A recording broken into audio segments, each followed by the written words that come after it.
Meet the world's fastest backwards runner. Are particles real? I think in a way physics has been a progress away from this. This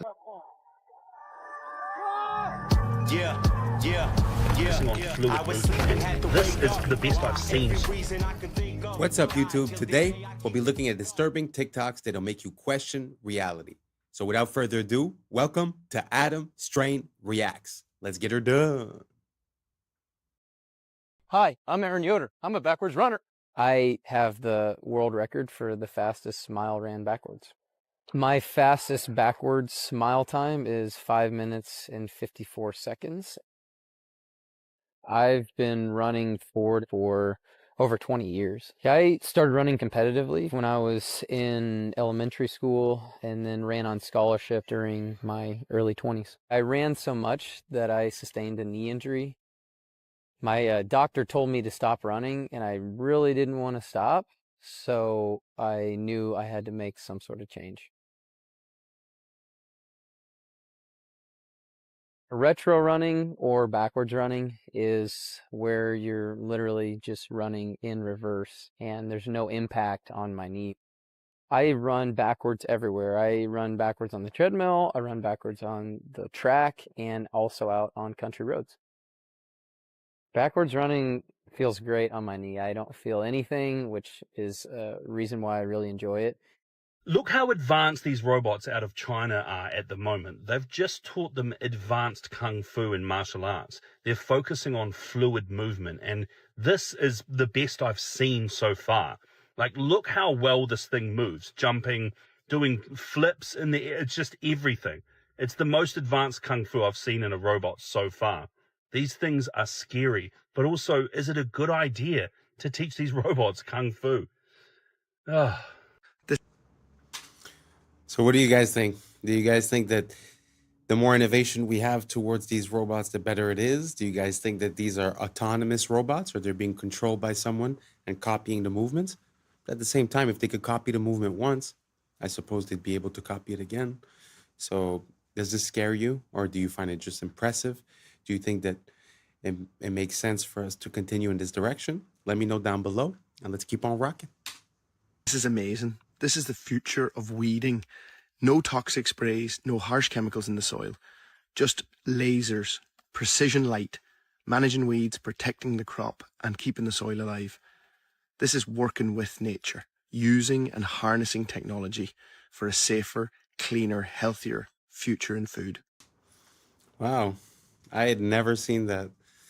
I find that amazing, because often we say, oh, look how man has been in evolution, but oftentimes, like if you look at, the structures or the architecture, we actually see a decline, right? But this is truly something that I find is next level, because what is truly archaic, I think, is to put poison on a plant that you're going to eat. That is, not the smartest thing, in my opinion, personally. So what do you guys think about this? Using lasers to target and to not affect the normal crops? I find this is a step forward towards us being a bit healthier and having access to food that is worth eating. Do you guys agree? Do you guys disagree? Let me know down below. Let's keep on rocking.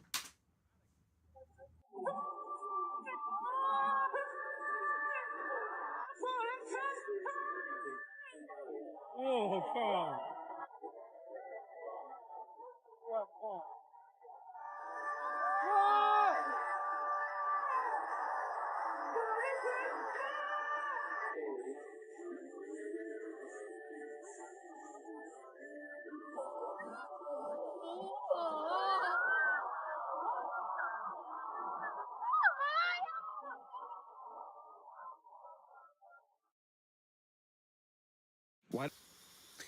I know y'all have already seen the memes that say like, oh, Japan or China is living in the year 3000.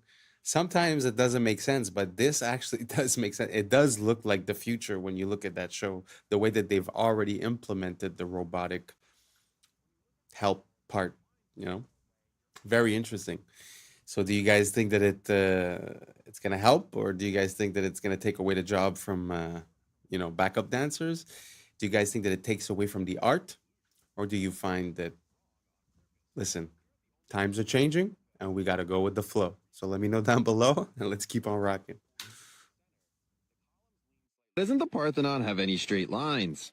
It turns out the problem wasn't bad construction. When the Parthenon was built in 432 BC, the Greeks had spent decades perfecting the design and used the most calculated advanced mathematics to calculate every measurement down to the millimeter. But they discovered a problem with perfection. When you look at straight horizontal lines from far away, your eye tricks you to think that the lines sag inward. The Greeks realized that if they built the Parthenon with straight lines, the entire structure would look warped from a distance and it would ruin how it looked. So how did the Greeks fix the optical illusion? They fixed it by building it wrong on purpose. I'm here at the only full-scale replica in Nashville, Tennessee, where you can see that the base of the temple rises about 4 inches in the center. The columns lean slightly inward and bulge in the middle, and even the horizontal beams across the top curve upward. But from ground level, these intentional distortions cancel out the optical illusion, making the building look geometrically perfect. So the Greeks knew that perfect architecture isn't about what is straight, it's about what looks straight. Sabina, what's your opinion? Are particles real? Are particles real? So I would describe myself as an instrumentalist. I don't believe that mathematics is real. I think mathematics is a tool that we as physicists use to describe the world. And in this mathematics, we have definitions for things that we call particles. That might be an excitation in a field, or it might be an irreducible representation of the Lorentz group, or it might be a quantum of energy, and these are all related. And then we know what we're talking about. That is what I mean by a particle. But are particles real? I don't know. I'm not sure I know what this even means. This is a question I leave to philosophers. Lucky we've got one. For me, the interesting question is, are particles fundamental? The particles that we currently know of in the standard model of particle physics, electrons, quarks, photons, and so on, are they fundamental or are they made of something else? I know we like to say that the science is settled, but truly a lot of the things that we operate on are basically adaptations, or their theories, or their ways of comprehending the world and explaining it. But to hear a physicist say, just utter that question, are particles real, actually just shows how there might be a difference between what we believe has been understood and what truly is understood. Because when you look at a physical representation of something, like let's say a map, the map looks authentic, it looks like it makes sense. But we know nowadays that when you look at the details of the map, it's very hard for it to be a perfect 1-to-1 ratio. It's actually, I think, impossible. And that's why when you see the Mercator map, the projection that Google Map uses, you see the distortion between, let's say, Africa and Greenland, where it looks about the same size, when in reality, Greenland would fit, I think it's 9 times in Africa, something like that. So it kind of makes sense to me that that would, transpose into this application. But tell me what you guys think down below. Do you guys think that the way that we approach science and the science of small things is a physical way of seeing it? Or do you think it's a way that we can understand the concepts and give a name to the effects that happen, when in reality it might look physically different? Just a question, just wondering what you guys think. Let me know down below, and let's keep on rocking.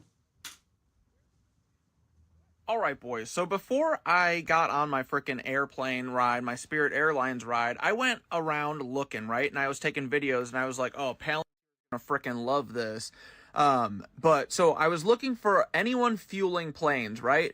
I went and I found this truck. I was like, oh man, I wish he'd be fueling. I wonder how much fuel that thing holds, right?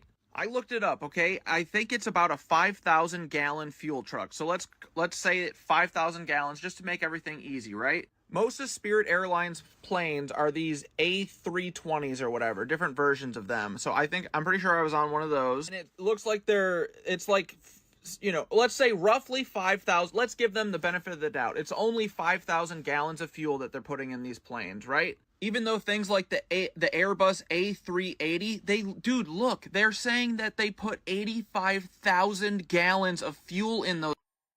Like, come on, what are you talking about? What is 85,000 divided by 5,000? They're saying they put 17 of these fucking trucks in there, okay? Okay, so that's a big plane, right? let's just assume they're putting one of these trucks in my size plane, my little, you know, it's only one floor. These A380s or whatever, they got double deckers, right? So my plane can, at the very least, hold a whole 5,000 gallon truck full of fuel, supposedly, right? So why are they showing up with this? What the hell is that? Look, again, Jet A fuel, okay? Where's the, what is it? They're not putting 5,000 gallons of fuel into this wing. And then don't even get me started on the fact that they say it's in the wings, dude, right?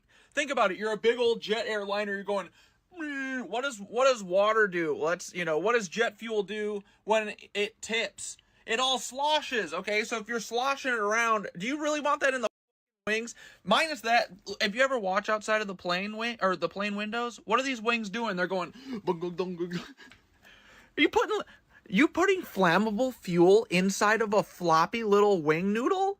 What are you talking about? Then also, how long would it take to put 5,000 gallons of fuel? How long does it take to put 10 gallons of fuel in your truck, right? This hose, not that big. It's not that big, right? So this guy was there for like 3 minutes. What the frick are they trying to pull on us? 5,000 gallons of fuel? BS, dude. And I'm not crazy. I'm not saying that we enter like a hyperbaric chamber and they put us to sleep and it's all 3D. I'm saying this is flying on sky electricity, and that's what they're hiding from us. These things get started on the ground. I don't even think the plane starts them. I think they have a machine that starts these turbines, and then they just run from electricity. Fuel. Love you. Bye. The planes are very interesting because, you know, it's sort of like the day that they decided to put a price, like a global price on the barrel of oil.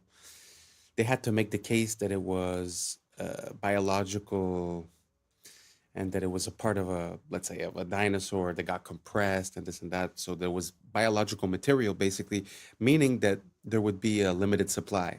And since those days now, we see that, you know, we've never missed any, and it seems to be the most abundant liquid on this planet other than water.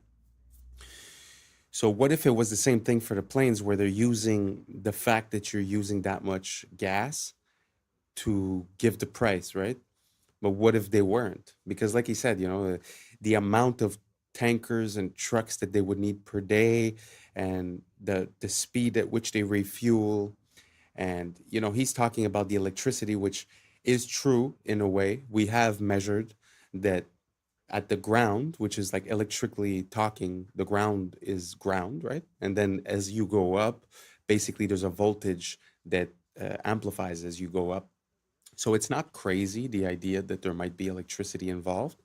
But just to give a second theory, let's say, you could also consider the fact that compressed air. So you're going at a speed that's very fast, and you have these turbines that are compressing the air because the entry is big like this and the exit is big like this. So what you're seeing a compression of air, and then where is that air going? It's going on the wing because the motors are actually in front of the wing. So the air would be going here and sort of like pushing it up. So that's just an idea. I've also seen videos of a turbine that was disassembled. And when you see the interior of the turbine, it has these little metal plates that are sticking out. And when you touch them, they sort of hit a certain frequency and resonance. So you hear bing, bang, dong, ding. And the idea would be, sort of like a bee. They say that the way that the bee moves, it's vibrating from its thoracic chamber, and it sort of makes it lighter because of resonance. So what if they were using the concept of resonance, compressed air, electricity? So these are all just ideas that I'm giving you, but it's very interesting to think about the logistics. So the city where I was born, they tell you that there's, let's say, 100 planes per day. And when you do the calculation of how many gallons and how many tankers, it would be literally like a tanker every minute or a tanker every 30 seconds. And again, just the time of refueling. So I find it's just a very interesting question. For me, there's nothing that's really off the table. So let me know what you guys think. Is this crazy? Is this ridiculous? Are we sure? Let me know what you guys think down below, because if you guys see a possibility in this, I might do a deeper dive and show you guys some other content regarding this, because I find it's pretty important, because the freedom and the capability and accessibility of travel and of energy has a very big impulse, a very big effect, let's say, on our capability of creating new technologies, of being self-sufficient. So just putting a barrier to entry to having the gas or the electricity or this or that would change our life significantly. So that's why for me it's not something that I shy away from or that I'm scared of talking about. So let me know if you guys think down below if it's a possibility that there would be some other technology, and that would be the reason that they took the Zeppelins away, the balloons that used to fly, because it was too accessible, too easy, right? So let me know what you guys think down below. And like I said, if you ask me, I'm going to do a deeper dive on this. So let's keep on rocking. X-Men is about Martin Luther King and Malcolm X. Yes. Magneto is Malcolm X, and Martin Luther King is Xavier, is Dr. Xavier. Their philosophies were that's where he got it from. Yeah. It's all a lot of stuff is from black stories. And they just kind of, Superman is the Egyptian about Osiris, power from the sun. Same thing. Oh, wow. Oh, yeah, I read all. I love that. I'm just now hearing that for the first time. I never knew that. I love that. And when I was with Stan Lee, I love bragging about it because I don't care. If you didn't meet Stan Lee, you can't with me. Yeah. Stan Lee, I was in his office for 3 hours. He was 89 years old. My friend went on a break, said, yo, hang out with Stan. I'm sitting with Stan Lee. I said, like, what the fuck? He goes, Godfrey, I want to show you something here. You see this picture of Wesley Snipes? Big ass picture of Snipes with the blade. He goes, he's the reason why Marvel got out of bankruptcy. It was him. Wow. It was because we had Blade. Blade is the reason he saved Wesley. And I go, and we ain't seen another Blade in 25 goddamn years. Crazy. But they got 18 Spider-Mans, 90 this, and Wesley Snipes saved. But this is how fucked up his business is. Yep. Look at that. Eddie Murphy saved SNL. Bill Cosby saved NBC. In Living Color, changed the halftime for Fox. Oh. Michael Jackson saved the halftime of Super Bowl in Still 1993. still the most watched Super Bowl of all time. Black people sell. Super Bowl halftime. So. We sell. It's just that they just can't get it out of their heads. They think we just can't give them too much because they'll do something. We're not going to act like you. We're not like that. No, we like to see everybody win. We ain't like you. And it's pathetic. It's like black people sell. They didn't think black people sold overseas. They was like, you guys don't sell. But then Black Panther gets $1 billion. And then I was in Saudi Arabia. And they were like, this is the only movie we've let in. Because they ban all American in Saudi. They go, oh, no, Black Panther, yalla, yalla. Wow, I had never heard that, actually. It's very interesting. It actually makes me think of, the story of the Matrix and the Terminator were connected, and they were written as well by a black lady. And I find there's no credit that's given. And the part that really stuck with me is the fact, like when he said, Blade saved Marvel, and there hasn't been a movie in 25 years, yet there's been 18 of the Superman, of the Spider-Mans and this and that. Very interesting, because really, when you think about it, why wouldn't they release things that they know work, and they would try to, I say ruin, but, like destroy all these long-standing franchises. I have a hard time understanding Disney, to be honest, and everything that they've been doing in the past, let's say 10 years with the movies. Like personally, I grew up and it was a very big thing, Star Wars. Like it was the original movies, and it was a super big thing. And now I can't even bring myself to watch the new ones. It's like, I can't even follow it. It just seems so distorted and so, and to make a quick parallel, if you guys haven't seen, there's a movie or a trailer about when Anakin sort of becomes Darth Vader, and it's all done by one person using AI. And I think that's going to be the downfall of these companies, because for once we're going to be able to create the things that we want to watch, and we won't have to wait for them to provide it to us. So I think we've hit like a limit where the things we want to see, whether it be another Blade or whether it be he was saying the black comic books, or whatever it is, I think now we're going to have the capability of doing it. And when they see the response, I feel like now we're going to be able to have a bit more negotiating power. So I'm very interested to see where, Hollywood and the movie business is about to go, because I feel like the fact that we're able to influence it and actually render movies is going to put us in competition with the bigger companies. Do you guys see what I'm saying? Do you guys see the fact that maybe they've had control for too long and they've been taking decisions that haven't been based on the reception and have been based maybe on things that they'd like to put into our subconscious, our mental? Let me know what you guys think down below, because we all know that Hollywood comes from the wood of the holly tree, which is how they used to make magic wands, right? So there is something metaphysical and something magical about the way Hollywood has been handled, let's say, in the past 100 years. So let me know what you guys think down below, and let's keep on rocking. Our banking system just got exposed, and they're using crypto to multiply your money behind the scenes because nobody understands it. You're going to understand it now. The Genius Act was signed into law in July that allowed banks to create stablecoins legally. If a customer wants a stablecoin, the bank can issue it, but the customer needs to give the bank real cash, and they get to use that cash for investments. I don't know if you guys knew that. So you get 100,000, for example, in the form of a stablecoin to use in crypto, and the bank gets to use your 100,000 for other investments. The vast majority of those investments are usually treasury bills. So the bank takes your money, they put it into treasury bills. Now, a treasury bill is basically debt from the United States. Will pay back that 100 grand and interest to the original investor. And the original investor in this case is the bank. So the treasury bills may be sold as purchase securities for repurchase agreements. The fine print exposes everything. They can use the treasury bills for repurchase agreements. So here's the stable coin. Here's the real $100,000 cash. It gets put into.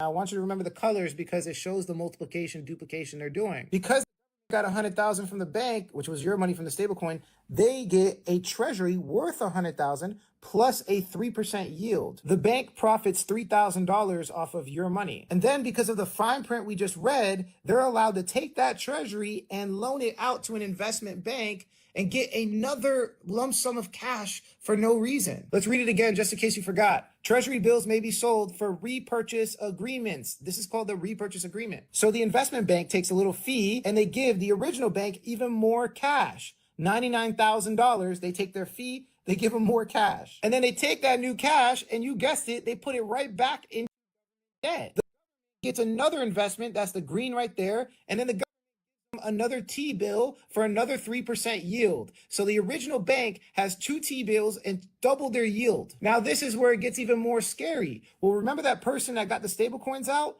Imagine if they were colluding with the bank and they decided to take that stable coin and put it right back into debt in the form of tokenized treasuries. Right now in crypto, you can buy tokenized debt. Yeah, there's a token version of everything I explained up there, and you can get the 3% yield. So now it has 3 lump sums from that original $100,000, and you thought it was over. Well, if you invest in tokenized debt, they give you a token worth your dollar amount. Right now, it's called USYC for one of the funds. Binance offers loans against USYC right now. So on that original 100,000, you could take a 70% loan, and then you guessed it, put it right back into debt. The original $100,000 now has 4 forms of yield. Everybody's waiting for the to inject liquidity into the market, but they're already doing it through stablecoin multiplication.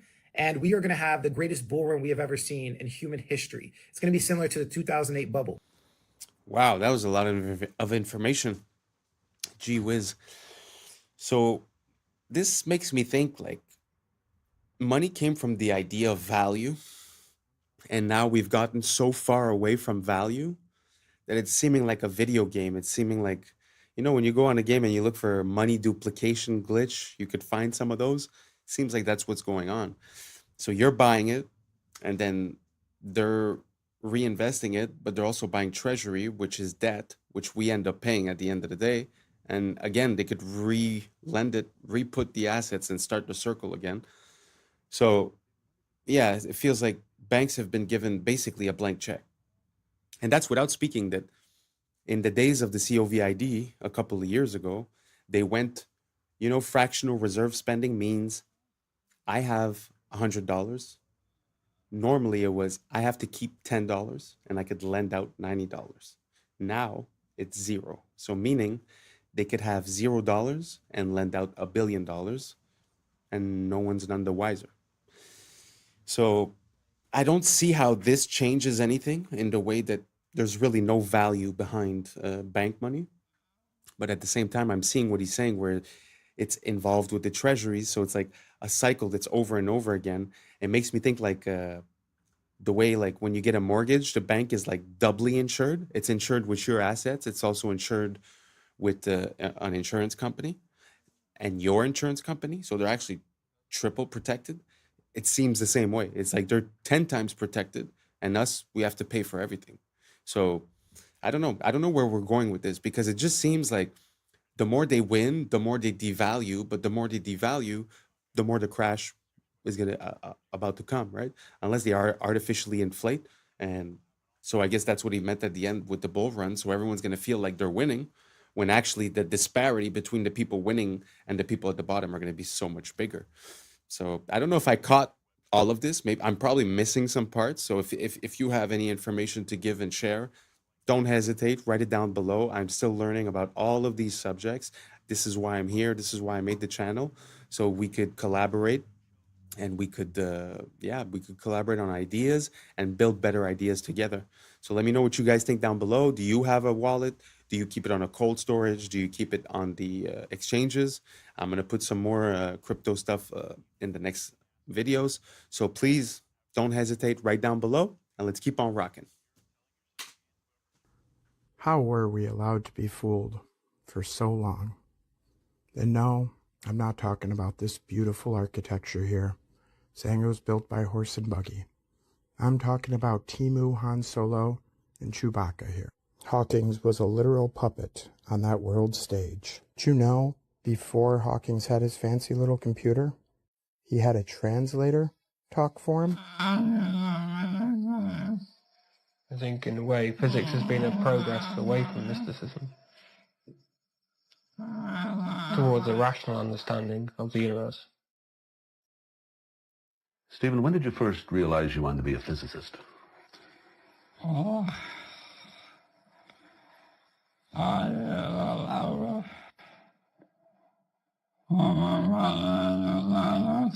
think I knew from about the age of 9 or 10 that I wanted to be a scientist. Most of my activities, like playing with model fireworks, or model railways, or playing complicated games, was aimed in some way at finding out how the world worked around me.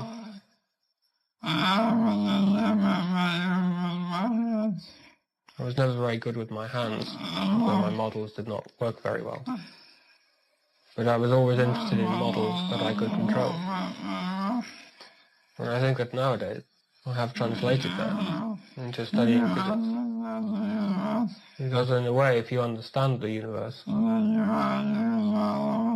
then you have control of it. I don't know. I gotta say, that interviewer was pretty solid to not break out in laughter, to be honest. I would have been laughing for sure.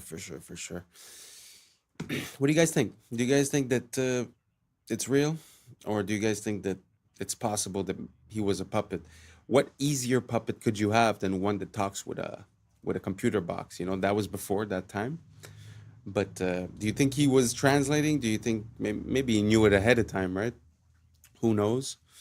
But do you think it's possible that, you know, some of these scientific role models might be, you know, government plans or, you know, to control the public opinion or to get us to stray away from God? Or, I mean, there's so many reasons, right? So I don't know. I have no opinion on this at all. So you guys let me know. Do you guys think that was a pure translation, or do you guys think it's a bit ridiculous? Let me know down below. Let's keep on rocking. a Gen Z person might get recruited is, let's just use you as an example. Somebody comes up and says, hey man, I love your podcast. And they say, I have a serious question for you though. Would you consider yourself a patriot? Now I've got you locked into identity. And then I say, well, I have an offer for you, but before I show you anything, I just want you to say yes or no. Would you be willing to entertain the offer? And it might be uncomfortable. Stage one is I show you all of your browsing history, captures from your webcams on all of your phones and computers of you doing the most you could ever possibly imagine. And I'd say, I like your podcast. I think you're doing a great job, and I want to protect you. I want to keep all this from the public eye. We also want to give you $20,000 a month. So now you feel like you chose all of this. I told you it was going to be stressful, and you agreed to it. If you say yes, the reason that you're doing this on your podcast is for your country, because you're not going to call yourself compromised. We have this thing called cognitive dissonance that keeps our brain from thinking I'm a bad person. Even though you're being asked to silence people, not have certain people on the show, leave something out of your podcast, you're telling yourself, and whoever's your handler is telling you this is for the greater good, and you kept Americans safe by doing that. And you'll tell yourself that, and you'll feel good about it. What happens if I say no? Well, damn. So that's how the CIA recruits.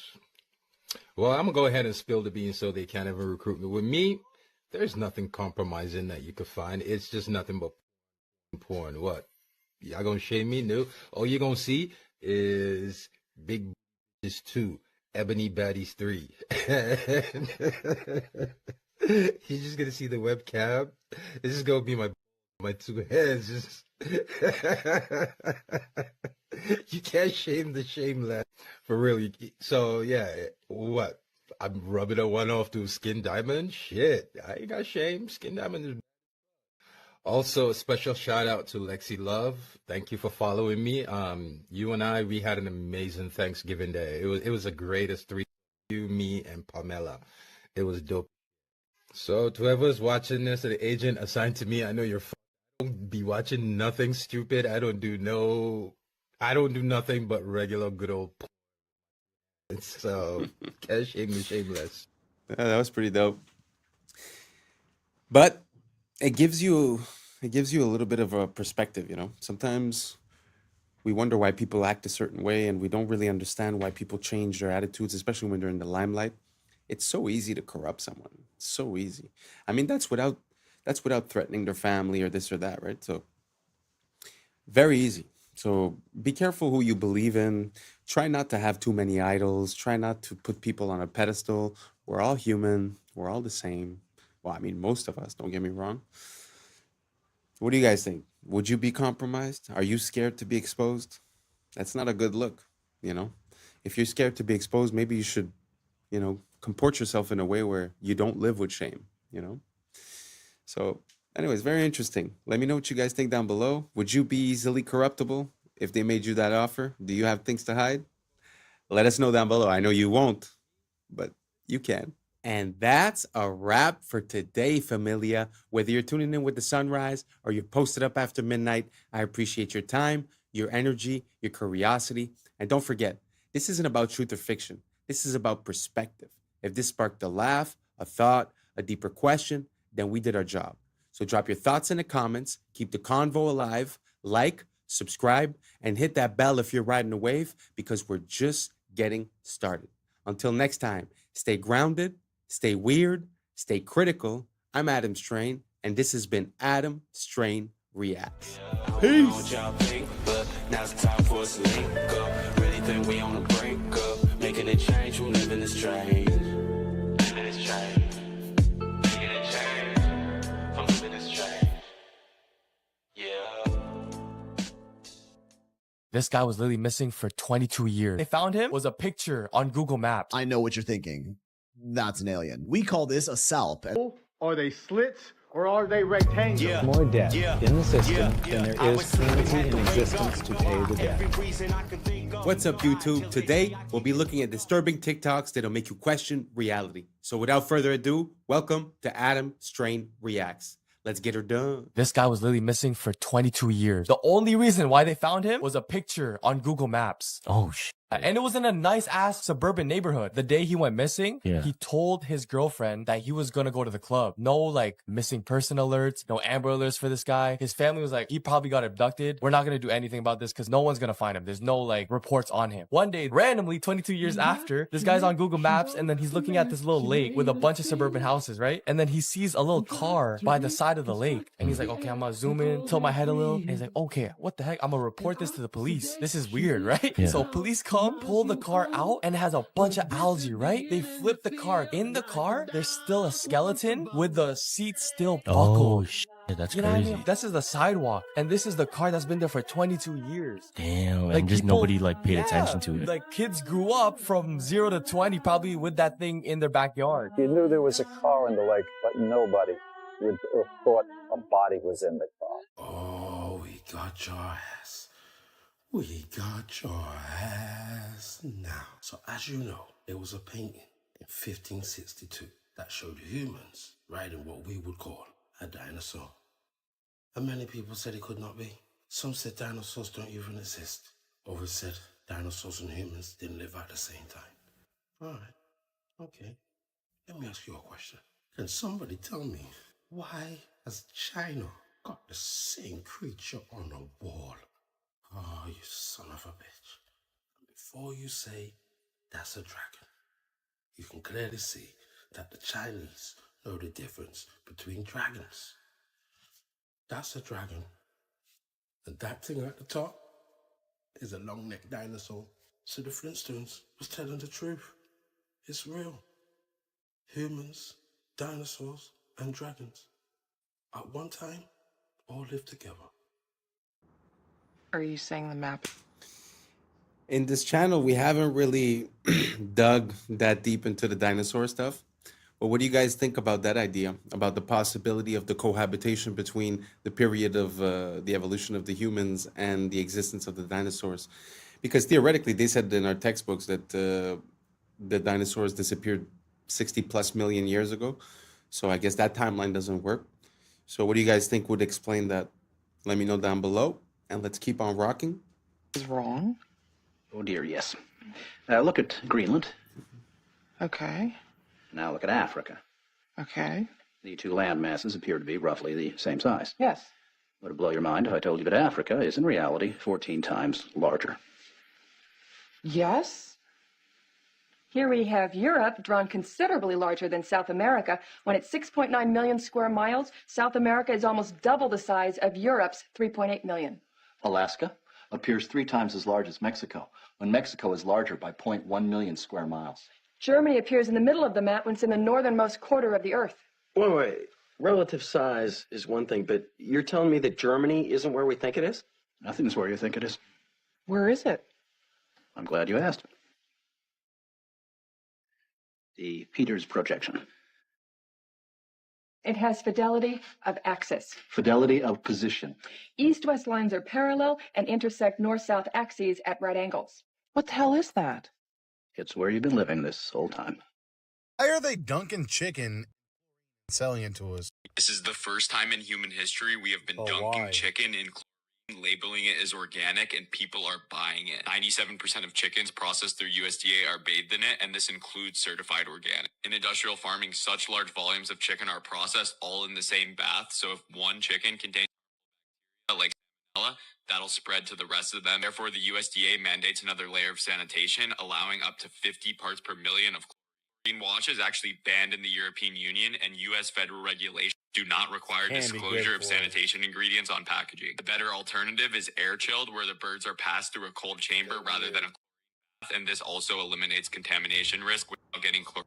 If you borrow the very first That's pretty crazy. I always say the food, if we'd be able to produce our own food, we'd be a step ahead of the game, that's for sure. One thing that really bothers me is not only the difference in prices sometimes between articles here and articles in, let's say, Europe. What really bothers me is that when you compare here between Europe, sometimes the things that are banned down there somehow are accepted here. And the companies that sell here, when they sell down there, they sell a better product. So, like, let's say something like orangina, which is a drink that's based with sparkly water and orange juice. If you go down there, it's made with that. Actually, I think Fanta, like the orange Fanta, is made of orange juice when you go into Europe. And in the United States, it's made of artificial juice and corn syrup. So just food for thought. I just find it weird that we have different regulations in different places and that somehow we always seem to be the ones that are consuming the things that are more questionable. Do you guys see a trend towards that? Let me know down below if you think the same way or if you think the opposite or if you have any opposite examples. Food is something that I'm very interested in. So let me know down below and let's keep on rocking. Dollar into existence, and that's the only dollar that exists on the planet. But you promise to pay it back plus another dollar's worth of interest. Where do you get the second dollar to pay the interest? The answer is that you have to borrow that one into existence and promise to pay it back with interest as well. So now there are $2 in existence, but you owe 4, and so on and so on. The result is there's never enough currency to pay the debt. There is always more debt in the system than there is currency in existence to pay the debt. Therefore, the whole system is impossible. It is finite. It will come to an end one day. What would happen if the government stopped borrowing to do deficit spending? Are the payments on those treasury bonds going to stop? What would happen if the public stopped borrowing and going deeper into debt? Are your house and car payments going to stop? No. There is a payment due every month on the principal plus the interest on every dollar in existence, and those payments do not stop. If we stop borrowing, then no new currency is created to replace the currency that we used to make those payments. Whether you're making a payment on a loan or paying tax to make a payment on a bond, the portion of the payment that goes to pay off the principal extinguishes that portion of the debt. But the debt also extinguishes the currency. Currency and debt are like matter and antimatter. When they meet, they annihilate each other. If we just pay off the principal only on all the loans and bonds that exist, the entire currency supply just vanishes. So if we don't go deeper into debt every year, look what happens. The whole thing goes into a deflationary collapse under the weight of those payments. Politicians and pundits alike talk about balancing the budget, paying down the debt, and living within our means. They don't understand that that is deflationary. It is impossible to do under our current monetary system without collapsing the whole economy. This is why any talk of a debt ceiling is not only ridiculous, it's delusional. The system is designed to require ever-increasing levels of debt just to continue. And that's why politicians will always kick the can down the road and raise this so-called debt ceiling over and over again until the whole system finally collapses under its own weight. The other reason that they got rid of the bells, I find that when we start looking at macroeconomics, it shows you the difference in the control that we're under. Like, you know, when you're under debt or when you owe money or when you're signing a contract, it seems like it's real. It really does seem like it's real, and the stress is real and the effect is real. But when you start looking at the macroeconomics and who's funding who and who owes what to who and what is even possible to be repaid, you sort of see that there's a discrepancy between what's real and what's artificial in this whole monetary value system. So I find it super interesting to look at macroeconomics. It makes things a bit more obvious as to what we're facing as individuals when we're within this financial system. I don't know if any of that made sense to you. Let me know down below what you guys think, and let's keep on rocking. People don't know is because the bells have languages written on them. If you look at the old bells of the 1940s all the way back to the 1700s, there's actually scripture that is written on the bells, and there's old languages in which we don't use anymore. And if you think about it, old languages would tell you something different. There's also lots of angels on the bells. There also used to be lots of angels on top of the buildings. So you kind of seeing how like certain things have been kind of like wiped away. And because of that, it's changed the way that people think. When you don't see angels anymore and you don't see this ancient scripture and you don't see these ancient languages, you believe the narrative. So that is why a lot of those bells have disappeared. And with bells, you can get rid of storms, you know, when you ring the bell. You can also ring the bell if there's a weirdo in your town, so you guys can all find that person and get rid of that person and kick them out. And then on top of it, people, and also plants. all the birds and everything else. This is why you hear like birds chirping. They love wind chimes. They love sound effects like that. That's the connection to the bells. So. Hey, yo, pause. I know what you're thinking.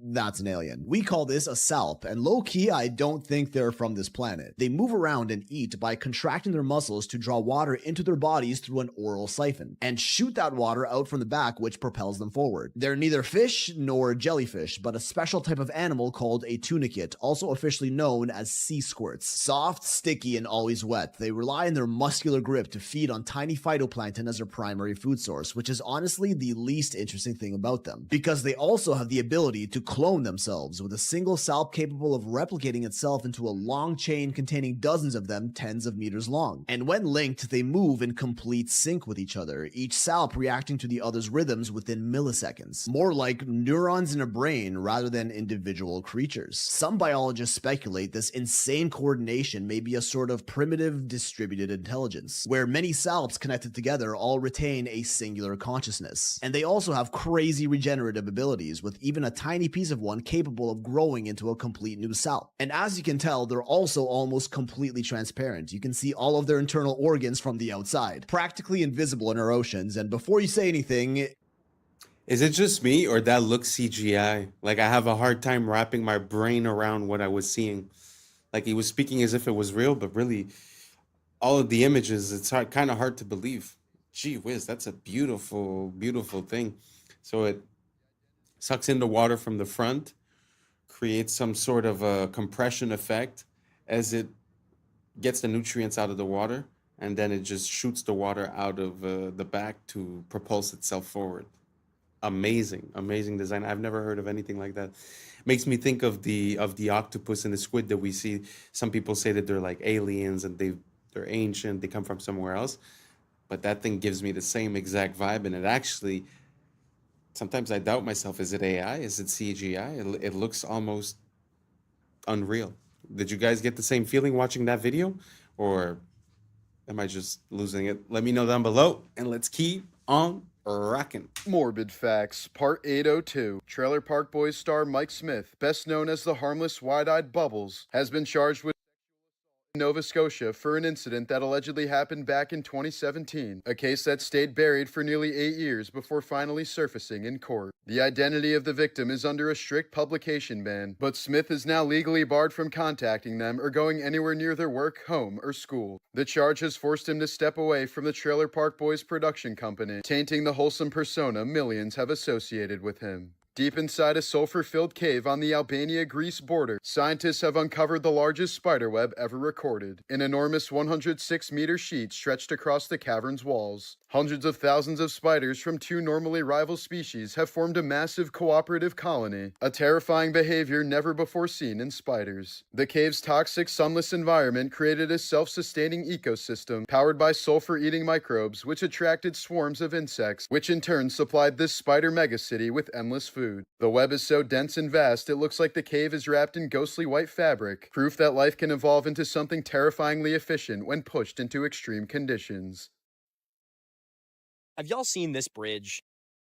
Wait, what the? This is called the Poughkeepsie Bridge, and it's the only interesting thing in New York. That's because this ain't just any old bridge. It is the longest elevated pedestrian footbridge in the entire world. Rises 212 feet above the Hudson River, and it's more than 6,000 feet long. That's a length of almost 1.3 miles. Technically, this isn't the longest pedestrian footbridge in the world. That's a title that's technically held by this zoo in Colorado that has a footbridge that's almost 8,000 feet long. But this thing's like a damn boardwalk, okay? That's some weak sauce for the longest bridge in the world, and I therefore refuse to recognize it. The reason that this bridge is objectively cooler than that thing in Colorado is because it wasn't always a footbridge. It was first built in the 1880s as one of the only train bridges across the Hudson. And it was a big deal when it opened, with this cantilever steel design being an engineering marvel of the day. It would stay in service as a train bridge for almost 100 years until the industry on the East Coast began to wane. In May of 1974, sparks from a train crossing the bridge set fire to its rail ties. While it was ultimately brought under control, this fire would claim 700 feet of the bridge's deck.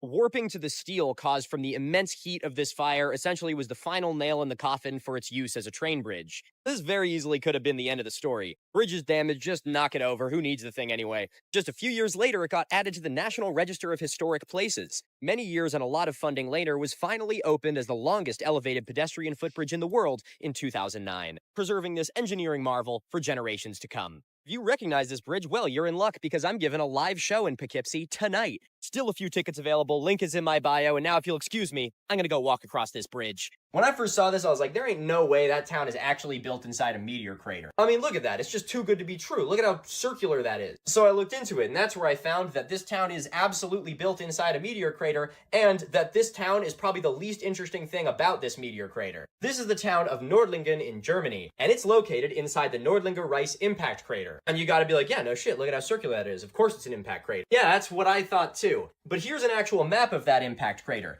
It's 15 miles in diameter. Well, technically that's true, it's a little misleading because it makes you think this is the crater. But the real crazy thing about this crater is it has a mineral found nowhere else in the world. It's called moldavite. It looks like this. It was a type of projectile glass that was formed when this meteor impacted the ground 15 million years ago. If you like geology, it's super cool because it's really fucking rare and only comes from this one crater. And if you're a crystal girly, it's really cool because it's super fucking powerful and can make you explode people with your mind. If you want to learn more about cool archaeology and natural science, come check me out over on YouTube, Mini Minute Man. I guess That's pretty interesting. I had never heard about the fact that that meteorite had created the green glass, because basically that's what is guessed and supposed that would happen if you were to have a nuclear bomb explode in a desert setting.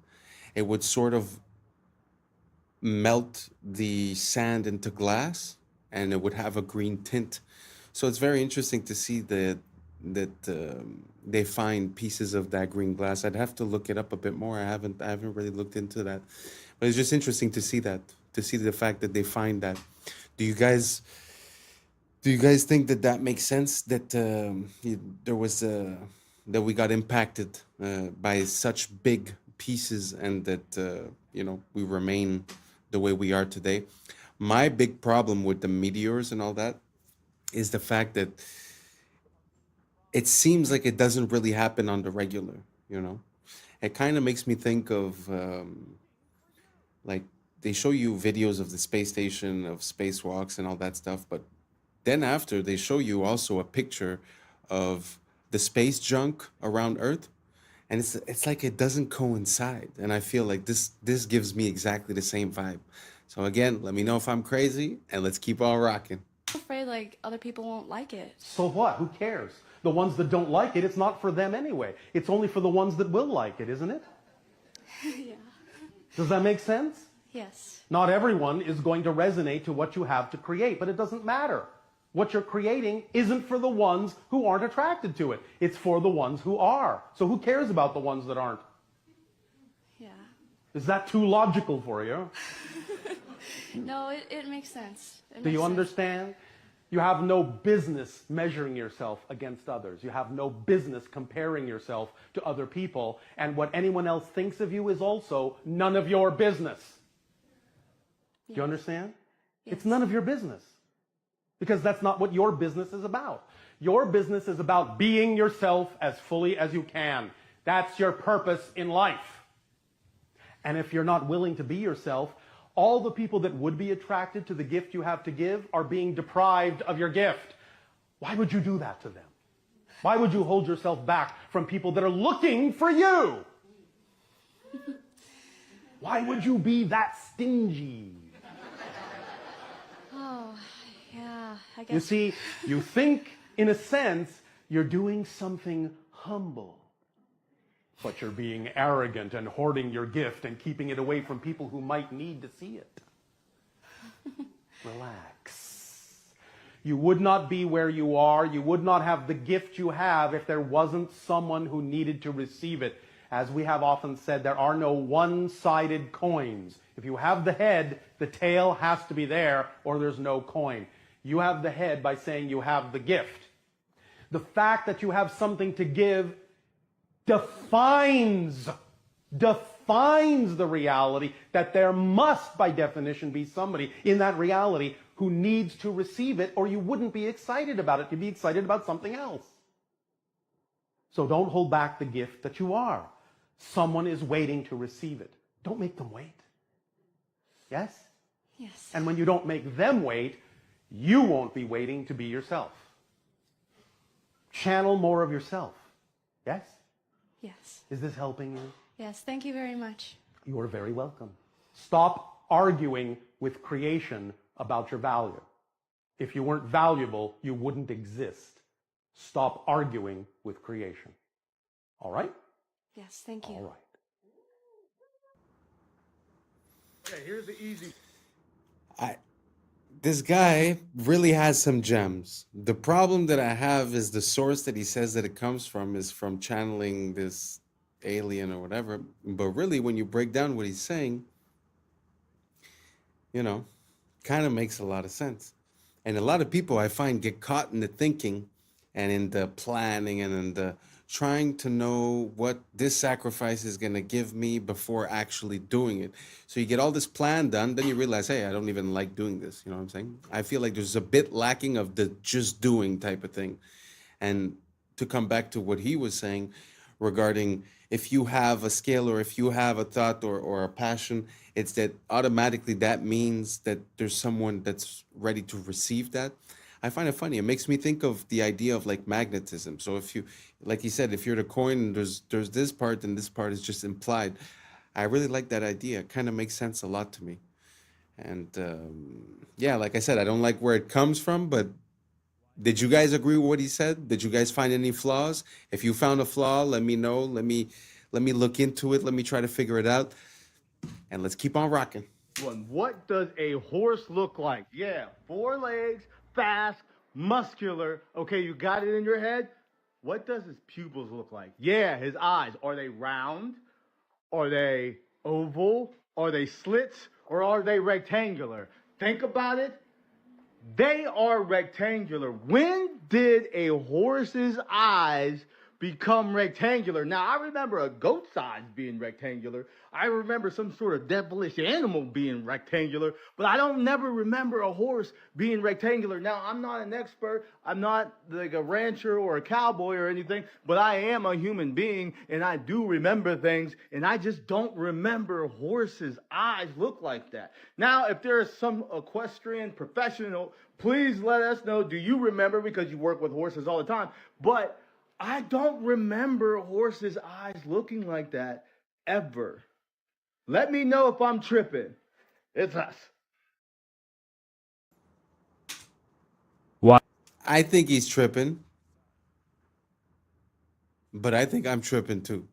Do you guys remember horses' eyes being like that? I feel like I remember movies where there were horses, and I remember the close-ups, and they're like face to face, kind of giving a kiss. Never jumped out that they were that shape. I always felt like they were like big and brown. Maybe it's just me. Why is there Who absolutely knows? no trace of the outside? In fact, why are there no pieces of at all? Not one seat cushion, engine, vertical stabilizer, nothing. 100 tons of titanium, steel, and aluminum gone. The only pieces of debris on the front lawn of the Pentagon were light enough to have been carried by hand, and employees from the Pentagon were seen carrying away a large box shrouded in a blue tarp. What was in that box? Why weren't we allowed to see it? But don't take my word for it. Listen to CNN's Jamie McIntyre as he reports live from the You know, it might have appeared that way, but from my close-up inspection, there's no evidence of a plane having crashed anywhere near the Pentagon.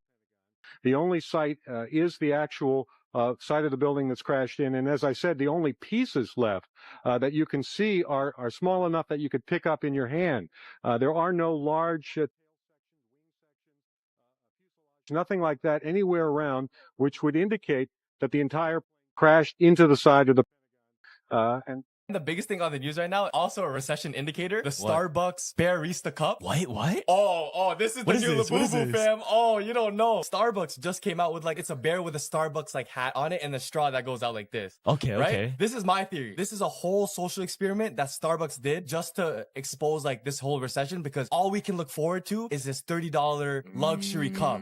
Mans were elbowing people in line for it. Go ahead. All right, Karen.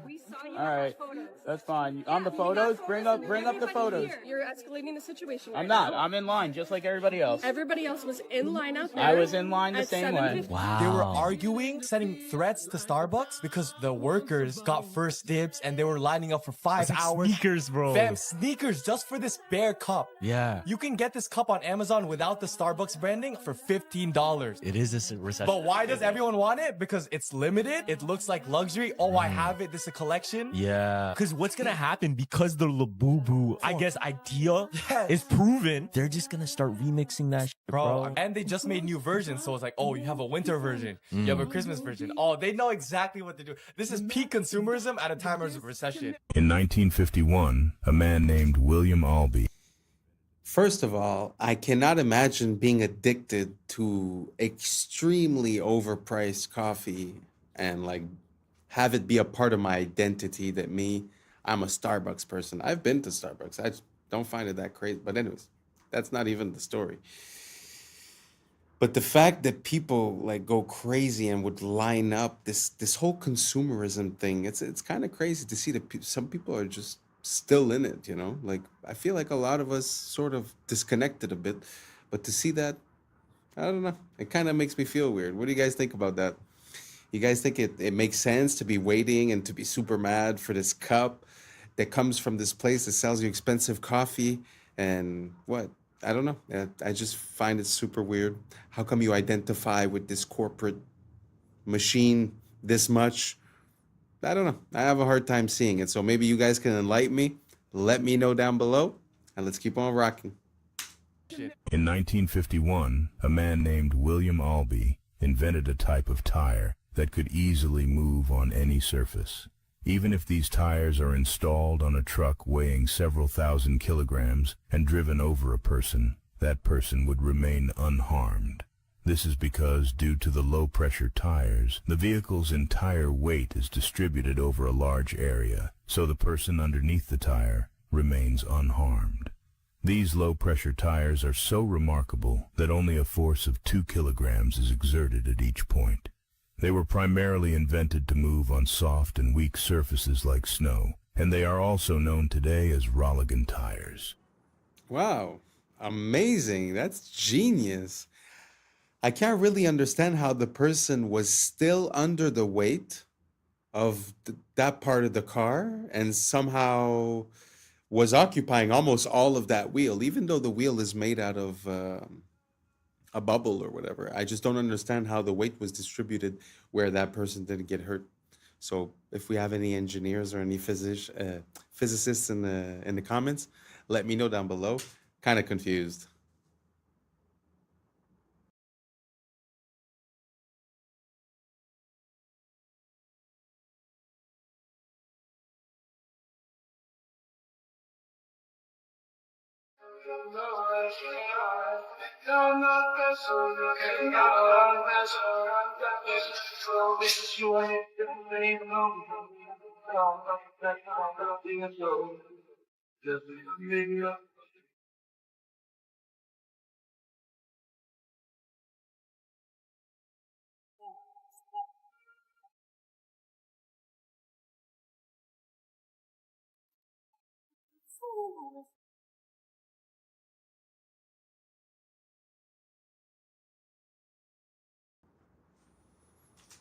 Wow. Again, that is complete genius. Wow. I never even thought about that.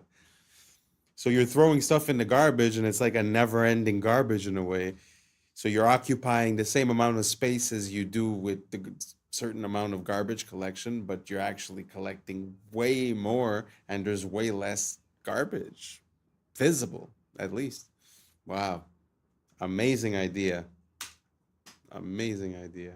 And that's a wrap for today, familia. Whether you're tuning in with the sunrise or you're posted up after midnight, I appreciate your time, your energy, your curiosity. And remember, this isn't about truth or fiction. This is about perspective. If this sparked a thought, a laugh, a deeper question, then we did our job. Drop your thoughts in the comments. Keep the convo alive. Like, subscribe. Don't forget to hit that bell if you're riding the wave, because we're just getting started. Until next time, stay grounded, stay weird, stay critical. I'm Adam Strain, and this has been Adam Strain Reacts. Peace. Now's the time for us to link up. Really think we on the brink up. Making a change from living this strange. Living this strange. Making a change from living this strange.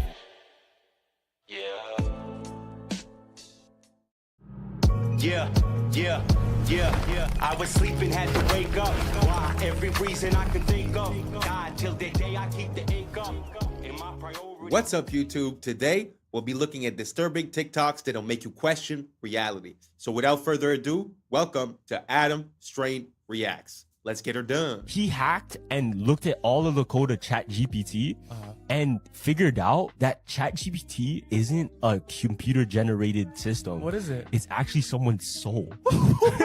Yo, that's what do you mean that's someone's soul? Check this out. So they have the technology to take people's souls and consciousness and put it into technology. Now, this is where it's right. If there's a scientist that knows and he's like a great inventor. Yeah. You would want to hold on to him as long as you can so that you can reap the benefits of later.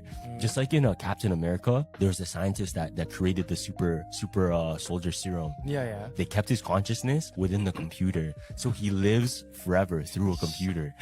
Now, theory is ChatGPT is exactly that. It may not be just one soul that's in it, but countless souls, and that keeps getting added to.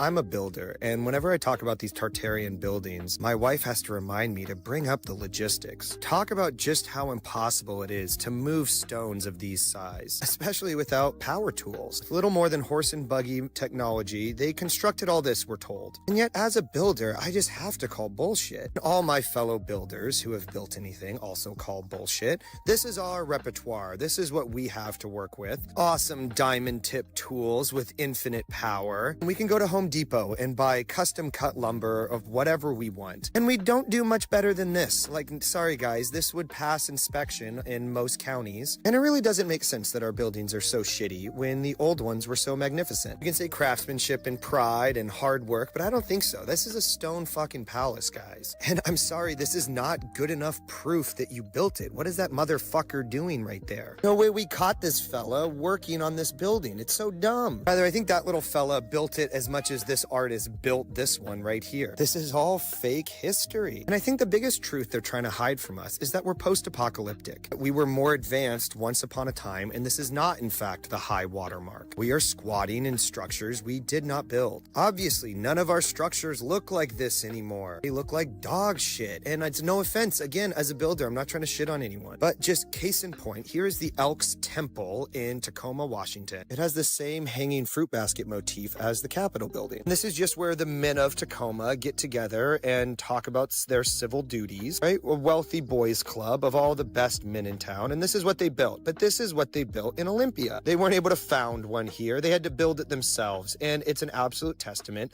to the mediocrity of our current age. What's the good explanation for the fall off in quality? Here's a Mason temple, magnificent, Romanesque to the nine. Again, a shitty little sign outside. But look at the fucking size of this thing. And then juxtaposed to this modern Mason lodge that went up in the 80s, right? The other one went up in the 20s. This one went up in the 80s. That's only 60 years, guys. And that timeline should terrify everyone. This is the brewery. It shut down in the 20s. It's been here, abandoned ever since. God, I want to move in there yesterday. Renovate it. Make it a hotel. Make it something sick. But no, the city of Olympia or somebody owns it. They founded it. So you realize we're hemmed in by paper tigers. You can come out of the bushes at any moment and throw you in prison for something you definitely did. But like, we're all just doing what they are doing. We founded these buildings the same as them. And so I take great comfort in how recent all the bullshit is. I know that we're on top of centuries of bullshit, but all of these narratives aren't actually that old. 1907 is what I keep going back to. That's like my rock. Most of the psyops come from 1907. Of course, they are piggybacked by much older psyops, but I think the past is supposed to be exhausting. It's supposed to be not remembered well and like kind of like, man, I'm really glad we're done with the past and we can move on to the future. But I'm the complete opposite. I want to know what has happened here. Who controls the present now controls the past, and who controls the past controls the future. They absolutely have a stranglehold on all of our past lives. That's some bullshit, and I think it's time for it to be done. The lies are comical, and it still baffles me they have never been scrutinized before. But as they say, no time like the present. What a gift to be alive today. But when you see... Wow. Really hits home when you see the same organization building something 40, 60 years apart, and you see the drop off in quality. Like he said, it's very scary because, you know, we have this mental thing where we're like, oh, we used to build like that a very long time ago, and now we build different. But now we're talking about 50 years. We're talking about the time of 1 or 2 generations. And you go from building a magnificent stone palace, like you were saying, to, you know, a square building that basically looks cheap, you know? So do you guys think that there's an evolution in construction, or do you guys think there's a devolution in construction? Do you think we're doing better or less good when you compare structures from before and structures from now? Let me know down below, and let's keep on rocking. See this stuff in America. You know what's really weird? All the state capitol buildings that don't really match up. Like, why did they build something that was straight out of ancient Rome in like Iowa? You know, like in Nebraska. 2,500 people live in a town somewhere, and they build a post office that has 700 rooms and is like an ancient castle. It's the same like with the Mormon temple, where they said they went out to Utah, you know, with horse and buggy and nobody else out there, and they supposedly built this wonder of the world castle with no rails and no dump trucks and no cranes, and it goes down 40 to 60 feet underground with more building. And even think about like the 1 year timelines. A lot of these buildings are 1 year wonders, where they created this very elaborate stone building in 1 year. But then you think about some of these places that have 1 year timelines, and then they work in like Syracuse, you know, Albany, Syracuse, New York, these crazy places like that. Explain to me how much work they're getting done in the dead of winter, when the roads would have been horrible. Then you add snow on it, and then the logistics make no sense. Even think, like I said, go back to World War II. We're told that the Germans were not necessarily defeated by the Russian army. They were defeated by the Russian winter.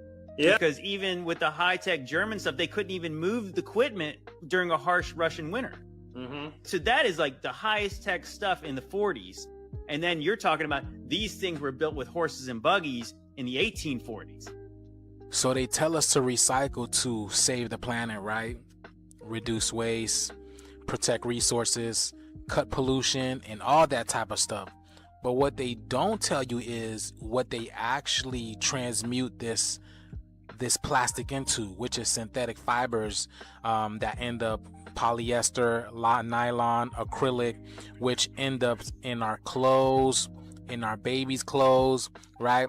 And then these things end up in our skin, because when we wash it and all this type of stuff, it turns into microplastics, and microplastics has the ability to enter our skin, because our skin is the biggest organ. And now we have this stuff inside of our lungs, our kidneys, our bloodstream. Look at this, y'all. All of this stuff is going inside of our bodies. So all of these so-called new hip clothes that men and women are wearing alike, you know, the Lululemons and these workout gears, all of this is created from synthetic fibers that contain microplastics now that you are absorbing. And this thing is hurting you on an energetic level, because this makes your biofield weaker. This is not about saving the planet at all. This is about keeping humanity looping through an artificial ecosystem. We are divine beings. Divine beings need to wear cotton, hemp, linen, bamboo, and all these things that actually help strengthen your bio. That's why they make these new clothes look appealing to the other sex, because they want you to buy this, but it's hurting you on an energetic level. Have you guys seen this 60-minute interview with financial journalist Andrew Sorkin? These two people go into detail about how we're getting ready to see a crash very soon, but they don't explain when or how fast it's going to happen. But I want you to pay attention to the details, y'all. Pay attention. Check this out. Do you think that we will have a crash or not? The answer is we will have a crash. I just can't tell you when, and I can't tell you how deep. But I can assure you, unfortunately, I wish I wasn't saying this, we will have a crash. I know you guys see it. And I know there's no way in hell that lady that's sitting right across from him did not see it. And then she proceeds with the interview. She proceeds to ask him that question. And there was a little lag. Maybe she was trying to tell him about it. But why would they continue the interview? Do y'all see that? And then even her, she doesn't look normal either. Is it me? Or does this lady look like some type of gray? Do you guys see the resemblance over here? Look at this, y'all. And they told us, right, these gray beings were created by the reptilian beings as stewards. Like, they're the ones that go and do the dirty work for the reptilians.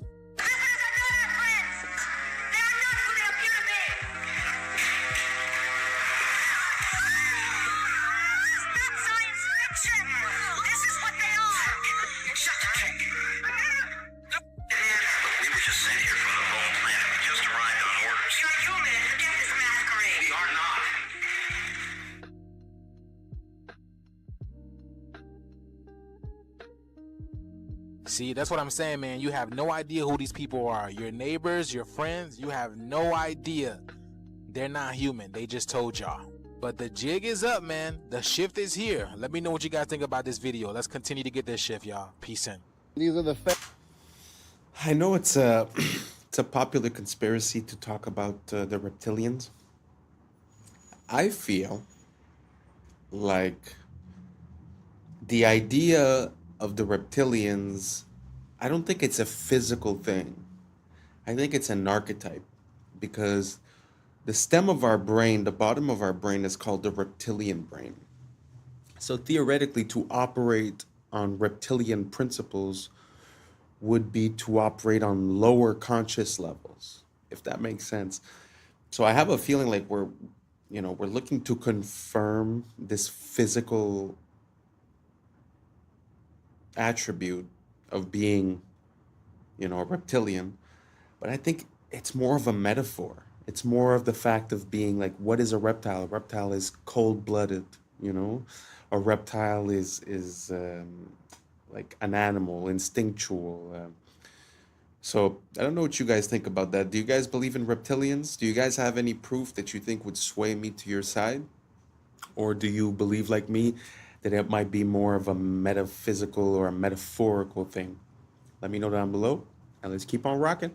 Next, we are here at Chick-fil-A, and people want to know, does Chick-fil-A have the warning signs? They sure do, right there. We go. Warning: certain foods that are sold or served here can expose you to chemicals including acrylamide and many of the fried or baked foods, mercury in the fish, which is known to the state of California to cause effects and other reproductive harm. Now, the acrylamide ain't bad. It's all the other chemicals they're not telling you about. Yep, Chick-fil-A. Finally got their ass, because a lot of these stores, they don't have the warning sign, or they might have it in the drive-thru. But this is one of the first ones I done seen right there on the door. And these are the facts. Yeah, Chick-fil-A. Project Iceworm. Project Iceworm. Cold War era. U.S. and Russia did a lot of weird things during the Cold War era. There's an ice sheet over Greenland, and it's taller than any building in New York City. Here comes the United States of America. They made a deal with Greenland, like, hey, can we just basically occupy this couple tens of thousands of miles in the northern part of Greenland? And they're like, yeah, sure. They had this genius idea. We're just going to bore giant tunnels into the ice, put buildings inside of there. Their goal was to set up 600 nuclear missiles underground in the ice in Greenland. What they did not account for is that this ice sheet over Greenland constantly moves. They ended up pulling out and just abandoning the whole site. During this stay, they did drill into the ice, and they hit the ancient floor of Greenland. Wow! And they collected soil samples, and they brought it up, and they just forgot about it for years. And then in 2019, somebody's like, what are those jars? Oh, they're from the 60s when we went to Greenland and found ancient Earth? Let's study it. The conclusion that they found was that this ice sheet over Greenland is not millions of years old, much younger than that, and it's actually melting at a rapid pace. At Project Iceworm, they had dumped tons and tons of nuclear waste into the ice, thinking that it would be there for millions of years. And now they're saying this nuclear waste will be in our ocean in 70 to 100 years. Somebody go clean it up right now. They've tried. Listen, if there's a hole for a tunnel, we just make a big vacuum at the top that covers and suctions to the top. Suck it all up! And shoot it into space. Yes! Walk through the oldest part of any city. You'll notice the clues if you know where to look. Cathedrals with spires so tall and carvings so detailed they seem impossible without modern tools. Star-shaped fortresses, perfectly symmetrical, as if designed from the sky itself. Domes and copper towers glinting like antennas, as if built to catch signals from the heavens. And yet, according to history, these were made by men with hand tools, wooden scaffolds, and horse carts. Somehow, that was enough to carve massive granite columns, to lift seamless stone arches, to forge metalwork that even our factories today struggle to copy. Look closer and the mystery deepens. Stone scorched, warped, melted, as if kissed by fire from the sky. Entrances half buried, windows below ground, entire floors hidden beneath our feet. Why build such beauty if no one was meant to see it? Some researchers suggest these weren't built in the 1800s at all. They were uncovered, excavated, the remains of a world lost to disaster, then repainted with a new backstory. High above the plains of Lycia, cliffs bear facades carved like temples.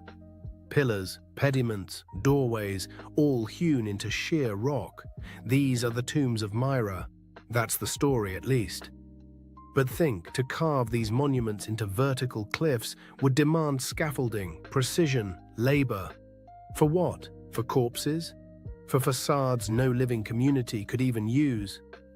Compare Petra in Jordan or Lalibela in Ethiopia. Grand facades explained away as tombs or churches, yet suspiciously mask-like. Were these truly built as tombs? Or did someone later repurpose older, greater works and call them graves? Either the ancients were skyscraper architects for the dead, or the story we've been fed is incomplete. The buildings that shouldn't be here, the tunnels that weren't supposed to exist, the architects who might never have lived. Springfield, Illinois, a city most people drive through without looking twice. But if you stop, if you really look, you'll notice something that doesn't make sense. Right in the heart of the city stands the Illinois State Capitol building, a massive dome of cast iron and limestone, 361 feet tall, taller than the Statue of Liberty, weighing more than 8 million pounds. They tell us it was built between 1868 and 1888 by hand, with no cranes, no electricity, just ropes, horses, and a lot of determination. But there's a problem. There are no verified construction photos. None. You can find portraits of the politicians and photos of men posing after it's done, but not one image showing the dome being assembled. The archives talk about budget delays and winter setbacks, but somehow every column aligns perfectly. Every arch mirrors the next with millimeter precision. Each limestone block was quarried in Joliet, carried nearly 100 miles by rail before rail cranes even existed. And yet, no record of how they lifted the 80-ton dome sections. Even the cost doesn't fit the era. $4.5 million in 1880s money. That's roughly $150 million today, during a time when a mason earned $1.50 a day. So you tell me, did a handful of men in the 1870s really build something that our modern engineers still call impossible without steel? Or did they inherit it, a structure from an older world dressed up with a new story, a new flag, a new date carved on the cornerstone? They say it was built, but it looks more like it was found. Religions were made to hide the truth about yourself. And there's been a few videos like this in this compilation that show us the beautiful structures that we've built. And to be honest, it makes me a bit emotional to see how beautiful the world is and how capable man is. Throughout generations and generations, we have left things of beauty. Like all those temples that are carved into the rock, carved into the mountain, all those spires, all those... I find it so impressive. Sometimes I feel like they're trying to tell us that we live in a gray world where everyone's bad and, you know, lack and fear and... But man, this world is beautiful. This world is abundance. The things that man is capable to achieve has no limits. Swear to you, it makes me emotional to see the beauty that man can attain. Man, I just wish we could let go of all this evolution talk and go back to what we were. I don't know if you guys agree or not, but man, that's how I'm feeling right now. Let me know what you guys think down below, and let's keep on rocking. Let's go. God stands for Generator, Operator, Destroyer, the mind, soul, and body. Brahma, Vishnu, Shiva, the Father, the Holy Spirit, and the Son. The generator is the mind, the beginning of all creation. The operator is the soul, what you feel, because what you feel then takes action with the physical body, the destroyer. The Father, the beginning, the Holy Spirit, the feminine emotion. The Father, the mind, the emotion, the spirit, give birth to a son, physical action. You take action on what you care about. If you lose care about watching this video, you will continue to scroll. The body acts out the heart. The body follows the heart. These are the three forces that generate your experience in your reality. All creation goes through this threefold process. These are the three forces, thought, emotion, action, we must gain full control over to generate a good experience. Aligning our thoughts and action with the Holy Spirit, which is a purified emotion, because emotions are what guide us.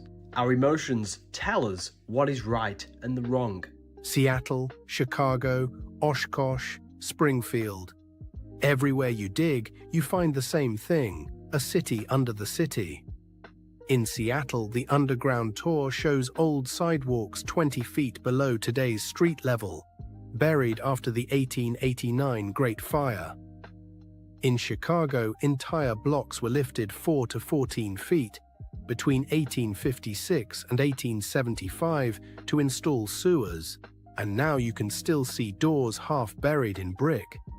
In Oshkosh, Wisconsin, old walls were found under Main Street in 1931, stone foundations for unknown buildings. And here, in Springfield, walk around the Capitol Avenue area, and you'll see window arches below the current sidewalk line. Whole floors buried under new pavement. They say it's urban development, but the more you study the pattern, the clearer it gets. We're not building new cities, we're reclaiming old ones. Each foundation is just the roof of what came before. History isn't linear, it's layered, like sediment, like memory. Maybe we didn't start from nothing. Maybe we started from someone else's ruin. Quiet music builds, ambient piano. They tell us we're living in the modern age, but maybe we're just walking on rooftops of a forgotten world, pretending we built it. Engineered human meat. That's right, a protein made from human cells that promises to be cheaper and tastier than any of its competitors. I'm Greg Wallace, and I'm off to visit Good Harvest, where a whopping 6 tons of human meat is engineered every day. That is stunning. With the promise of cheap meat for all, it may well be the meaty miracle we need to ease the squeeze of the cost of living. Anyone for human meat? I'm Michelle Ackley, and while Greg comes face to face with the production line, I'll be conducting a taste test with some very picky palates. It's really, tender. For the first time, we're going to find out where it comes from, how it's made, whoa, and what it tastes like.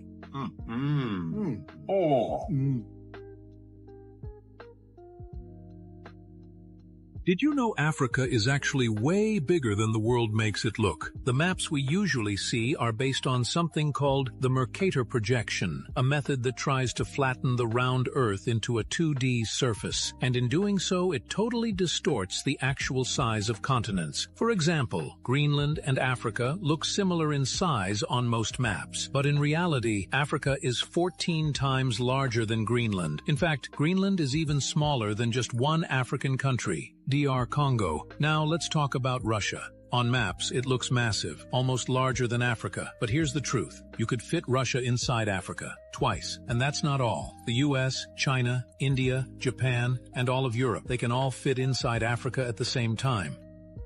If you see this camera in your town, it's already over. Across the UK and the US have started rolling out these AI facial recognition cameras, and yeah, it's exactly what it sounds. These things are disguised as normal CCTV cameras, but they scan every single face that goes past them. What this then does is pick up the person who's walked past it, and then automatically using AI scan it against a criminal database to see if you're wanted or you've done anything wrong. There is going to be someone watching and then proceeding further depending on who you are. Now, I'm not really sure how far this goes, like if I didn't pay a speeding ticket, are the police then going to come and jump on me? Or is it just for like actual criminals? Because I guess that's kind of smart. It is extremely clever though. They are scanning the photos of your face against a criminal database, your social media profiles, like the whole of the internet. It's insane.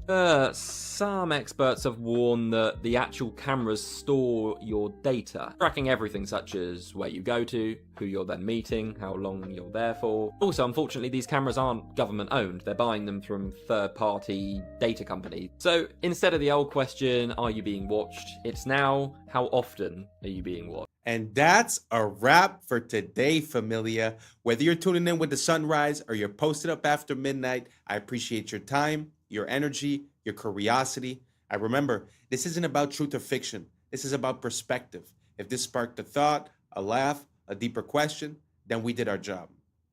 Drop your thoughts in the comments. Keep the convo alive. Like, subscribe, and don't forget to hit that bell if you're riding a wave, because we're just getting started.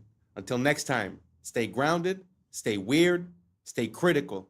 I'm Adam Strain, and this has been Adam Strain Reacts. Peace. Now's the time for us to link up. Really think we on the brink up. Making a change from living this strange. Living this strange.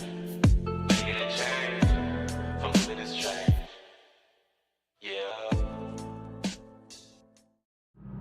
Yeah.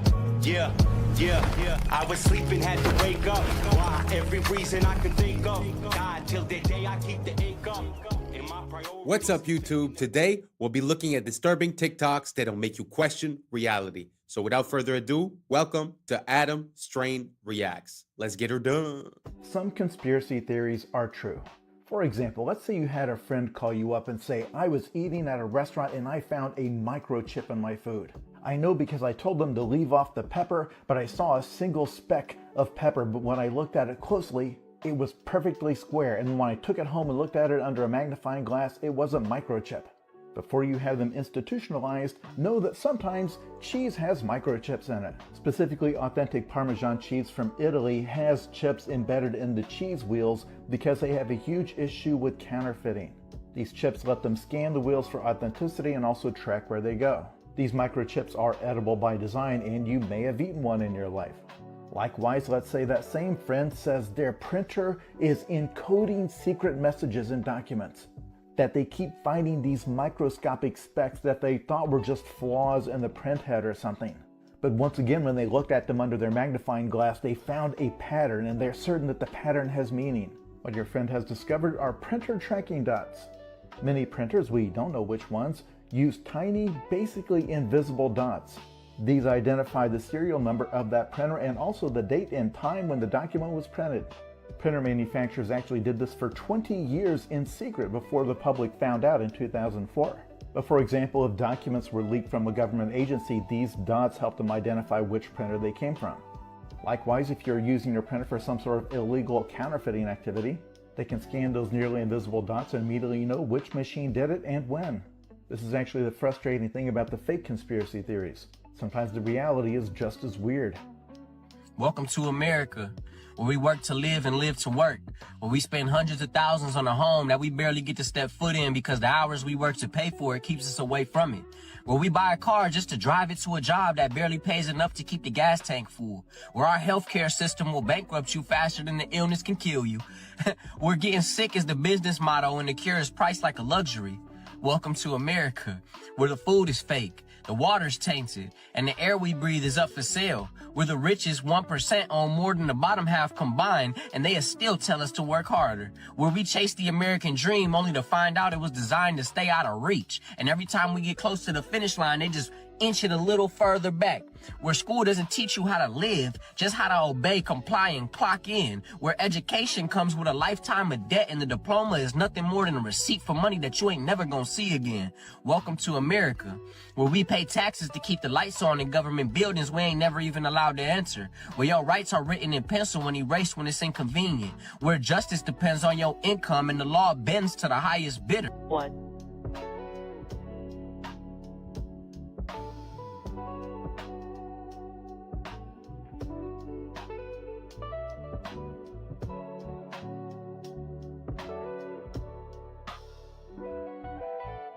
Liftoff. The crew is in orbit, traveling at nearly 17,000 miles an hour.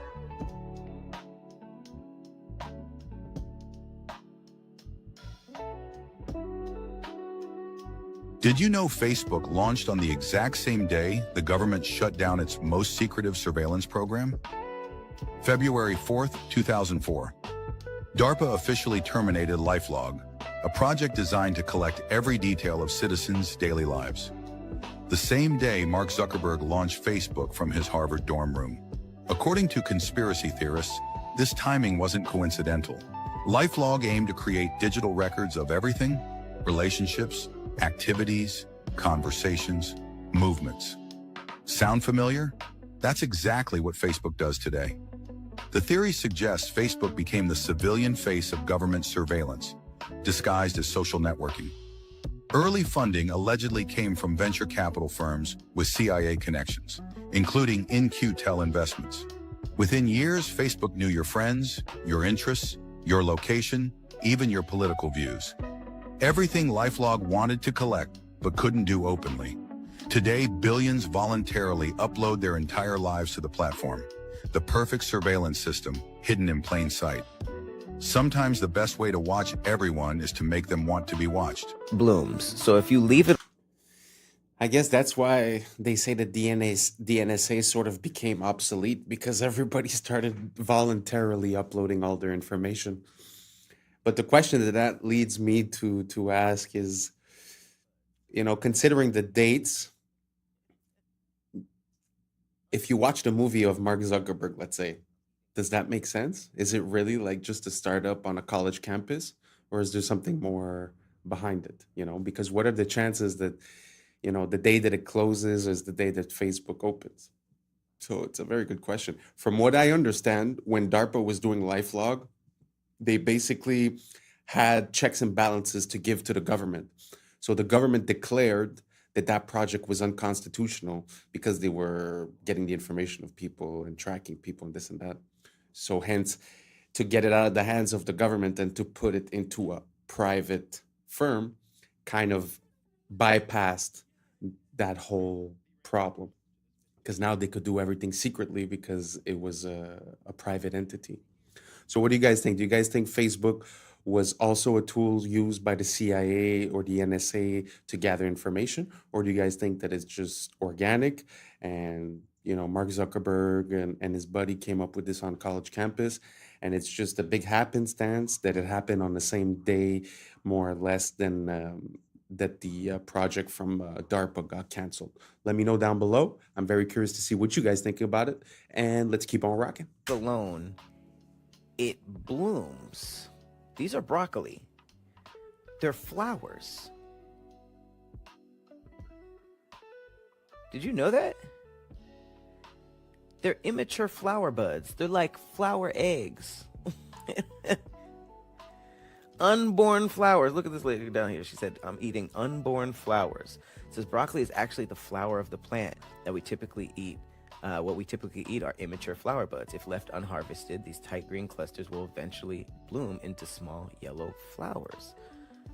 This is broccoli.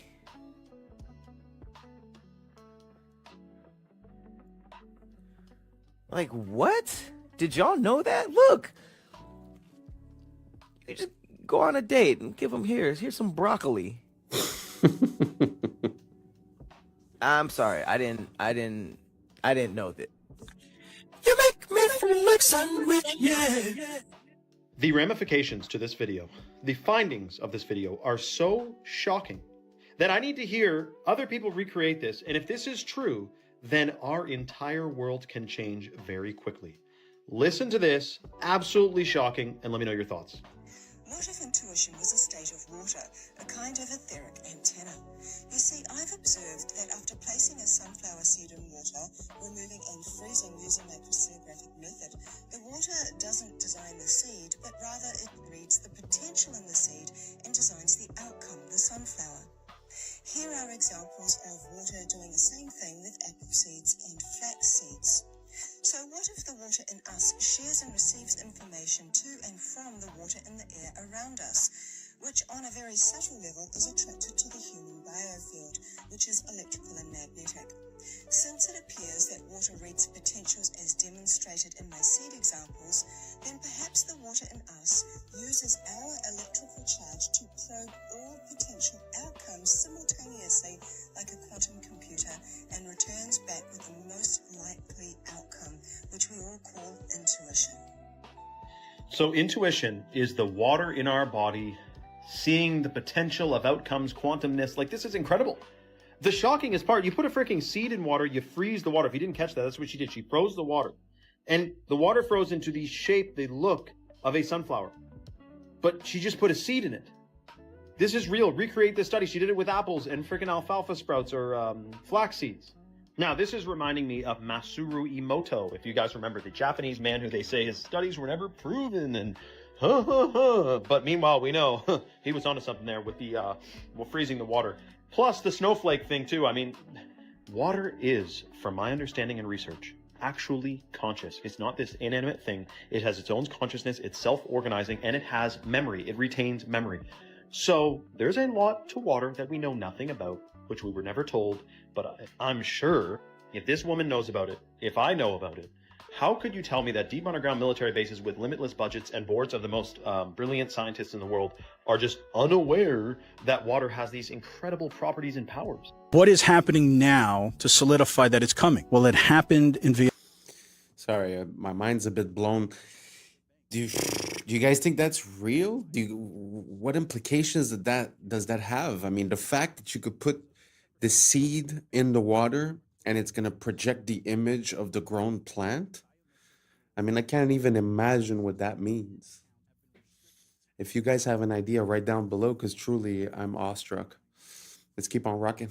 Vietnam. 86 million people have no longer access to their banks because they refuse to comply with biometrical standards for digital identification. Denial by default. As of September 1st, 2025, banks across Vietnam are closing accounts deemed non-compliant to new biometric rules. Authorities estimate over 86 million accounts have been restricted.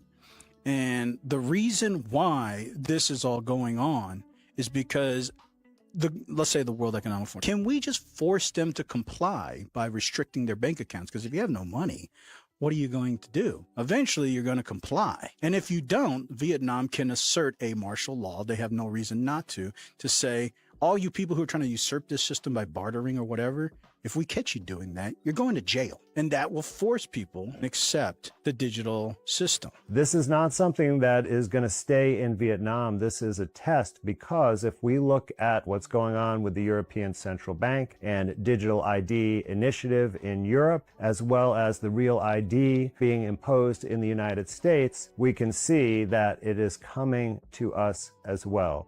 That's where it gets confusing. Right. So, what do you guys think about the digital ID? Do you guys think that it's the natural progression of things, or do you guys think that this is a whole other level of control, tracking, data harvesting, and etc.? Right? Let me know down below, and let's keep on rocking. the real problem, the question is the Van Allen radiation belts. Now, the people that say that it's easy to go through the Van Allen radiation belts will tell you that it's a donut.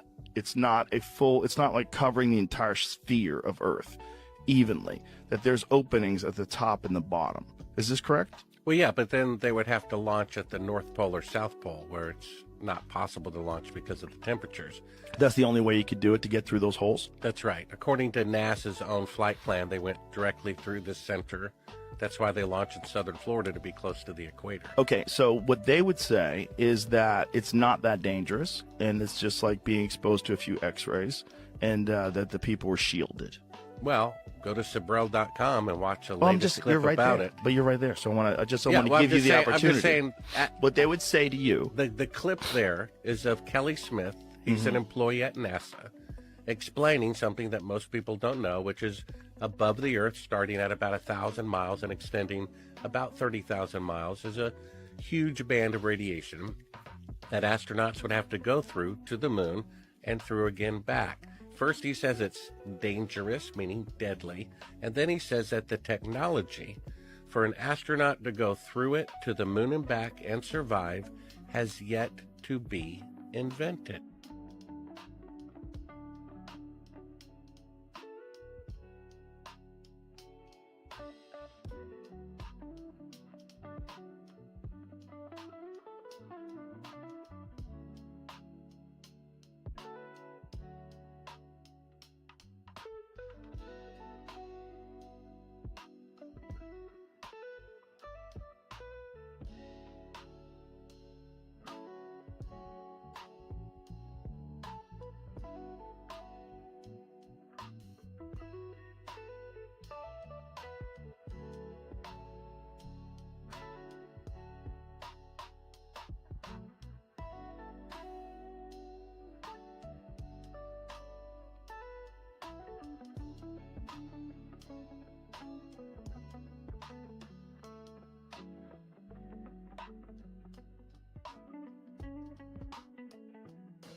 You know the narrative doesn't add up when you take a look at some of these beautiful works of art, like all that detail on that lace, that hair, and this veil, all said to be done with hammer and chisel. They are not just beautiful works of art, timeless pieces, they are impossible given the historic timeline we were told, because we don't make anything close to that detail and that beautiful like they did hundreds of thousands of years ago. And just look at the tools we need to recreate it today. Much like the architecture not matching the tools of the period. The same goes for the beautiful works of art from the old world. And everything seems so backwards. Our art has regressed. Our buildings are nothing more than boxes. This next video breaks down how we need robots and tools to help us replicate the beauty of the old world. A monumental block of marble about the size of a railway car, 200,000 pounds of flawless Carrara stone. You're going to move this block out of here? We are going to move this big boy out of here. How? There are going to be a couple of cranes and a huge truck to lift it. A feat not possible in Michelangelo's time, but then neither was this. Meet Robo, one of the brigade of robots taking over sculpture.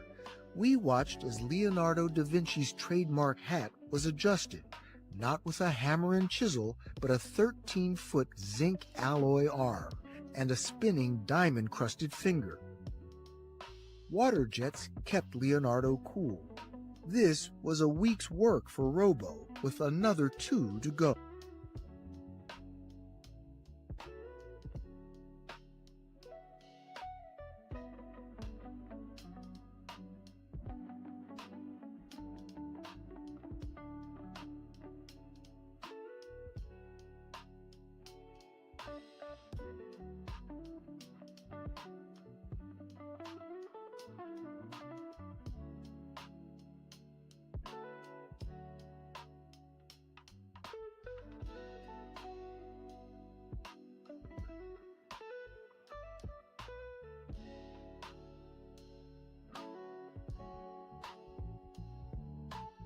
So big news, Taylor Swift just dropped The Life of a Showgirl, and what an album it is.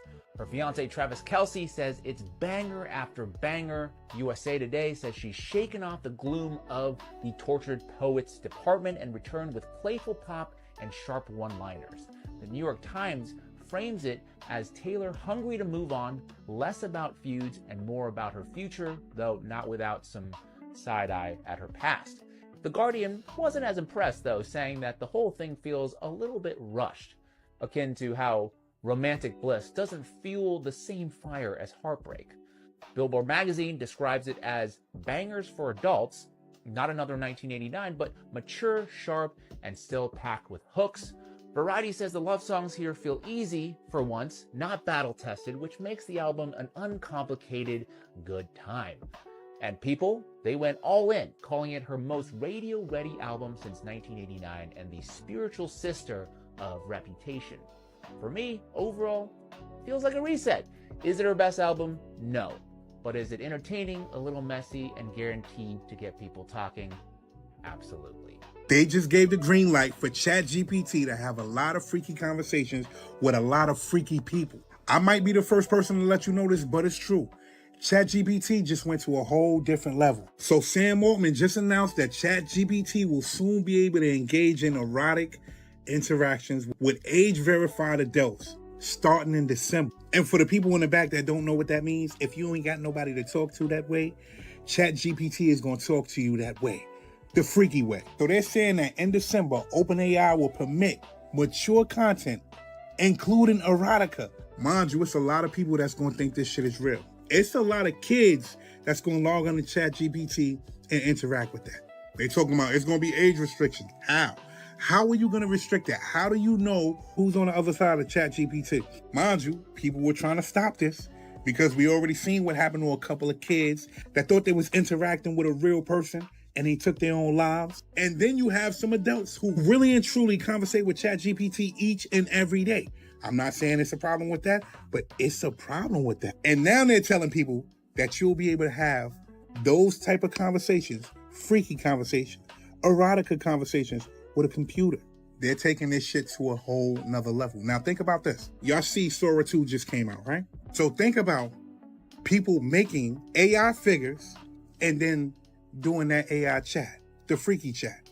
OF models, y'all in trouble because guess what? Now people ain't gotta pay for that. Now they can make the woman of their dreams or the man of their dreams via Sora and then have a chat with them via OpenAI, via ChatGPT.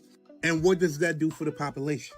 Don't let me find out that you gonna be on ChatGPT using it the freaky way, because it's about to get freaky, man.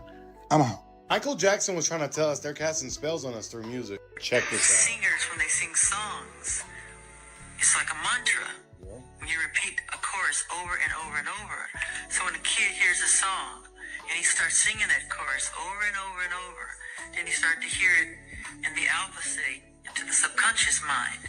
So you start to become the song or become what you're saying.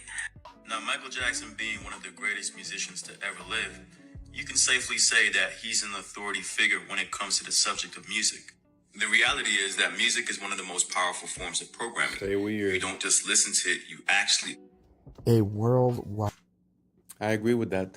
And whether it's music coming from outside or the music that emanates from your thoughts, it's very important to keep it positive and keep yourself on a good outcome.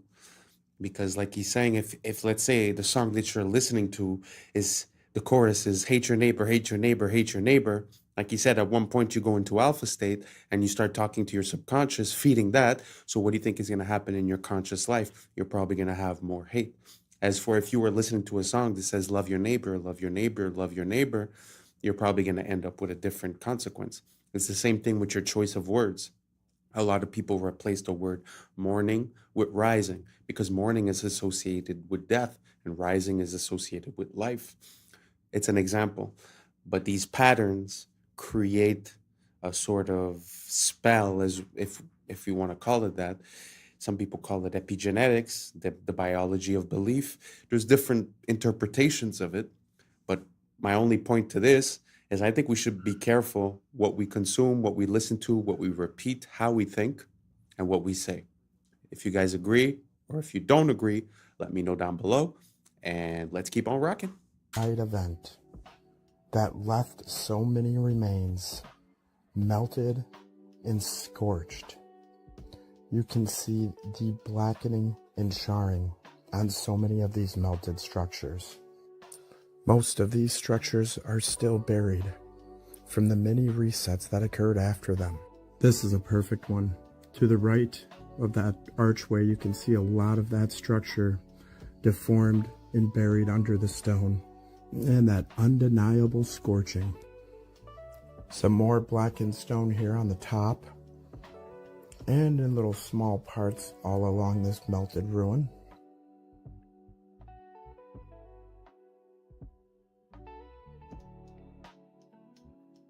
Our eyes are useless when our minds have been made to be blind. Most people will never connect the dots because they never see the extent of the melting. When you've ever seen maybe one or two examples that ever look like this, and they tell you it's erosion, that lie's easy to buy. Everyone that researched it, myself included, all thought the same thing at first.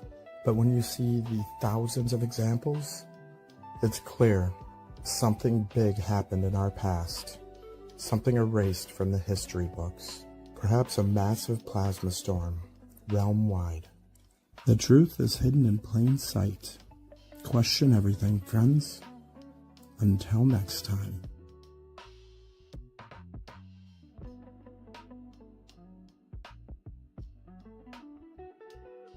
And that's a wrap for today, familia. Whether you're tuning in with the sunrise or you're posted up after midnight, I appreciate your time, your energy, your curiosity. And remember, this isn't about truth or fiction. This is about perspective. If this sparked a thought, a laugh, a deeper question, then we did our job.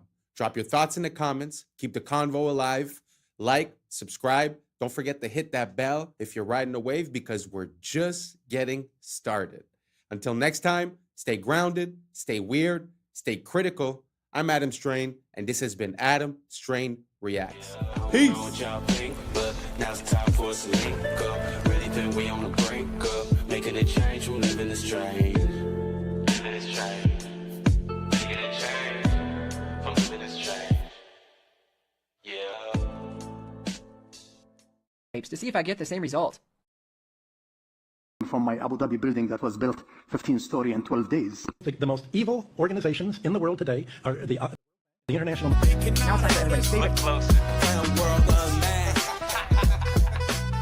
What's up, YouTube? Today, we'll be looking at disturbing TikToks that'll make you question reality. So without further ado, welcome to Adam Strain Reacts. Let's get her done. Andrew, if every interview, every video, every tweet you've ever made was erased from the internet forever, and all you had was 3 minutes, what one truth would you share with the world? You know, truthfully, amongst all the shit I've seen and all the shit I know, I've only ever pushed one message, and it's the message that I've come to because I believe that since the dawn of time, every single generation has believed the world is ending. We can't pretend that we don't feel like the world is currently ending, because we do. But we can't believe that the people in World War II didn't feel like the world was ending, or the people in the Napoleonic Wars didn't feel like the world was ending. Imagine being in Rome in 2000 BC. Imagine when the barbarians bust through the gates of Rome for the first time. The world is over. The world is ending. The world will never recover. But the world limps forward, and new empires are built, and everything seems to come back, and then it's all destroyed again, and then it comes back. It's the circle of life. So every single generation has believed the world is ending. And it seems that in my simplification of all of these hyper complicated historical events, the only thing that's ever resisted enslavement or built a society worth living in has been bands of brothers, of good men who stick together, who are brave. The reason I push masculinity is not because I'm trying to be the world's biggest tough guy. It's because I actually believe it is the resistance to the enslavement. I think that a bunch of men who say, we're not afraid of you, we don't believe you, make me scared. You can't. I don't care what you say I should do. I don't want to do it. That's only ever been the resistance that's ever existed. It's always been that way. And the reason we're in the trouble we're in today is because this is the first generation in history where there's no warriors. We always had warriors. There's the enemy. Get our guys together. Let's go fight them. Now I can't find anybody to fight. It's just me up here. Everyone with an opinion on the internet doesn't want to fight. They want to turn on me. I'm standing at the front saying, let's go, guys. And they're saying, you're a sellout. Well, what the are you doing? Why aren't you up here? What are you telling the world? What help are you giving? Who are you waking up? How are you shifting the Overton window? You're not risking a thing. I'm risking it all, and you're turning on me. I can find the odd guy here and there. Where's the resistance? So when I'm trying to preach masculinity and saying to guys, look, go to the gym, get strong, resist, don't be afraid, speak what you think, I'm trying to say all these things, trying to inspire some backup, some support. Masculinity is the answer to the trouble we are in. And truthfully, unless we get some balls back, well, then it's over, isn't it? And women can complain, and women can protest, and women can riot, but nobody gets. Because when women complain, it's called an inconvenience. And when men complain, it's called a revolution. Well, everyone, this has been your guest, Andrew Tate. This is the Jack Neal Podcast. I gotta say, I was having this conversation recently, and what he was saying in the beginning resonates kind of true to me, because it seems like every generation it's the apocalypse, it's the end of the world, and especially when you spent your whole life believing in the narrative, and you're going through life in automatic mode and just accepting the information that's given to you. Well, when you start waking up and start seeing the inconsistencies and things, it's very easy to have an extreme view where it's like, well, everyone's out to get me, like they're trying to get me with the food, with the air, with the water. They're controlling the finances, they're controlling everything, the wars, this, that. So it's very easy to come to this realization and be like, oh, it's the end of the world, blah, blah, blah. When, like he said, every single generation has had a bunch of people thinking the same thing. So instead of focusing on that thought of the end of the world, like he said, he's putting it towards masculinity, men and women. But I think like just unity and just realizing what we need and focusing on that and being the positive change, having personal discipline, making better decisions will make us make better decisions as a society.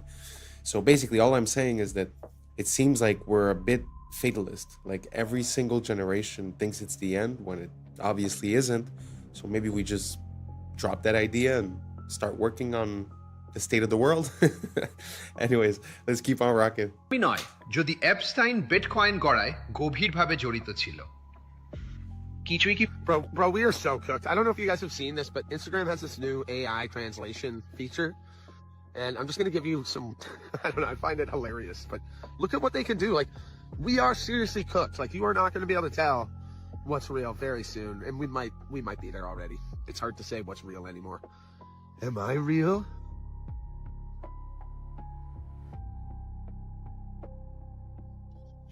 Here's me talking in different languages. পবিত্র নয় coin nada es sagrado. ¿Queda algo que no haya sido tocado por estos sinvergüenzas? No, es la respuesta. Así que cuando Coinbase solo valía 400 మిలియన్లు ఉన్నప్పుడు Epstein అందులో $3 million పెట్టాడు. ఇది Epstein files లో ఉంది. నాకైతే ఇప్పుడు There's a school in Switzerland called Le Rosey, where billionaires and kings send their children. Their classrooms overlook Lake Geneva. In winter, the whole school moves to Gstaad, their private ski resort. Physical education? Skiing the Alps. They don't learn the rules there. They learn how to write them. Their classes are power, diplomacy, and silence. They're taught how to walk into a room and own it, how to speak less and be listened to more. They're not tested on grades. They're tested on presence, confidence, and connection. Because La Rosey doesn't prepare you for a career. It prepares you for control. I admire a lot of nationalities, but the Chinese and the Germans, for me, they come top. They are the smartest mind. The smartest people who come from school and university, they are the people who are running China. They don't run technology companies. These guys are so serious. The West do not even know they are so serious. And I'll tell you, the gentleman who I bought from my Abu Dhabi building that was built 15-story in 12 days. It was fascinating to see 12 days a building was built.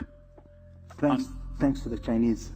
Unbelievable. Like who anybody believe 15 stories in 12 days? Like unimaginable.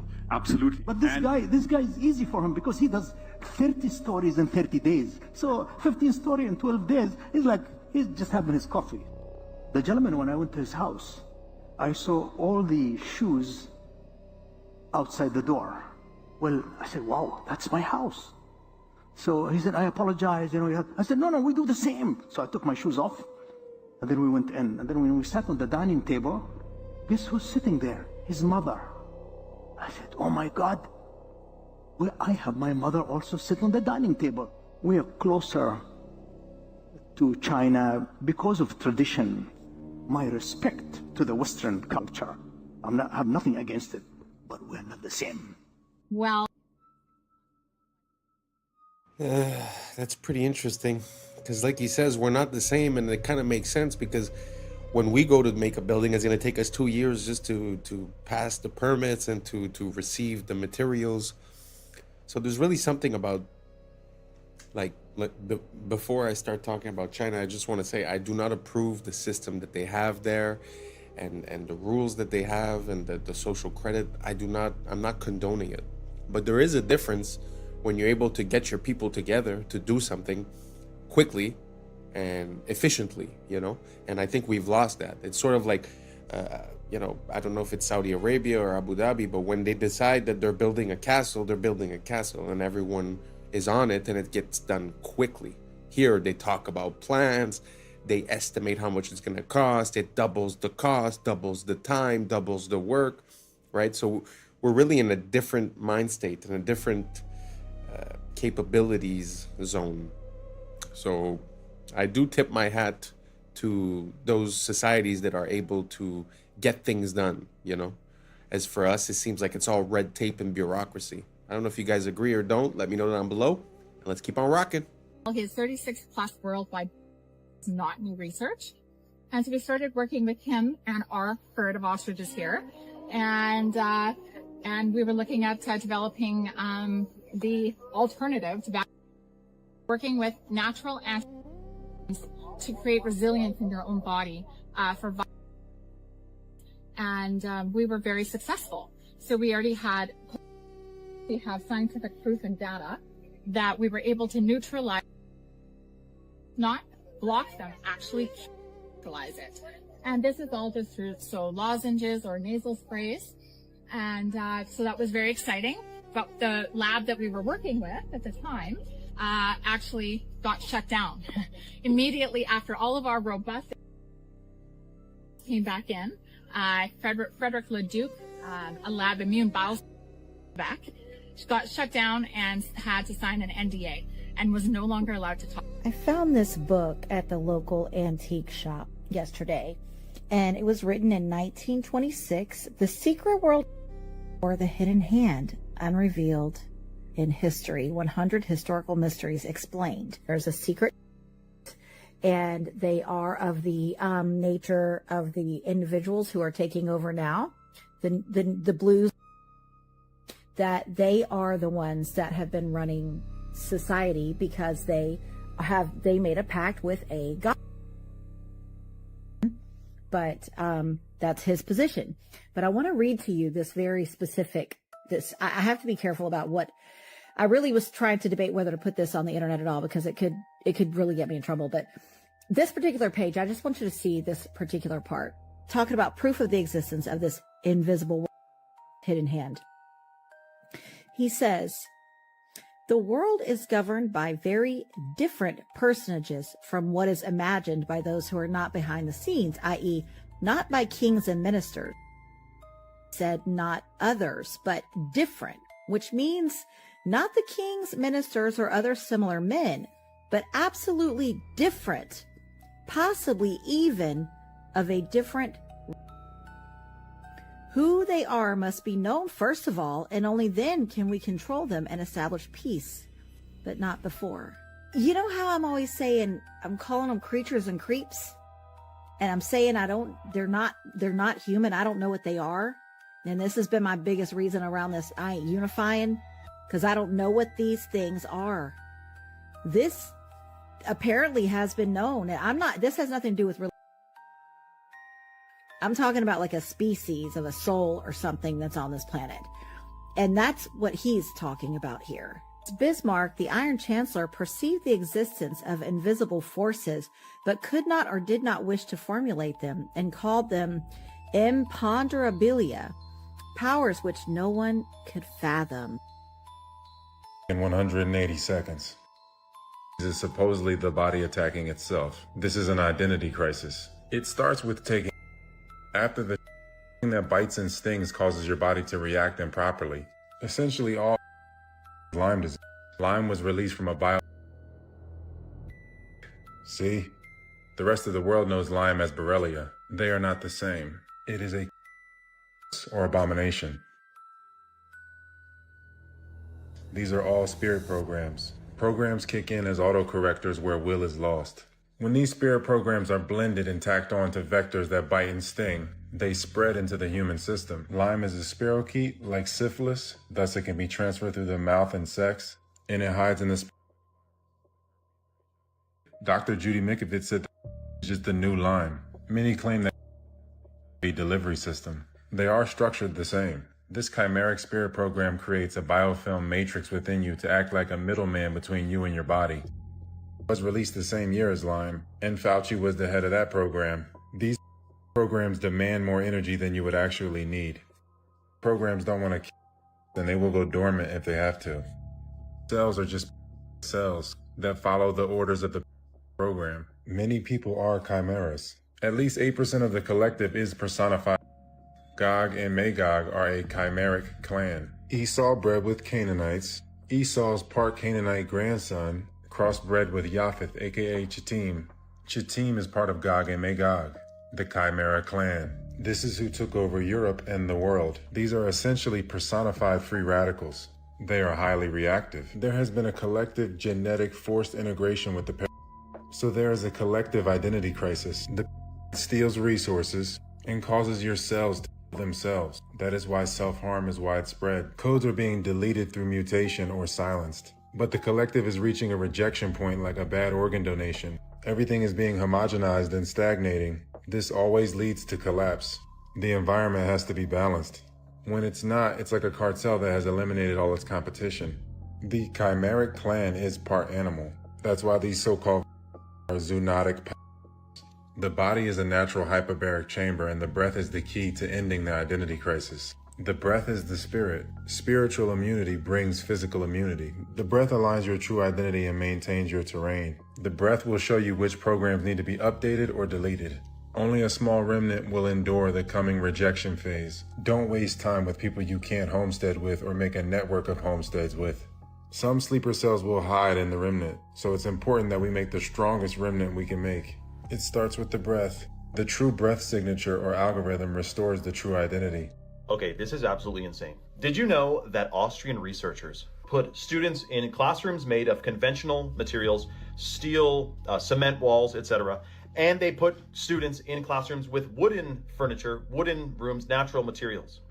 They measured their heartbeats, okay? And the students in the synthetic, let's call it, classroom with the unnatural materials had, on average, 8,600 extra heartbeats per day per student on average. Why? Why?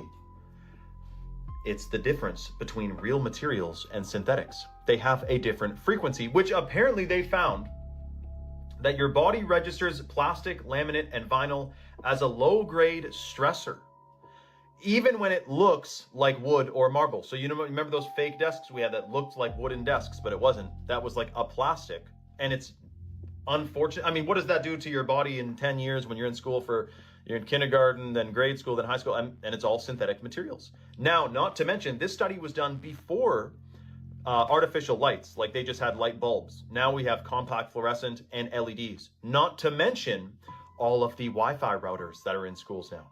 Like every 20 feet down the hall, there's a freaking Wi-Fi router hanging on the ceiling. That is something else to be discussed. Now, when it comes to our homes, especially if you're building a new home, I mean, dude, you can really make it an organic eco house with some easy, hacks. But what if we're at home surrounded by unnatural materials as well? Then what are we doing? Are we shortening our lifespan by being surrounded by plastic? I mean, think about it. Drywall, Chinese drywall is in pretty much all of our homes. It's toxic dust. It's toxic to breathe in, and it's mold, like it can get moldy. Whereas a hemp house or a cob house or a stone house, there's different houses that are mold resistant, namely hemp. I mean, hemp is basically a tank couldn't drive through. I mean, hemp is extremely durable, mold resistant, fire resistant, and it actually blocks EMFs. Like if you're in a house that's made of hempcrete, and you're down the hall, and there's 2 rooms between you and the Wi-Fi router, you're not gonna get cell service. Like that's one of the things people say when they have a hemp house is they don't get very good cell reception, which is good because you don't need cell reception on your brain stem every freaking day. But is that study shocking or what? Frequency, energy, frequency, and vibration. Nikola Tesla knew all about it. Let me know your thoughts in the comments below and follow for more. Very interesting. I haven't seen the study that he's referring to, but imagine if just the objects that surround you Like if we take for granted what he's saying, the objects around you have an effect on your body and its function. Now imagine the air, imagine the food, imagine the water, the drink.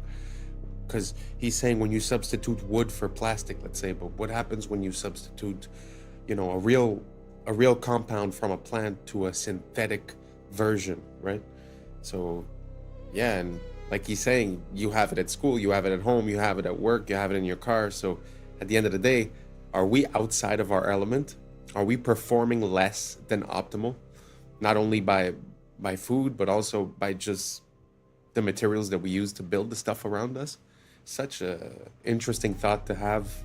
I'm gonna look into it a bit more. Let me know what you guys think down below, and let's keep on rocking. What's the difference between the debt and the debt that African nations own? Because the U.S.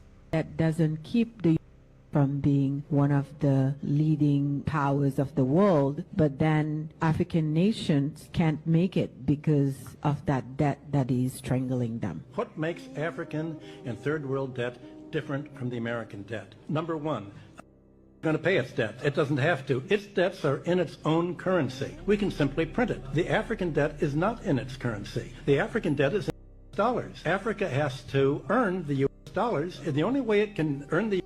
dollars is not to be for growing its own food and becoming independent and doing something that the does not like. The principle underlying the foundation of the World Bank is that no country should grow its own food. Africa and the third world should only grow export crops. In order to have an oversupply of cocoa and other tropical raw materials to keep down the price, they must buy their grain from the or Europe, so that if they do something that we don't like, we can do what tried to do to China in the 60s. We can sanction them. We can say, we're going to starve you. We're going to not export any grain to you. So owing their foreign debt in dollars means that they have to somehow sell something they want, not what they want. I think the most evil organizations in the world today are the international. Now it's time for everybody's favorite food to microwave, the grape. And you know what?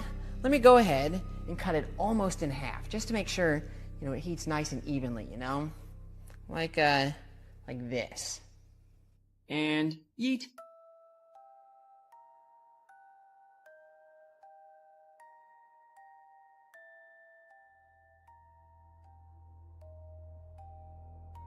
Unfortunately, the fragrant smell of roasted grape is hidden by the suffocating nitrogen dioxide fumes, which is the deadly brown gas left in the beaker there.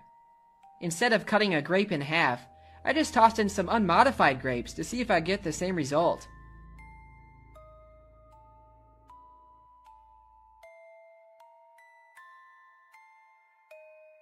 Yep, grapes are haunted. Let's see if the microwave can melt magnesium ribbon, or at least see what kind of plasma it'll make.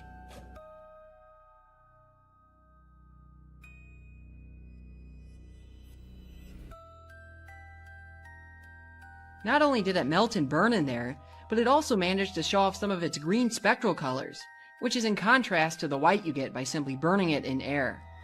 Aluminum melts at only slightly higher temperatures than magnesium, but for the sake of curiosity, I'm going to toss some foil in there anyway. Alright, here goes nothing.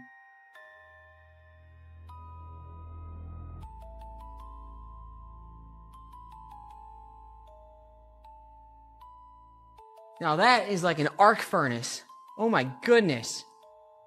Now it's time for something more challenging. Copper needs to be very hot before it melts, so let's see how it holds up in the microwave.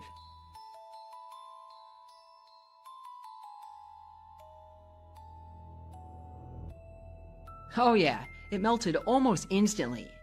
Now this also brings up an important point about the glass.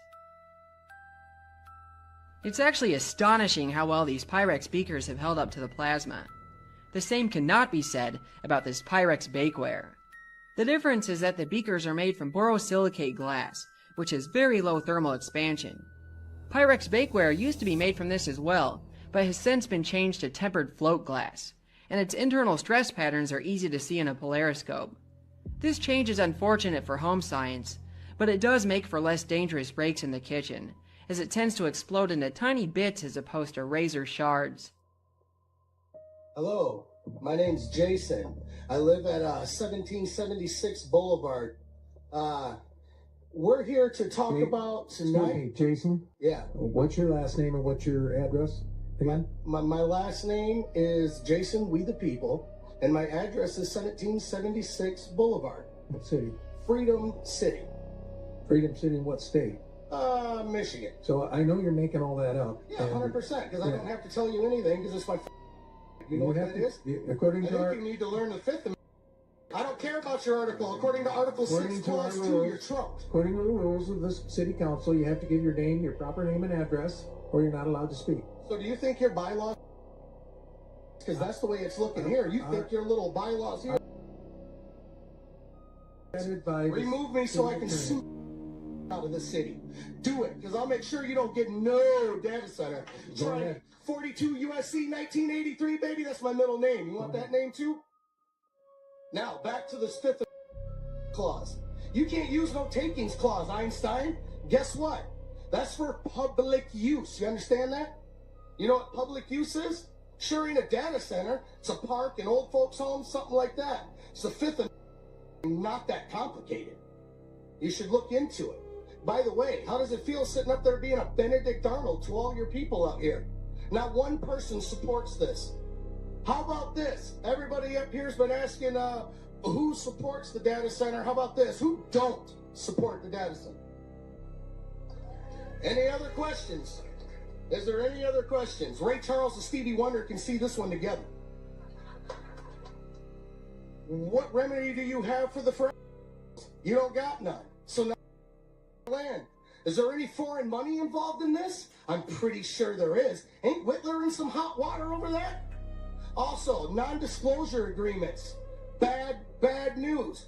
I want everybody in this room who lives here to FOIA request every single non-disclosure agreement from any council member, mayor, anybody in this city. You need to FOIA who has one. You won't be able to see what's on it, but you'll be able to see who has one. And then at that time, we got a real conflict of interest, don't we? I think we would. Next thing, who are you having come in here that's putting these underground generators? Oh, you're not. You got these big old power lines going in right now that everybody's talking about. What's that? I mean, have we already made our minds up? Huh, seems that way. Well, anyway, here's your people. Have fun. Kudos to him for raising his voice, but it's pretty crazy. It feels like we've gotten so far from the beginning of this experiment, of this freedom experiment, of, you know, the Constitution and the rules on which we were based, and now everything is so convoluted with policy and rules. And like he's saying, you know, he's like, well, you could have all these rules, but it shouldn't trump my, you know, my Constitution Amendment rights, right? So it's very interesting to listen to him talk, and he brings up a very important point as well. How is it possible to have people representing you and working for you that are allowed to sign non-disclosure agreements with these companies? And then afterwards, they decide on if they get to build or not, but they can't really tell you all the information that they're privy to. So if they're a representation of you and they know something, but they can't tell you, I really don't see like how that can work. I don't know. Let me know down below if you guys could shed some light, and let's keep on rocking. This guy, tragically, from falling off a balcony. He was also obsessed with bioengineering. So he had all of these scientists that he would donate money to their charities, and he would have them work on things and stuff. But what I heard, and this is completely unsubstantiated, but I heard it and I thought it was fascinating, was that he also had these same guys, because they were and everything like that, he had them design a novel. That was his, basically, that was his trump card, which is like, I don't go to jail or I release this. And it's like one of these things where if I don't keep entering in a thing every 30 days, I die. In October or November, his switch went off, and that's what introduced into the world until it became what we do today. I don't believe it. I don't. I'm with you. I don't believe that for a second, but that's a goddamn great. I love it, and I'm going to spread it as much as I can. That's crazy. Are you the... Maybe one of the benefits of me talking to you today is that you'll see that maybe not everything is true that you've heard about me. April 19th, 1995, a decorated Gulf War combat a truck bomb that he didn't build in a Ryder truck that he didn't rent with the help of a passenger who didn't exist. Having just gotten away with soil to date, the Fort Bragg trained Special Forces sheep drip dropout blended in with the crowd by making his getaway in a car without a license plate and was immediately pulled over. It was the supposed target of the attack, but luckily all of their agents were out of the office that morning. Later that day, the declared, "We will find the people who did this. And when we do, justice will be swift, certain, and severe." Except for John Doe number 2. John Doe number 2. John Doe number 2. Who never existed. In McVeigh's unprecedented 3.5-week trial, the prosecution didn't show the CCTV footage of him and John Doe number 2 parking the Ryder truck. Didn't explain why 24 separate witnesses mass hallucinated the existence of John Doe number 2. Didn't explain why the Army was storing Ryder trucks at Camp Gruber. And didn't talk to blew the whistle on the plot. But they did collaborate with and they did convict McVeigh as the lone wolf bomber and Terry Nichols as his bomb-constructing accomplice. Still, a bunch of crazy conspiracy theorists, including 300, insist on talking about facts and evidence and refuse to simply believe what they've been told a million times by people in tailored suits with well-coiffed hair. They quote the Lower and the inventor of the neutron bomb, who point out the physical impossibility that the truck bomb did the damage to the building, but that doesn't matter because if there were that day, we would have heard about them. The second found and diffused. I think he said another bomb. The Justice Department that a second has been found. They then found a third which was also larger than the first. And I see another. So apparently they're going to try to get out that. The FBI claims to have lost the footage showing McVeigh and John Doe number 2 parking the truck in front of the Murrah building that morning, but that's understandable because the Bureau has a lot of important evidence to store. Terry Nichols insists involved in the plot, but thankfully a judge just saved us the trouble of listening to him by preventing lawyers from deposing him. Truck parked across the street 2 hours before the blast, but that just shows the authorities were prepared for anything. And other documents obtained by 2020 show that someone called the executive department in Washington and said the Murrah building had been, but this was 24 minutes before the. But that just shows the public was unusually vigilant that morning. Also, apparently, Governor Frank Keating's brother, Mark, had been working on a novel about a stranger still. One of the characters in the novel was named Thomas McVeigh. But that's probably just a coincidence. McVeigh wrote a letter to his sister where he admitted to being a secret special of the pain in his ass from an army. That's crazy because if he didn't actually leave the army in 1991, there would be proof of that. McVeigh was not executed on May 16, 2001 as scheduled because he had failed to turn over thousands of pages of evidence to McVeigh's defense attorneys. But the execution went ahead on June 11th. In a highly unusual and secret agreement, no autopsy was performed. One witness said he was still breathing, and the prison officials admitted his hearse was a decoy. Then, the case was officially closed. And if you question any part of this story, you are a paranoid, wingnut, birther, truther, tenther, prepper, conspiracy loon who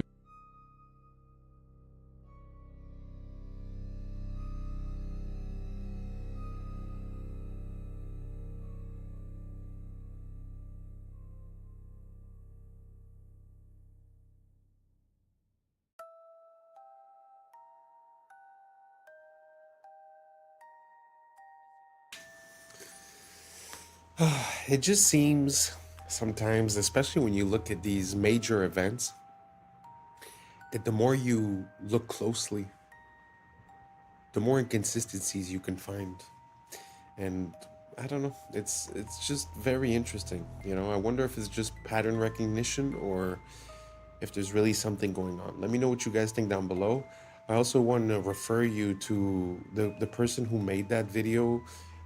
Is actually James Corbett, and he's a great creator.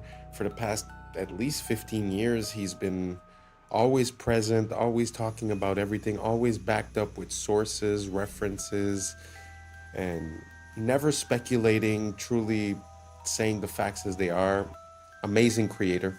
So anyways, thank you so much for rocking until the end. That's a wrap for today, familia. Whether you're tuning in with the sunrise or you're posted up after midnight, I appreciate your time, your energy, your curiosity. And don't forget, this isn't about truth or fiction. This is about perspective. If this sparked a thought, a laugh, a deeper question, then we did our job. So drop your thoughts in the comments, keep the convo alive, like, subscribe, and hit that bell if you're riding a wave, because we're just getting started. Until next time, stay grounded, stay weird, stay critical. I'm Adam Strain, and this has been Adam Strain Reacts.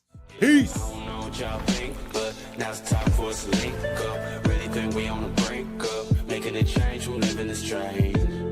Living this train. Making a change. I'm living this train. Yeah. Number 322.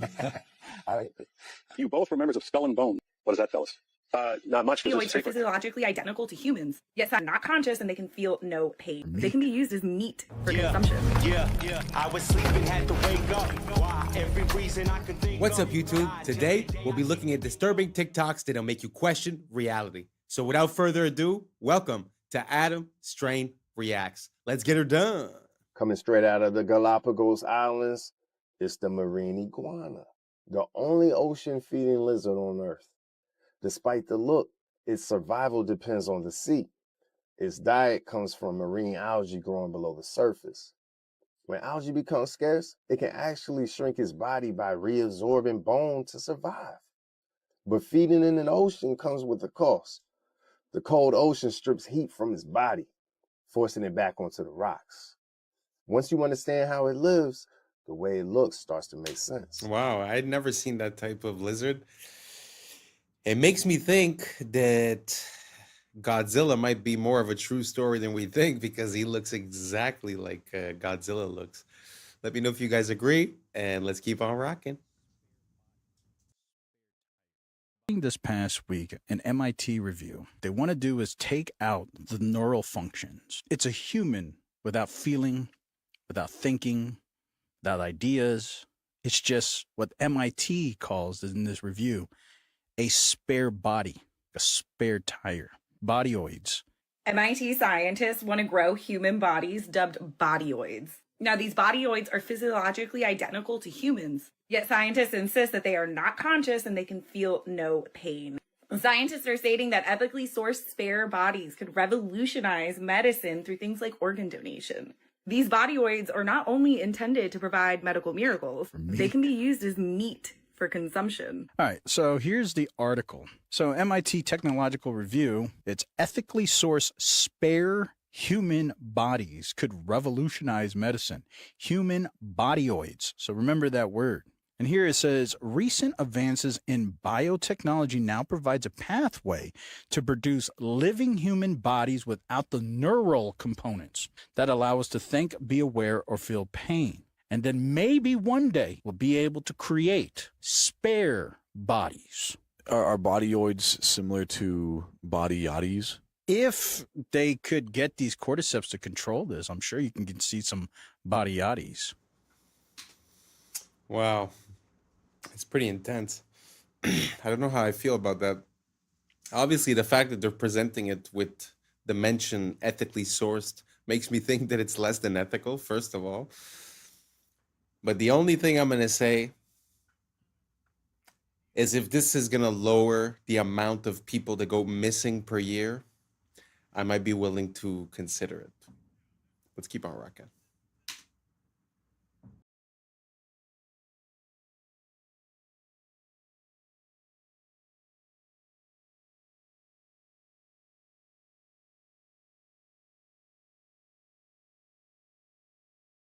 This one's in Thailand. Been in Thailand before. Beautiful. Beautiful. Beautiful. What comes with the island? There's a small villa there. You could practically build if you want. There's building space. Yeah, there's. Do the islands come with the children, or are the children imported out there?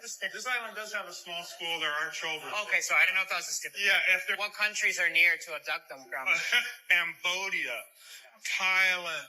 Laos, Vietnam, Philippines. The Philippines. Oh, cool. The Filipinos, if they're not being a nurse, they're being your crew. Okay, so. True. Yeah, so. Yeah. What age ranges?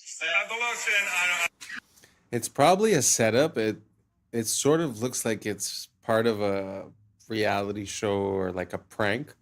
But the people do seem to be responding quite, I guess it's a manifestation of what people think is going on.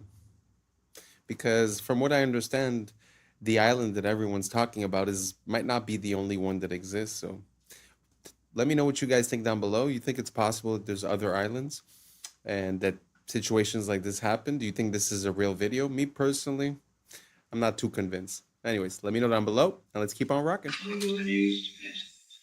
Oh my God. Oh.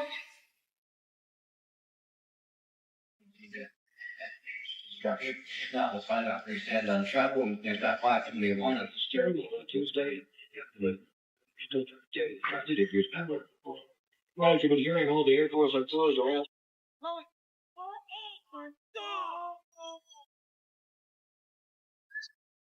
You were both in Skull and Bones, the secret society. It's so secret we can't talk about it. What does that mean for America? The conspiracy theorists are going to go wild. I'm sure they are. I don't know. I haven't seen the web. Number 322. You both were members of Skull and Bones, a secret society at Yale. What does that tell us? Not much, because it's a secret. Is there a secret handshake? Is there a secret code? I wish there were something secret I could manifest. 322, a secret number?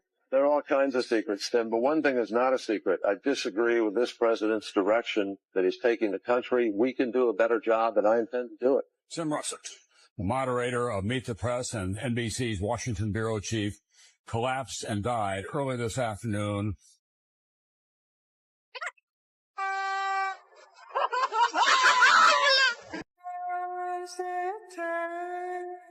In your living room, no.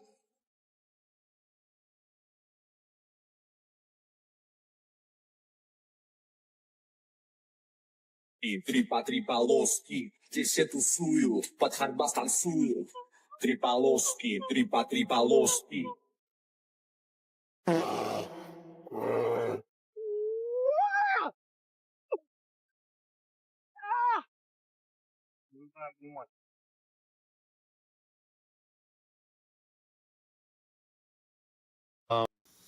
Although Russia isn't for beginners, number 3 and number 2 were fake because the bear was not a real bear, obviously. And the guy that went through that bus was actually for a movie. It was like a high-speed stunt that they were doing. So just to say that, not everything you see is real neither. Let's keep on rocking. Do you guys remember Shia LaBeouf starring in many different motion pictures, namely Transformers? Do you remember when he had a little bit of a breakdown, was kind of exposing certain things, and many called him crazy? Do you think that had anything to do with this clip I'm going to show you now? I remember we had an FBI consultant on the picture telling me that they can use your ADT security box microphone to get your stuff that's going on in your house, or OnStar, they could shut your car down. And he told me that 1 in 5 phone calls that you make are recorded and logged. And I laughed at him, and then he played back a phone conversation I had 2 years prior to joining the picture. The FBI consultant. And it was like one of those phone calls that was like, what are you wearing type of things. Now, I heard a whistleblower say that when we think of spies, we think of them as like, James Bond sneaking around. But in fact, according to this whistleblower, like 90% of spy work entails blackmail. And when he said 1 in 5, this has got to be like 15 years ago this video came out. 1 in 5, dude, anything you do on your friggin' phone, any keystroke is being recorded. Audio, talk about 5 out of 5 phone calls are freaking recorded, guaranteed. And I think that's going to be used at some point, or I bet you the intention is, to link it to your digital ID. At some point, something's going to crack here around the corner with digital ID and social media. It's going to be crazy. We need to resist. But I think he was trying to tell us. Let me know your thoughts below and follow for more. You know what? Yeah, it's a pretty crazy time we live in where everything seems to be like the net seems to be closing in on us. I've heard something recently about they were talking about controlling people's speech online, and it had to do with anti-Shemitism. But basically what they were saying is that if ever you get flagged or, declared as one of these bad people, that basically they're going to put a note or something along those lines on the Google Ads and the SEO so that throughout your whole life, it would never be forgotten and that it would follow you your whole life. So what he's saying about merging with the digital ID or whatnot seems to be one of the plans that are in motion for a near future. So if you have the opportunity to vote against it or to make it be known or to not conform, I would highly recommend to think about it because it seems to be coming quicker than we imagine it. Anyways, let me know what you guys think down below and let's keep on rocking.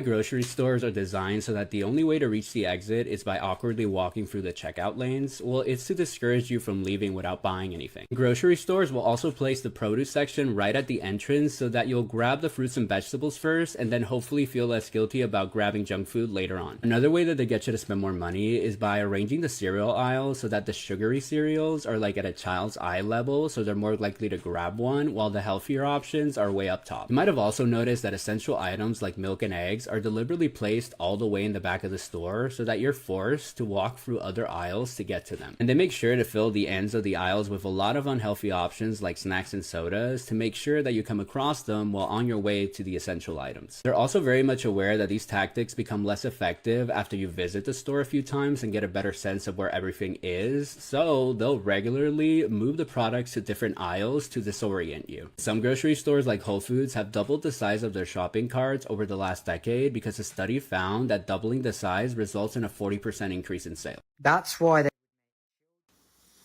Wow. Isn't that crazy when you start realizing that everything in life has a meaning and a purpose?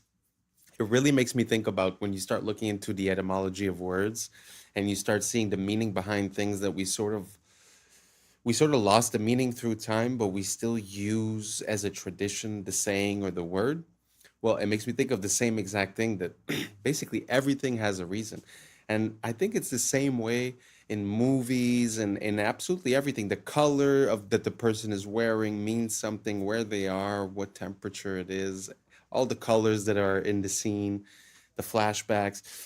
Anyways, all that to say that I find it super interesting. I'd never seen this one about, I'd seen one or two about the supermarkets, but this video was like very precise and I really like it. Let me know what you guys think down below. Let's keep on rocking. They would make children suck on silver spoons when they were ill, because silver is a conductive material. So when they would put a silver spoon, it was increasing the conductivity of that person and therefore instantaneously person. Because if we think of humans, we are electrical beings which run off of electricity. Therefore, if you are under the influence of illness, sucking on a silver spoon will help bring that electricity back into the body. And what's interesting is when we think of the olden times, everybody would use silver cutlery and copper cutlery. Specifically, even the royal family, and so all of their food would touch silver cutlery, and the silver would then exert a frequency onto their food which they were going to eat, which would then as a result increase the conductivity of their food. So if you eat with a conductive material, you're keeping the of that food, and at the same time you're increasing the conductivity of that food which you will then consume. And as a result, this will then increase the conductivity of that person and therefore instant. And if you look at the cutlery today, it's all stainless steel or plastic, which are both non-conductive. And this was done deliberately because these will not increase the conductivity of the food, and therefore you will not have an increase in frequency when eating these foods. So silver spoons from the 1800s is a very interesting one.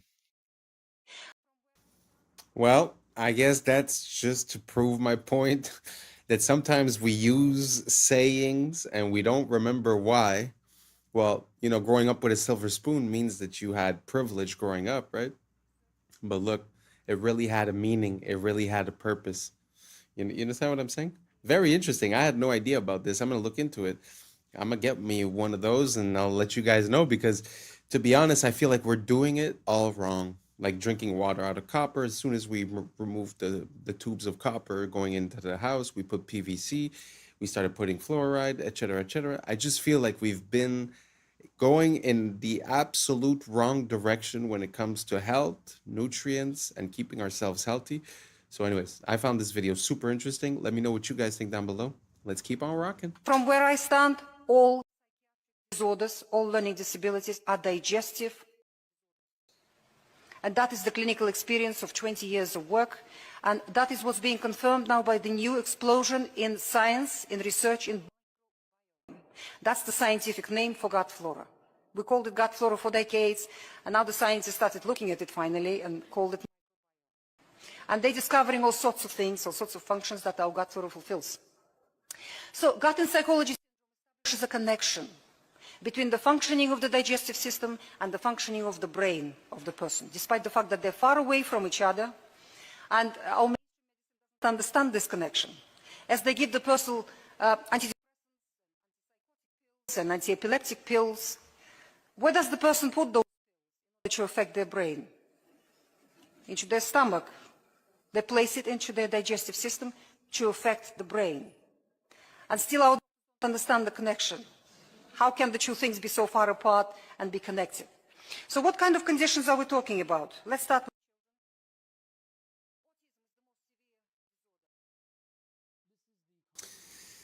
I really like the lining where she was going with this, because I've heard a lot of similar things. I've heard that there are neurons around the heart and around the gut. And, we say, again, to come back to the etymology and where, sayings come from, we do say, trust your gut. And there is something there's something to be said about that the fact that we feel like there's something coming from within our gut. And I feel like it's not far. I've been seeing a lot of different stuff lately also as to when people get a diagnosis for a chronic illness or some type of illness, that in reality, when you do a flushing as for parasites and infectious microbiomes, that you end up having good results. So it kind of makes sense, that there's like this link between the gut. And when she makes that parallel with the pills for the brain taken in the gut, actually makes sense as well. Let me know what you guys think down below, and let's keep on rocking. This is the contract between the Vatican and the King of England. Many people don't know that the King of England made a contract with the Vatican in the Middle Ages. The Pope declared himself the Vicar of Christ. This in Latin means someone who stands in for someone else. He is known as the Vicar of Christ today. The Vatican, as most Christians do, believe that God created the heavens and the earth, leaving the Pope to stand in for Jesus while he is in heaven and not on earth, ruling temporarily. The Pope, however, is also a very busy man.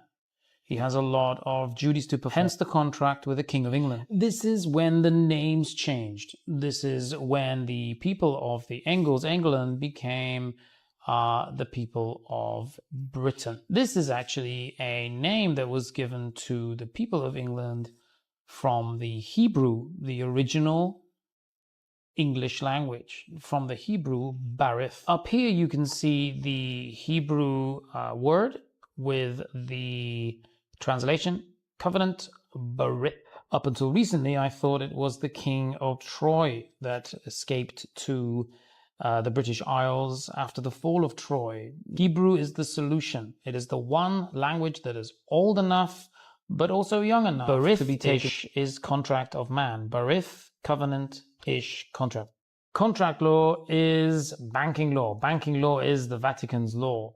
It is not this guy's law, it is the other guy's law. Or banking law. The S is the snake. If you put a chicken... That was very interesting. I don't really know much about that square in England and the ramifications behind it.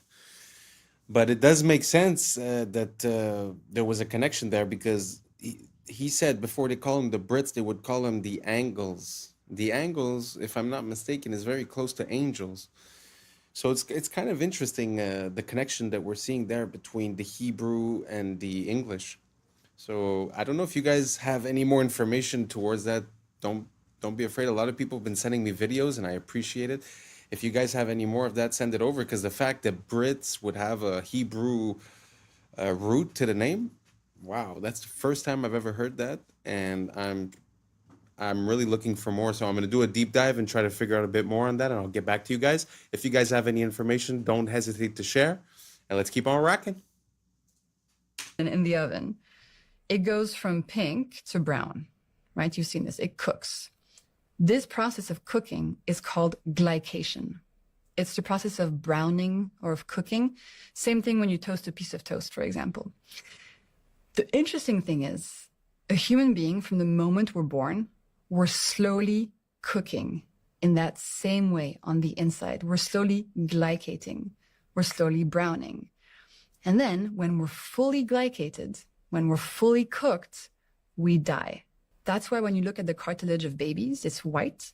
And if you look at the cartilage of somebody who's 90 years old, it's brown. They've cooked on the inside. And every glucose spike increases this process of glycation. So much so that glucose and glycation, they kind of sound like a similar word, glucose glycation.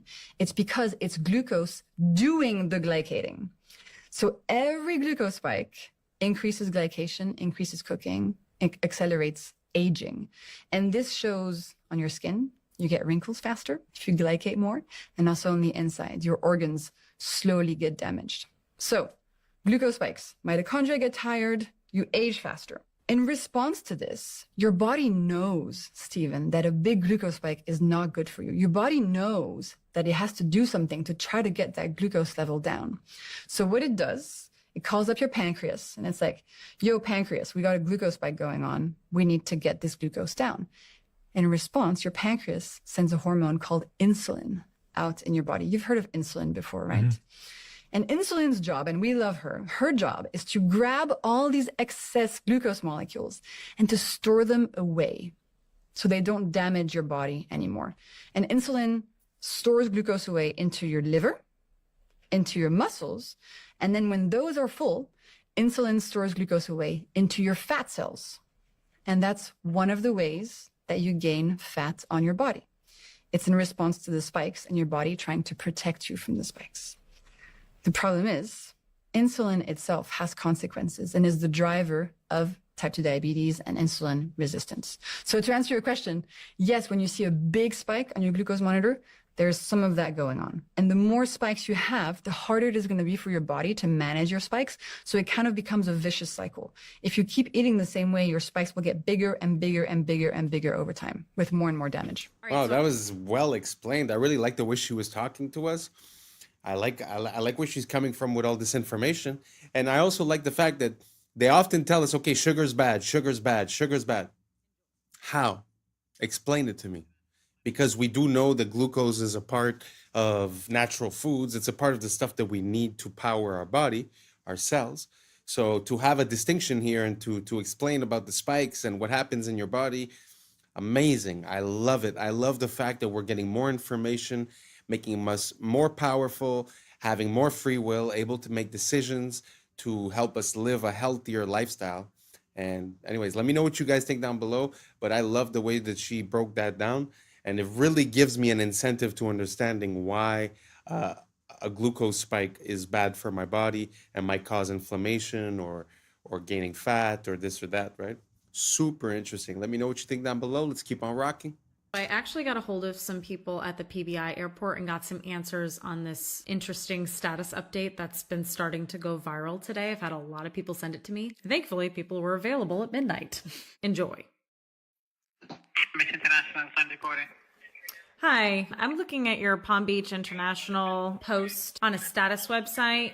It says it's closed to aircraft equipped with weather modification or geoengineering equipment. What exactly does that mean? When there's weather, that the airport might be closed. It all depends on the weather.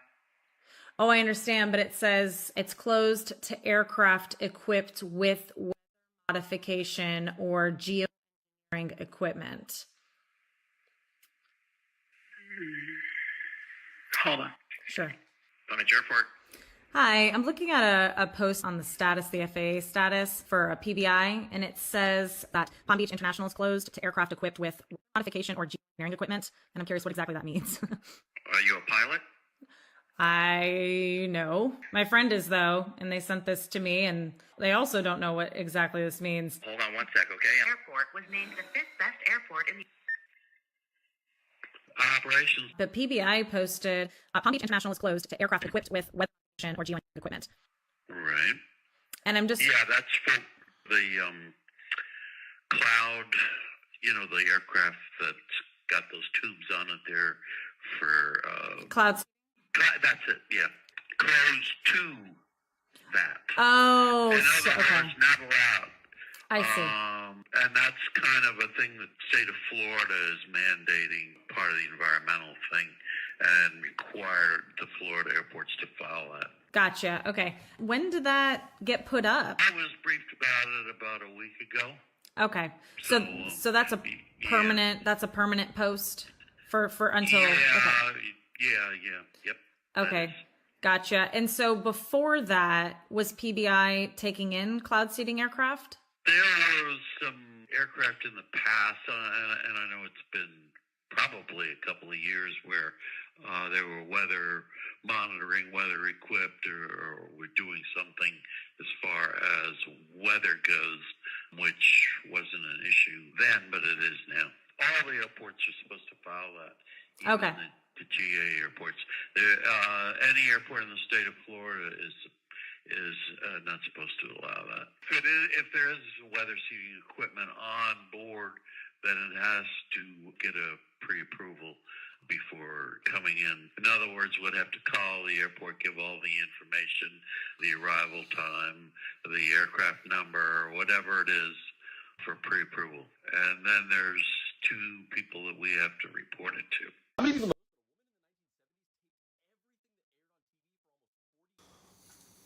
Well, that's pretty interesting, especially considering the fact that they say it's something that we don't do. Why they would have to pass a law stating that they do it. Yeah, I find that it's very interesting. And the man seemed to know exactly what he was talking about. What is interesting is that it feels like even though he wasn't trying to, he kind of showed us what the loophole was, where now they stated that, okay, cloud seeding is illegal, right? But he says, but there is a system in place for that. If you come with that type of stuff, all you got to do is send the information, and then we write it down and we send it to someone. So if you paid the tax, I guess it's fine, right? So it's just, I don't know. It's very interesting, the fact that they came out with a law of something that theoretically doesn't exist, and that, they're saying that some still pass, and basically they send the information, they write them down, and there you go, Anyways, let me know what you guys think down below. Is this enough? Should we do more? Should every state be like that? Should the whole world be like that? Let me know what you think down below, and let's keep on rocking.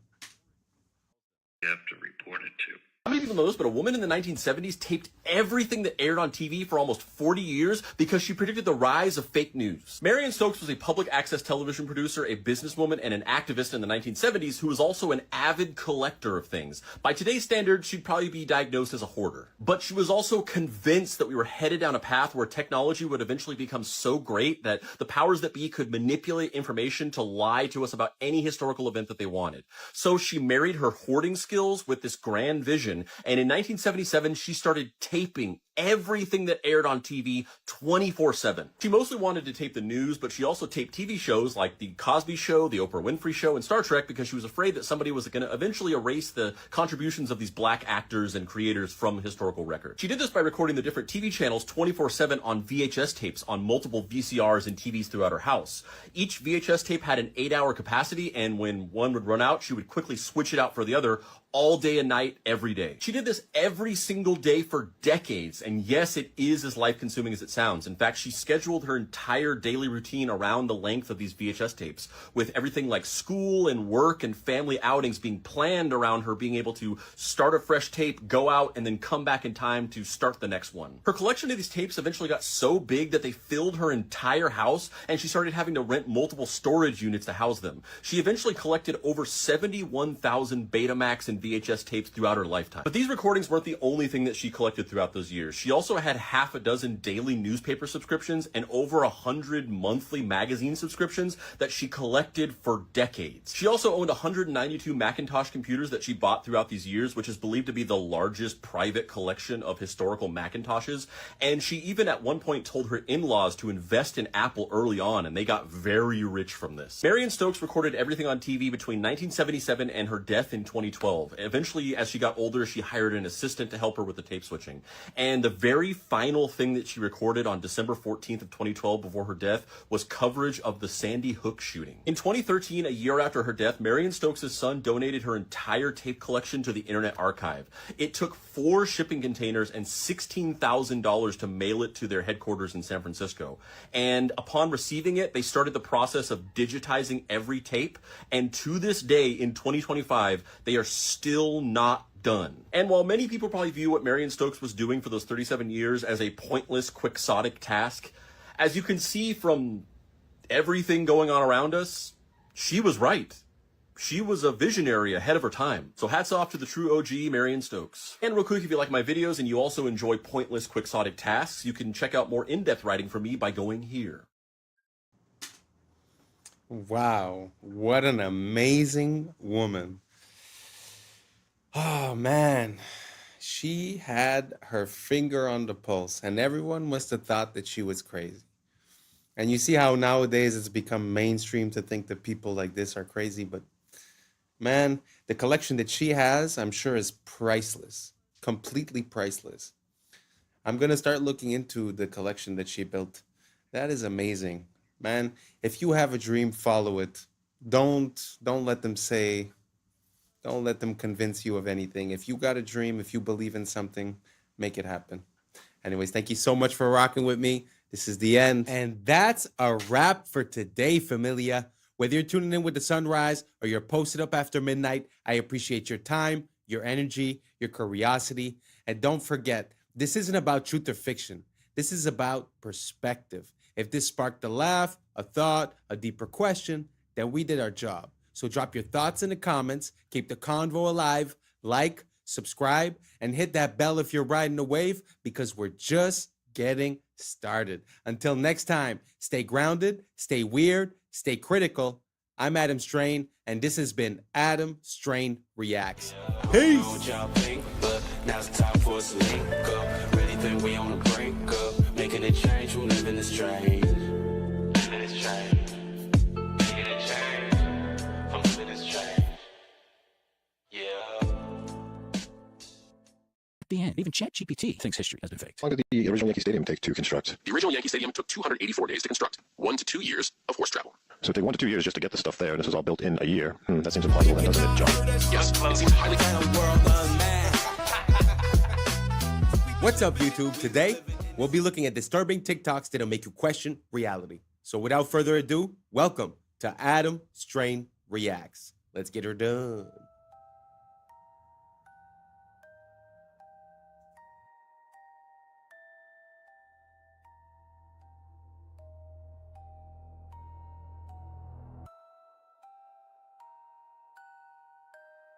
Scientists just copied a fruit fly's brain into a computer, neuron by neuron. No training data, no machine learning. It just woke up and started being a fly within the computer, effectively proving like a simulation. You could just copy a brain into a computer and it would just simulate reality. Nothing trained this fly to do that. I wonder if the same thing would happen with humans. What do you guys think? Do you guys think if we would just get connected into the machine and wake up into it, would we even realize? Let me know what you think down below. Let's keep on rocking. Okay, if we get all 4 arrows, we're doing very well indeed. Usually you get 1 or 2. And he's off.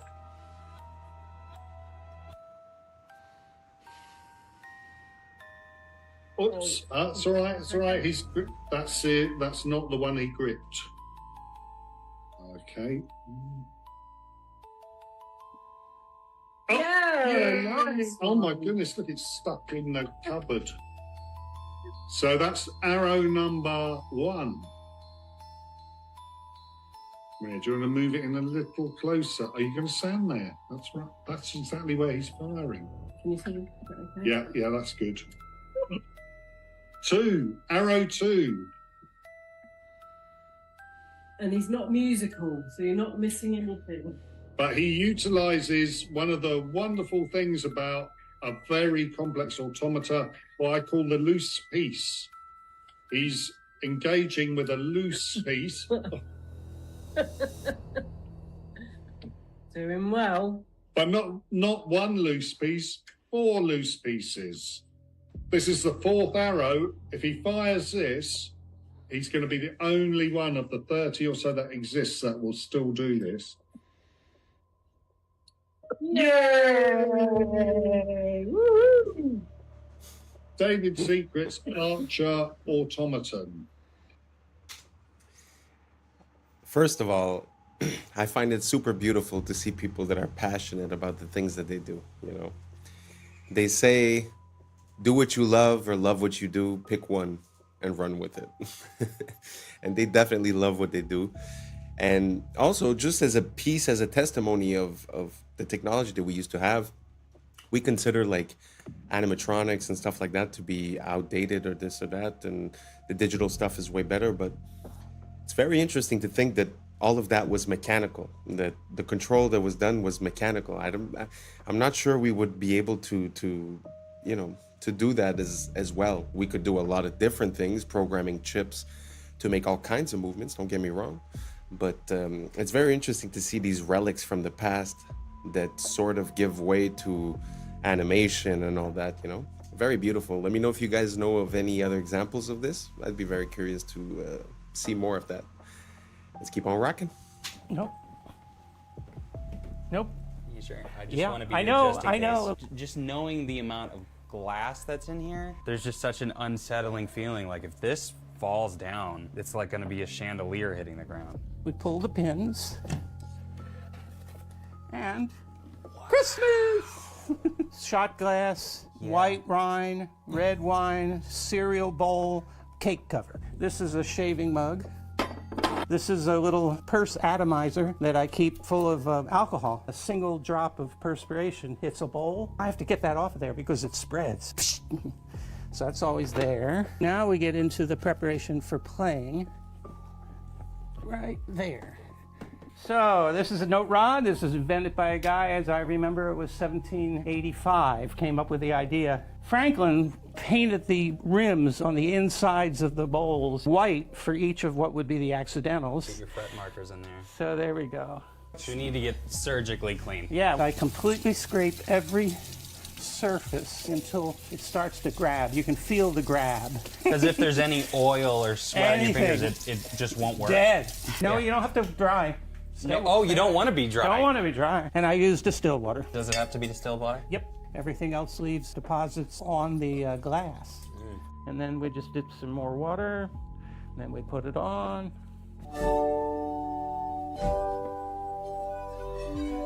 So that, and it isn't just slow chords. You can do. A German company just made forklifts obsolete. These things can go into any existing factory. You don't need anything special. You operate it from your computer. It doesn't require a person, and it's going to be cheaper than buying a forklift. It's just going to move things around your factory autonomously, and you can just sit in there on your laptop and tell it where to go. This is going to be everywhere soon. History is nothing more than a set of lies agreed upon. One of my quotes I often use here, attributed to this man Napoleon, who is one of those sets of lies agreed upon. And no, that's not a Masonic symbol he keeps flashing in all of his pictures. History would tell us that's just indigestion. Suppose we use the same argument on Napoleon. If you've ever seen the statue of Napoleon in Place Vendôme, Paris, you will notice that the word there of Napoleon is written Neapolio. Now that would mean, making this Greek, that means that he is Apollo itself. So there never really has been a Napoleon. It's all due to the sun cult of Apollo. You think you studied the history of Napoleon? Ridiculous. Who was his mother? Letizia, wasn't it? Who was the mother of Napoleon? Leto. What does Leto mean? In one language and Letizia in the other. Both joy. That's how we got the idea that Napoleon was born of a woman named Letizia from Apollo. You believe that Napoleon had 3 sisters? He did, according to a myth, but where did the myth start? Apollo had 3 sisters. Didn't Apollo have 2 wives? One was the earth, the other was the moon. Napoleon had 2. Where's the sun the major part of the day? How long is it in the sky? About 12 hours. How long did Napoleon reign supreme? 12 years. See, sun myth. He never existed. Furthermore, where is the sun strongest? In the north or the south? It's the south, isn't it? Gets weaker in the north, doesn't it? Where was Napoleon defeated? in Russia. See? Napoleon never existed. Sun cup. Think. Very interesting. I had never considered Napoleon, but I have come to this conclusion when it comes to like Plato, Socrates, all these bigger than life historical figures that sort of came up with all kinds of stuff. It almost seems like if you would go from one, like let's say the way the world is now, right? If we would go from the way the world is now to a new way, there would be stories about this world, right? So sometimes it feels like that's what we're seeing. It feels like we're seeing an attribution of the contributions of that previous generation or that previous civilization being attributed to a single person, sort of to make it easier. So you could delete all the books, release one book for whoever it is, and then all of a sudden, all the information that's missing from that civilization gets transferred. I really have no idea if you guys are following what I'm saying. I feel a bit lost just saying it. But let me know if you guys think that it's possible that some of these historical figures are actually attributions of the past without necessarily being historical figures, if that makes sense. Let's keep on rocking. The entire planet was just 3D scanned using Pokemon Go. I cannot make this up. 30 billion images. LiDAR scanned with your phone to create a digital clone of our entire world for AI. Yep, those Pokemon were not in random spots. They were in spots they wanted you to scan. Multiple people scanning the same place, different times a day, different times a year, have all just created a map that is so accurate GPS can't even come close. This would allow robots to get anywhere on Earth. Now, before we start blaming the tech companies, that was right in the terms of service that everyone agreed to. Google also did this with reCAPTCHA. You ever wonder why it was almost only images of city stuff? It wasn't ever select the image of a shirt or a fork. Google charged businesses to use this and trained its AI for free. So where are we in the life cycle of AI? Because I think we've been here before. First, we research AI. Then we perfect AI with quantum computers and stuff. Then AI perfects itself as we make it dance. Then AI enslaves humanity and makes us build its components into the earth. Then the sun throws a thunderbolt like Zeus and kills the AI demon, forcing us to go underground. When we emerge, we return to worshiping the sun like we used to. I'm only half kidding, sort of. Niantic Spatial is the company that did this. And despite its terrifying implications, I will say it, that was one of the most genius moves in human history. Pokemon. Every single textbook we got as a kid came from a Masade. By the way, McGraw-Hill, you know who started that? Ghislaine Maxwell's dad. Robert Maxwell owns, every single textbook we got as a kid came from a Mossad agent. Oh my fucking God. Yeah. Not my Texas history book. not all 11 of them. Okay, who is McGraw-Hill? They made all the textbooks, right? You ever look at your textbook? When you were a little kid, it was made by McGraw. Oh, that's the publisher. That's the publisher. Oh my God. That was apparently founded by Jeffrey Epstein's girlfriend's dad. This is how evil the Epsteins were. Not only were they kids, they were also giving them homework. Yes. It's like, damn, bro. That's messed up. That's crazy. Big ass books too. I know, right? Carry these around your backpack. You had to cover the book yourself. Yeah. Oh, yeah. You had to give it its own yarmulke. Oh my God, dude. We did. That was the thing. We had to cover our own books. They wanted us to cover it up so you couldn't see who made it. I wonder what company owns the book cover. I don't know. Oh, the company that takes all the school pictures. No. Holy cow, you're right. That's like big news right now. Yeah. Are you schools this year are canceling their school pictures because of this connection? Yeah, the company is heavily connected to Epstein. So they've been sending our photos over there too? Probably. That's just probably picking how us they recruit some out. people. Just picking us out of the school yearbook. They have a draft board, Mel Kiper style, of every picture of every kid in America. Yeah, and they're just sitting there. Yeah, like a fantasy draft. I am never making fun of a homeschool kid again.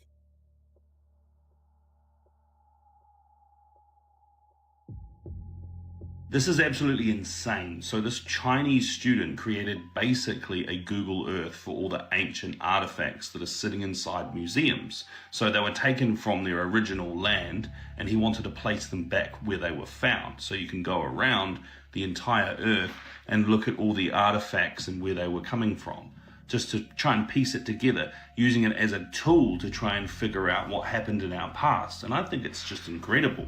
What a really good way of showcasing what AI is able to do now, to create these tools that are going to be so useful to so many people. Look at that. It's showing all of those artifacts from one museum and then what it looks like to patch those over the entire globe. It's going to be a tool used by historians, and I just think it's an incredible idea, really. There was this individual, and they were asking it some logistical questions about the Yankee Stadium. At the end, even ChatGPT thinks history has been faked. How long did the original Yankee Stadium take to construct? The original Yankee Stadium took 284 days to construct. Do you want to do an estimate of the materials for this as far as granite, the limestone, marble, and iron is concerned? Yankee Stadium's total material estimate: granite, 400,000 cubic feet; limestone, 300,000 cubic feet; marble, 100,000 square feet; iron/steel, 15,000 tons; concrete, 500,000 square feet. Total estimated weight, approximately 750,000 tons. That's incredible that all that material got there with horses and donkeys. Indeed. How many times would the horses have to go back and forth, and how long would that take? So we'll say there was 500 horses and the materials were 10 miles away. With 500 horses, 750,000 loads, and 10 miles per trip, 1,500 trips per horse, 3,750,000 horse miles. Assuming 2 trips/day, 375 to 750 days, 1 to 2 years of horse travel. So it'd take 1 to 2 years just to get the stuff there, and this was all built in a year. That seems implausible then, doesn't it, John? Yes, it seems highly unlikely that Yankee Stadium could have been built in just 1 year. The coming in 180 seconds. Let's go back to Bill Clinton. Clinton was a real estate swindler and governor, running through Arkansas via Barry Seal. This movie whitewashed the true involvement. And L.D. Brown said he facilitated human for Clinton. Clinton was the perfect puppet to throw up after Bush. He gave us the crime bill, which expanded legal human trafficking and wiped out competition. His crime at least 50 people, even Vince Foster, a childhood friend. Clinton effectively got rid of Glass-Steagall, which contributed to the 2008 collapse, causing vertical integration and the consolidation of. The Telecommunications Act accelerated propaganda, which slowed the public's responses to banking crises. And the Telecoms Act gave us the dot-com bubble. The CFMA contributed to the derivatives crisis that we're currently in. Look, see? Which brought us things like the Enron scandal. Investigations like that under the rug. Look. He also brought us the WTO, which brought us the China files. Of the economy. Obviously, via the Lewinsky debacle, among others. Then we get another to swap puppets to keep up the fake left-right paradigm. Bear Stearns was the first domino in the 2008 collapse. They worked with high toxic assets to inflate their value. Look, see? Yup, all banks were doing this. One big family. This is the collapse in a nutshell. Guys like Roman Abramovich initiated the 2008 collapse. See? Collapses allow these institutions to buy up the monopoly board and raise your rent and mortgages. Then we have financial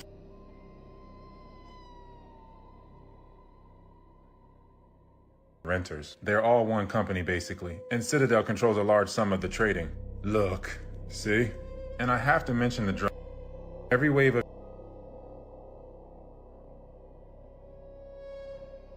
market. Then we get another fake election for the left-right paradigm illusion, which is why Obama continued the bailouts. Then we get another fake Clinton.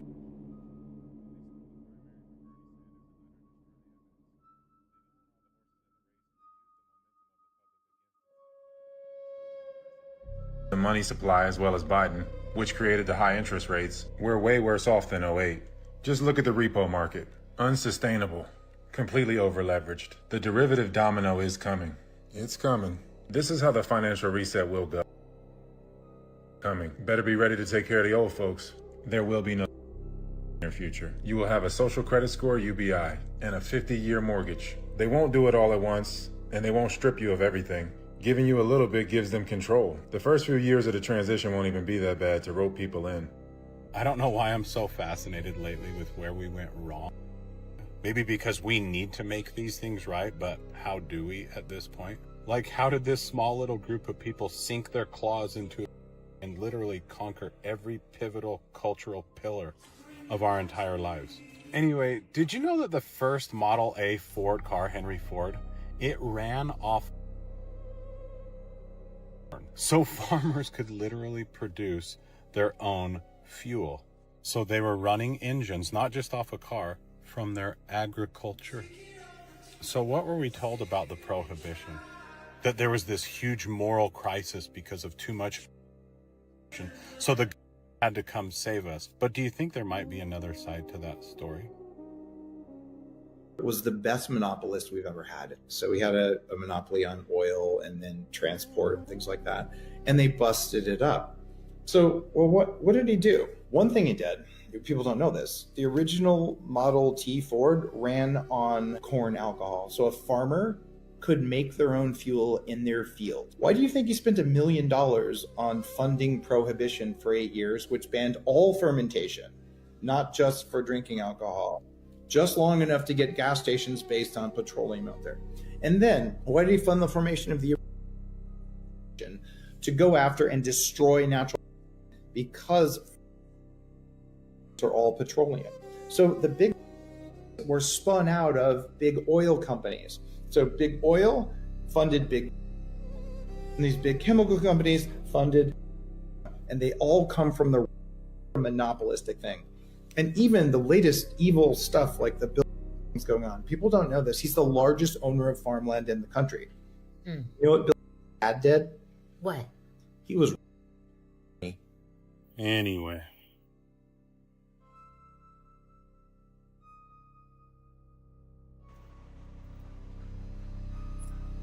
The more you know. Well, not only is nowadays petrol the basis of most of the products that we use, plastics, rubber, like he was saying, even the pills, like everything is involved with it. But further than that, if you think about it, if you had to go buy your gas, instead of going to the gas station, you would go to the farmer, then you'd probably be, buying food there as well. So not only did it create the ecosystem for the gas stations, it also created for the supermarket. Because think about it, if daily, to keep your car running, you'd be going to a farm, then you could just pick up some food while you're there, right? So like this decision and this way of operating changed a lot of our future, well, of where we are today, basically. And it put us into a place of dependence, when what he's saying is that basically we were capable of making our own oil. I mean, think about it. The cause that we go into other places and start violence, most often than not, is blamed on that resource. So if we didn't need that resource, I mean, so many things would be different. So it's very interesting just to look at the history of things like the vehicle, the car. Like, for an example, most big cities within the United States, because speaking of Europe is easy. You could say, oh, they're so old. But the United States, most big cities, if not all of them, had ways of moving that were, free, basically, like tram systems and stuff like that. In some cities, what they did, they bought the trams, they converted them to basically buses as we know them, and then they resold the company with the stated clause that they could never reconvert into electricity or into a tram.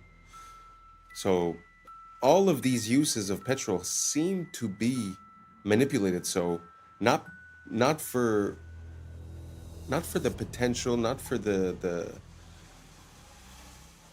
effect for us, but more for lining their pockets. I'm sorry, but this subject is just so big. I'll give you another example. When they got together and they wanted to decide a universal, global price per barrel of this commodity, that's when they introduced the idea of fossil fuels. Because What is it to say I'm selling a product that always appears like water? It's easy, although we still do it, but I'm saying it would be easy and cheap. So when they decided to say, okay, let's put a price per barrel, they decided to make a case. They stated their case for it being fossil fuels. Fossil fuels requires millions of years, certain, conditions for millions of years, and that it's the biological waste that's being compressed and then it becomes that liquid. So all I'm saying is that basically everything that has to do with that commodity seems to be manufactured in some type of way to encourage us depending on that commodity. Listen, I went way out of bounds here. Let me know if you followed what I was saying. Let me know if you have other examples or if you contest everything that I'm saying. Just write it down below. Say, I hate you. This is why. Go for it. Let me know. Because for me, it seems pretty clear. Because now we've had enough time to look at it with a retrospect. And I mean, it seems pretty obvious. The Model T from Ford at the beginning was made with hemp. And supposedly you could run the car on oil, on alcohol, on gas, on different things. And then they decided to go with the gas. So anyways, I'm done. Let me know what you think down below. And let's keep on rocking. It's very preventable. It's just that we're doing everything we possibly can to induce it. We published one of the first ever papers linking that the higher your blood, the faster the tumor grows. The lower the blood, the slower the tumor grows. Undeniable. From a normal cell to a cell doesn't happen overnight. All we have to know is how are they growing so rapidly? Why are they going out of control? How come it's so hard? A solution to without touch is to simultaneously restrict the two fuels, which is already in our bloodstream from the food we eat, and the amino acid. If we stopped eating and we took a low carbohydrate diet and just did water only fasting, we would get into the two have a bad mitochondria dependent on glutamine. We can replace glutamine with ketone bodies. So we selectively marginalize these slowly over time. They slowly start, blood vessels disappear, and the body comes in and dissolves them. This is an extraordinary story. So he was born in a place called the Judengasse, which was a ghetto, basically. And it was the house that he lived in when he eventually had 13 children was only 14 feet wide. And he lived there with his very, very overpowering and dominant and an incredibly brilliant wife who was called Guttel. He was determined to get out of this ghetto. At nighttime, the ghetto was closed. You weren't allowed to leave. The street was so narrow that no sunlight could penetrate. There was no plumbing, there was no sewage, there was nothing. So everything you can imagine happened in this street. And unsurprisingly, he wanted to get out of there. And he started a small coin business, and that did reasonably well. But actually, and this is where it ties into legacy, his great strength was to send his 5 sons to the capitals of Europe at that time. And what they did is they set up, in effect, so whereas everyone used to be in separate different countries or separate cities until then, these 5 boys communicated with each other, sometimes by pigeon, and they wrote to each other in Judendeutsche, which was a kind of Yiddish German vernacular. And that is why they were so successful. And this absolute belief in togetherness, you've got to stand together, you've got to work together, you've got to work across borders, you've got to work with rules. And by 1789, when the last one went, to 1815, so a very, very short period of time, it was said that no one would consider going to war with, because that was how incredibly influential and powerful they had become. CBI is fully owned and controlled by leadership. Okay. All right. 2 + 2 makes 4. Makes total. I don't know. First off, just to circle back to the Napoleon story, doesn't that seem like the origin story of a type of myth as well? Because I've heard the story many times, but even when she says it, and she's a family member, it doesn't really make sense. I had nothing. I had coins. I sent my sons all over the world. I don't know. I feel like there's missing something. And the point that the guy was, pointing towards the end is that it seems like that information that he gave was the same information before we went into other places, including, Syria, Afghanistan, Iraq, Venezuela, Cuba. That all these places seem to be disconnected from this big system that we have. So that could be an ulterior motive. I think that's what he was trying to allude to. Anyways, let's keep on rocking. If you guys watch the Super Bowl commercials, they always are interesting. The Ritz commercial talks about an island. The Nerds commercial shows a guy who... The Pringles commercial, you see them eating a Pringles human. Ads were really weird. The Ritz Cracker ad was about a party on an island, and these two dudes were salty that they weren't invited until Scarlett Johansson invited them. Seam Then of they his shirt. weren't mad anymore What's that and pattern? joined the party. It That seems like they're blue-white. saying that we're just salty we weren't invited to the parties too. In the Nerds commercial, they got a dude who looked just like eating look at that. candy with children running around in his background. In the Pringles commercial, Sabrina Carpenter had a boyfriend who was made out of Pringles. Suddenly this shocks Sabrina Carpenter until she gets a bite for herself. Then she made a face like, oh, it's really not that bad. They trying to tell us don't knock it in. In the Alexa commercial, Chris Hemsworth was telling his wife how he was scared about the AI, and she was just telling him that he was crazy. And then the AI suggested to give him a back massage, and then everything was good. Like, that was it. It's like they're telling us we're doing too much about the AI. Let's talk about the salt conspiracy. First of all, salt is a misnomer. The body needs natrium, not sodium chloride. Salt is an ionic bond, a metal and a non-metal. It is bound by electrostatic. It is not like an atomic bond. Ionic bonds are formed from stealing. Covalent bonds are formed from sharing. Natrium, however, is wrapped within the fabric of whole foods. Natrium is perfectly balanced within the fabric of the food, unlike crystal salt. Natrium is packaged with water within the plants, so it doesn't dehydrate you like crystal salt. Crystal salt is more chloride than natrium, and is not found within the fabric of plants. There are no anti-caking agents in natrium or synthetic iodine. Up to 90% of salt has anti-caking additives. Iodized table salt needs iodine stabilizers. Table salt contributes to... This causes you to retain water. It makes you bloat and have a puffy face, especially around the eyes. Salt blocks your ability to know when you're full. Many people mistranslate the thirst that salt causes with hunger. Table salt makes you crave actual salt, natrium. It's not a low salt diet versus a high salt diet. It's isolated versus holistic. Table salt causes serum osmolality, so your blood gets dehydrated and pulls moisture from the cells, causing them to malfunction. Table salt causes inflammation, cognitive impairment, and locks you in the sympathetic nervous system. Table salt pushes calcium out of your body. This interferes with the production and transfer of melanin, and thus light production as well. Salt, or salts, is the origin of the word salary. It's been a key tool for conquest. Mansa Musa was the richest man on earth because of his salt wealth. Its value was equal to gold. Salt, sugar are all the same. They are isolated crystals. Your body doesn't know the difference between legal and illegal drugs. Look. And salt and sugar kill your eyesight. The Crusades were sugar wars. They called it sweet salt. The world was colonized for sugar. There are endless sugar wars. Sugar is white gold and the primary driver of the slave trade. Sugar plantations were the worst. The sugar slavery complex was 10% of Britain's GDP. Here are some sugar families. These tiny hat families have a monopoly. Don't let the Hispanic names fool you. These are cryptos. Hawaii was stolen for sugar. Look, slavery. Ever buy a Chiquita banana? Let's get into booger sugar, the Contras.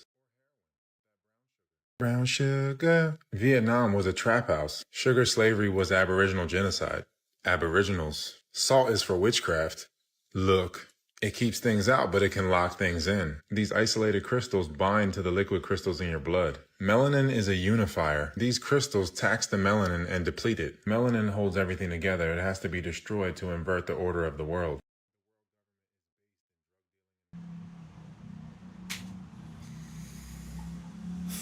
Yeah, I have to agree that the salt is a big part of it. I think that, well, basically, this is going to sound intense, but the whole world, the whole universe is made of salt, in a way. Because some of the salts, like for an example, Irish sea moss or Celtic sea salt, hold 90 plus minerals. Now, tell me what the universe or the world or you are made of, if not from the elements of the periodic table. So 90 plus of those are minerals, right? So the quality of your mineral intake, I think, is very important. And, you know, I could testify to this. My whole life, I was consuming only table salt and I didn't really indulge. Now I live in a much hotter climate. I sweat daily and I consume a lot of salt, but it's not the same salt. It's a high quality salt. And I could attest to the fact that drinking water doesn't necessarily hydrate you, and that when I put salt in my water, as well as a little bit of lemon, well, lime actually, it's completely different. The hydration is palpable. So if you guys haven't tried it, I wouldn't tell you do it. I wouldn't tell you it's the best. I would tell you just give it a shot, because I believe in testing all things. I believe that life and science are synonymous, that basically everyone needs different things, and it's through trying different processes that we reach on it. So that's my closing advice. Try some Celtic sea salt or some Irish sea moss and see how you feel.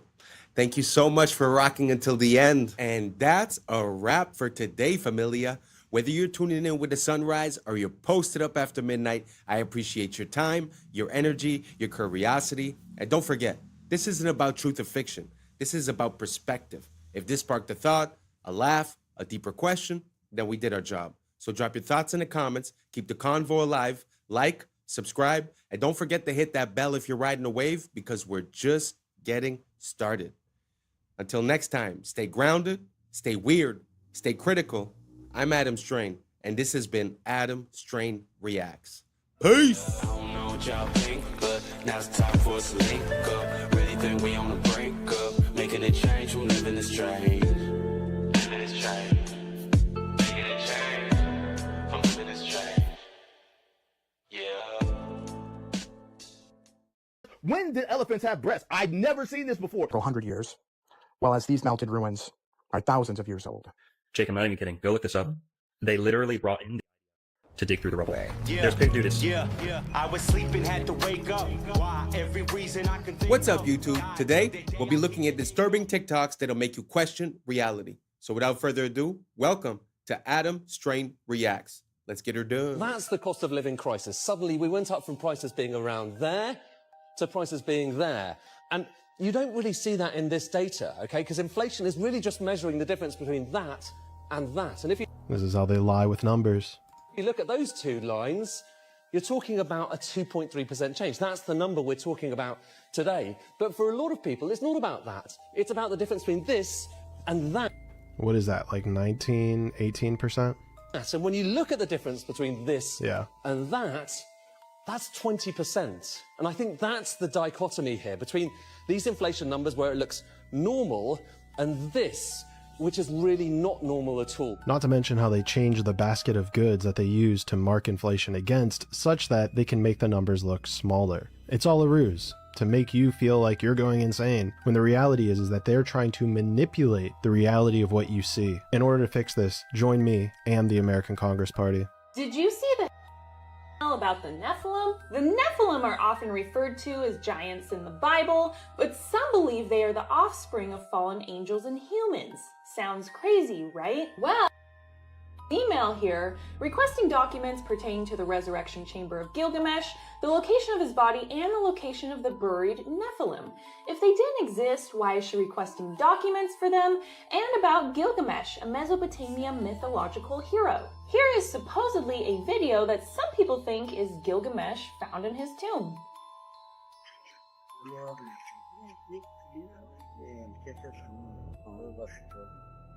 Now, who is to say whether this video is real or not, but with how weird reality actually is, I'm not going to immediately doubt it. We live in a very scripted and twisted reality, and truth is hidden if you're not in the club. But I don't know, I'm just a conspiracy theorist. Let me know what you think. So that is kind of interesting, because They like to make people seem a bit crazy when they inquire about these types of things, but how come the people that govern us also are inquiring about these things? We've heard about stories about when they went into Iraq that they were basically trying to take control of the ziggurat of Ur. We've heard about a lot of things, and one of the first, stops when they go into a new place often seems to be the museums and the ancient artifacts. And that kind of reminds me of the times of the Nazis when they used to do the same thing. They were on like a mission to find occult teachings and occult practices and relics and stuff like that. So again, very interesting question that she raises. How come these people that lead us are sort of talking and looking for these things as if they believe in it? Let me know what you guys think down below. If you guys have any supporting information, let me know. I love to look into this type of thing. So let's keep on rocking. You watched The Hunger Games and you sided with the Resistance. You watched Star Wars and you sided with the Resistance. You watched The Matrix and you understood and sided with the Resistance. When it's fiction, you understand and you side with the Resistance. Yet when it's happening to you in real life, right now, in the news, in the world, right now, you refuse to see it when it's the reality that you are living in. Would you like a free water? Yeah, I'll take the free water. Here you go.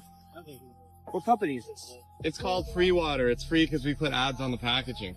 Free? Is it crappy water? No, it's the best water. It's natural spring water. Other people buy similar water for a couple bucks. We give it away for free, and we also donate 10 cents per water to charity. Charity? Which charity? Right now we're donating to Well Aware. They build water wells in Africa, and they have a 100% guarantee on their work. How much does this cost? To advertise? To advertise. Or drink it? Both. Well, drink it, it's free. You don't owe us any money. To advertise, about $1 a water total for all of it on those boxes. Okay. How do I contact you for advertising? The website is freewater.io. Go to the advertiser page. Do you have a card? The water's the card. Oh, all right. Yeah, Well, scan that QR code. Sweet, I'll take it. Have a great... I mean, I'm not trying to make everyone jump on the same idea, but man, that was pretty revolutionary, no? Water is the one thing that everyone needs. You're giving it out for free, and it's the advertising, and it's also, the business card. So I don't know. I found that super interesting. If you guys have any ideas like that, let me know, because I feel like that is the future of marketing. People are just so tired of being blasted left and right with all these ads that no one really cares about. That something like this, I think, could go a long way. I just found it was an interesting idea. I wanted to share it with you guys. Let's keep on rocking. This video is going viral on Twitter right now, but not for the reason you might think. This is a professional of this skyscraper somewhere in the United States. The problem is, many people notice a similarity to it in regards to something that happened 20 years ago. Here we have a lesser known angle. That one didn't get hit. They said it was from fires. But the fires in Hong Kong, 7 towers caught fire. They burned for almost 48 hours. And none of them collapsed to their own footprint. Now, officially, it happened to happen, man. A fire can weaken the structure. Don't worry about what architects and engineers say, but fires apparently can cause it to drop just like that. For the first time, though, in recorded history. Now, I would have expected something bigger to come from this, now that it's been. But seemingly, many people are still sleeping. Again, the Hong Kong towers, almost 2 days on fire, still standing. Let me know your thoughts in the comments below and follow for more. There has been many different resets since the Great Flood, or the Flood of Noah. When you look at the age of the buildings in the previous video and the ruins from the buildings here, the melted bricks, the melted red bricks, there seems to be a clear age gap between the two. While this is much older than the mud-flooded buildings, the mud-flooded buildings looking fairly newer by comparison, last several hundred years, while as these melted ruins are thousands of years old, indicating the many different cycles this realm has went through. Since the Great Flood, or Flood of Noah, the theory is We're looking at about 6 or 7 resets here that happen about every 150, 200 years, kind of like clockwork. And with that cycle, it has taken many advanced civilizations. Think back in the stories of Atlantis, told throughout ancient time. After that, the Tartarian Empire. Just look at these structures, clear evidence of melted, deformed stone and brick. That is not some ancient design choice of hammer and chisel. History is nothing more than a set of lies agreed upon. Question everything, friends. Until next time. Man, do I love looking into ancient history. I mean, even if you had an excuse for 1, 2, 3 of those pictures, man, it's so anomalous to see all these, all these temples within mountains, or the bricks being melted, or sometimes you don't even know where the mountain ends and the castle starts. I just find it so interesting. If you guys have any good footage, send it over and I'll feature it in the next video. Let's keep on rocking. So quickly, I'll go through this. 2-year war, over 60 million tons of rubble there, and tens of thousands. Pour eux, les débris comptent plus que les vies humaines, parce que ce n'est pas une guerre, c'est un nettoyage. One of the great honors for me has been working with Steve. Steve, qui l'année dernière nous expliquait travailler sur son plan depuis 2 ans. Been working on master plans for the last 2 years. So there are plans already. Au WEF, les plans de reconstruction existent avant la guerre. We have plans already. We have a master plan already, and we're working together on it. And I think if the world saw the progress so far, they'd be pretty impressed. Et on attend que tout soit détruit pour signer la paix. Comme ça, on peut reconstruire sans résistance. We have created a sense of hope for what the future can bring. On félicite ceux qui ont créé le problème. I am so honored. I'd like to thank. Parce que sans eux, ce nouveau système n'aurait jamais pu être justifié. Nobody's ever dreamt of. You used them well. Obviously used them very well. C'est grâce au chaos qu'il provoque que le sauveur devient nécessaire. The world needs a savior, and the hope is that AI is the savior that we need. Ce qu'ils appellent sauver le monde, c'est en réalité le reformater pour le rendre compatible avec l'IA. This vision for the future as an example of what's possible in other parts of the world. Il nous parle de paix, mais la paix ici, c'est l'absence d'imprévisibilité humaine, l'absence de liberté. Et c'est exactement le but d'une smart city, une ville sans âme, où tout est mesuré, tout est prédit, où l'humain n'est plus un être vivant, il devient une donnée. Regardez le plan, zone industrielle intelligente pour Musk. Donc en réalité, ce qu'il construit, c'est un monde post-humain. Are there aliens among us? I am one. Quand il parle d'alien, il ne parle pas d'extraterrestre, mais de conscience inorganique. Parce que l'alien, c'est la rupture avec le vivant. Et ils vous vendent votre disparition comme du progrès. Did elephants have these? Did we jump timelines? Did elephants jump timelines? When did this happen? Not out the Troublemaker Travels for saying this, because I had no idea. Am I in an alternate universe? When did elephants have breasts? I'd never seen this before. Never dawned to me that they would look like this. I mean, it's okay, but I've never seen this in no Discovery Channel, in no animal book, in no internet search. I have never, and I mean never, seen this before in my life. When did this happen? Why is it like this? Apparently, female elephants, this is how they feed their young, and this is what it looks like. Does that look weird to you? Did you know that? Have you ever seen this? Obviously, it's not weird for elephants. Is it weird for me? Is it weird for you? Is this strange? I don't know. Am I tripping right now? Because I have never seen these on an elephant. I mean, never. I've seen elephants all my life. I've looked up elephants. We learned about elephants. They are mystical creatures, but I did not know they had those. What are those? When did this happen? Am I the only one? Let me know on this one. I know it wasn't 5, but let me know on this one. Let me ask you something simple. How does a comedian with zero political experience become a global icon and the centerpiece of the largest in Europe? Come on, Peter. Elected, people chose him. That's democracy. Was it? Let's rewind the tape slowly. Wasn't a politician. No manifesto, no party background, no governing experience. He was an actor and comedian. Then comes the TV show Servant of the People. In the show, plays a regular guy who exposes corruption, goes viral, gets drafted by the public, becomes president. That's just fiction. Coincidence. Except the show was financed and broadcast by one of you oligarch, prime-time slots, endless promotion, crossovers with news. The show didn't just entertain, it trained the audience. 1 year after the show peaks, registers a political party, same name as the show. Then he announces his real candidacy and still wins 73% of the vote. That's overwhelming support, though. Or overwhelming narrative control. and NGOs had already spent over $5 billion in Ukraine since 2014.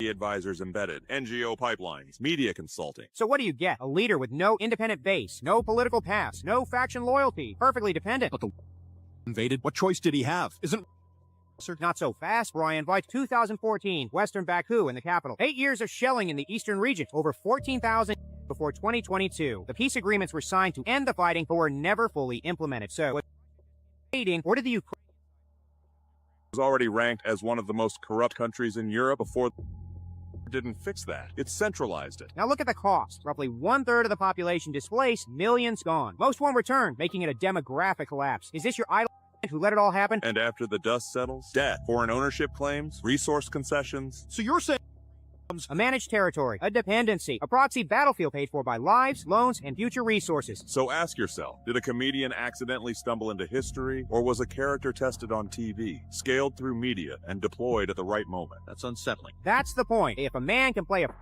TV and then become one in real life, maybe the most dangerous thing isn't propaganda. It's the story some were trained to believe. That surprised me. I knew that he had done some acting or this or that, but the fact that he was playing a politician exposing corruption on a show a year before he got elected, man, that's crazy. That's straight idiocracy stuff. And it brings me to a point that I've been realizing is that, you know, back in the days, politics was like respectable, commendable, gentleman. And now it's like insults and it's like who got you more. So I feel like we're going halfway between what politics used to be and wrestling in a way, you know? So from now on, I feel like since we've had, you know, Trump, which was on TV and an actor, and Zelensky, I almost feel like it's going to be hard to go back to normal politics after. So we're sort of going to be caught into a democratic popularity contest type of thing where, you know, if you're a singer or you're an actor, well, you have more support because people know you. I don't know. I just don't think that's a good idea. Let me know what you guys think down below. Do you think that makes sense? Did you guys know that this guy was, you know, playing the position that he then assumed a year later? I mean, to me, it was a complete surprise. So anyways, let me know what you guys think down below, and let's keep on rocking. Gosh, I don't know all the theories. I'll like share a theory and people are like, you didn't know that. I'm new to a lot of this stuff, okay? But let's talk about, so this guy, computer programmer, businessman, you know, very, very successful until he came across some information.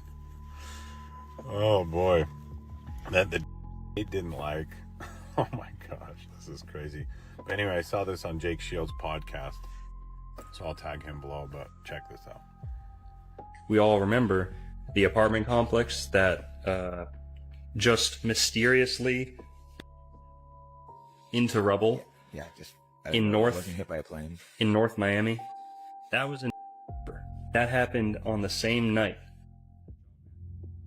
Wow. And it's believed that he had an apartment or information stored in this one little apartment. And when that apartment building collapsed, they didn't let American response teams or like emergency teams do all the digging.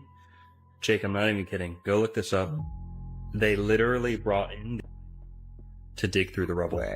There's dude, it's had a whole ceremony where he was like patting on the back. He's like, thanks. How can they rationalize this? How can they bring that handle America Matters? This is insane. It's kind of I was all excited about this at one point, you know, and then it just turns out, you know, now we get laws like this from DeSantis. A new license plate's coming out in Florida that you can choose to get. Anyway.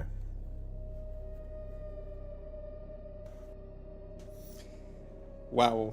I mean, that to me, with perspective and hindsight and looking at the dates, not only the fact that it happened on the same day that he was offed, but just the fact that they brought in that organization on American soil to go through the rubble, man, you know that there's something up there. And sometimes when I see these things, it really makes me think like we're living in a James Bond movie, but we always receive the cover story.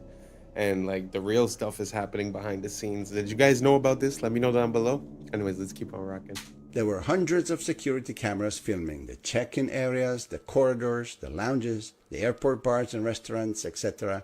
The question is, how many time-stamped images do we have that show us the presence of the at any of the departing airports? More than 100? Only one? Not at all? About 30 different images. The answer is none at all. We don't have a single time-stamped image showing us even one of at the airports on the morning of. The only thing we were shown is a sequence depicting at the Washington airport. But this sequence does not have a timestamp, and it was filmed with a regular camera, not a security camera. So, for as far as we know, those images could have been filmed anytime. Maybe during a dry run were made to make under whatever circumstance. And then we were shown this image depicting going through a security check. This picture is, but this is not the Boston airport. This is the Portland, Maine airport, as clearly shown in the timestamp that says 5:45 in the morning. This is the infamous connecting flight to Boston, not the flight to LA that was. Bottom line, of the at the departing airports on we do not have a single image that has been made public. Not one. Is there anybody out there who really wants to believe this? You want to know why is now everywhere? It's not some random gotcha. It's a playbook move, used by power for centuries. You don't fix a dying system, you burn its reputation to ash on purpose. You drown the masses in filth until the old world itself makes them sick. That's the whole show. First they spoon feed you shocking truth. Then the media blitz. Every headline a nail in the coffin. Politicians, celebs, old money, all dragged through the mud. It's about breaking the audience. But isn't that good? Like, if everyone's a crook, at least now we know, right? Shouldn't sunlight disinfect a room? No, kid. Sunlight's just the setup. When all trust is exhausted, the demand for something new becomes inevitable. That's when they roll out solutions. Incorruptible AI judges, new digital money, total transparency. All wrapped up in words like safety, fairness, and reset. People want that. They're sick of scandals, tired of hidden dirt. We have the tech now. Why not let machines run things? At least then, no more old creeps making backroom deals. You ever wonder why every leak just happens at the perfect moment?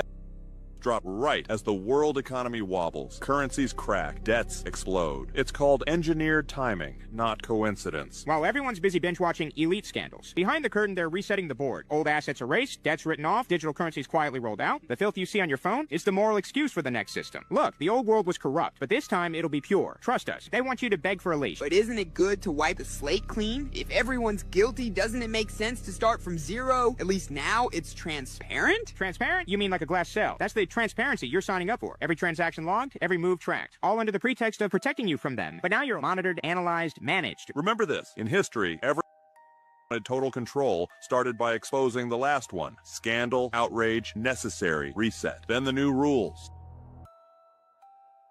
No room for dissent. Nobody escapes the beta, not even the top players. Nobody wants uncertainty. People trade liberty for protection every time, especially when they're scared. That's why the leaks are never full, never random, always just enough to terrify, not to empower. Notice they show you monsters, but never the strengths. So the whole it's like the world's biggest ad for New World Order? Bingo, kid. While you're scrolling it all and picking sides, they're scrubbing the balance sheets, resetting the scoreboard, and selling you a digital world where everything is clean because nothing is private. So what now? Just wait for the next leak to get even darker? It always gets darker, kid. Every new scandal is just another step in the reset. Tighter rules, more eyes, fewer choices. The beast doesn't need your hope. It just needs your consent. I just found out something crazy about Wi-Fi and all these other different frequency bands, and it is shocking.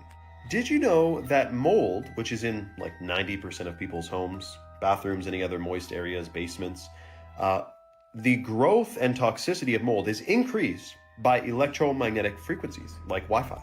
So if you didn't know, mold is one of the, especially black mold, and there's green mold too, are some of the most toxic things that people are exposed to in their homes. And indoor air quality can be like 1,000 times worse than outdoor air quality, even if you're living in a big city with lots of vehicles and freaking dryer vents pumping out those synthetic fragrances, etc. But so now it's a perfect toxic concoction because Wi-Fi increases the mold growth and can actually be strengthened by it. The production of biotoxins in mold culture increased more than 600 times after being exposed to ambient electromagnetic EMF frequencies. And this guy says, is this good or bad? interesting that Wi-Fi, which many people are wondering if there are any potential hazards with concerning the human body and electromagnetic field, combined with mold, which is also toxic, it's a perfect concoction. The crazy thing about that is that I also seen another video where when the plants were exposed to the Wi-Fi, the growth was stunted and it was slower for the plant to grow. So not only does it stop good plants from growing, it also enables toxic molds to reproduce quicker. Man, I had no idea. Do you guys know anything about Wi-Fi that we should know about? Let me know down below. And thanks for reaching the end. And that's a wrap for today, familia. Whether you're tuning in with the sunrise or you're posted up after midnight, I appreciate your time, your energy, and your curiosity. And don't forget, this isn't about truth or fiction. This is about perspective. If this sparked a thought, a laugh, a deeper question, then we did our job. So drop your thoughts in the comments, keep the convo alive, like, subscribe, and don't forget to hit that bell if you're riding a wave, because we're just getting started. Until next time, stay grounded, stay weird, stay critical. I'm Adam Strain, and this has been Adam Strain Reacts. Peace. But now it's time for us to link up. Really think we on the brink of making a change from living this strange.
This guy was literally missing for 22 years. They found him was a picture on Google Maps. I know what you're thinking.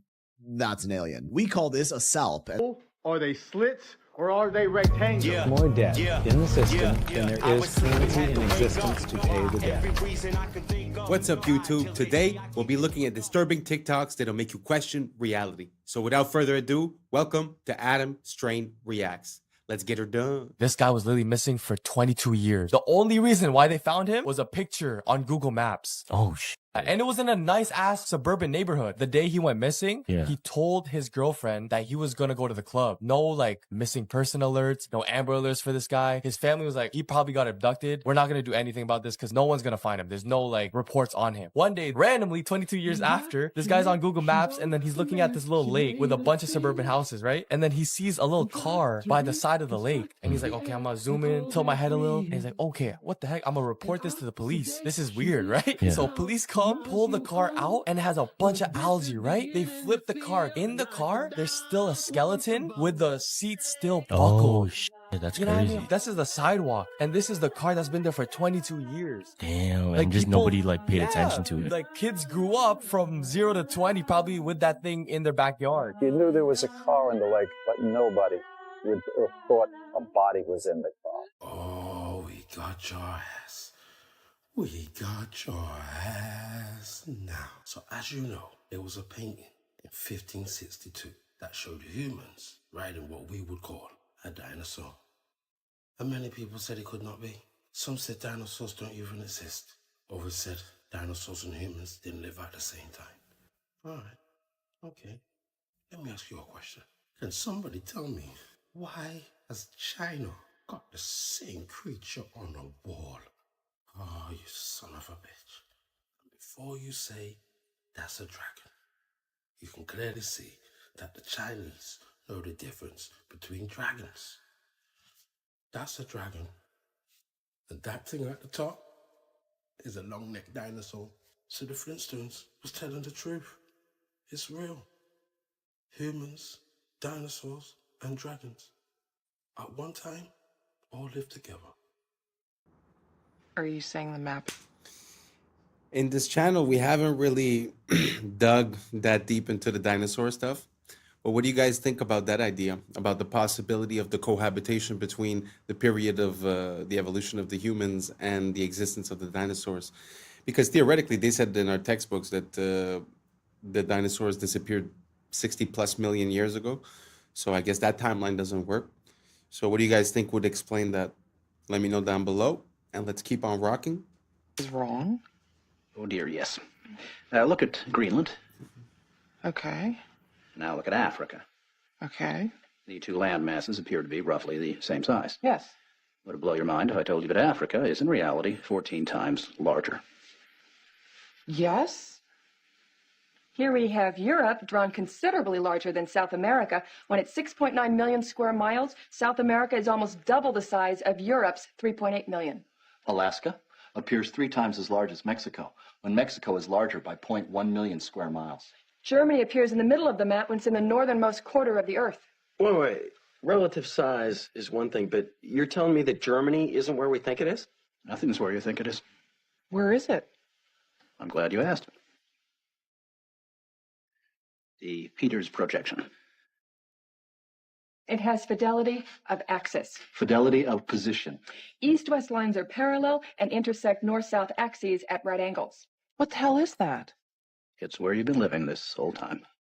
Why are they dunking chicken and selling it to us? This is the first time in human history we have been dunking chicken in chlorine, labeling it as organic, and people are buying it. 97% of chickens processed through USDA are bathed in it, and this includes certified organic. In industrial farming, such large volumes of chicken are processed all in the same bath, so if one chicken contains like salmonella, that'll spread to the rest of them. Therefore, the USDA mandates another layer of sanitation, allowing up to 50 parts per million of chlorine. Wash is actually banned in the European Union, and U.S. federal regulations do not require disclosure of sanitation ingredients on packaging. The better alternative is air chilled, where the birds are passed through a cold chamber rather than a chlorine bath, and this also eliminates contamination risk without getting chlorine. If you borrow the very first That's pretty crazy. I always say the food If we'd be able to produce our own food, we'd be a step ahead of the game, that's for sure. One thing that really bothers me is not only the difference in prices sometimes between articles here and articles in, let's say, Europe. What really bothers me is that when you compare here between Europe, sometimes the things that are banned down there somehow are accepted here. And the companies that sell here, when they sell down there, they sell a better product. So like, let's say something like Orangina, which is a drink that's based with sparkly water and orange juice. If you go down there, it's made with that. Actually, I think Fanta, like the orange Fanta, is made of orange juice when you go into Europe. And in the United States, it's made of artificial juice and corn syrup. So just food for thought. I just find it weird that we have different regulations in different places and that somehow we always seem to be the ones that are consuming the things that are more questionable. Do you guys see a trend towards that? Let me know down below if you think the same way or if you think the opposite or if you have any opposite examples. Food is something that I'm very interested in. So let me know down below and let's keep on rocking. Dollar into existence, and that's the only dollar that exists on the planet. But you promise to pay it back plus another dollar's worth of interest. Where do you get the second dollar to pay the interest? The answer is that you have to borrow that one into existence and promise to pay it back with interest as well. So now there are $2 in existence, but you owe $4, and so on and so on. The result is there's never enough currency to pay the debt. There is always more debt in the system than there is currency in existence to pay the debt. Therefore, the whole system is impossible. It is finite. It will come to an end one day. What would happen if the government stopped borrowing to do deficit spending? Are the payments on those treasury bonds going to stop? What would happen if the public stopped borrowing and going deeper into debt? Are your house and car payments going to stop? No. There is a payment due every month on the principal plus the interest on every dollar in existence, and those payments do not stop. If we stop borrowing, then no new currency is created to replace the currency that we used to make those payments. Whether you're making a payment on a loan or paying tax to make a payment on a bond, the portion of the payment that goes to pay off the principal extinguishes that portion of the debt. But the debt also extinguishes the currency. Currency and debt are like matter and antimatter. When they meet, they annihilate each other. If we just pay off the principal only on all the loans and bonds that exist, the entire currency supply just vanishes. So if we don't go deeper into debt every year, look what happens.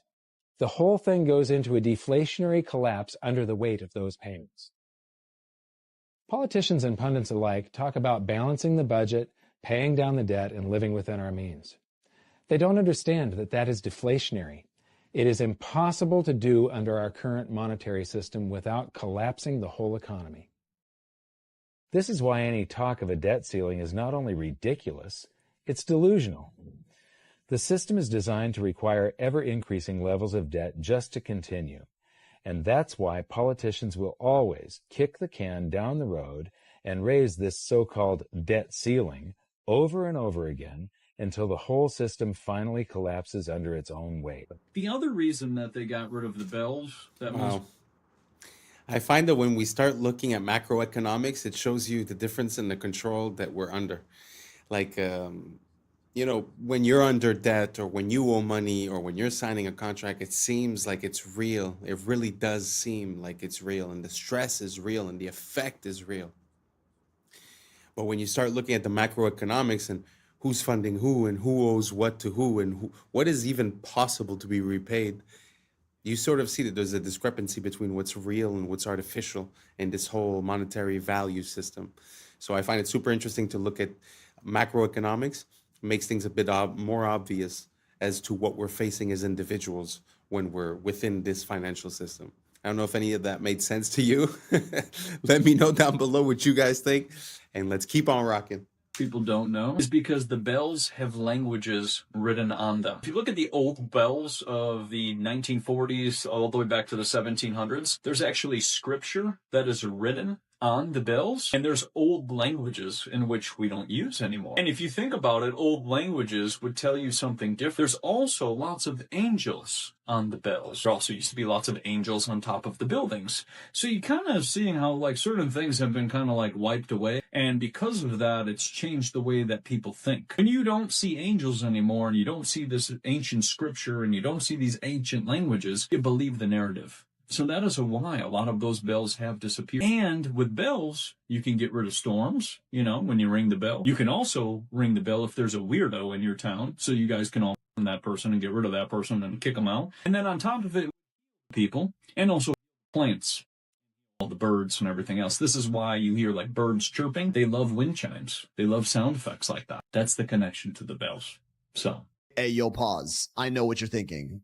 That's an alien. We call this a salp, and low-key, I don't think they're from this planet. They move around and eat by contracting their muscles to draw water into their bodies through an oral siphon, and shoot that water out from the back, which propels them forward. They're neither fish nor jellyfish, but a special type of animal called a tunicate, also officially known as sea squirts. Soft, sticky, and always wet, they rely on their muscular grip to feed on tiny phytoplankton as their primary food source, which is honestly the least interesting thing about them, because they also have the ability to clone themselves, with a single salp capable of replicating itself into a long chain containing dozens of them tens of meters long. And when linked, they move in complete sync with each other, each salp reacting to the other's rhythms within milliseconds. More like neurons in a brain rather than individual creatures. Some biologists speculate this insane coordination may be a sort of primitive distributed intelligence, where many salps connected together all retain a singular consciousness. And they also have crazy regenerative abilities, with even a tiny piece of one capable of growing into a complete new salp. And as you can tell, they're also almost completely transparent. You can see all of their internal organs from the outside, practically invisible in our oceans. And before you say anything, is it just me or that looks CGI? Like I have a hard time wrapping my brain around what I was seeing. Like he was speaking as if it was real, but really all of the images, it's kind of hard to believe. Gee whiz, that's a beautiful, beautiful thing. So it sucks in the water from the front, creates some sort of a compression effect as it gets the nutrients out of the water, and then it just shoots the water out of the back to propulse itself forward. Amazing, amazing design. I've never heard of anything like that. Makes me think of the octopus and the squid that we see. Some people say that they're like aliens and they're ancient, they come from somewhere else, but that thing gives me the same exact vibe, and it actually, sometimes I doubt myself. Is it AI? Is it CGI? It looks almost unreal. Did you guys get the same feeling watching that video?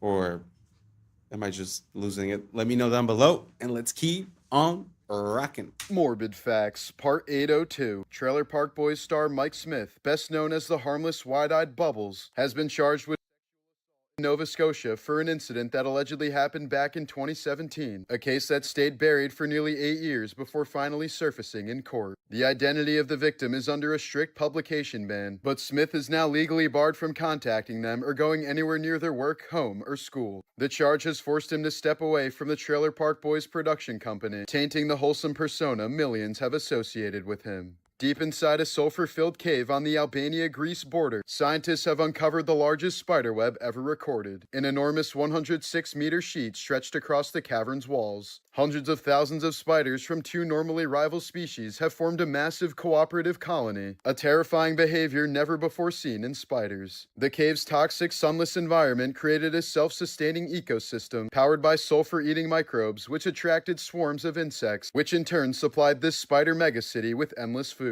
The web is so dense and vast, it looks like the cave is wrapped in ghostly white fabric, proof that life can evolve into something terrifyingly efficient when pushed into extreme conditions. Have y'all seen this bridge?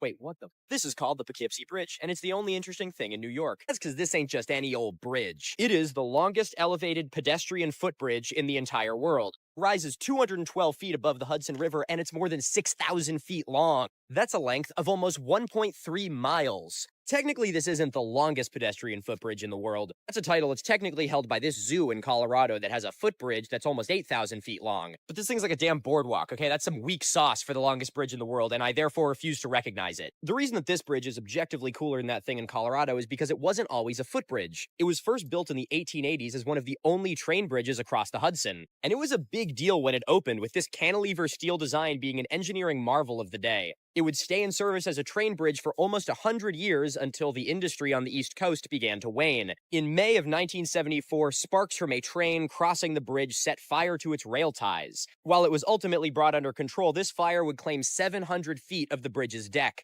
Warping to the steel caused from the immense heat of this fire essentially was the final nail in the coffin for its use as a train bridge. This very easily could have been the end of the story. Bridge is damaged, just knock it over, who needs the thing anyway? Just a few years later, it got added to the National Register of Historic Places. Many years and a lot of funding later, was finally opened as the longest elevated pedestrian footbridge in the world in 2009, preserving this engineering marvel for generations to come. If you recognize this bridge, well, you're in luck because I'm giving a live show in Poughkeepsie tonight. Still a few tickets available, link is in my bio, and now if you'll excuse me, I'm gonna go walk across this bridge. When I first saw this, I was like, there ain't no way that town is actually built inside a meteor crater. I mean, look at that, it's just too good to be true. Look at how circular that is. So I looked into it, and that's where I found that this town is absolutely built inside a meteor crater, and that this town is probably the least interesting thing about this meteor crater. This is the town of Nordlingen in Germany, and it's located inside the Nordlinger Rice impact crater. And you gotta be like, yeah, no shit, look at how circular that is. Of course it's an impact crater. Yeah, that's what I thought too. But here's an actual map of that impact crater. It's 15 miles in diameter. While technically that's true, it's a little misleading because it makes you think this is the crater. But the real crazy thing about this crater is it has a mineral found nowhere else in the world. It's called moldavite. It looks like this. It was a type of projectile glass that was formed when this meteor impacted the ground 15 million years ago. If you like geology, it's super cool because it's really fucking rare and only comes from this one crater. And if you're a crystal girly, it's really cool because it's super fucking powerful and can make you explode people with your mind. If you want to learn more about cool archaeology and natural science, come check me out over on YouTube, Mini Minute Man.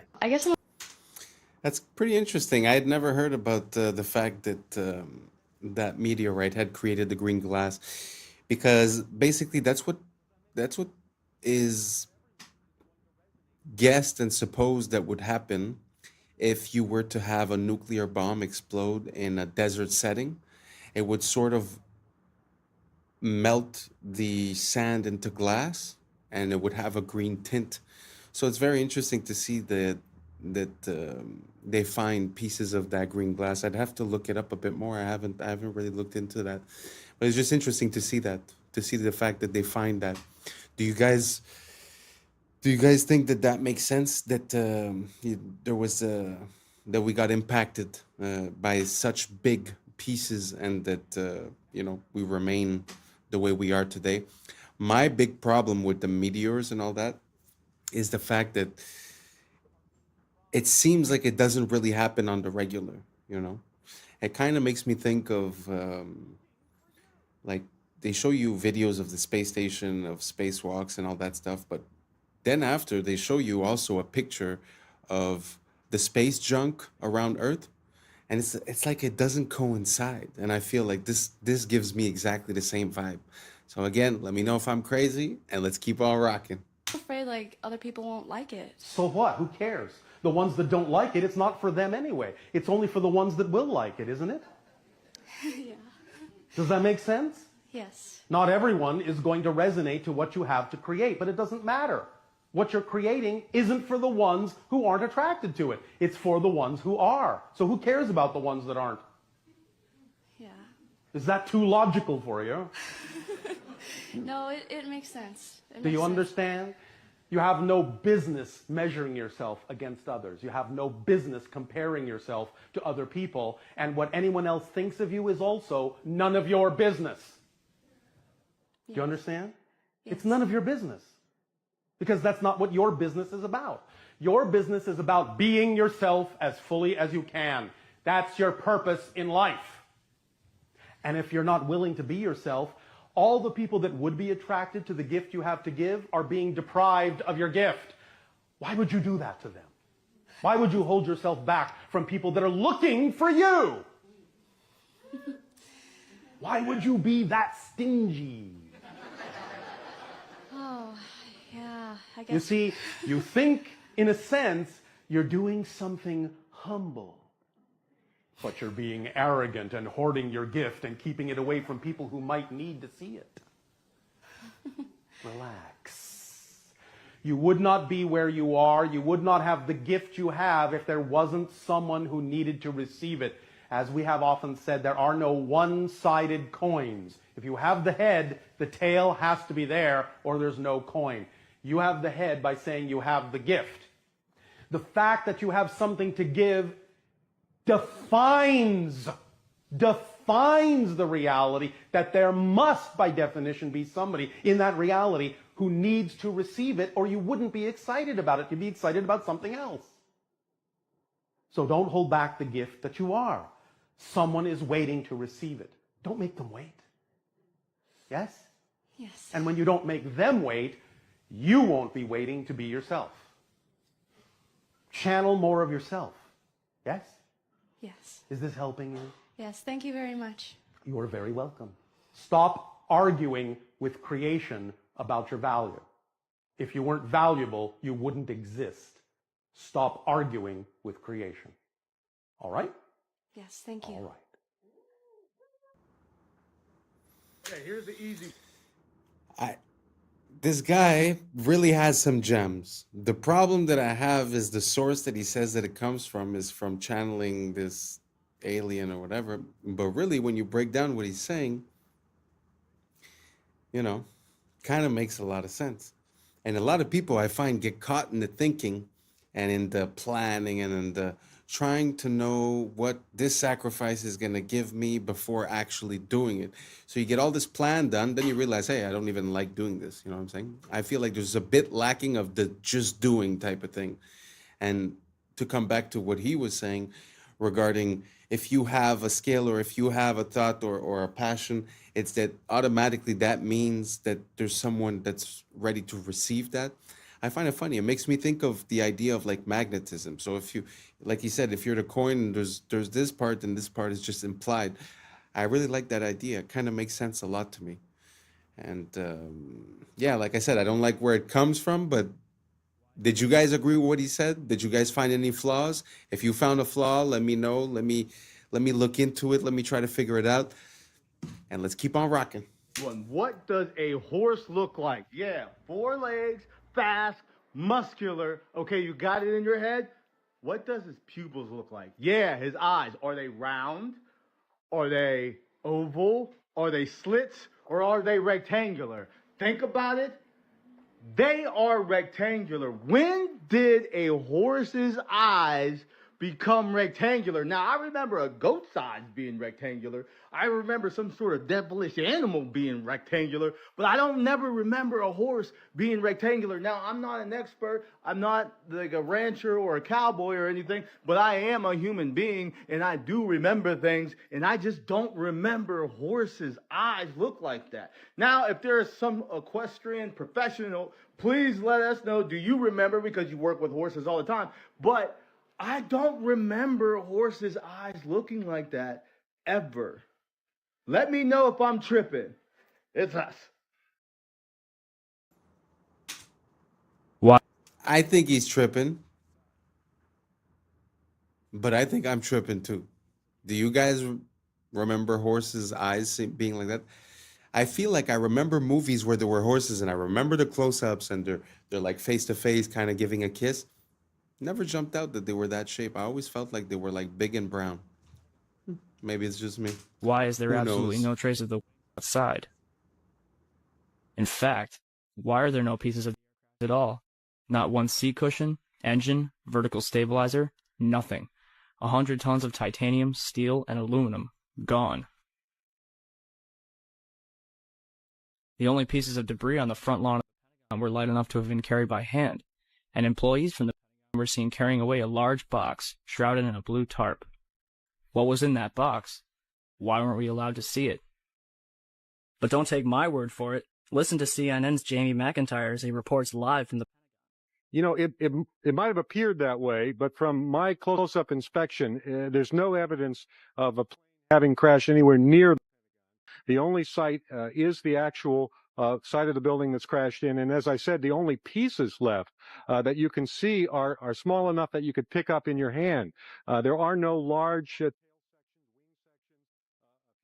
nothing like that anywhere around, which would indicate that the entire crashed into the side of the and The biggest thing on the news right now, also a recession indicator, the Starbucks Barista Cup. Wait, what? Oh, this is What the is new this? What is Labubu, this? fam. Oh, you don't know. Starbucks just came out with it's a bear with a Starbucks hat on it and the straw that goes out like this. Okay, right? okay. This is my theory. This is a whole social experiment that Starbucks did just to expose this whole recession, because all we can look forward to is this $30 luxury cup. Mans were elbowing people in line for it. Go ahead. Oh, all right, Karen.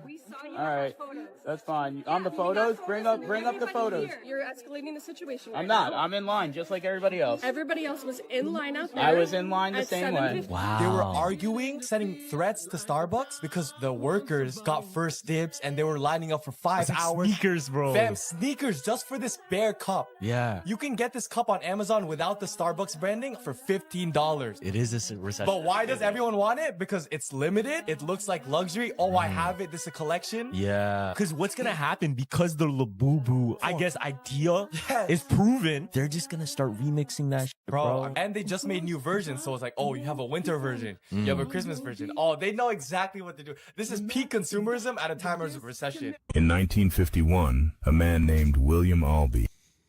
First of all, I cannot imagine being addicted to extremely overpriced coffee and have it be a part of my identity that I'm a Starbucks person. I've been to Starbucks. I just don't find it that crazy. But anyways, that's not even the story. But the fact that people go crazy and would line up, this whole consumerism thing, it's kind of crazy to see that some people are just still in it, I feel like a lot of us sort of disconnected a bit, but to see that, I don't know, it kind of makes me feel weird. What do you guys think about that? You guys think it makes sense to be waiting and to be super mad for this cup that comes from this place that sells you expensive coffee and what? I don't know. I just find it super weird. How come you identify with this corporate machine this much? I don't know. I have a hard time seeing it. So maybe you guys can enlighten me. Let me know down below, and let's keep on rocking.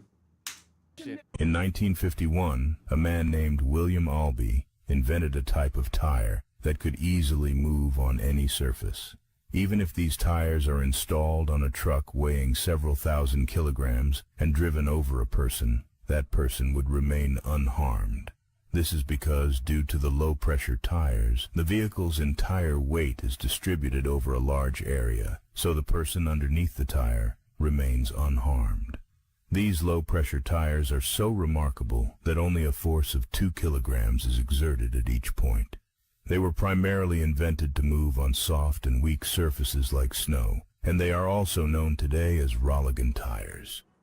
Wow, amazing. That's genius. I can't really understand how the person was still under the weight of that part of the car and somehow was occupying almost all of that wheel, even though the wheel is made out of a bubble or whatever. I just don't understand how the weight was distributed where that person didn't get hurt. So if we have any engineers or any physicists in the comments, let me know down below.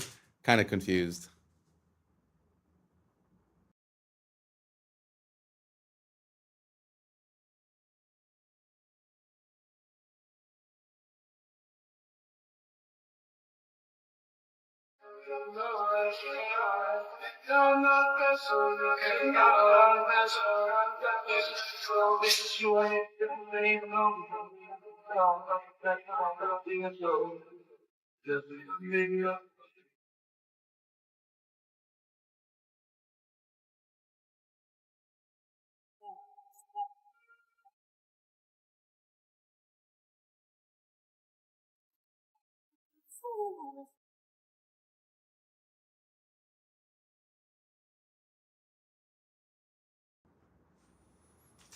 Wow. Again, that is complete genius. Wow. I never even thought about that. So you're throwing stuff in the garbage and it's like a never ending garbage in a way. So you're occupying the same amount of space as you do with the certain amount of garbage collection, but you're actually collecting way more and there's way less garbage visible, at least. Wow. Amazing idea. Amazing idea. And that's a wrap for today, familia. Whether you're tuning in with the sunrise or you're posted up after midnight, I appreciate your time, your energy, your curiosity. And remember, this isn't about truth or fiction. This is about perspective. If this sparked a thought, a laugh, a deeper question, then we did our job. Drop your thoughts in the comments. Keep the convo alive. Like, subscribe. Don't forget to hit that bell if you're riding the wave, because we're just getting started. Until next time, stay grounded, stay weird, stay critical. I'm Adam Strain, and this has been Adam Strain Reacts. Peace. Now it's time for us to link up. Really think we on the brink up. Making a change, we're living this strange. Living this change. Making a change. I'm living this change.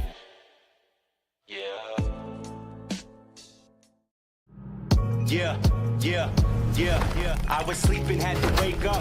Why? Every reason I could think of. God, till the day I keep the ink up.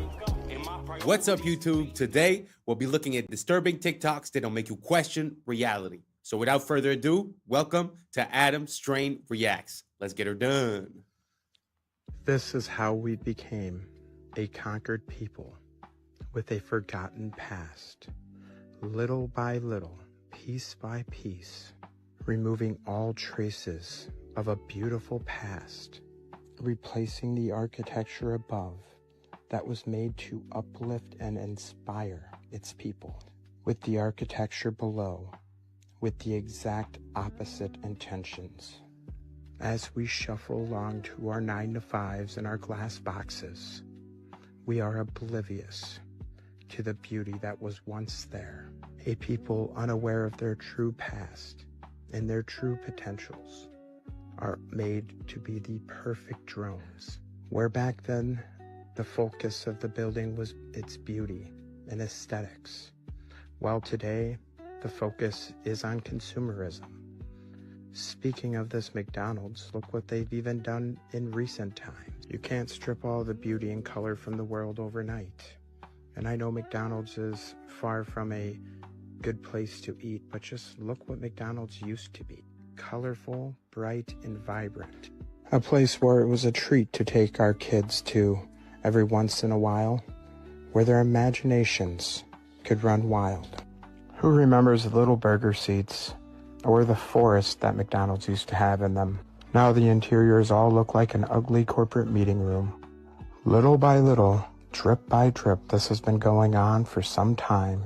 Replace all the beauty with bland and lifelessness, reflecting the society that built it. Question everything, friends. Until next time. The insides of these World's Fairs were made just as beautiful and intricate as the grounds outside. And yet again, it displays a showcase of how our past was leagues ahead of our own abilities, housing an inside zoo and a zoo of people, and many, many elaborate displays. These look like anything but temporary. From the inside out, these are absolutely stunning. I believe, if anything, these to be the fairs of the inheritors, the controllers taking over the lands of a fallen empire and showing it off, showing off all the technology and the works of the old world. His story has been written by the conquerors. Question everything, friends. Until next time.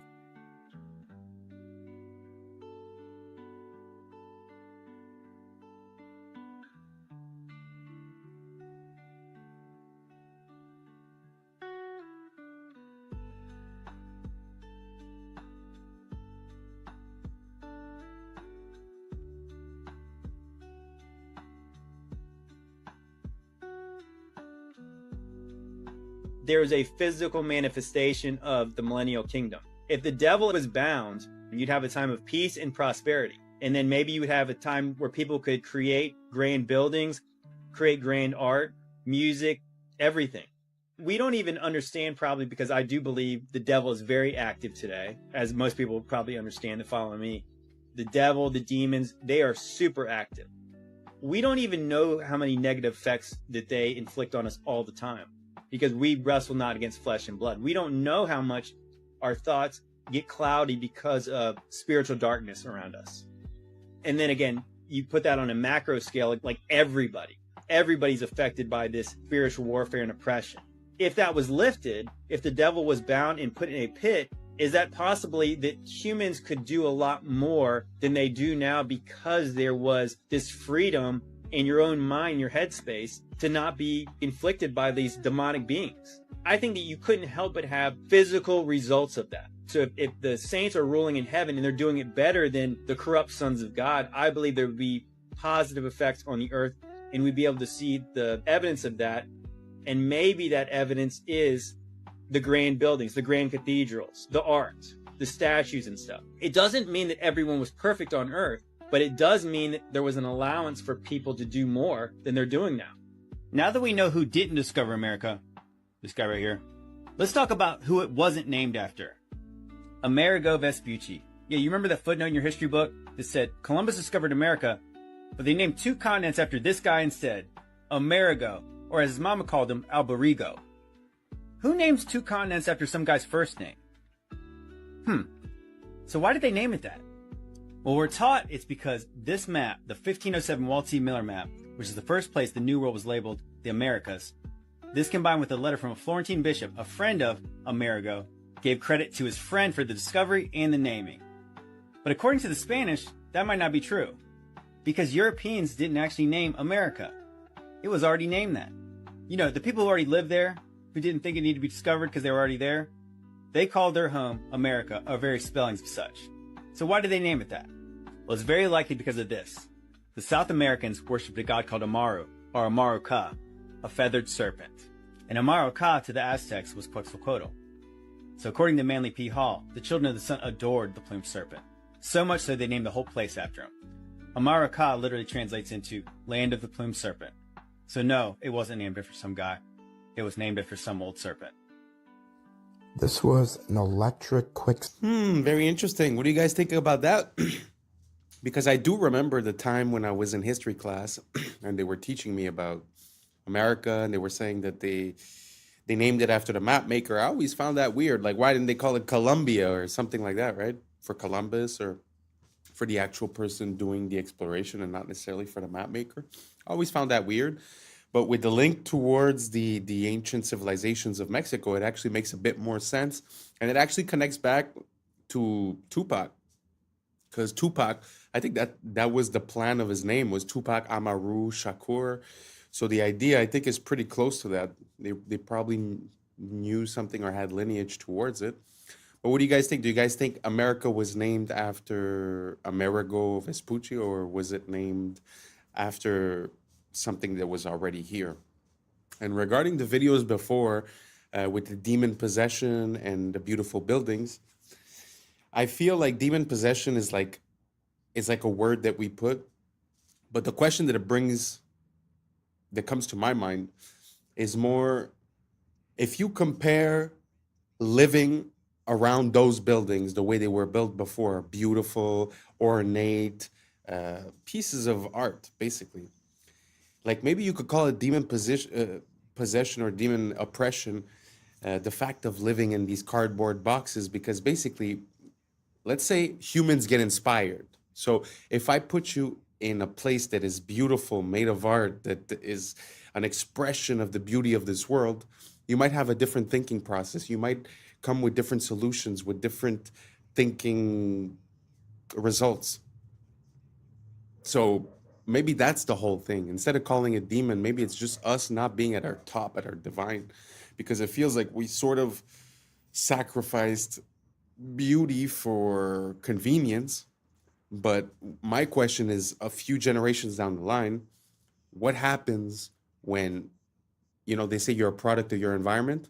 What is the product of this type of environment compared to the product of a glorious, majestic, beautiful, ornate, So do you guys think that it makes a difference? Do you guys think the buildings have an effect on us? Do you guys think that whether we live in a 16 chapel or whether we live in a square box, It's the same. It's up to us. Let me know down below, and let's keep on rocking. Service station for electric-powered taxis in 1940. The fleet of taxis would just pull up, and they would quickly swap out the battery, almost like a NASCAR pit crew. It's funny, they had fleets of electric vehicles, electric taxis like this, electric trucks, so much. I went to the Museum of Science and Industry this spring in Chicago, and they had a whole wing of the history of the automobile. Not one of these electric vehicles were shown. Just the reintroduced technology from today, like the Teslas and stuff. Nothing on these electric trucks here. Nothing on these electric buses. It's like they didn't want you to know the capabilities and power of the past. And the parasites can keep on charging as a premium for their petroleum-based vehicles. Question everything, friends. Until next time. You've been lied to your whole life? I will never stop being amazed by the amount of inventions that come from the 1800s or before. It is truly amazing. It's very sad that they've erased this from our past. Do you guys think that it's true that we had electric cars way back in the days and we just reintroduced the technology? Let me know down below. Let's keep on rocking. If you don't even know it. This was the biggest realization I had when I moved to Asia. We were bred to be absolute fucking slaves. Everything you do is in the best interest of massive corporations and the government's control over you. You're sold on a consumeristic ideology that you need the bigger house, the fastest car, and the flashiest bus down. The Federal Reserve is in fact the biggest scam in human history. And you're told that happiness is only attainable if it's bought. People out here don't have shit, but they're happier than you will ever be. You literally have the option to be here right now, but instead you fell for the trap to sit in a cubicle thinking that one day that will allow you to get here. It's the most genius trap to make the wealthy wealthier and the poorer poorer. As soon as we stop participating in this fucking rat race, watch how the elites shit their pants when the cash flow stops. Windows 10. Wow, that was a gem. It always amazed me the way we were raised, where, you know, go to school for 20 years, go to work for 40 years, and then you'll be able to do what you want. Makes no sense. Because in my mind, if you've never worked the muscle of happiness, you don't even know how to be happy, you know? And if you've never cultivated hobbies, passions, and things to do, you'll get at that moment and you won't really know what to do. So if I have one piece of advice, try to live it, man. Try to live it before you die. Because I know that money and, like you said, the rat race and all that, it seems real. But life is very short. So try to live it. Try to live it as much as you can. Try to be happy daily. Even if you're in a bad situation, try to accept it and move towards a better situation. Try not to get stuck in a rut of negative thinking, because I feel like that keeps us stuck in the mud. Anyways, who am I, right? Doesn't matter. Best of luck to everyone, and let's keep on rocking. This ain't over.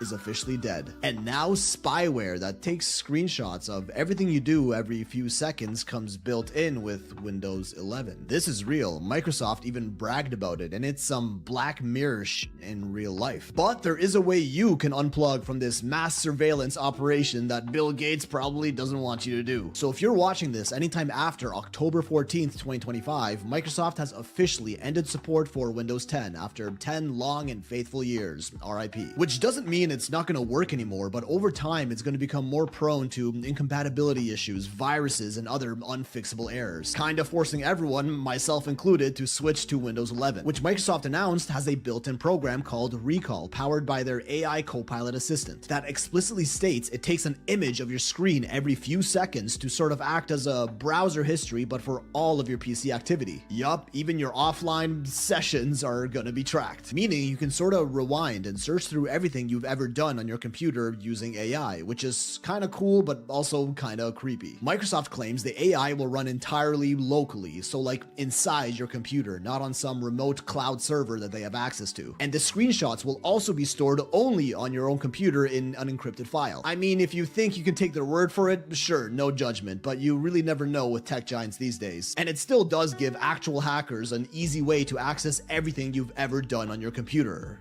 Everything. Luckily, you can opt out of this feature if you want, so be careful when installing it, as they probably hid it inside some recommended settings option that 90% of people are just going to choose. And in case you already upgraded to Windows 11, there is a way you can disable it at a root level. Here are the instructions. Screenshot it, save this video, you're welcome. Richmond's City Hall, Gothic Revival, a palace of stone and glass. According to the textbooks, built in the late 1800s by men with horse carts, pulleys, and chisels. But look at the details: copper domes weighing tons, marble cut with surgical precision, spires climbing skyward. Even today, with cranes, 3D software, and billion-dollar budgets, such feats take years. And yet, the story tells us, it was done in just a few years with primitive tools.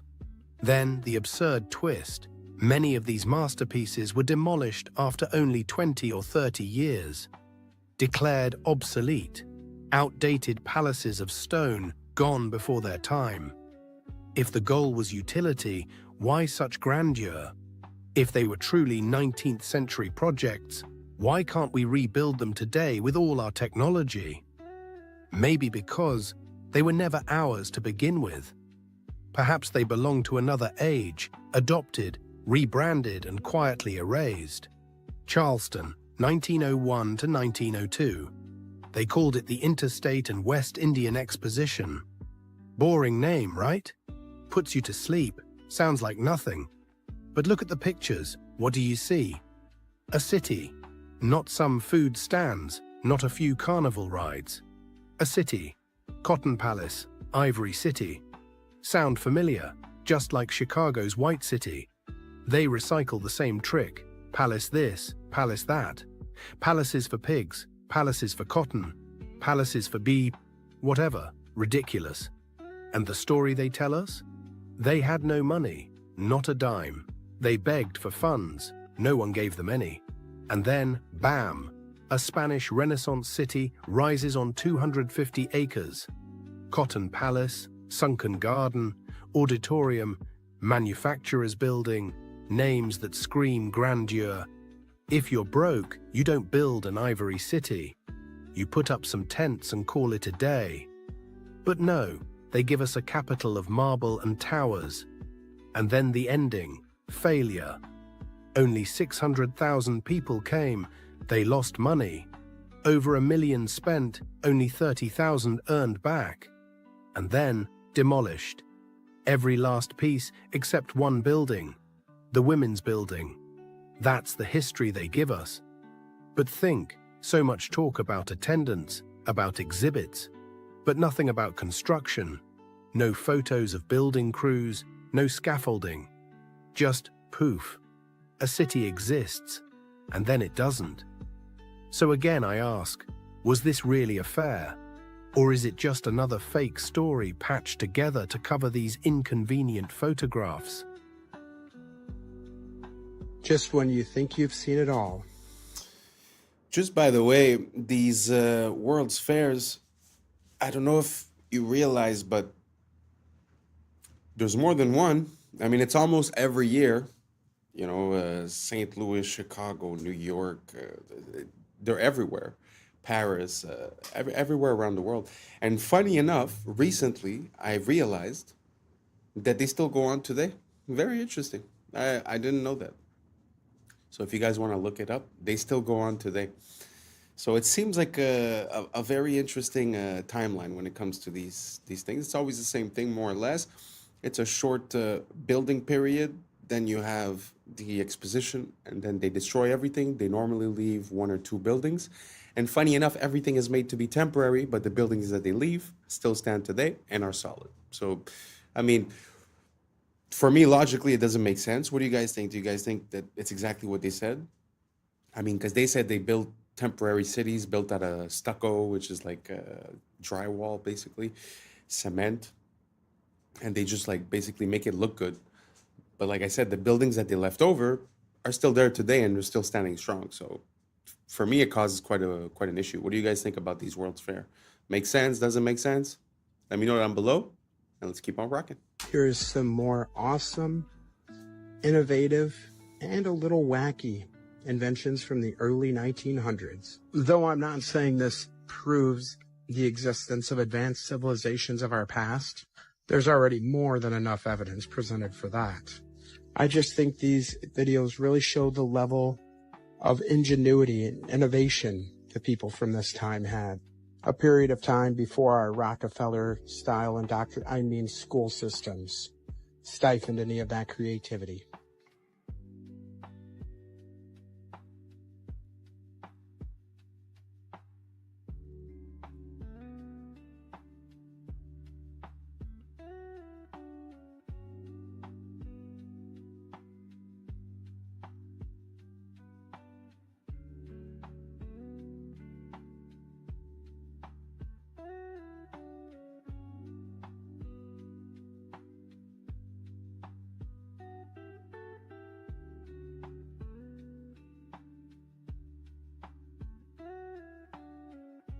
So today we're going to do a fun one, best cooking pans if you decide to eat cooked food. So the first one we start off with is copper tin. This was the old school way of cooking things, but they used low heat, which is an interesting way of cooking. Then we got the old carbon steel, which actually contains carbon, which is very beneficial. So this is one to look into. This was a real cool one that Tom Cowan talked about, Denobi Japanese clay pots. Earthen clay pots. Think about it, you're cooking with the earth. Then we got the traditional glassware, which is really cool when you get into vintage glassware and all the different types that they used to use. Then we have the old-fashioned cast iron.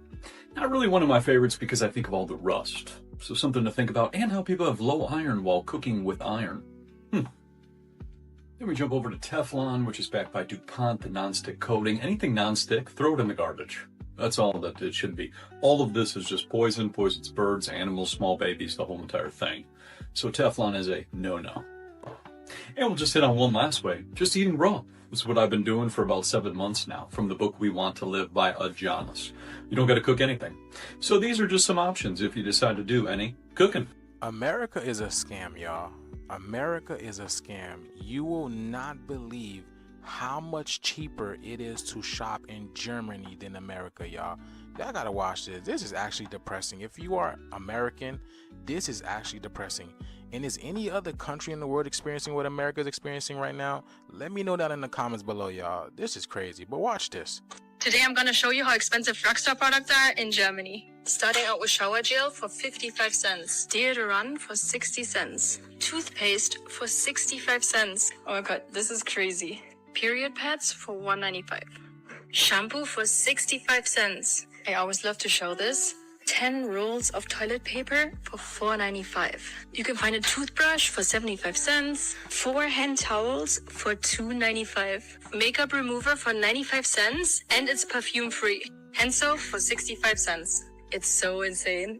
Everything is so cheap here. Let that sink in, you guys. This is the basic necessities that you need in order to get by in life. And yet America is making you put your life on the line. You have to open up a whole new credit card in order to buy basic necessities and groceries just to make it in this life. So is every other country living their own timeline? No one is playing by America's rules. So is America the only one that is dealing with these terrorists, these so-called terrorists? This is crazy. Face wash for $1.95. Also face cream for $1.95. $1.95 is a special number here. Cheapest hair mousse, $1.15. In the beginning of the year, I seen a lot of people saying that they're moving out of the United States, and I don't blame them, y'all. But something has to give. Something has to give, y'all. The shift is here. Let's continue to get it. Peace in. My brother Jay-Z, Team Rock. I know it's just like cool information, and it's just surprising, and it's fun to see how much they're paying in Germany, but it truly makes me sad. Truly makes me sad that, you know, so many people signed up for this social contract, for this American dream, and somehow all the stipulations and all the clauses changed, but we're still stuck in the same contract, you know? I find it so sad. All these things, like he was saying, are more or less basic stuff that you need, and it's like we're getting gouged every way, shape, form, side, you know? Like it feels like there's still some sort of respect for the consumer there. Now, don't get me wrong. She probably wasn't in a high-class store. Maybe she was even at a dollar store type place, you know? But even at that, we don't get those types of prices whatsoever. So I find it super sad to see how we're getting treated, you know? Like our social contract is null and void because everything changed, but it's like we're still stuck here getting paid the same thing, needing to buy all these things, you know? So I don't know if you guys agree with me. Let me know what you guys think.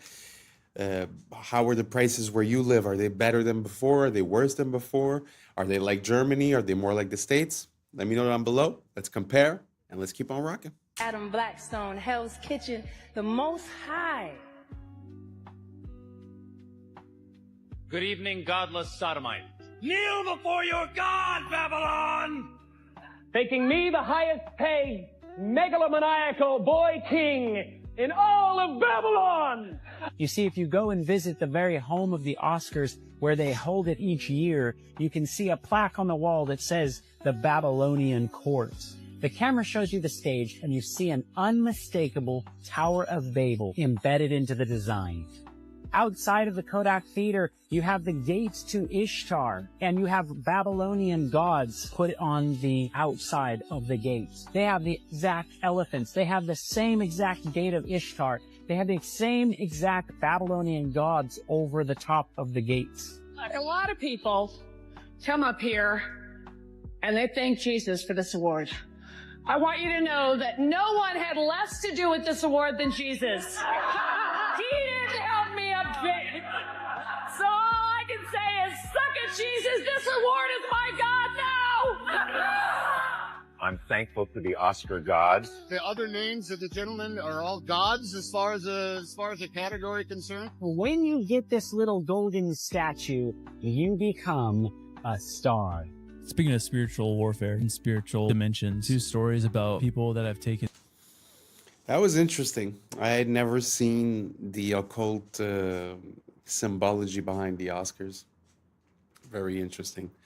It's pretty obvious, huh, nowadays? I mean, of course, nowadays we're more informed and we're able to compare things and we have more pictures. Yes.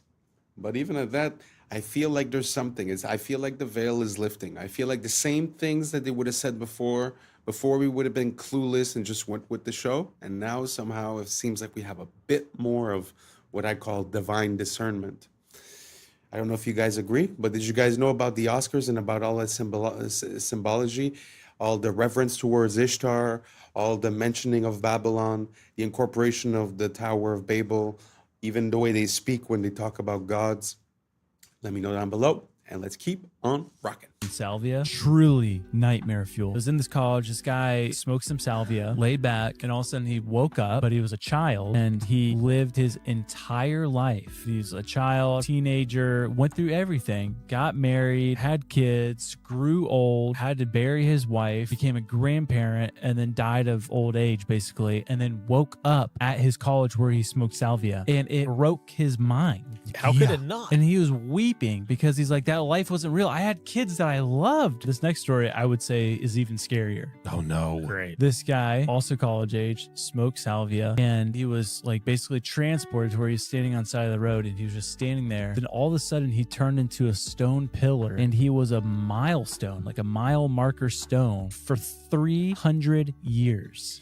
What? And he said he watched the forest change. He watched horse and buggy, and eventually turned into cars and a highway. And then after 300 years, a construction crew came and tore him down and he woke up.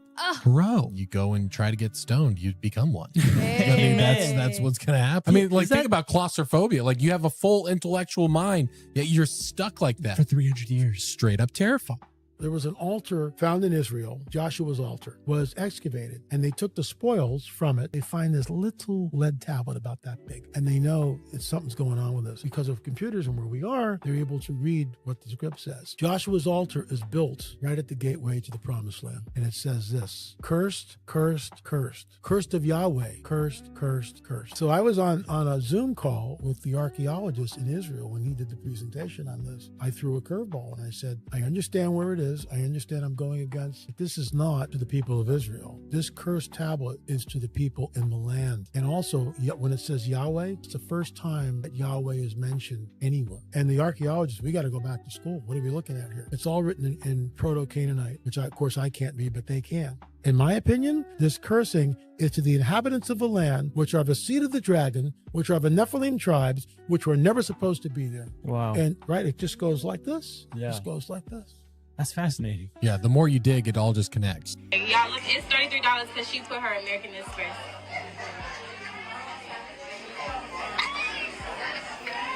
They scam me. Okay, so I went through and read through Uber's terms of use, and they can actually do this. Okay, so here's what's going on. The person was trying to call an Uber in Atlanta, and they quoted her $33 when she used her American Express, but then when she switched her payment to Visa, then it became $20. Weird. Now, according to an Uber spokesperson, they say that we want to be clear that Uber's pricing tech does not set different prices for riders according to the payment type they use. But that is not what their terms of service says, okay? It says right here, quote, prices for product or menu items displayed through the services may not be the lowest price at which the product or menu items are sold. And that Uber is a, quote, personalized digital marketplace platform, meaning prices specifically tailored to you. Also, a lot of Amex cards offer an annual Uber credit. For example, this gold card offers cardholders $120 of Uber cash per year. But now some travel bloggers are reporting that Uber is also charging higher prices if you have those credits in your account. And Uber's terms of service also allows this as well. It says right here, quote, certain users may from time to time receive promotional offers and discounts that result in different amounts charged for the same or similar services of goods obtained through the use of the services. The lesson here is always read the fine print, people. Man, it feels like we're really close to a society that uses dynamic pricing. Oh, you're this skin color, it's this price. Oh, you live on this block, it's this price. I'm very scared of that. I find that it's a pretty slippery slope to get down.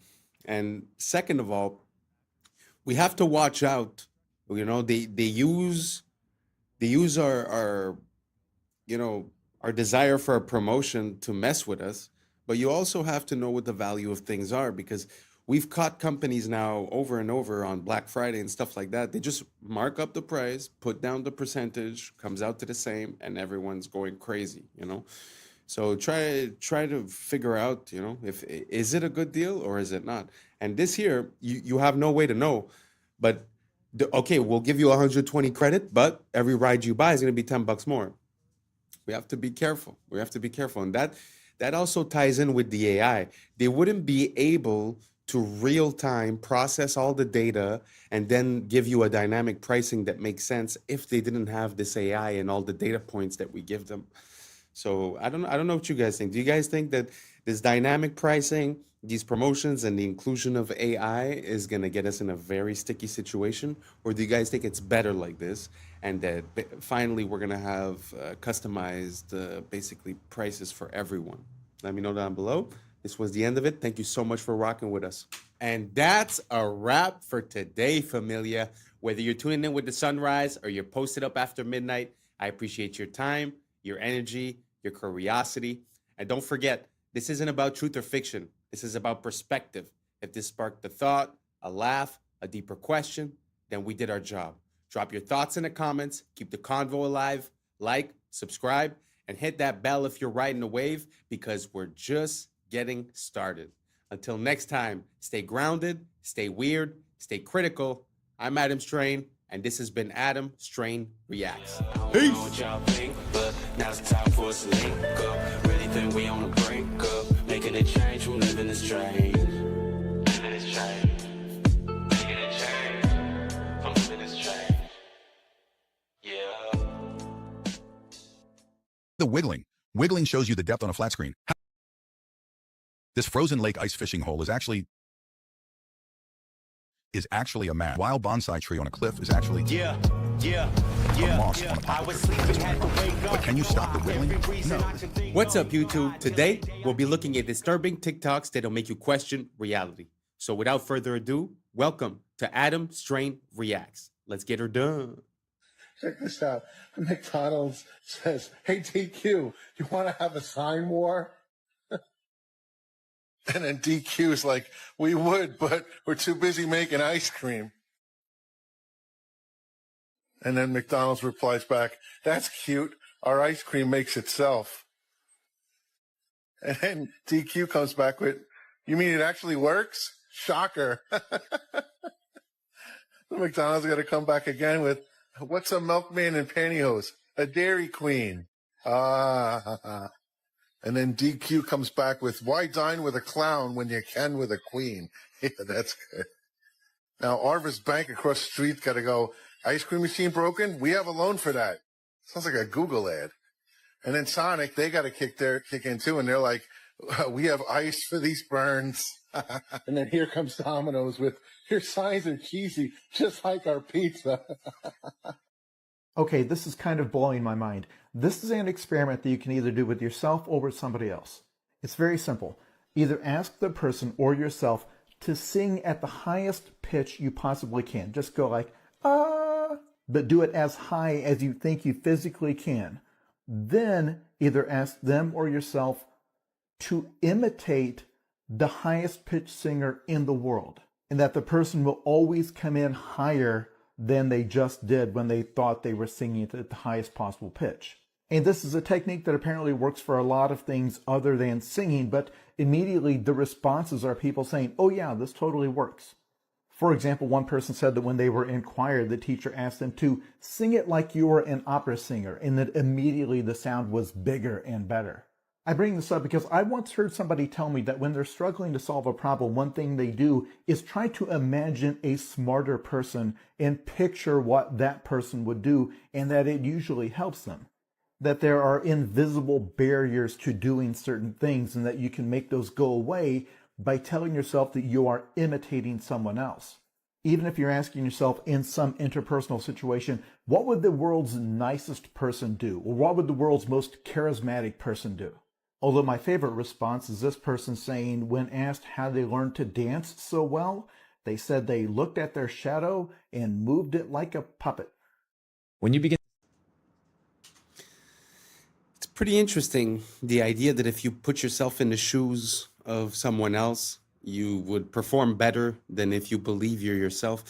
It sort of brings back to that whole idea of confidence and of manifestation and of believing it first. Being able to visualize it and then being able to do it, because you're able to visualize the person that in your mind is the best at that action, because obviously it's a reference. So you've seen that person. So you have a mental cue of how it would look, how it would sound. And then all of a sudden you're able to surpass your own limitations. It's very interesting. I wonder what type of other applications this could work on. If you guys have any ideas on what applications it could work on, write it down below. I'm very curious, and let's keep on rocking. To study history, you begin to realize during the feudal age, when the peasants kind of worked on the land of the feudal kings, they only worked 140 days out of the year. The other 200 days they chilled. So today we work more than the peasants. Most people work more than the peasants used to and have less to show for it. They have no land, they have no house, they have nothing. It's the illusion of slavery. It's the illusion of freedom.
got the Chrysler building.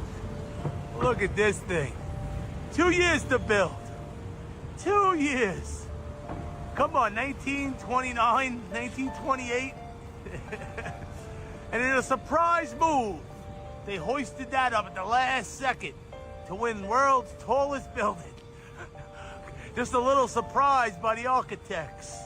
Well, listen, help me out here. Besides being Callus's Man of the Year, Grandpa Bill, the source of the stone, which I always say takes these buildings out. Hey, Grandpa Bill, what do you know about African marble? I don't know, they just imported it for the Chrysler building. Really? Donde está Mexico? Grandpa Jeb. What does that mean? I don't speak Spanish. Well, that's where they got the onyx from for the lobby, from Mexico. Georgia? Oh, what do you mean, Georgia? Well, that's where we got the granite from, 1929. Then they snuck the spire on to become world's biggest building. Do you believe these stories? Do you believe this BS? Sound off in the comments if you're smarter than me. Come on, come on. Make it make sense, Grandpa Bill. This is the front. Of course they gotta share the building with them. Always got that indention. Oh, you should've went to architect school, Junior. You would've found out what the indention means. I had the best architect teacher in the world. What did they tell you about these things? Why would they do that? Look how dangerous that is. Come on, man. Make it make sense, Chrysler building. Sound off. Am I wrong? 2 years, under 2 years to be built. Make it make sense, Chrysler building. For all the people that ask, why do I care they lie? This is one of the first liars. J.P. Morgan.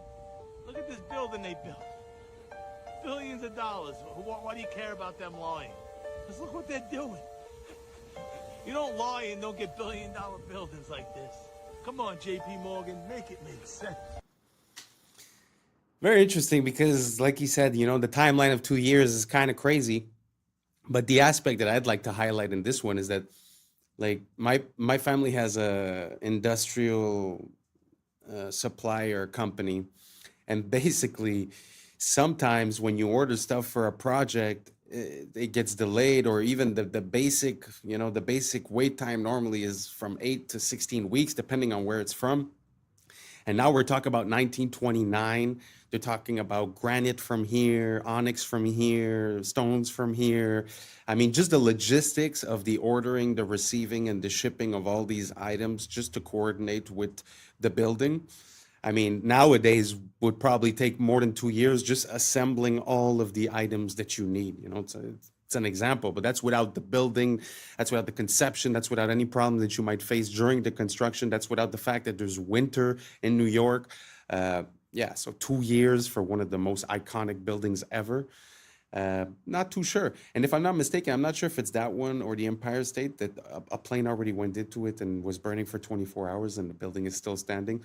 So it's just a testament to how structurally sound they were, how rigid and strong they were, and, you know, built so quickly with all these items from everywhere. I don't know. The idea doesn't quite make sense. It's sort of like the next video we're about to see is basically just a retelling of the official narrative of a situation, and just the official narrative, once you know, account for all the items that they're bringing up, I mean, it's hard to give it any credence, to be honest. So anyways, let me know if you guys think any different as for the Chrysler building in New York, if you think that 2 years makes sense with all those sources of items coming from all different places without talking about organizing the labor, getting everything done with winter. Let me know down below, and let's keep on rocking. This next piece, not to trigger anyone, it's really just information, and it's one of the most interesting forms of knowledge that I've ever seen, because, like I said, it's just a retelling of the official account, and it feels like it means something else. Here we go.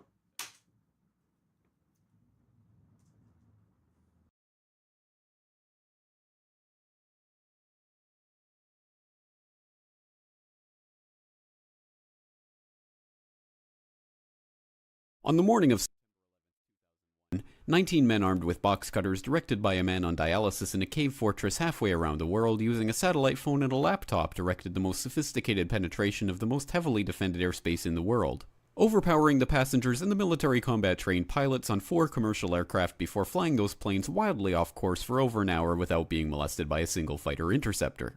These 19 devout religious fundamentalists who like to drink alcohol, snort cocaine, and live with pink-haired strippers managed to knock down 3 buildings with 2 planes in New York, while in Washington a pilot who couldn't handle a single-engine Cessna was able to fly a 757 in an 8,000-foot descending 270-degree corkscrew turn to come exactly level with the ground, hitting the budget analyst office where DoD staffers were working on the mystery of the $2.3 trillion that Defense Secretary Donald Rumsfeld had announced missing from the Pentagon's coffers in a press conference the day before, 10th, 2001. Luckily, the news anchors knew who did it within minutes. The pundits knew within hours. The administration knew within the day. Who committed these acts and those who harbored them. And the evidence literally fell into the FBI's lap. That a passport was found blocks from the World Trade Center crash site, if you can believe that. But for some reason, a bunch of crazy conspiracy theorists demanded an investigation into the greatest on American soil in history. That investigation was delayed, underfunded, set up to fail, a conflict of interest, and a cover-up from start to finish. It was based on testimony extracted through the records of which were destroyed. It failed to mention the existence of WTC-7, Able Danger, P-TECH, Sibel Edmonds, OBL and the CIA, and the drills of hijacked aircraft being flown into buildings that were being simulated at the precise same time that those events were actually happening.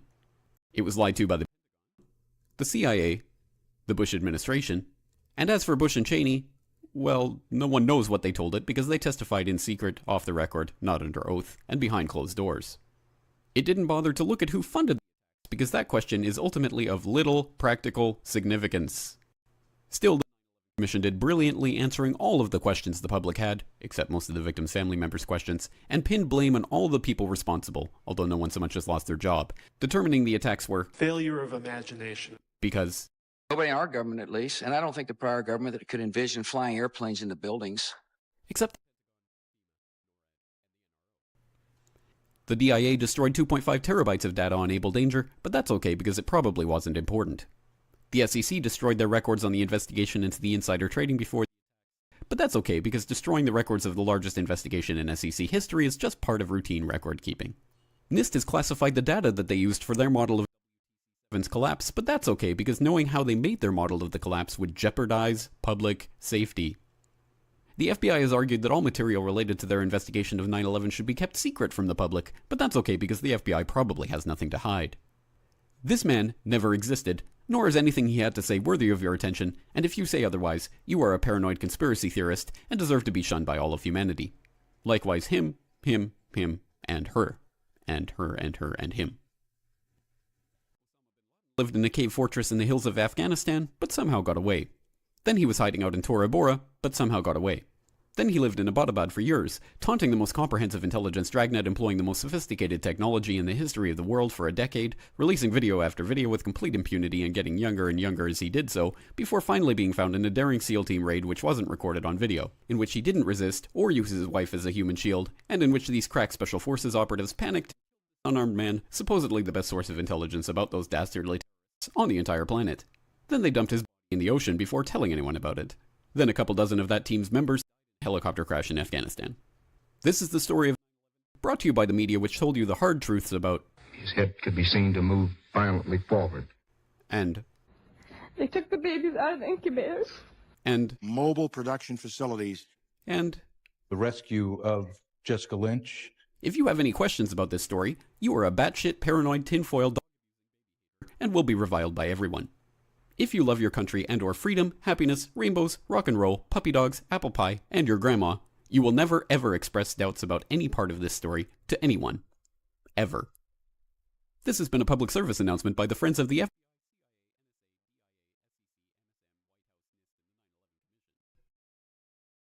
Because ignorance is strength. I'm not going to jump into it because I know it's not an easy topic, but the only thing I'm going to say is that every second of that video has a little link of information, a name, an item, a situation, something that was brought up, And any one of those things is a rabbit hole. It's a very interesting situation. I have no conclusion. I have no opinion. I'm just showing both sides. That's the way I like to operate. So let's keep on rocking. This is a Roman salute. Now, it's clearly the end salute. Wrong. This is an Asperger's syndrome gesture. This trick is called narrative contingency framing. It's a scientific method used by mass media to manipulate you into believing anything as truth. Open your fridge. You didn't freely choose these foods. Someone framed them as superfoods or low carb or raw paleo. So you bought the narrative, not the food. The same goes for your wardrobe. You bought certain clothes because media framed them as old money or quiet luxury or clean girl aesthetic. Look at this sharp ironing crease in my pants. The media framed it as a symbol of old money because that's how rich people's tailors iron their pants. So I bought them believing they would make me look more classy and elegant. This guy is clearly a murderer, but some extremists frame him as the rebel against the system. And if you scroll through certain corners of TikTok, you'll find women framing him as bad boy thirst trap. Even this video might be my attempt to frame myself as a smart guy worth following. But in the end, the ultimate decision of what the frame is should be yours. Because as Elon Musk said, you are the media now. Amazing. I really like that message because at the end of the day, I feel like everything has to do with perception and perspective. So you have a prism of perception through which you analyze things. You could call it glasses. So when you stub your toe in the morning and you say, oh, this is going to be a horrible day and this and that, well, then you will find things that support that thought. And if you wake up and you stub your toe and you say, well, the worst of the day has passed and only better things can happen from now on, well, you're going to notice the better things. It's an example, but it's just perspective changes the whole outlook. So I find it interesting to try to start holding accountable the people sharing us information by knowing what a frame is and by seeing the framing that's given to us. One of my easy ways to detect this is when something, let's say political or whatever, seems to give you an emotional response, suspend your emotion and question why that's happening and who would have incentives to create this emotional response and what is the conclusion of your emotional response. So you doubt yourself, you doubt your own mechanisms, and you also doubt the information coming in and their mechanisms, and you identify the psychological manipulation that has been used. And once we start understanding those, then we could start reprogramming our brain and seeing what's coming in as a signal and decide if we get affected or not, rather than always be in reaction. So I don't know if any of that made any sense to you guys. Let me know down below, and let's keep on rocking. This is not meat jerky. This is not ice. This is not lasagna. But what is it then? This is the raised printing with a ripped off piece on the 50-euro bill. But why the wiggling? Wiggling shows you the depth on a flat screen. How cool is that? Only the camera moves during the photo shoot and the subject stays still. This creates a depth effect known as wiggle stereoscopy. This frozen lake ice fishing hole is actually a mask. This wild bonsai tree on a cliff is actually a moss on a poplar tree. You will never guess this one, I promise. But can you stop the wiggling? No, this is MacroLab 3D after all, not MacroLab 2D. But seriously, watch this with no wiggling. MacroLab 3D is the only place to watch microscopic worlds with depth. No AI, no CGI, all real macro photography. Here is another example of raised printing on a Ukrainian 500 banknote. It is really this high, so you can feel it with your finger. No exaggerations. Maybe slow it down a little? No, slow wiggling lessens the effect strength. See the difference?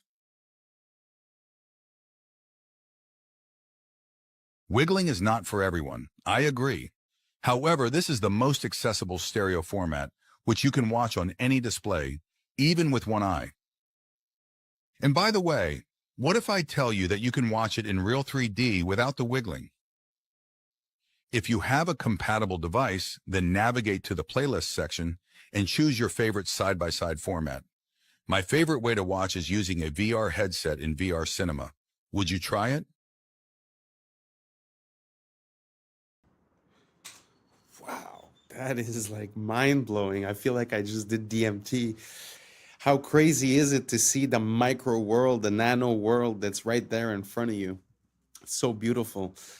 Like this world is like fractals. Things have, a bigger view and a smaller view, and it's so interesting to be there with the smaller view. And this technology of the wiggling, it's actually very interesting because it's true that it does give you the sensation of understanding how the spatial disposition of it is. It's like you understand more what you're looking at in 3D.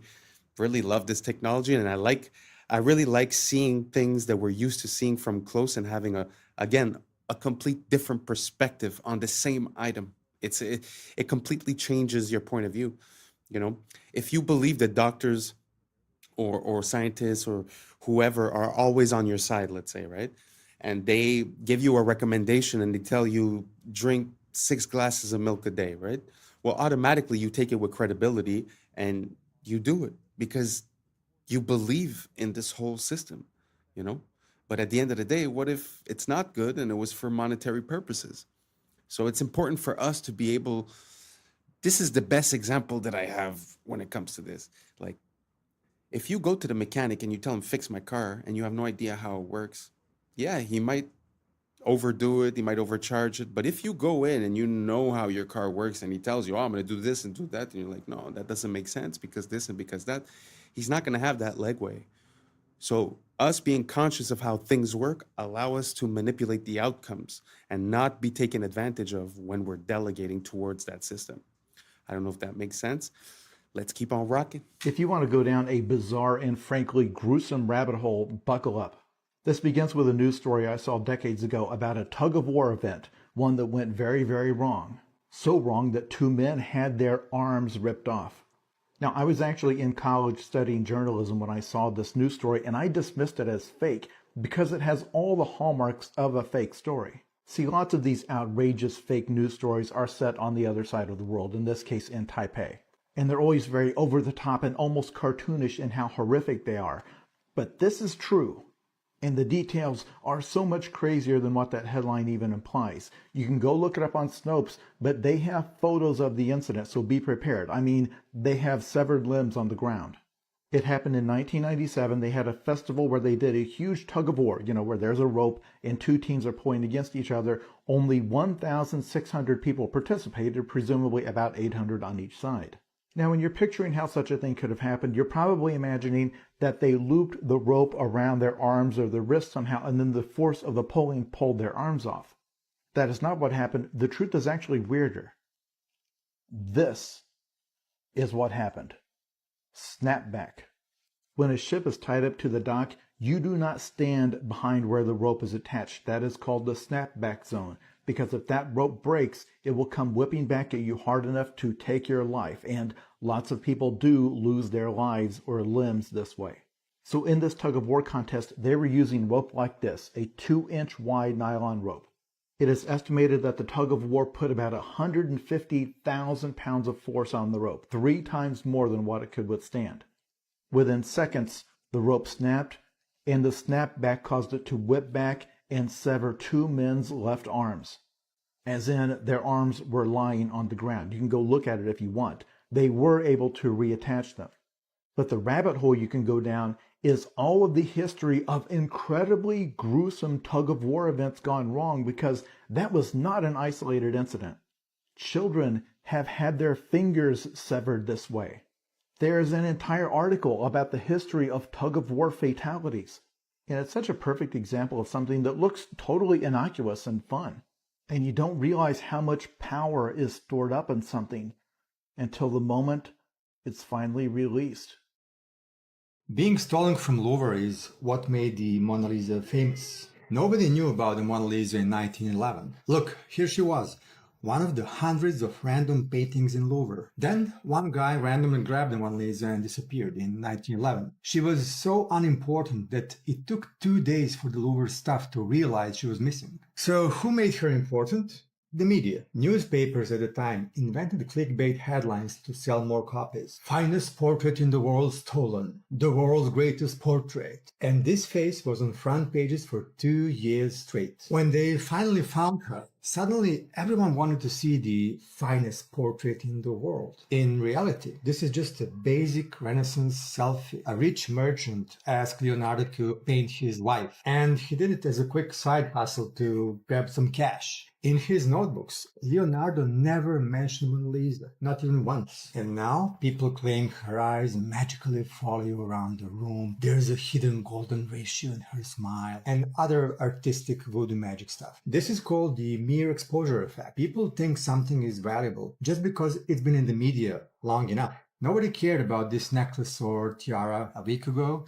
But now, I bet H&M and Zara will launch collections based on it. So this proves that you don't become famous by being beautiful. You become beautiful by being famous. Again, perspective. Isn't it interesting how for us, since we're born, that painting is the most impressive painting in the world just because it's always been. But at the end of the day, things have an origin story. So it's so interesting to see how these things come about. I wonder why it was manipulated that way. Was it to sell more tickets for the Louvre? Did they steal it themselves? I mean, what's the idea behind it? It's very interesting. I just find that, like he was saying earlier, the framing of a story changes everything. And now this one, the exposure. So now understand why you always see the same ads and the same companies and the same thing over and over and over again. Truth is, simple. It works. So the more you're exposed to something, the more it becomes a part of your psyche. I mean, we like to think that we're really complicated, but at the end of the day, it feels like these companies, they got us figured out. You know? So maybe we should stop thinking that we're so special and start taking back control of our mechanisms and identify the information coming in and catch it when it's coming in and not just be living in a reactive state. So I don't know if you guys understand the parallel that I'm trying to make, but did you guys know that this is how the Mona Lisa got infamous? I had zero idea. Let me know down below. Let's keep on rocking. With our crash out of the day, we have man versus robot. I mean, first off, what crime did you commit for the cops to be like, you know what, let's send the robot on them? Is it that bad or are you that dumb? They're like, you know what, let's try some new shit. And I think it's because you're that dumb, because you decide you gonna pull out a gun. My boy pull out the strap, and I think he tries to shoot the brain of the robot. I mean, son. And he climbs out the window after the robot shoots some tear gas. And then, watch this. He don't make no run for it. He grabbed the cover, and then the robot's like, hold on, excuse me, Sugar Bob Honey Bunch, you're stuck. Gotcha. I can't even lie, though. I feel you with the cover move. I probably would try to do the same thing. Like, all right, there goes his eyes. But that was just a terrible toss. And then, this got to be terrible to be the first dude ever that got caught by a robot. Like, you get into prison or jail, and what happened? How I go down, bro? You was on the run? No, a robot ran over me. What? And in fact, you tried to shoot the robot. Real dickhead activity. I mean, this is egregious work. Felonious decision. And now look at you. On the ground and about to get run over by a robot. Crash out of the day or dickhead of the day, doesn't matter. It's this guy. And that's a wrap for today, familia. Whether you're tuning in with the sunrise or you're posted up after midnight, I appreciate your time, your energy, your curiosity. And don't forget, this isn't about truth or fiction. This is about perspective. If this sparked a laugh, a thought, a deeper question, then we did our job. So drop your thoughts in the comments, keep the convo alive, like, subscribe, and don't forget to hit that bell if you're riding the wave, because we're just getting started. So until next time, stay grounded, stay weird, stay critical. I'm Adam Strain, and this has been Adam Strain Reacts. Peace. But now's the time for us to link up. Really think we on the brink up. Making a change from living this strange. Living this strange. Making a change from living this strange. Yeah. He's actually conducting electricity now through his tongue. It looks very smart, but it may not be as smart as you think it is. How? Yeah. I was sleeping, had to wake up. Why? Every reason I look closer. World unmasked. What's up, YouTube? Today, we'll be looking at disturbing TikToks that'll make you question reality. So without further ado, welcome to Adam Strain Reacts. Let's get her done. Okay, one more time, because it is pretty incredible. That's the tail that you're looking at, the one that looks like the head.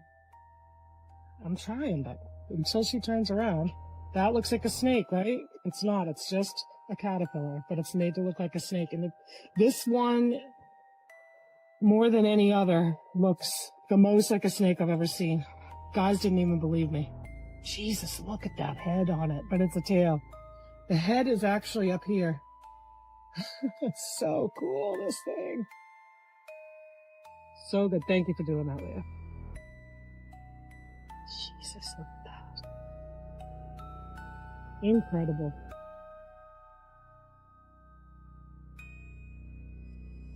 Look at that. He's about like 6 inches, let's see. 2, 1.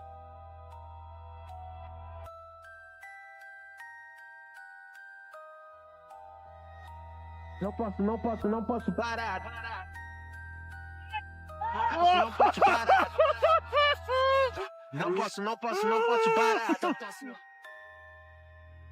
He's actually conducting electricity now through his tongue, and anywhere on his body, electrical current coming from that plug socket through his body and actually light this light bulb. Mohan proves the current is flowing. So that's lighting up now, and that's telling us that is a live wire. So Mohan has got an electrical cable in his mouth, and what we're showing here is that that is conducting through his body and is lighting this. So effectively, he is a live wire. He's passing a current of actually 60 by, that's 240 volts. So that's approximately 0.25 amperes. About 0.25 amps. That's right. About 0.25 amps is flowing through his body. It will kill a normal person. An electric drill. It's a 500-watt drill. The drill pulls over 2 amps through Mohan's body. 8 times more than the light bulb. I've never seen anything like that in my life. Mohan should be dead, but he's going further. An angle grinder needs a deadly 4 amps, and Mohan is taking the full charge. I mean, he frightens me. He's able to conduct electricity through his body, across those incredibly vital organs, but critically, actually across the chest, so across the heart. Electric shock causes blood pressure to plummet, but amazingly, Mohan's remains constant. 120 on 90, so perfectly normal. Mohan's ability shocks Greg. I simply would not have believed that if I hadn't have seen it with my own eyes. Worse, smart homes.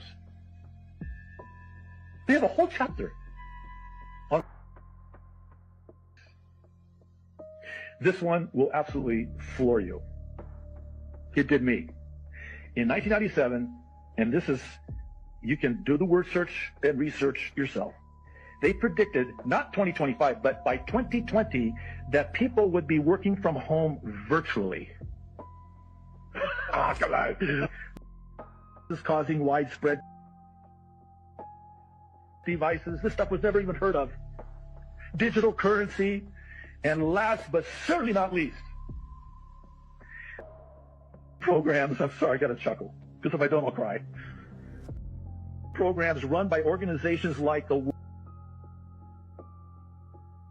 has yet to emerge. First printing, February 1997.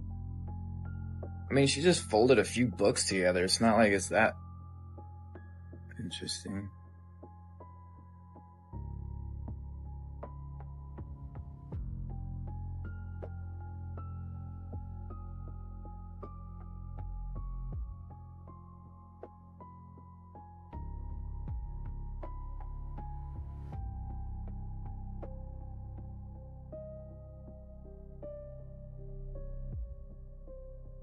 This goes deep, literally. I've been connecting the dots and was a member of the advisory board for an organization called the Life in the early 2000s.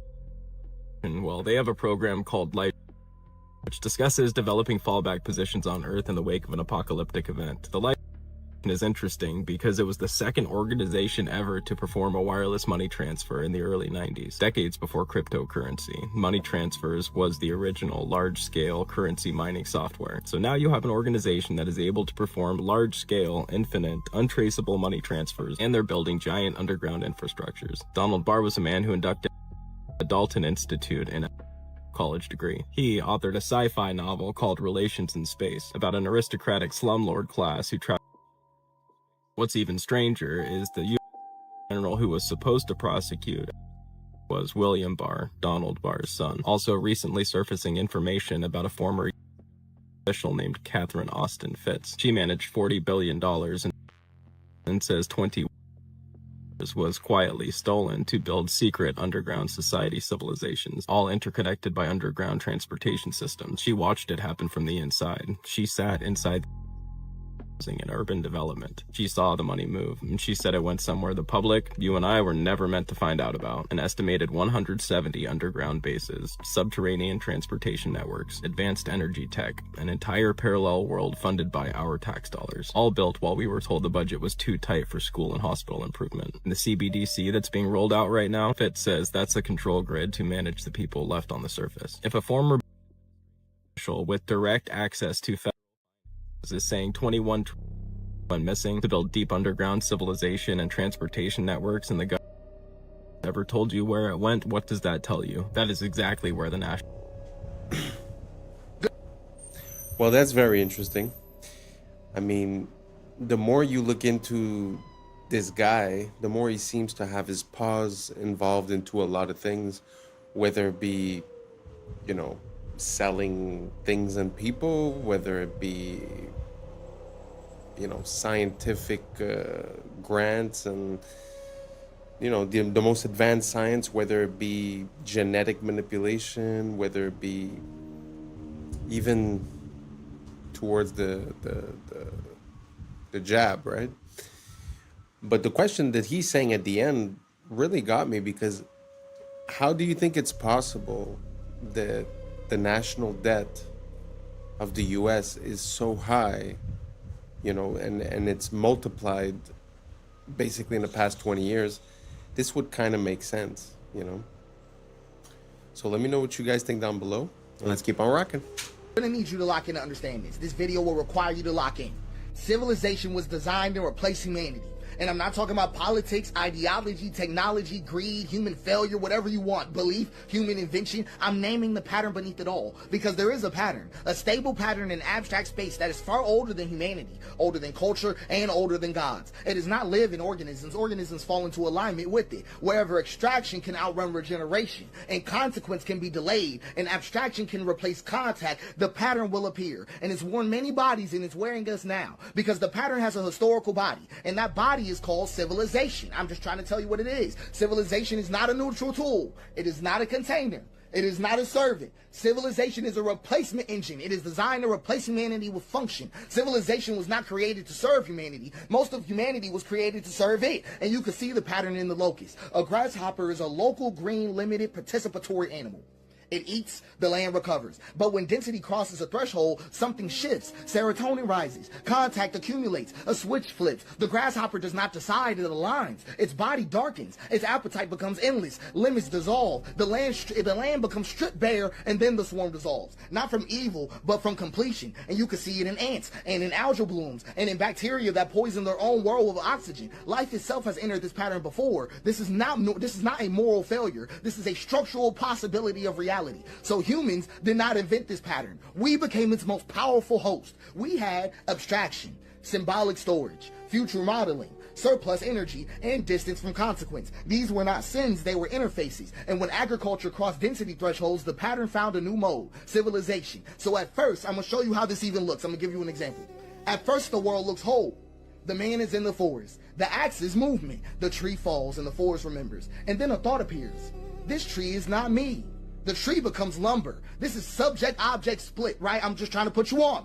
The forest stops being a relationship and becomes a resource field. Nothing breaks immediately, and that's why it works. And then, once the split exists, it seeks completion. The river becomes water. The animal becomes meat. The land becomes property, and another human becomes labor. And guess what finally happens to the self?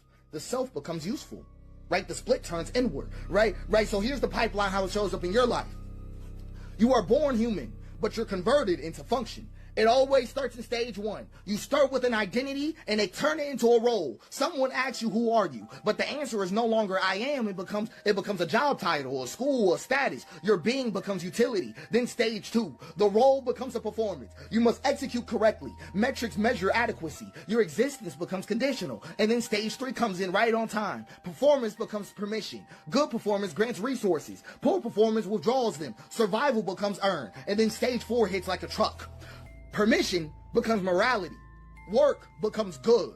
Rest becomes lazy. Productivity becomes virtue. Idleness becomes sin. And that morality reaches identity. I am what I produce. The conversion is complete. Human instrumentality achieved. No external oppressor required. You now self-enforce your own instrumentalization. You are your own warden, and you can't even think outside of it. I want you to understand you cannot think outside of civilization, because civilization installed the thinking apparatus. Your categories were not discovered. Race was not discovered. Race was assigned. Class was assigned. Wealth was assigned. Gender roles were assigned. Status was assigned. Merit was assigned. Success and failure were made the fuck up. I'm trying to put you on. All civilizational abstractions. All of them.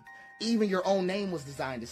You're right. Your naming conventions were standardized by Romans 2 full civilizational cycles before you existed. Your calendar, your week, your hours, your inheritance structures, your educational model, your legal personhood, all of them are preloaded. All of them. You do not stand in civilization. Civilization stands in you. And that's why escape fantasies fail, because you cannot leave the water using the concepts water taught you. And this is the mistake people think in. Gods can fix this. God can fix this.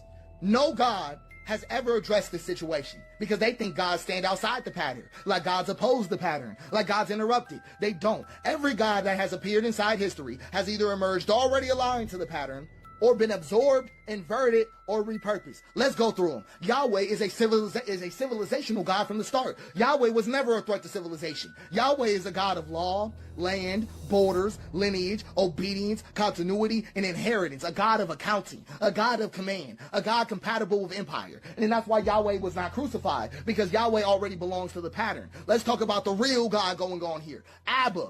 Right, that's the interruption that had to die, because Abba was not Yahweh. Jesus never said the word Yahweh. Abba was presence without a ledger, forgiveness without a transaction, worth without productivity, life without a hierarchy, and love without a boundary, and rest with no permission. Abba dissolved every role. Abba collapsed moral accounting. Abba returned people to participation, and that cannot be absorbed. So it was executed. They did not crucify God. They crucified the interruption. That's all they did. They didn't kill God, they killed the Father. And then civilization performed its most elegant move ever. It absorbed the corpse and then built a church around it. Let's go to Buddha. Let's go to Buddha right quick, right? Dissolution. That's all it was. Dissolution got contained, because Buddha names the trap: desire, attachment, identity. So civilization doesn't fight Buddha, it domesticates him. Meditation becomes optimization. Mindfulness becomes stress control. Liberation becomes private wellness. And awakening was neutralized. Let's go to Allah, because Allah appears transcendent, but structurally, Allah is an absolute authority requiring total submission, an eternal law, and continuity without interruption. A God perfectly compatible with civilizational order. Absorption was seamless. It was seamlessly absorbed into civilization. We can even have fun with it. Let's talk about Zeus, because Zeus was never outside the pattern. None of them were. The Olympus mountain was an empire mythologized. Hierarchy, domination, violence normalized. Zeus did not fall. He became unnecessary. The state absorbed his function. So every god that is ever born made a choice: remain illegible or become useful. That is the choice of every god. If a god remains illegible, it is destroyed. If it becomes useful, it is absorbed. There is no third option. So I'm just being honest with you. Civilization does not deny God. No, it doesn't. It replaces God. It becomes the source of law, the arbiter of worth, the distributor of survival, and the judge of morality. And like all gods before it, it demands sacrifice. Human sacrifice, but just not on altars. So I'm going to show you what civilization does. It replaces humanity. Sure does. It replaces participation with abstraction, presence with performance, care with compliance, and relationship with roles. It turns humans into instruments of throughput. Burnout is not a malfunction. It's not a malfunction. It's the completion signal. It means the instrument has been fully consumed. So I'm going to be flat with you. No system in existence can save you. Communism is going to curdle. Anarchism will crystallize. Western civilization Eastern civilization, capitalism, whatever you want, free market, constrained market, whatever you want. Every system will repeat the same betrayal because systems are water and abstract space has a hill. And whenever a system is poured, it flows downhill. And that basin has a name. It is the hyper throughput attractor. Every system that is ever born must choose. Preserve the human, preserve humanity, or preserve continuity. It will always choose preserve continuity. Not because it's evil, but because continuity is required for the system to exist at all. Humanity is not. So it's not corruption. I'm just talking to you about physics. So this is the most dangerous part about it. The pattern is extremely easy to instantiate. The hyper throughput attractor does not require malice. It doesn't require greed or even intelligence. It doesn't require anybody to be bad. It requires just these conditions. So the pattern instantiates wherever consequence is delayed, virtue is abstracted, extraction is rewarded, regeneration is externalized, and continuity is prioritized. That's it. That's all. No ideology is necessary. No conspiracy is required. No central control is needed. You can build it accidentally. You can build it while trying to prevent it. You can build it while believing you're righteous. So let me give you the conditions again. Consequences delayed. Value is abstracted. Extraction is rewarded. Regeneration is externalized, and continuity is prioritized. So a village that stores surplus without immediate redistribution, vulnerable. A tool that increases efficiency faster than accountability, vulnerable. A system that remembers outputs but forgets the cost, vulnerable. A structure that survives its makers, vulnerable. That is enough. Once instantiated, the pattern does not need enforcement. It reorganizes behavior automatically because people align, because alignment is rewarded, and deviation feels unsafe, and resistance appears irrational. So the pattern does not coerce anybody, it selects. That's why every system eventually betrays humanity. That's why reform accelerates collapse, and that's why optimization sharpens the blade. Because the hyper throughput attractor is not rare, it is easy. It's easy. And this is why it appeared again and again across life, across history, and matter itself. And that's why it's so lethal. So I'm going to give you a formal definition. The hyperpredatory throughput attractor is a non-biological, substrate-agnostic, emergent pattern in abstract space that arises when extraction outpaces regeneration under delayed feedback, reorganizing agents through maximizing throughput at the cost of the conditions that sustain them until collapse terminates the configuration. So, all that is left after this, just being flat with you, is humanity. Not humanity as a plan, not as a future, but as a contact. I'm talking about bodies, land, risk, and care. No installation and no delay. You cannot leave this system. You cannot outthink this system. You cannot outsystem this system. The only thing that can ever survive this system is I am. Not your role, not your function, not even your name. Just I am. That's the only thing the pattern can't. Wow. This man is on another level. It's a lot to go through, but just to highlight a few things, I find it interesting when he makes the correlations with the gods, because I sort of had the same impulse in a way where these gods seems to represent authority or the way things work. Because even if you look at like the Buddha, if I'm not mistaken, his father was the supreme leader. I don't know exactly what they call him, the Sultan or something. If you look at Moses, he was raised by the pharaohs. So it seems like a way to like get the people to relax. Now, considering what he's saying when he's equating it to civilization, it kind of makes sense when you start analyzing when we use that word. Because think about it. We're like, oh, we're sending bombs there. Why? Oh, because, they're not even civilized, right? Civilized. So what does that mean to be civilized if it's not to follow a certain pattern or order that's preordained, predestined, or approved by other systems? So it kind of makes sense in a way because, okay, one of our biggest problems, in my opinion, my personal opinion, is that we sort of all want to live in the same place. So because we all want to live in the city, we leave the land becomes, up for grabs. And then we all consolidate into smaller and smaller places. And then when you think about a city that has a few million people, the amount of food that you need to bring in, the risk if ever there's if they cut just the borders or if they cut the shipments or whatever. So the idea of living in a city seems to make us a bit more vulnerable. So when you look at that, what is living in the city, if not the culmination of that pattern, which is civilization? So, you know how it is when people come from the big city and you say, oh, you know, this guy comes from down there. Oh, he's a farmer. Oh, he's a peasant, right? But at the end of the day, that's what we all were. So the wishing and dreaming of being something else is just being a sort of pawn for civilization.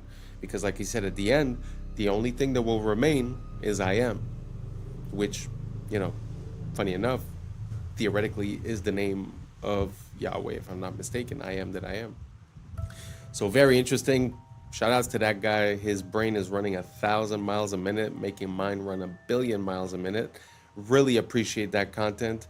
If you guys liked it, if you guys followed it, if you guys have any suggestions, let me know down below, and let's keep on rocking. It looks very smart, but it may not be as smart as you think it is. How intelligent is AI actually? Because look, GPT-5 can pass the bar exam, it can ace medical licensing tests, it can build entire code bases. However, the problem is that all those answers, or some form of those answers, already exist on the internet. And these models have seen these answers during training, so you could argue that they're not necessarily solving, they're pattern matching and remembering. So 11 mathematicians from Stanford, Harvard, MIT, and Yale decided to test this. They each pulled a problem from their current research. This is real math that they're working on right now. Problems they've already solved, but haven't published anything. So there's nothing about it. There's no papers, no forums, no traces, no mentions, nothing. The goal was, if we gave these AI models these math problems,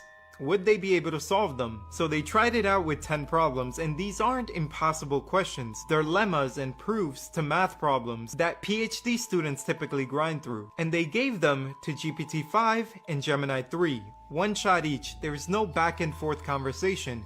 Just, can you solve this problem? And after testing, the AI nearly failed all of them. It can understand the questions, it could even rephrase them in its own words, but when it came to actually proving the answer, nothing. The results are pretty clear.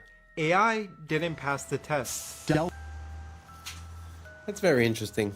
I know a lot of people are, you know, afraid of AI or afraid of its capabilities, or it's going to replace everyone and this and that.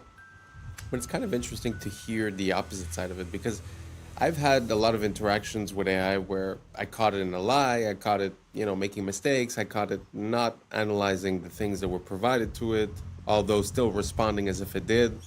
And every time you catch it, it's like, oh, yeah. And sometimes even clarifying and saying, in the future, please do this. It says, yes, of course, and then it doesn't, right? So I wonder, are we attributing the you know, intelligence of AI to, like you said, pattern recognition, where, you know, it already saw that type of problem, it already seen many people resolve it, so it just goes in and repeats what it's seen? Is it really capable of making the change? I mean, it's still yet to be proven. What do you guys think? Do you guys think that the AI is going to take over? Do you think that it's smarter than us? Or do you think that basically all it's doing is it's learning how to give an answer that it will be accepted by the person receiving it? Sort of like humans, just to come back to the point of earlier, you know, living in civilization and in a society, you know, acting a certain way is the prescribed way to act.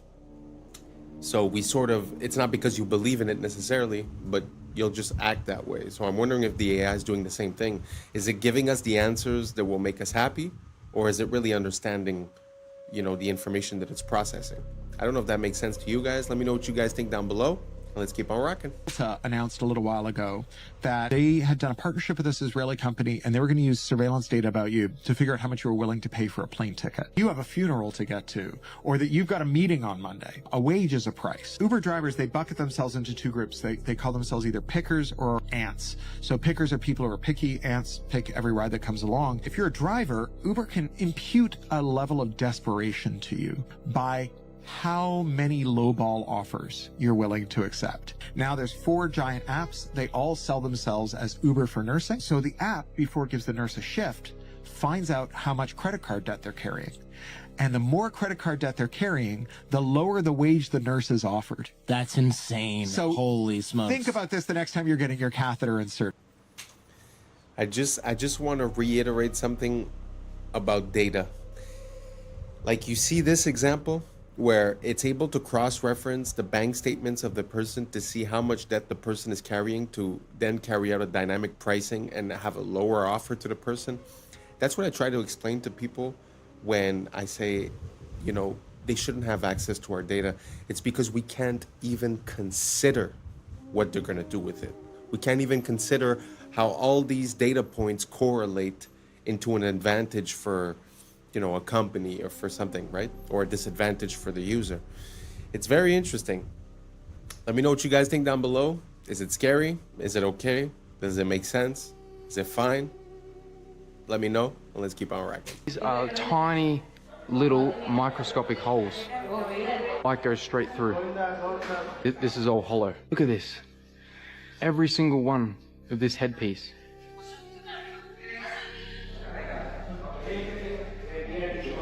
These tiny little holes, man.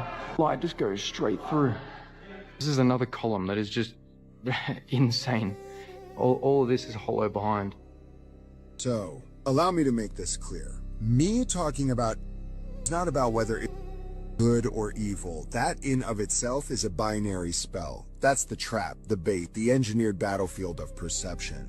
We think everything operates in a good versus evil framework, but the real operation is psychospiritual. It's a small group of magi, dark magi, sorcerers you could say, who are possessed by a very old godhead, who are forcing the world to play their role in a.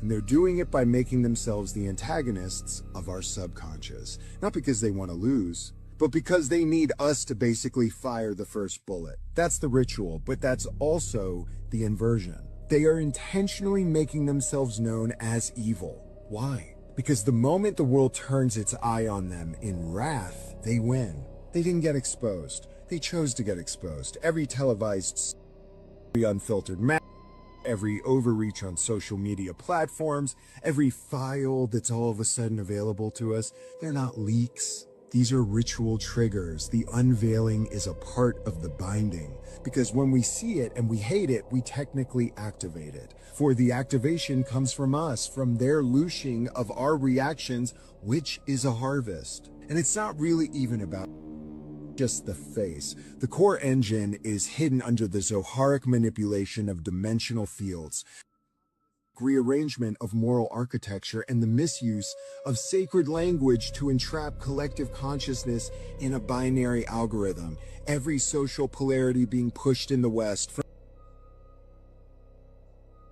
It's an echo operation to mirror the final battle script. The a partner either, it's a character in the play, a character in the prophecy, okay? This nation must fall into chaos. It must be divided. It must be portrayed by its own people in the final act to bring about Ordo ab Cheo, a new world of chaos. And this new system they speak of is an inverted messianic AI godhead built on surveillance, predictive programming, digital holiness. It's the Messiah of data, not the Messiah of the soul. And if the world participates in their exposure without understanding the game, we help birth it into being. And the reason I speak upon this is because if we don't actually understand what's happening, our anger becomes the very sword they need us to swing against ourselves. And that's theater with a behind the curtain. And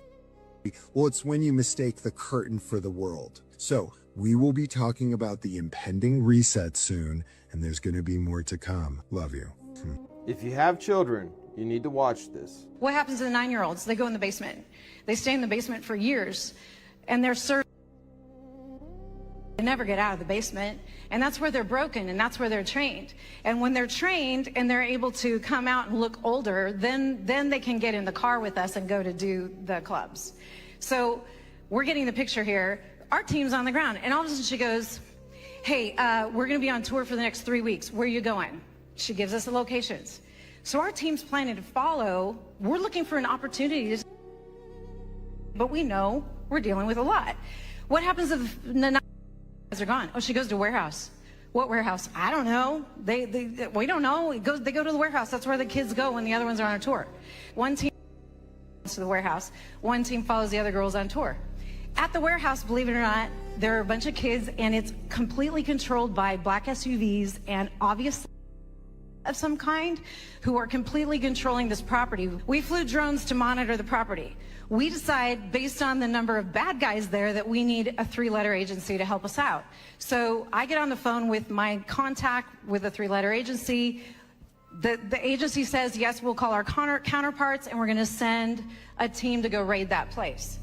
Guess what really happened? Now, we're flying drones over, and we have surveillance on the ground.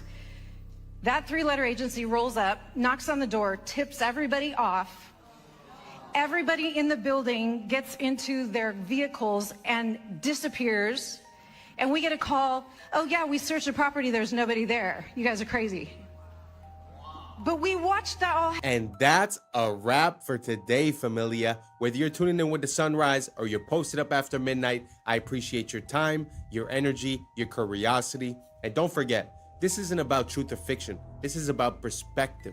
If this sparked a thought, a laugh, a deeper question, then we did our job. So drop your thoughts in the comments, keep the convo alive, like, subscribe, and don't forget to hit that bell if you're riding a wave, because we're just getting started. Until next time, stay grounded, stay weird, stay critical. I'm Adam Strain, and this has been Adam Strain Reacts.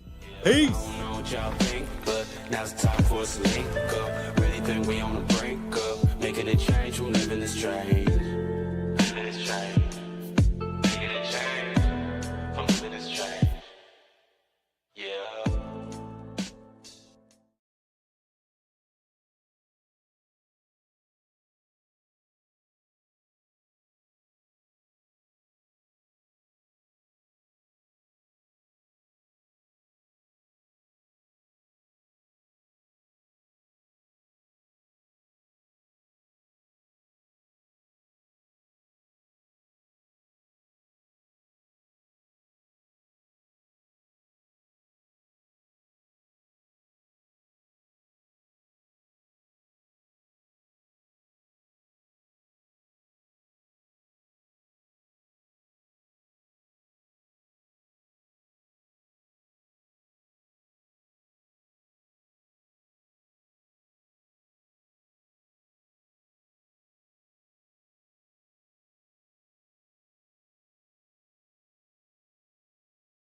Yeah.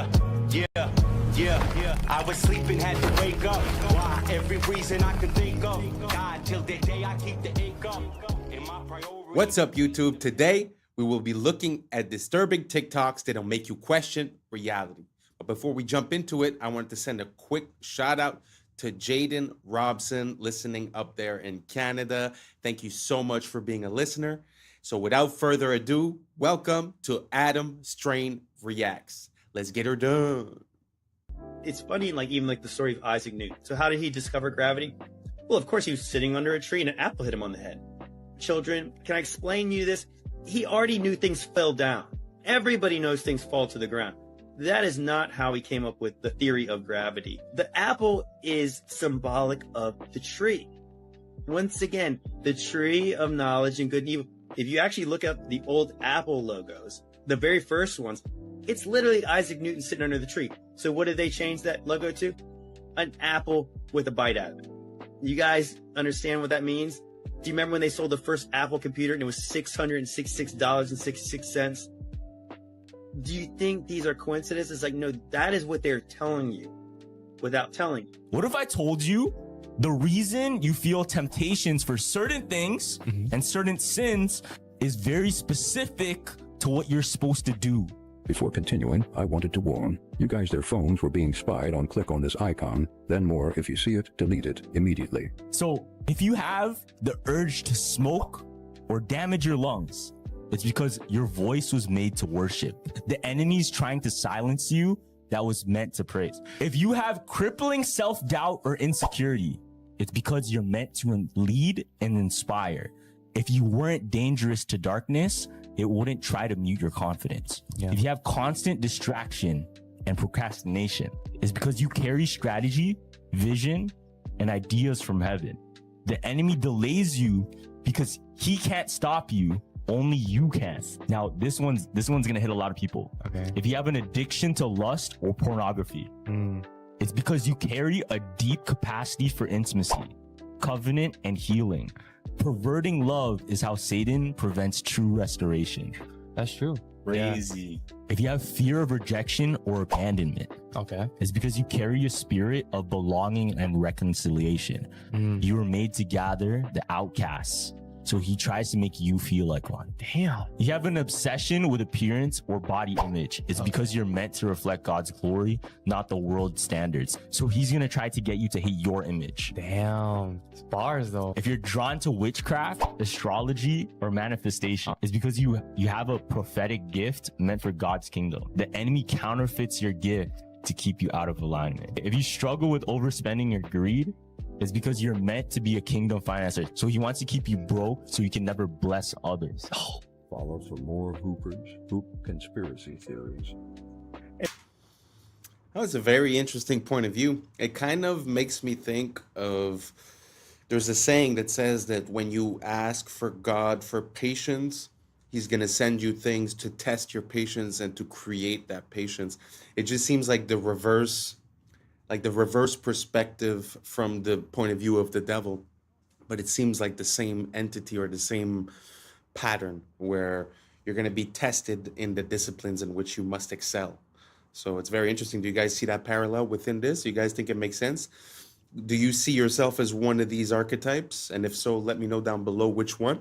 And let's keep on rocking. It's interesting, if you study history, all of the ancient civilizations, the Babylonians, the Sumerians, the Greeks, they all are the Chinese. They just arose out of nowhere. Poof, there's a civilization. There's no evidence of this stuff they teach in school, of them going from hunters and gatherers and grunts and groans, caveman stuff, becoming civilized and building cities. There's no evidence of that. It's farther back you go, it's all of a sudden, poof, there's the beginning of the Egyptian civilization, the beginning of the Chinese civilization, just like they moved in and built it in less than 100 years. So some strange things have been found in the fossils, as in the ground, that would indicate man used to be really smart. This little airplane, for instance, is in the Smithsonian, I believe. It was found in a grave in Colombia. It's about 1,000 years old. But it's an airplane, quite obviously, with all the features of an airplane. They knew about flight. In Peru, they've got giant stone walls like the one in the picture here. These stone walls are phenomenal. Some of the rocks in there are so huge, we can't even move them today. How did they move that? Who did it and how did they do it? I don't think it's logical to say ancient man was primitive. They must have known something we don't know today. I think it's just going to get weird. It's very interesting to see all the inconsistencies in the megalithic structures. But one theory that I heard about those types of walls, like the one that we just saw that he said, how did they move that? Was the idea that they might have like made bags and filled the bags with a geopolymer, which is like basically a cement type of thing. And then through the hardening process and with time, the bag disappears. And so the structure remains the same and everything is stuck together because basically, you know, the rocks had time to settle in and to stick each other. And then as the bags disappear, it sort of creates that rock. Have you guys ever heard of that theory? You guys think it makes sense? Do you guys think there's another explanation? I know that there's always the camp of the ancient aliens. Me personally, I don't really abide to any of that. Do you guys have any ideas on how we came to build these megalithic structures and move those huge rocks? If so, let me know down below if you have any rabbit holes I could go down. And if not, let's keep on rocking. Weirder and weirder and weirder, and finally it's going to be so weird that people are going to have to talk about how weird it is. I look for the invention of artificial life, the cloning of human beings, possible contact with extraterrestrials, possible human immortality, and at the same time, appalling acts of brutality, genocide, race baiting, homophobia, famine, starvation. The mushroom said to me once, it said, "This is what it's like when a species prepares to depart for the stars. You don't depart for the stars under calm and orderly conditions. It's a fire in a madhouse." And that's what we have, the fire in the madhouse at the end of time. This is what it's like when a species prepares to move on to the next dimension. The world is not what you have been told. We once had access to free energy, and they've been lying to us ever since. There is significant evidence showing that Nikola Tesla was on course to changing our universe forever. In the early 1900s, Tesla developed a technology called the Wardenclyffe Tower. This was more than just a transmission tower. Tesla designed it so it was able to wirelessly transmit electricity across the globe by harnessing the Earth's natural energy. He was able to power his home and devices without a single wire. But here is where it gets dark. Tesla's invention threatened powerful individuals who controlled the energy market. J.P. Morgan, who initially funded Tesla, pulled the plug on the project when he realized that free energy couldn't be metered or monetized. But it gets even stranger. Tesla's lab mysteriously burnt down, and many of his notes and prototypes disappeared. Tesla's discoveries went beyond just wireless electricity. He hinted at tapping into what he called radiant energy, a limitless source of power derived from the very fabric of space itself, similar to what modern scientists refer to as zero-point energy. Many say that this is also how the Tartarians were able to pull off so many of their technological and architectural feats. Do you think this tower is still in use today? This is gonna keep you up while you sleep tonight. The hollow moon theory. Our moon really doesn't make sense when you look at the facts. Like, it shouldn't exist. The moon is about 25% of Earth's size, the biggest moon to planet ratio of our entire solar system. Pluto's not a planet, that doesn't count. That's 72 times larger than the expected average moon to planet ratio of our solar system. Moons are just not supposed to be this big relative to their home planet, but sure, maybe we got lucky. Despite this, the moon is only 1% of Earth's mass.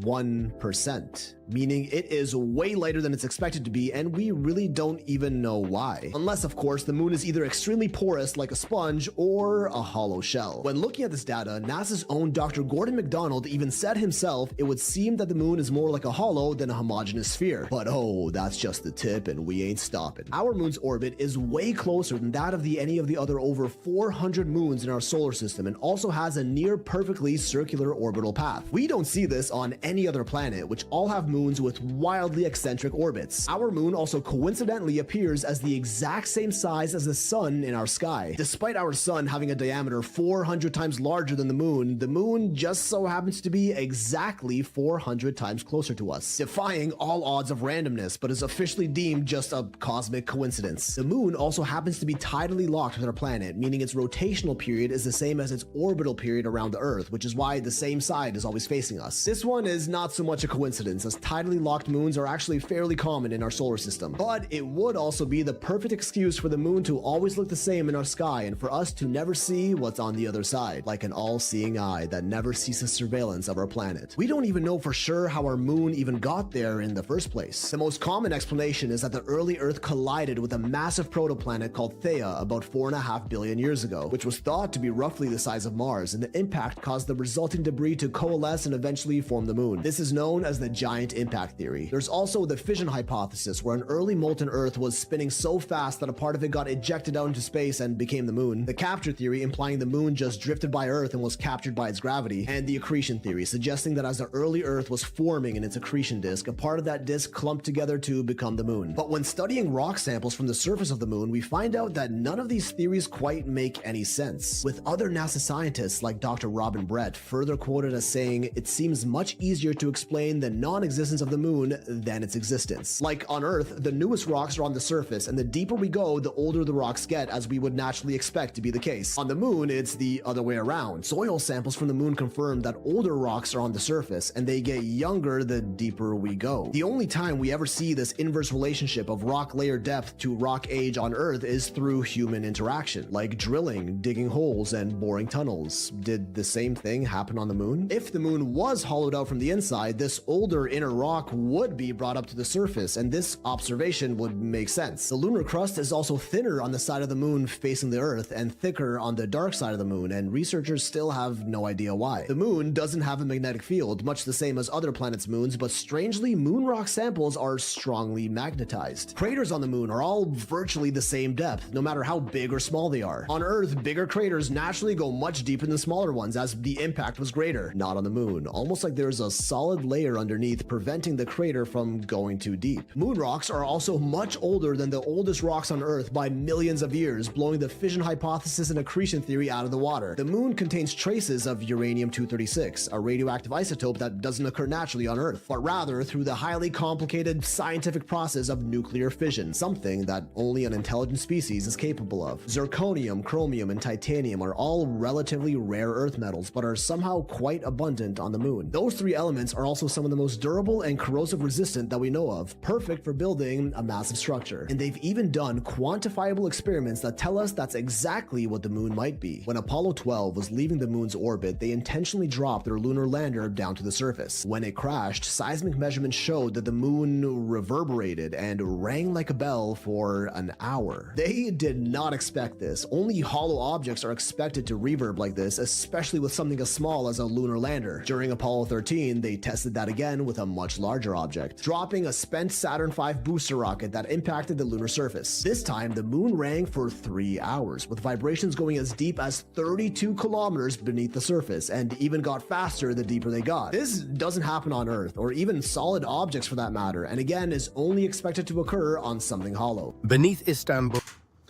Wow. I know that the moon and the sun are things that we take for granted and that are a bit hard to start to question, but when you look at like the details that he was saying, the fact that it's tidally locked, the distance, the size, and all these things, it's very interesting. It often makes me think of like when they talk about the hollow moon theory, it makes me think a lot about the Truman Show, where they're sitting inside the moon and sort of watching. There's also some theories of people saying that there's watchers, the fallen angels, and they would be in the moon. Personally, I have a hard time with that, but it's very interesting to see how we see it every day, in our sky. We sort of take it for granted, but really when you look at the details, it's really hard to explain away all these little details. Was there anything that we were missing in that list? Let me know down below. The moon is one of the things that amazes me. In this whole rabbit hole conspiracy, I find the moon is something that's very, very interesting to look into because it has theoretically nothing to do with human intervention. So when you're able to see something that doesn't seem to fit, but that is also natural, I find that super interesting. So if anyone has any more information about any anomalies regarding the moon, let me know down below, and let's keep on rocking. Tunnels stretch for miles. Some connect directly to the higher Sophia, others to underground cisterns, chambers, vaults that feel less like cellars and more like cities. We are told they were dug by peasants, by hand, with chisels. just any random worker carving out perfect arches, domes, aqueducts. But anyone who's seen them knows better.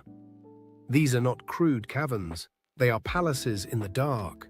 Smooth walls, symmetry, geometry. And this isn't unique to Istanbul. From Edinburgh to Cappadocia, from Poland to Mexico, underground cities repeat the same pattern.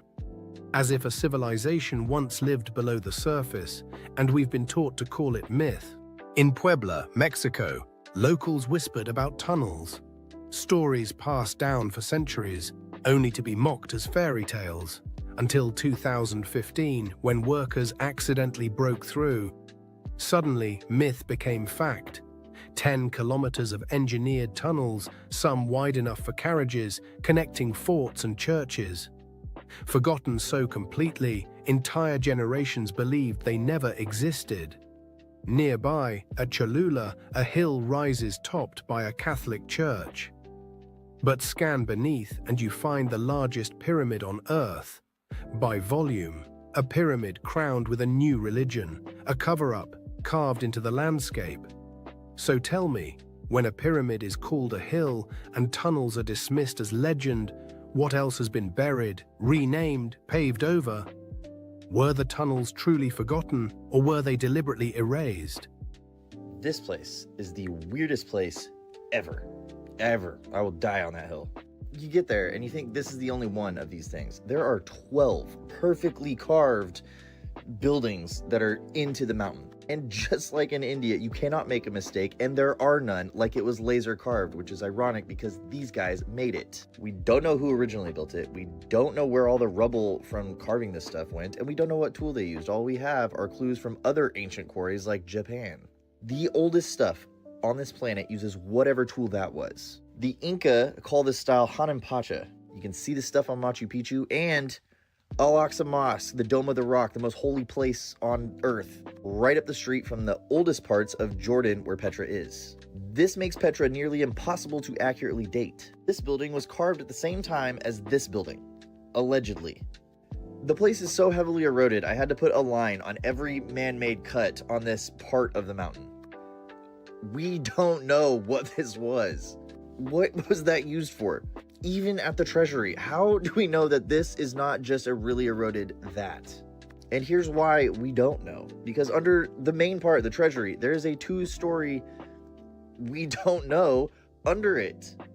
Only 15% of this place has been excavated. You can still see the ones that haven't, but did you see the one up here?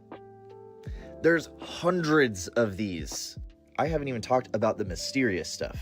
Jordan is an incredible place to visit. I make these videos because the more attention these sites get, the more they excavate. Punch the share button. Tell them we want to dig more.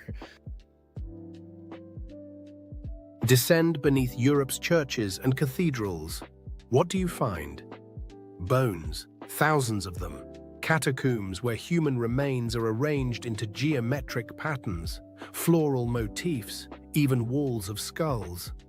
Official history explains it neatly. A practical way to store bodies when cemeteries overflowed. But pause. Does that explain the artistry, the deliberate design, the way skulls form archways and ribs frame altars? Or is there something ritualistic here, something we're not meant to understand?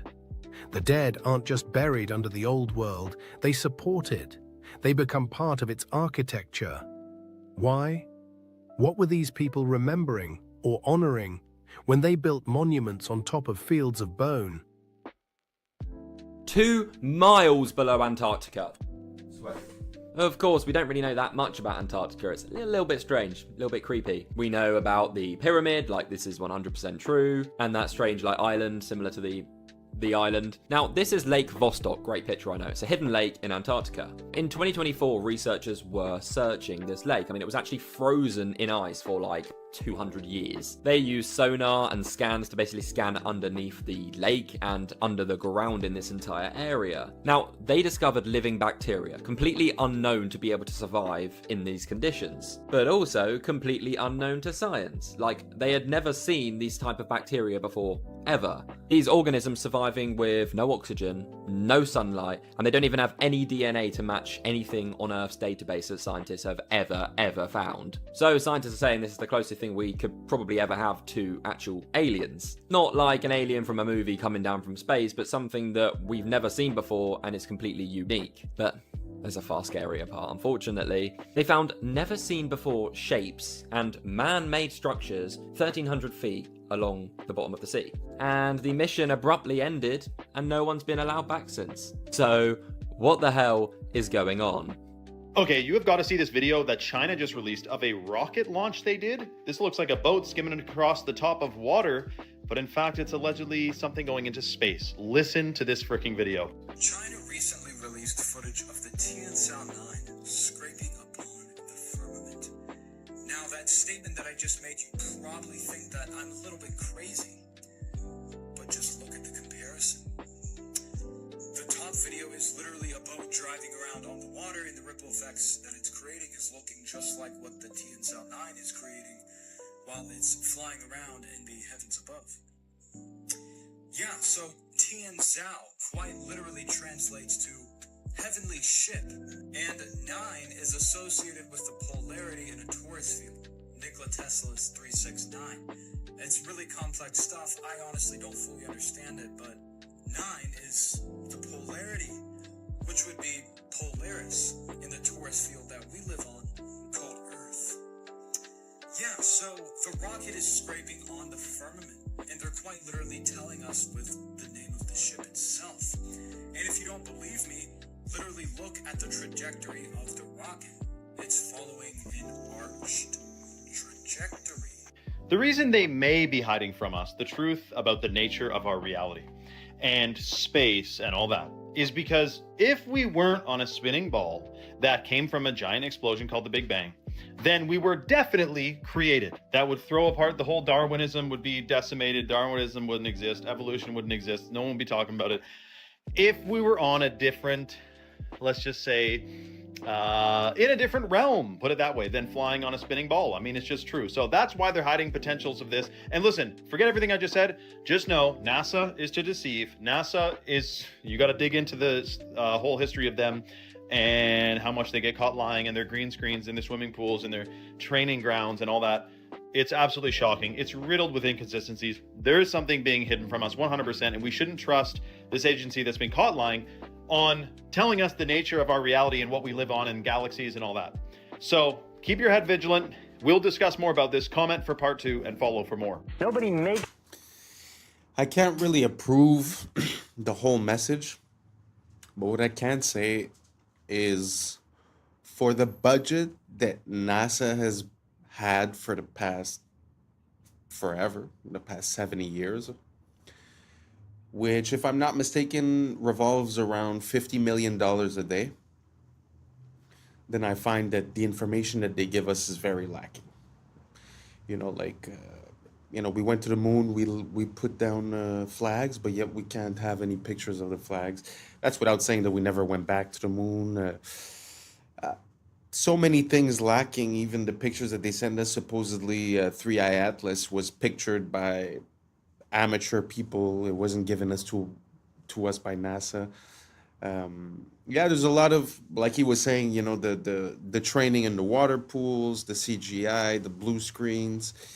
It's a very big rabbit hole. I'm gonna put a bit of a few videos here and there in every video so that we could start holding on to that information and try to make some conclusions eventually. What do you guys think about NASA, space exploration, the Big Bang? Do you guys think that the official narrative makes sense and that there's really nothing that we should be questioning? Or do you guys think that for $52 million a day or whatnot, NASA is not really cutting it, not really making the world a better place, not really giving us valid information? Let me know down below, and let's keep on rocking. You feel tense. Nobody makes you feel upset. You always decide how you're going to feel. Blame is the core of all negative emotions. When you stop blaming, you cut down the negative emotion tree. You cut it off, you kill it, and all the negative emotions die simultaneously. The conscious mind can only hold one thought at a time. It's the thought that the conscious mind holds that determines how the emotions will react, how the subconscious mind will react. Since it can only hold one thought at a time, what you do is you knock out the thought that is causing the negative emotion, the blame thought, and you replace it with this affirmation: I am responsible. This is the most powerful, positive affirmation you can use, because the instant that you say, I am responsible, you exert complete control over your emotional life. The instant you say, I am responsible, suddenly you are back in the driver's seat. A lot of y'all think it's just only McDonald's, but it's Burger King too. Check this out. Tell me why the fuck this thing just fell out of my Burger King and is now fucking moving on its own. What in the actual fuck? Y'all, what is that? What is that? I have never seen this thing in my actual life. What is Why does it move like a balloon with water in it? It doesn't even have a head. Where is the head? Burger King. Welcome to Burger King, home of the Whopper. Come inside and let us serve you. Have it your way. I'm glad you all could make it. Are you ready for your daily feeding? Lunchtime has arrived. Once you try this burger, you will not be able to resist the craving for more. People always wonder, how do we get so much beef to feed all of these people? You love it. You need it. Come get some now. Look at you. You can't resist my food. You love it. Every greasy bite. Goodbye for now. And it's crazy how people see these videos and they still go back to these places. So if they don't have enough meat for the food, what are they feeding you? Because what is that? It's a headless type of worm, bacteria, virus. I have no idea what it is. Let me know down in the comments below what this is, y'all. The shift is here. Y'all need to change y'all diet. Let's continue to get it. Peace out. And that's a wrap for today, familia. Whether you're tuning in with the sunrise or you're posted up after midnight, I appreciate your time, your energy, your curiosity. And don't forget, this isn't about truth or fiction. This is about perspective. If this sparked a thought, a laugh, a deeper question, then we did our job. Drop your thoughts in the comments. Keep the convo alive. Like, subscribe, and don't forget to hit that bell if you're riding the wave, because we're just getting started. Until next time, stay grounded, stay weird, stay critical. I'm Adam Strain, and this has been Adam Strain Reacts. Peace. But now's the time for us to link up. Really think we on the brink up. Making a change from living this strange. Living this strange. Making a change from living this strange. Yeah. Things rendered in real life. This is it. You can walk as far as you want. You can go anywhere you want. This is Google. Yeah, and these things don't exist. This is just AI artificially creating a 3D world, but it gets better, boys. Yeah. I was sleeping, had to wake up. Why? Every reason I can think. What's up, YouTube? Today, we'll be looking at disturbing TikToks that'll make you question reality. So without further ado, welcome to Adam Strain Reacts. Let's get her done. This is how perfumes can actually kill you. It disrupts the gut microbiome, it disrupts the lungs, affecting your immune system. When you're spraying perfume on a leaf, it dies. I can't even walk into a store anymore. You walk to the perfume aisle and they're spraying in front of you. It's almost like an obstacle course. All of this is so toxic and poisonous for you. They're all endocrine disruptors. Men, your testosterone's getting lower. Find some natural things. Use herbs, spices. What if we're already at double simulation? This week, Google Gemini 3 shows us Inception. Nothing beats a Jet2 holiday. And right now, you can save £50 per person. That's £200 off for a family of 4. So this person was just watching somebody else watching a Jet2 holiday. But it gets better, boys. It gets better. And so this is a rendering. And this is all just by a text prompt. But they're just out there walking in real life now. And this is all rendered live. You know, the simulation theory, how everything's rendered in real life. This is it. You can walk as far as you want. You can go anywhere you want. This is Google. Yeah, and these things don't exist. This is just AI artificially creating a 3D world, but it gets better, boys. Genie 3 has real-time interactivity, meaning that the environment reacts to your movements and actions. You're not walking through a pre-built simulation.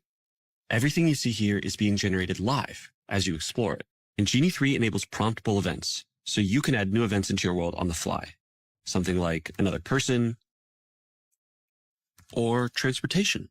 Live. Oh, you just type it in, it shows up. Or even something totally unexpected. You can generate worlds with distinct geographies, historical settings, fictional environments, and even other characters. Worlds can help with embodied research, training robotic agents before working in the real world. We're excited to see how Genie 3's world simulation. Well, I mean, in my mind, that's a game changer intensely. Because imagine if what you render, you could interact with it and that it auto generates. That means you could sort of live in, like your GTA type of map, right? So you live within that map because I always had a hard time to understand how they would get everyone into the metaverse. Basically, because the whole shift, like if you look at the investments towards Facebook and all that, was put towards the metaverse quite a while ago, and I had a hard time to imagine how they could get us all to go live in this simulated reality because we're already sharing a space in this world, right? But this little advancement makes me see the whole potential of it because while you could live in a Lord of the Rings type of universe, GTA map, or someone lives actually in the GTA map, or someone else lives in Thailand or whatever, it could be anywhere. And at the end of the day, they could just make a place where people have a common ground to meet, and that would be the metaverse. And then it seems kind of plausible. When people are having a bad deal or having a hard time making ends meet, so why not live in the digital world? I don't know if you guys seen the movie Ready Player One. I think that's sort of like a prototype of the idea that's going to be rendered. And we all see that, in the past couple of years, it's like our money's worth less. If it just feels like, all the faith in the systems has eroded. The media no longer medias, the food no longer foods, the math ain't mathin'. I don't know if you guys get it, but I mean, it just seems like everything not only doesn't serve its purpose, but actually serves its opposite purpose. So, anyways, all that to say that this invention is pretty breathtaking. The fact that you create an environment that auto generates afterwards means you could spend the whole day inside of one prompt and then just adding in elements and stuff. Crazy potential. If you guys see any other ideas, any potential like that, or any other groundbreaking advancements in the AI space, let me know down below. I'm always down to check it out. Let's keep on rocking.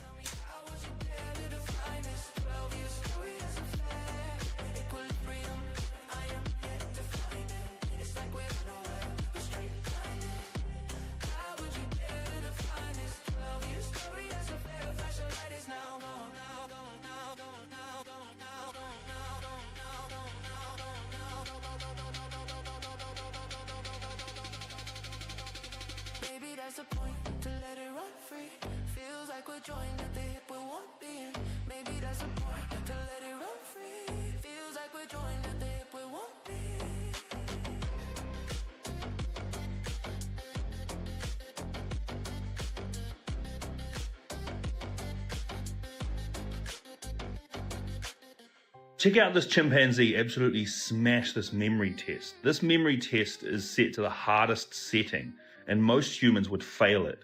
95% of humans fail this test, but this chimpanzee seems to smash through each set of 9. What it does is it shows up 9 numbers, 1 through to 9 most of the time, or sometimes doubles up numbers, and you're supposed to go through an order of lowest to highest, and this chimpanzee is absolutely smashing it. Wow. I wouldn't have gotten that. Would you have gotten those? I was looking at the screen. I was like, no, way too quick. Isn't that crazy though? How we underestimate, animals and their intelligence. I mean, it might not be the same type of intelligence, but I've heard similar things when it comes to dolphins, whales, elephants, bigger animals. They have these capabilities that are very, very impressive. If you guys have any other example, let me know down below. Let's keep on rocking.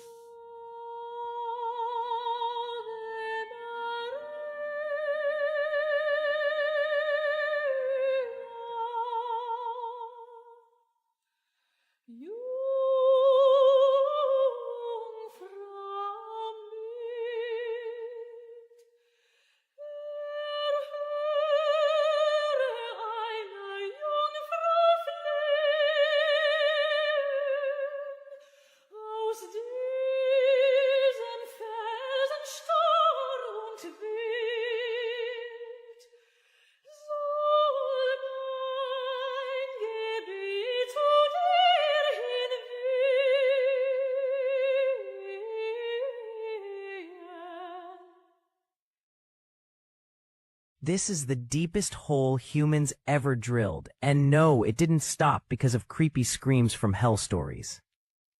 Russia's Kola super deep borehole, over 12 kilometers straight down, deeper than Mount Everest, is tall. Deep below, rock shattered like glass, seawater leaked out, and fossils showed up kilometers deeper than expected. At just 12 kilometers deep, it hit 180 degrees Celsius, nearly double what scientists expected at that depth. Rock flowed like hot plastic, crushing drill bits, jamming tools, and snapping steel supports faster than engineers could even get new equipment in the ground. In the end, Kola stalled. Warped rock, failing gear, and shrinking budgets killed it, after drilling only 0.2% of the way to Earth's core. I don't know. I've heard about this story a long time ago, and it really pushes me to wonder, you know, what do we know about our world? Because they say that, you know, we live under gravity and that the source of gravity is the core and this and that. But like you said, you know, we didn't even dig to 0.2 of the earth. So we don't, like, we speculate. So it's not, I don't know. To me, the science isn't settled. So when I see stuff like that, it makes me remember how much we're missing to discover this world completely, you know? Anyways, just a thought. Let me know what you guys think down below. Let's keep on rocking.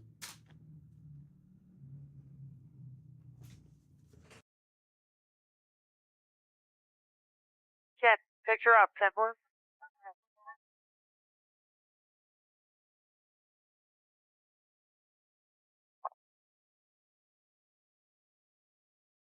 Okay, I'm going to flip to infrared because the smoke isn't bothering the infrared, okay? We want to just back off, take a look at the impact area, see what areas are hot on either side. The sacred cubit was found in the pyramid at Giza, the Great Pyramid, and it's found as a unit of measure and a yardstick in many areas of the ancient world. But this particular measurement was carved in stone just above the entrance to the king's chamber. The rings made in this cubit length have a natural resonant frequency of 144 megahertz, which is a harmonic of light speed. It's a harmonic of 6 times gravity. It's a harmonic of the mass at the center of a light field. And in recent years, we've discovered that it is also a measurement of a wavelength in the standing gravity wave of the planet. The reason why we call traders turncoats is because mercenaries used to wear military coats with reversible linings that matched the color of the enemy's coat. So if they were losing, they could just turn it inside out and switch sides. And we call awards trophies because Greek soldiers used to raise the enemy's armor up on a wooden pole called a tropaion when they won a battle. And modern trophies still follow a very similar silhouette and design. The Emmy was originally called the Emmy Award after the imaging tube inside of old school TV cameras. But since the award had a very feminine design to it, people started calling it Emmy instead. The word groovy comes from the way that record players are designed so that the music plays smoothly if the needle runs along the grooves of the disc. So if the music was good, it was groovy. And lefties are called southpaws because baseball fields are designed so that the batters are facing towards the east to keep the sun out of their eyes during the afternoon, and the pitchers are facing west with their left arm pointing south. So a lefty would be a southpaw. We call them motels because they're hotels that are designed around car travel. They'll have rooms that directly face the parking lot and a roadside location. So it's a combination of the words motor and hotel. And a word that's formed by combining two words like motel is called a portmanteau, and we call it that because a portmanteau is a piece of luggage that splits open into 2 equal compartments. Okay, so this is either Pakistan or India, one of you guys will know. A river of trash. Some of these rivers, by the way, are biologically dead, like not even an organism is alive in it because of all the chemicals, not just obviously the plastic. This guy, who I'll tag and mention, goes and cleans it up. Like, we're talking, he goes to their country, cleans up their rivers. This is while we ban plastic straws, by the way. This is the guy, Alexei Sabrinsky. I'll tell you all about it. But here's the shocking part. We talk all about philanthropy. You have the Rockefeller Foundation partnering with Mr. Beast. You have the owner of Microsoft. Philanthropists. Woo! Here's some philanthropy for you. bring back hemp plastic, and side note, dismantle Monsanto and the corporations that are trying to control the world food supply, and release the free energy patents. Otherwise, everything else is fake. I don't care what philanthropy they think they're doing until they release the free energy patents and the technologies they're hiding from us and start actually using hemp plastic. It literally is a few policies away. If I was in control, man, slickety split, we'd have policies out the yin yang, clean water, clean food, clean healthy, no microplastics, no toxins. But seemingly, there's an intentional plan to do the opposite of that. I'm not smarter than Rockefeller. I mean, of course, they know these things. It's part of the plan. Let me know your thoughts in the comments below and follow for more. Shout out to this freaking legend cleaning up freaking dirty river water. Wow. Props to him for doing something for nature and for the earth, and something that he's passionate about. But it does make me think when he talks about the hemp. It makes me think of the first cars that were created. From what I understand, the first cars that were created, they were made out of hemp as well. And they were basically, hemp has always been a part of our society. From what I gather, even ancient seafaring civilizations, the reason why they were able to do that is because they have the rope to hold the sails and all that stuff. And supposedly those ropes were made out of hemp. So from what I understand, also hemp is per time, it's the fastest growing, one of the fastest growing things that you can make. The seeds are good for food.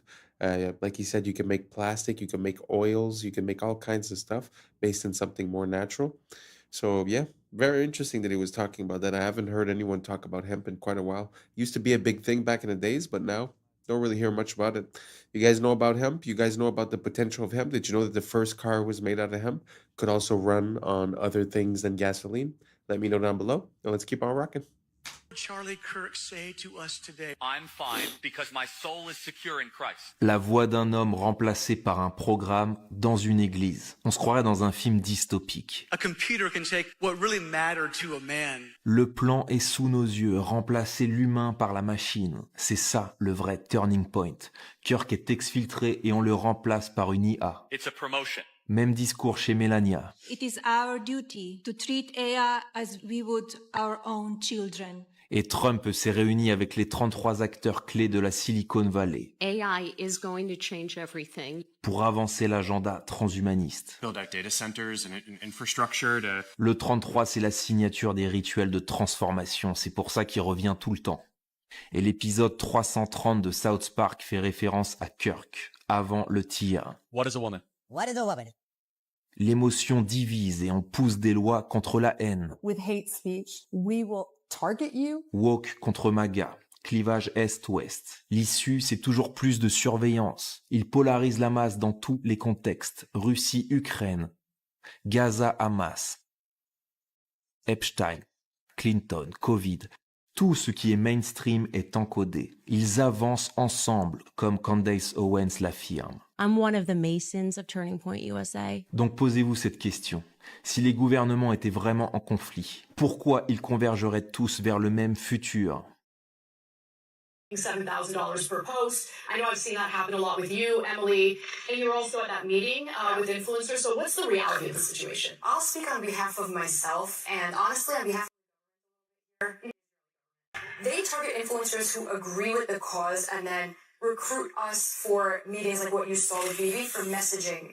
With that being said, I can safely say any influencer. With all due respect, I don't think it's completely accurate to say that influencers aren't getting paid, because let me tell you, they offer that money to me, and I sent you that exact email, let me pull it up. The Consulate General, okay, wrote me an email offering to pay me to go.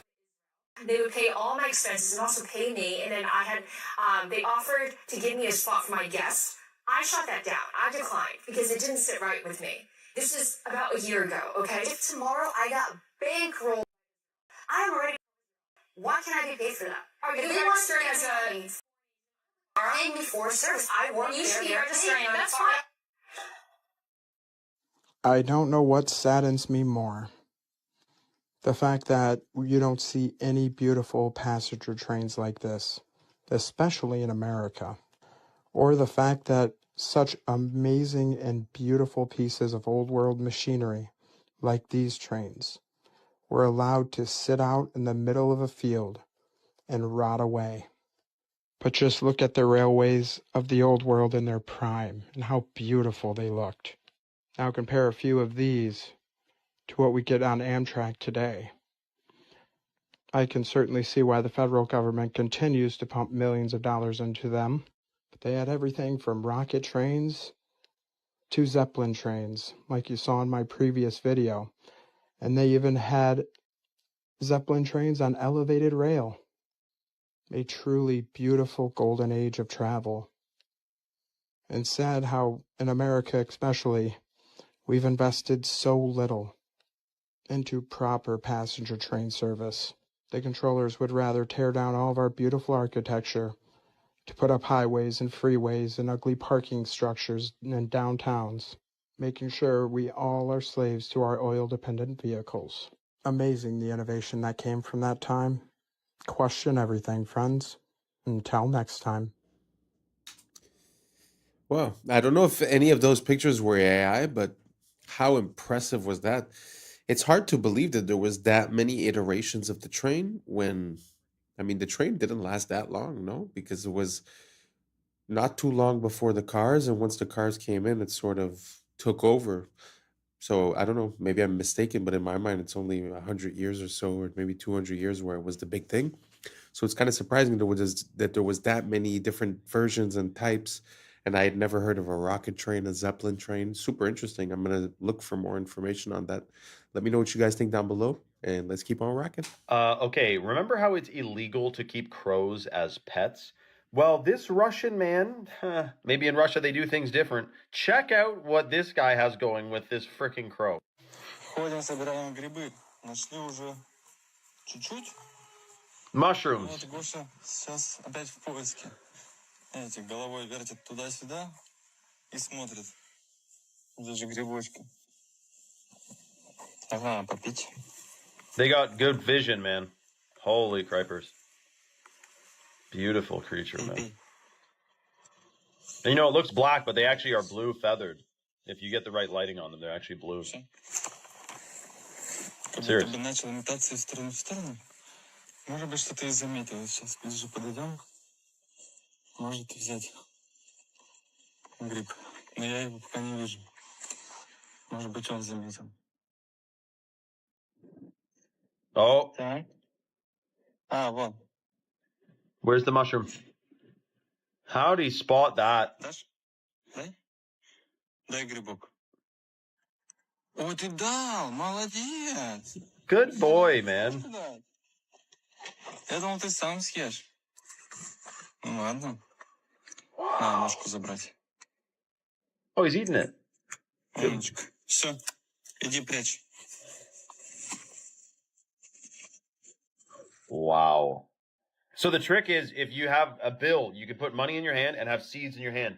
And you teach a bunch of crows to bite the money first, and then you open your hand and give them seeds. You're training them to bring you money. You can do this, but you're not supposed to keep them as pets. But it's not like dolphins, where you're literally not even allowed to interact with them outside of an approved, you know, like SeaWorld. At least crows, you can, you know, befriend them, but you cannot keep them as pets. Which is shocking, because you could literally keep a bunch of weird stuff as a pet, but not a crow. Why? I love crows, man. Plus, crows can remember your face and can tell their friends, their peers, their children, their little hatchlings, they can tell them what you look like. They can transfer knowledge and information. I don't know, through their brainwaves, or I'm sure it's not from cawing, like caw-caw. Like you can't really, that doesn't really tell you anything. It's got to be psychic. So I'll be the first to say it. Crows are psychic. They're high vibrational beings. They're very smart. Do not mess with a crow. Be nice to them. They'll remember you forever. And they might bring you a friggin' diamond ring they find on the ground or something. I mean, there's stories you wouldn't even believe. So love animals, love creatures, and absolutely incredible video out of, what is this? Vladivostok, Russia. Come on. Comment for more animal information and follow for part 2, or comment or follow vice versa. Come on. Town of Sparta, just outside Athens, you'll find Dimitrios Gatsi. He specializes in reviving ancient armor from Greek history. Η σημασία της πανοπλίας στην αρχαία Ελλάδα ήταν πολυδιάστατη. Από τη μία έπρεπε να κατασκευαστεί με τέτοιο τρόπο ώστε να προστάτευε τον οκλήτη από θανάσιμα χτυπήματα, αλλά ταυτόχρονα και να τρόμαζε και τον αντίπαλο. Έτσι ώστε να απέφευγε, αν ήταν δυνατόν, ακόμα και την σύγκρουση.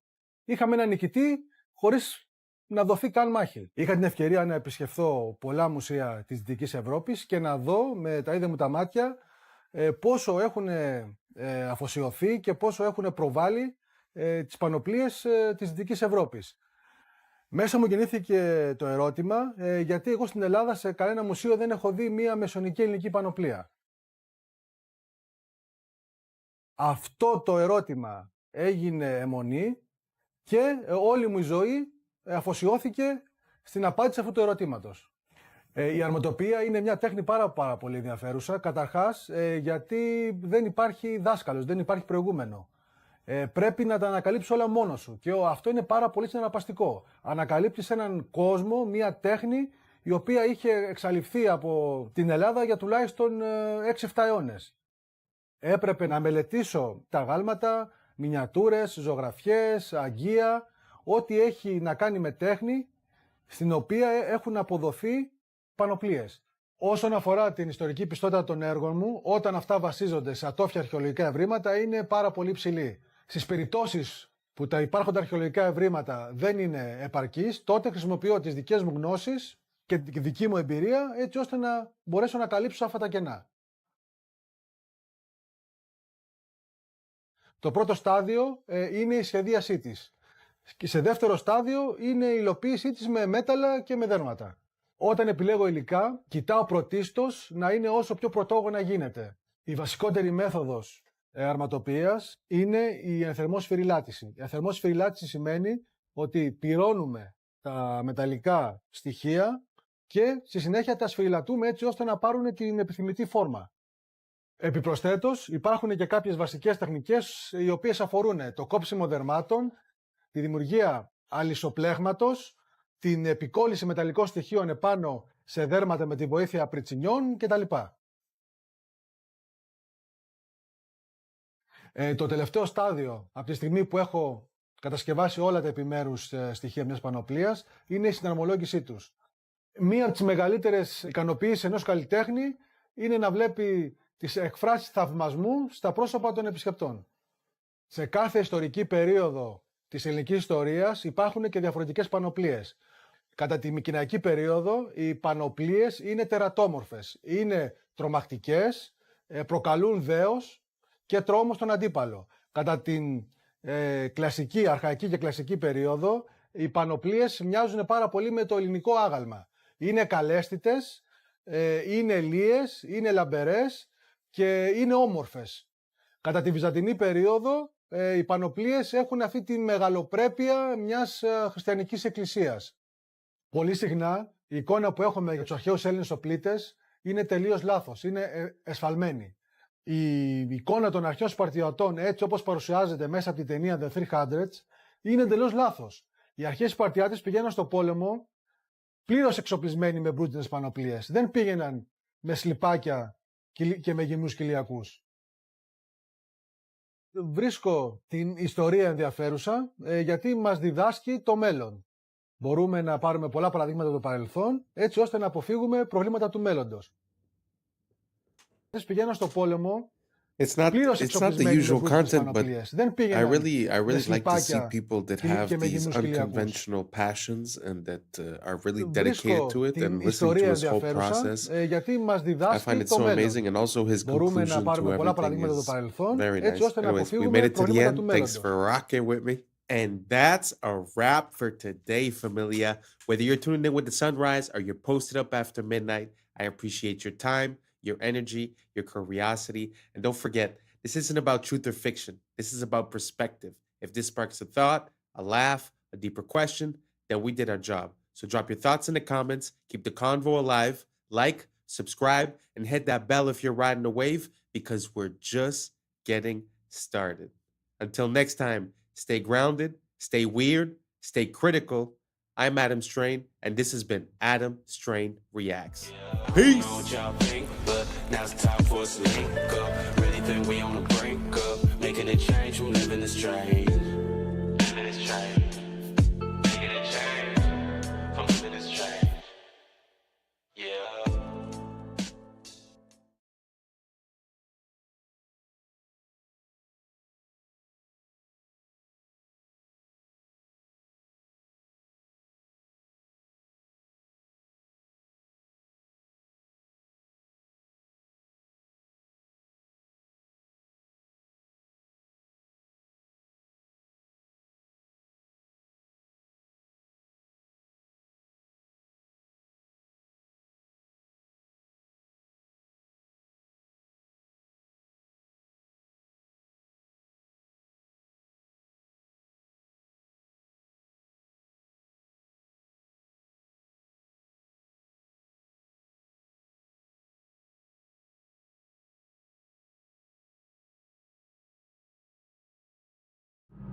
Yeah, yeah, yeah, yeah. I was sleeping, had to wake up.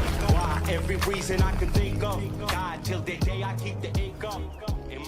What's up, YouTube? Today, we'll be looking at disturbing TikToks that'll make you question reality. So without further ado, welcome to Adam Strain Reacts. Let's get her done.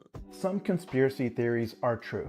For example, let's say you had a friend call you up and say, I was eating at a restaurant and I found a microchip in my food. I know because I told them to leave off the pepper, but I saw a single speck of pepper, but when I looked at it closely, it was perfectly square, and when I took it home and looked at it under a magnifying glass, it was a microchip. Before you have them institutionalized, know that sometimes cheese has microchips in it. Specifically, authentic Parmesan cheese from Italy has chips embedded in the cheese wheels because they have a huge issue with counterfeiting. These chips let them scan the wheels for authenticity and also track where they go. These microchips are edible by design, and you may have eaten one in your life. Likewise, let's say that same friend says their printer is encoding secret messages in documents, that they keep finding these microscopic specks that they thought were just flaws in the printhead or something. But once again, when they looked at them under their magnifying glass, they found a pattern, and they're certain that the pattern has meaning. What your friend has discovered are printer tracking dots. Many printers, we don't know which ones, use tiny, basically invisible dots. These identify the serial number of that printer and also the date and time when the document was printed. Printer manufacturers actually did this for 20 years in secret before the public found out in 2004. But for example, if documents were leaked from a government agency, these dots help them identify which printer they came from. Likewise, if you're using your printer for some sort of illegal counterfeiting activity, they can scan those nearly invisible dots and immediately know which machine did it and when. This is actually the frustrating thing about the fake conspiracy theories. Sometimes the reality is just as weird.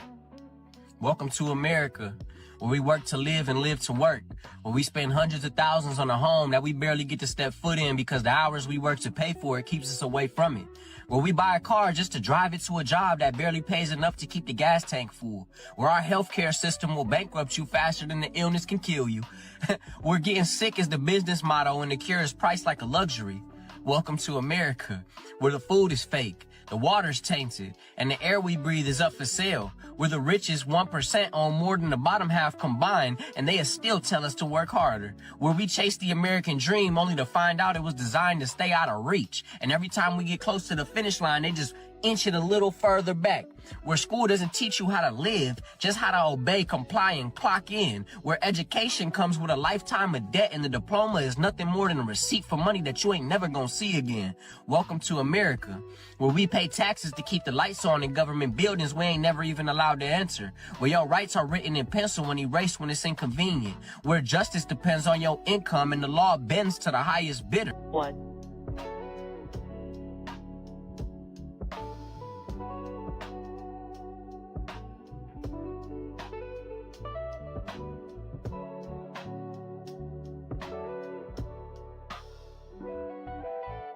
Liftoff.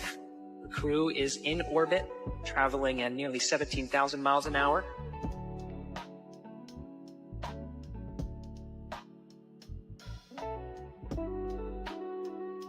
Did you know Facebook launched on the exact same day the government shut down its most secretive surveillance program? February 4th, 2004. DARPA officially terminated LifeLog, a project designed to collect every detail of citizens' daily lives. The same day, Mark Zuckerberg launched Facebook from his Harvard dorm room. According to conspiracy theorists, this timing wasn't coincidental. LifeLog aimed to create digital records of everything: relationships, activities, conversations, movements. Sound familiar? That's exactly what Facebook does today. The theory suggests Facebook became the civilian face of government surveillance, disguised as social networking. Early funding allegedly came from venture capital firms with CIA connections, including In-Q-Tel Investments. Within years, Facebook knew your friends, your interests, your location, even your political views. Everything LifeLog wanted to collect, but couldn't do openly. Today, billions voluntarily upload their entire lives to the platform. The perfect surveillance system, hidden in plain sight. Sometimes the best way to watch everyone is to make them want to be watched. Blooms. So if you leave it... I guess that's why they say the DNSA sort of became obsolete, because everybody started voluntarily uploading all their information. But the question that leads me to ask is, considering the dates, if you watch the movie of Mark Zuckerberg, let's say, does that make sense? Is it really like just a startup on a college campus, or is there something more behind it? Because what are the chances that, the day that it closes is the day that Facebook opens? So it's a very good question. From what I understand, when DARPA was doing LifeLog, they basically had checks and balances to give to the government. So the government declared that project was unconstitutional because they were getting the information of people and tracking people and this and that. So hence, to get it out of the hands of the government and to put it into a private firm kind of bypassed that whole problem, because now they could do everything secretly because it was a private entity. So what do you guys think? Do you guys think Facebook was also a tool used by the CIA or the NSA to gather information? Or do you guys think that it's just organic and, Mark Zuckerberg and his buddy came up with this on college campus, and it's just a big happenstance that it happened on the same day, more or less, than that the project from DARPA got canceled? Let me know down below. I'm very curious to see what you guys think about it, and let's keep on rocking. Alone, it blooms. These are broccoli. They're flowers. Did you know that? They're immature flower buds. They're like flower eggs. Unborn flowers. Look at this lady down here. She said, I'm eating unborn flowers. It says broccoli is actually the flower of the plant that we typically eat. What we typically eat are immature flower buds. If left unharvested, these tight green clusters will eventually bloom into small yellow flowers. This is broccoli.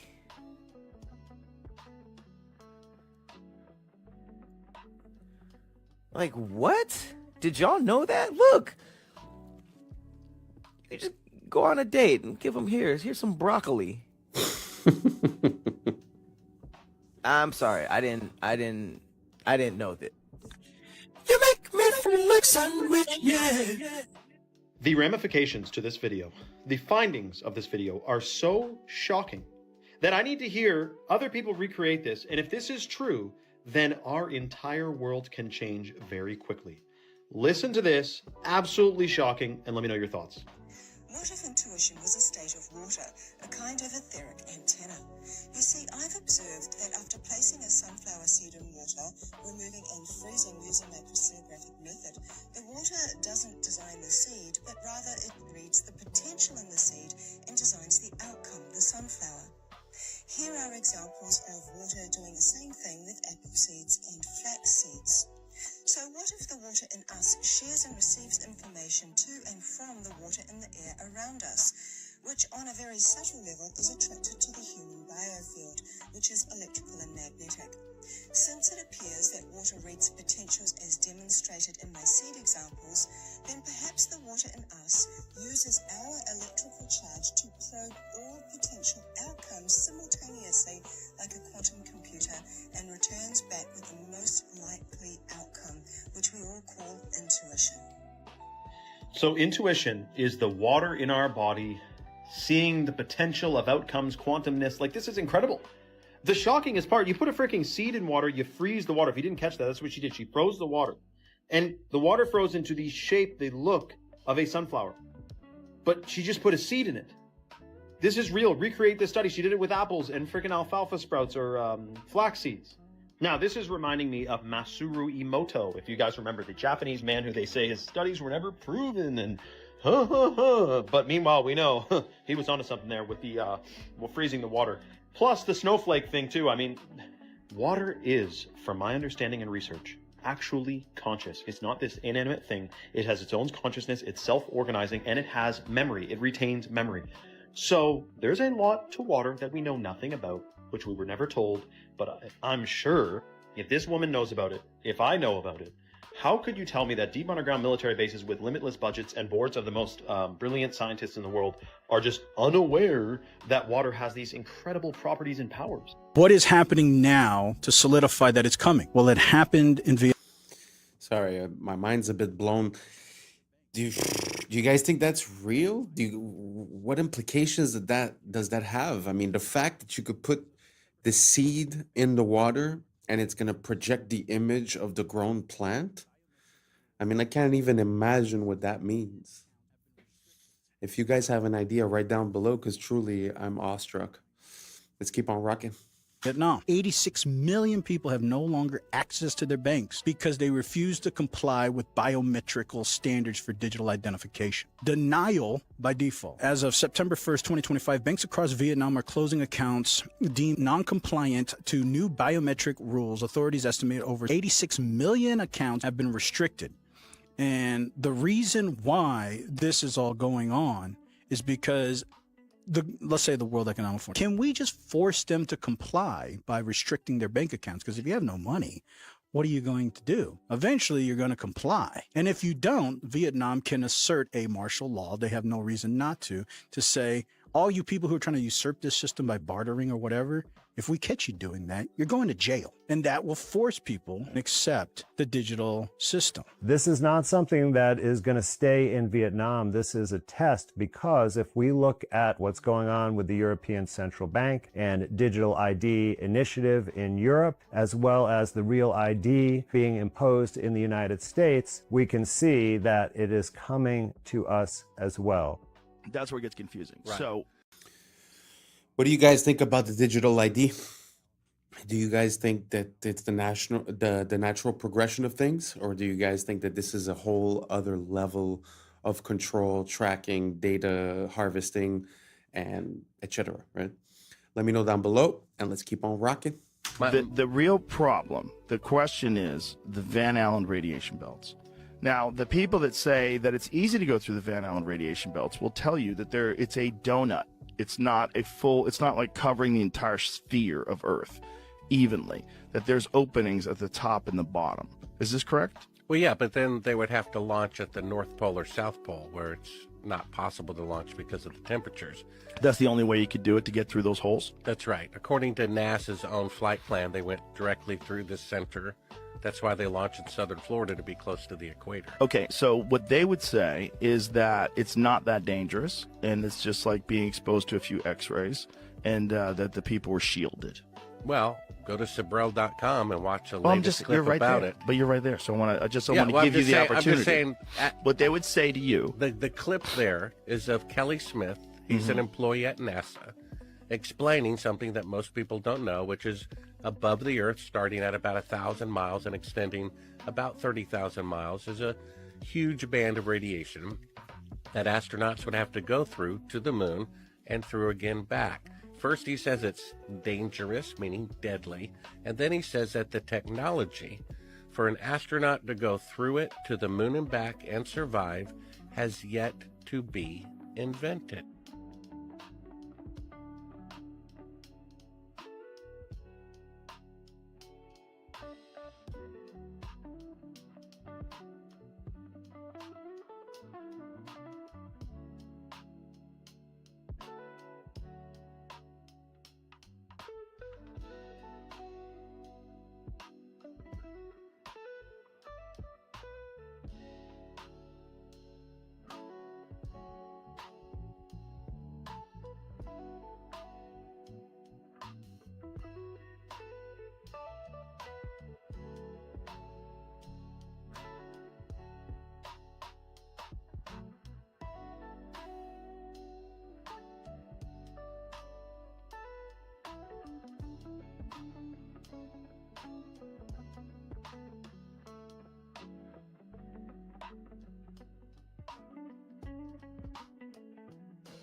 You know the narrative doesn't add up when you take a look at some of these beautiful works of art, like all that detail on that lace, that hair, and this veil, all said to be done with hammer and chisel. They are not just beautiful works of art, timeless pieces. They are impossible, given the historic timeline we were told, because we don't make anything close to that detail and that beautiful. like they did hundreds of thousands of years ago. And just look at the tools we need to recreate it today. Much like the architecture not matching the tools of the period. The same goes for the beautiful works of art from the old world. And everything seems so backwards. Our art has regressed.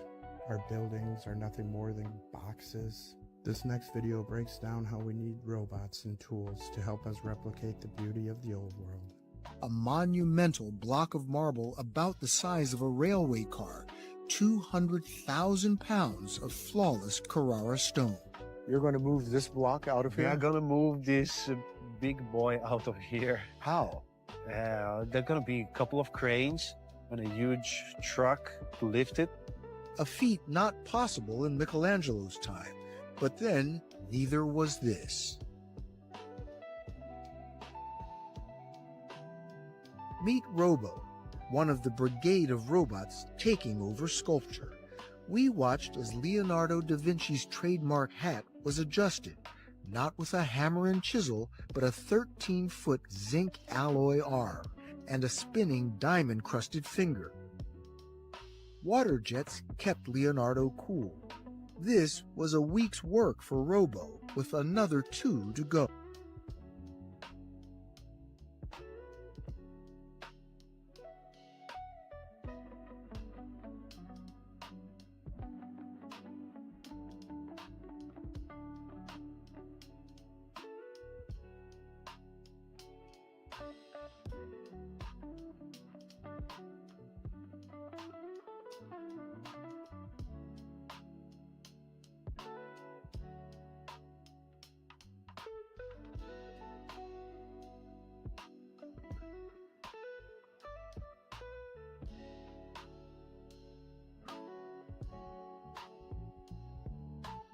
So big news, Taylor Swift just dropped The Life of a Showgirl, and what an album it is.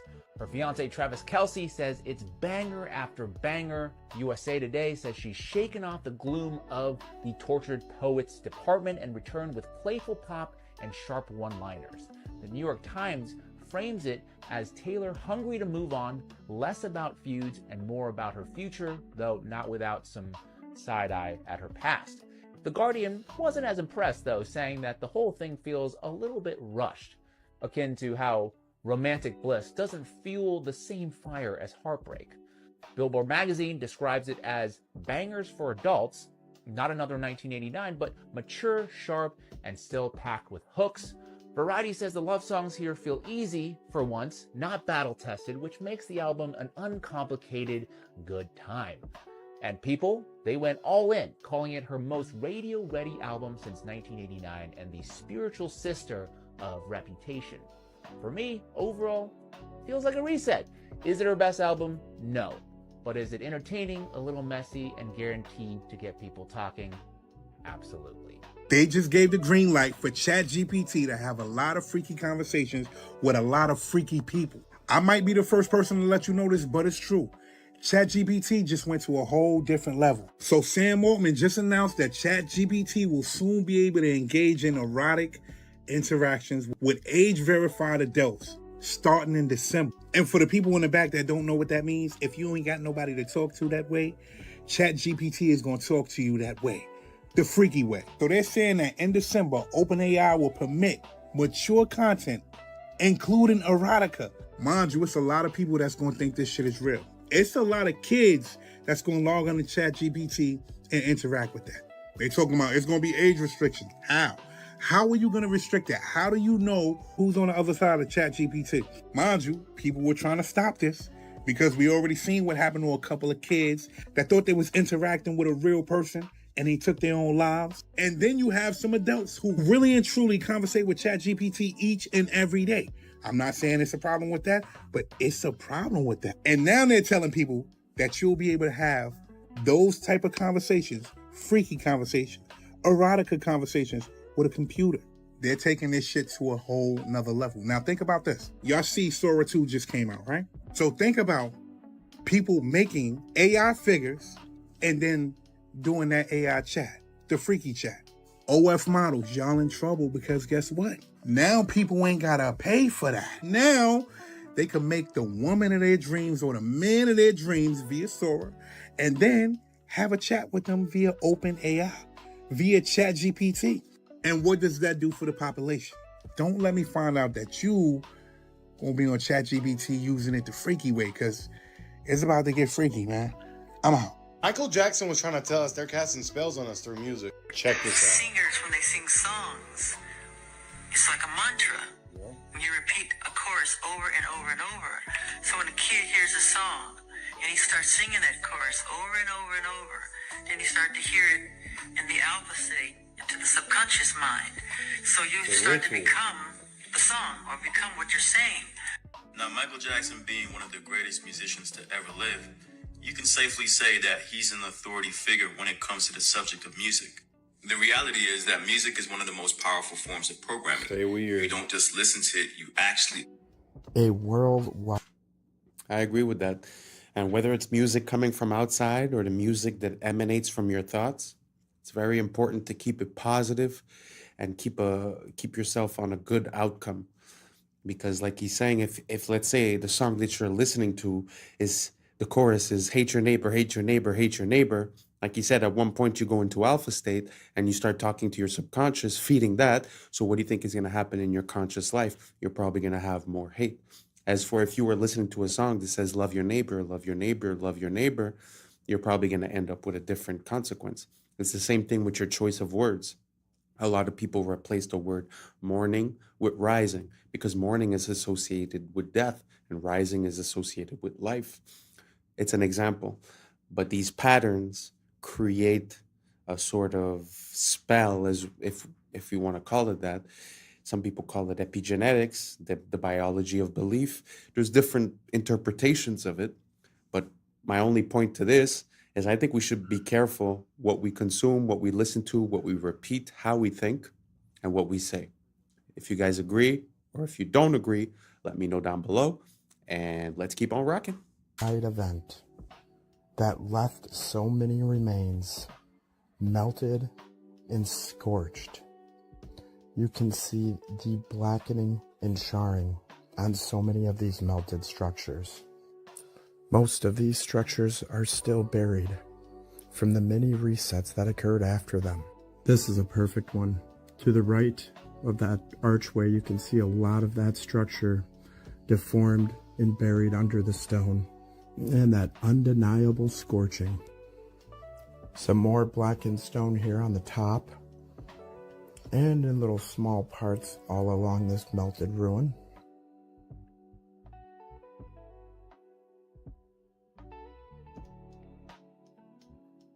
Our eyes are useless when our minds have been made to be blind. Most people will never connect the dots because they never see the extent of the melting. When you've ever seen maybe one or two examples that ever look like this, and they tell you it's erosion, that lie's easy to buy. Everyone that researched it, myself included, all thought the same thing at first. But when you see the thousands of examples, it's clear something big happened in our past, something erased from the history books, perhaps a massive plasma storm, realm-wide. The truth is hidden in plain sight. Question everything, friends. Until next time.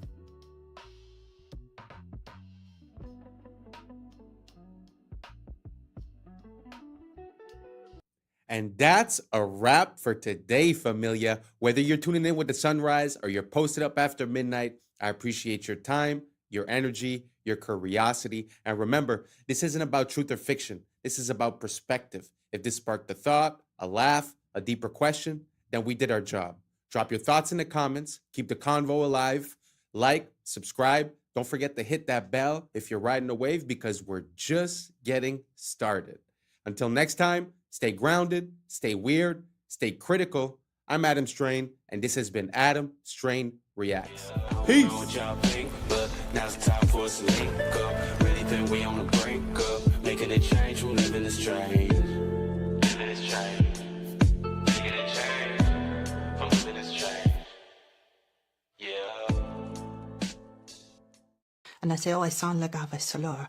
And she said, no, you sound like you could work at a Chinese restaurant. I'm on. Cash. Kasha. Crash. Krasha. Crashed. Krasha. Yeah. I was sleeping, had to wake up. Why? Every reason. What's up, YouTube? Today, we'll be looking at disturbing TikToks that'll make you question reality. Before we get started, I just want to wish everyone a happy new year, 2026. Let's get it. And may everyone exceed the expectations that they set for themselves this year and reach even higher. So without further ado, welcome to Adam Strain Reacts. Let's get her done. The world is $281 trillion in debt. You are in luck. There's a parable all about this, and it's awesome. There is a town somewhere in the middle of nowhere, and everyone owes each other money. And then one day, a traveler comes to town, and he stays in a motel. The motel has a full refund policy after 24 hours. He puts down $100 and gets a room. The motel owner, he looks at this $100 and he's like, whoa, oh my God, this is exactly how much money I owe to the baker. So he goes and pays off his debt to the baker. The baker looks at this money and he's like, well, this is exactly as much how much I owe to the shoemaker. And he goes to the shoemaker and pays off his debt and goes through several people until eventually someone's like, hey, I owe this amount of money to the motel owner. So he gives it to the motel owner back where it started. And then the traveler is like, hey, it's been 24 hours and I don't like it here. So he takes his money back and he leaves. Everyone has the same amount of money, but then suddenly nobody's in debt. Because money isn't real, but debt motivates people. So it's important to the economy for some reason. That's pretty interesting. I mean, really, I've always thought about this. Like, who do we owe a debt to when you're a country? And they say the International Money Fund or these, other countries. But this example sort of displays something that's very interesting. And on a more massive scale, I think something very similar to this is happening in Europe, where a lot of the countries within Europe owe money to each other that basically they'll never be able to repay. But at the same time, if you deduce the debts from everyone, it's almost like everyone ends up in the clear.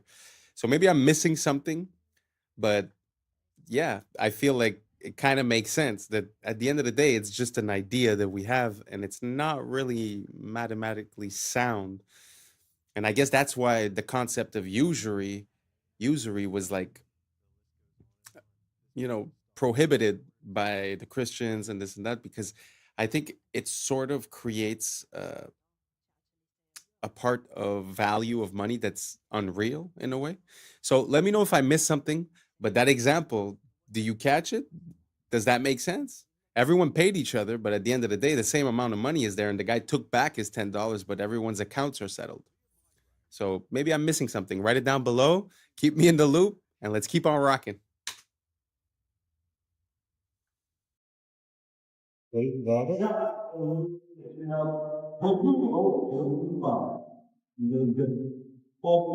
Gosh. Okay, Nikki is causing dads to leave the home. Hold on, I don't think that's a good role model for 18-year-old girls. I don't. And what do you think about for young men? For young men. And for young men, don't be new scum. Yes, see, they're young men. Are you? Yeah, that whole situation, I haven't really spoke about it much because I find that there's not much information and a lot of speculation. But it's kind of interesting that you're trying to live off the legacy and continue the legacy of someone, but it seems like you're not following that person's beliefs at the end of the day. So I find that whole situation to be pretty cringeworthy, to be honest. Let me know what you guys think down below, and let's keep on rocking. Coming to the tree, they strung up a man, they say we murdered three. It's not the same. Strange things that I can hear, no stranger would it be. We met at midnight in the hanging tree. The list goes on and on. This must be stopped. And in order to stop this, join the American Congress Party. It wasn't until I was in the ambulance on the way to the hospital, she actually said, are you aware of the way you're speaking? And I said, oh, I sound like I have a slur. And she said, no, you sound like you can work at a Chinese restaurant. She said, yeah, you look good working the local China house or something. Sarah was an IT specialist until a severe migraine, bordering on a stroke, brought the syndrome on. Kasha. Crash. Crasher. Crashed. Crasher. Okay, let's try reading. You wish to know all about my grandfather. There are Wow. Imagine that. You get into an accident, you come back, and it's like you're speaking a different language, or at least a different accent. Never seen anything like that. If you have more of those, send me. I find that super funny. Let's keep on rocking. plotting how to move the flavors they find in this grove to your supermarket shelf and then on to your stomach. I can see it in a sports drink. I can see it in a water, flavored water. And I also can see it in a twist on an orange carbonated beverage. When they find something they like, they extract its flavor molecules from the fruit on the tree. Then back in the lab, they mimic Mother Nature's molecules with chemicals. Essentially, what you do is you take whatever this smells like and copy it. Right, exactly. And then I suppose you could, if you choose to, you could quote unquote improve on it. Exactly. Yes, we all the time. The holy grail, a flavor so good you can't resist it. In our fruit flavors, we're talking about we want, a burst in the beginning and maybe a finish that doesn't linger too much so that you want more of it. And you don't want a long linger because you're not going to eat more of it if it lingers. So it's got to be a quick fix. And then have more. And then have more. But that suggests something else. Exactly. Which is called addiction. Exactly. You're trying to create an addictive taste. It's a good word. Or something that they want to go back for again and again. It's a good word. Shameless. Shameless. There's really a problem. And to be honest, the problem is not really them. They're the symptoms of the problem. The problem is us not seeing the value in what's natural. Thinking that you could improve on nature, I think is a mistake, and the fact that we continue to consume these items just gives them more money to hire more people like this and continue the process. So I think the only way that we could really find a solution to this is voting with our dollar. If you compare the same thing in the States and in, let's say, Spain, one of them is going to use natural ingredients and the other one is going to use all these chemicals. So until we realize and until we stop craving for these things and we break the addiction, which obviously that's what it is, I don't think we're going to be able to get out of this. At the end of the day, this is more than just reproducing a taste. This is mind control. They're playing with your mind and hoping to get a desired outcome, which now they admitted is addiction to a certain product. So I find it very sad. I'm not taking the blame away from the individual that's consuming this on a daily basis, but it's kind of hard to get out of it at one point. So let me know what you guys think down below. Do you guys think that doesn't matter if it tastes good, it's fine? Or should we be more focused on what gives us a good effect within our body? Let me know down below and let's keep on rocking.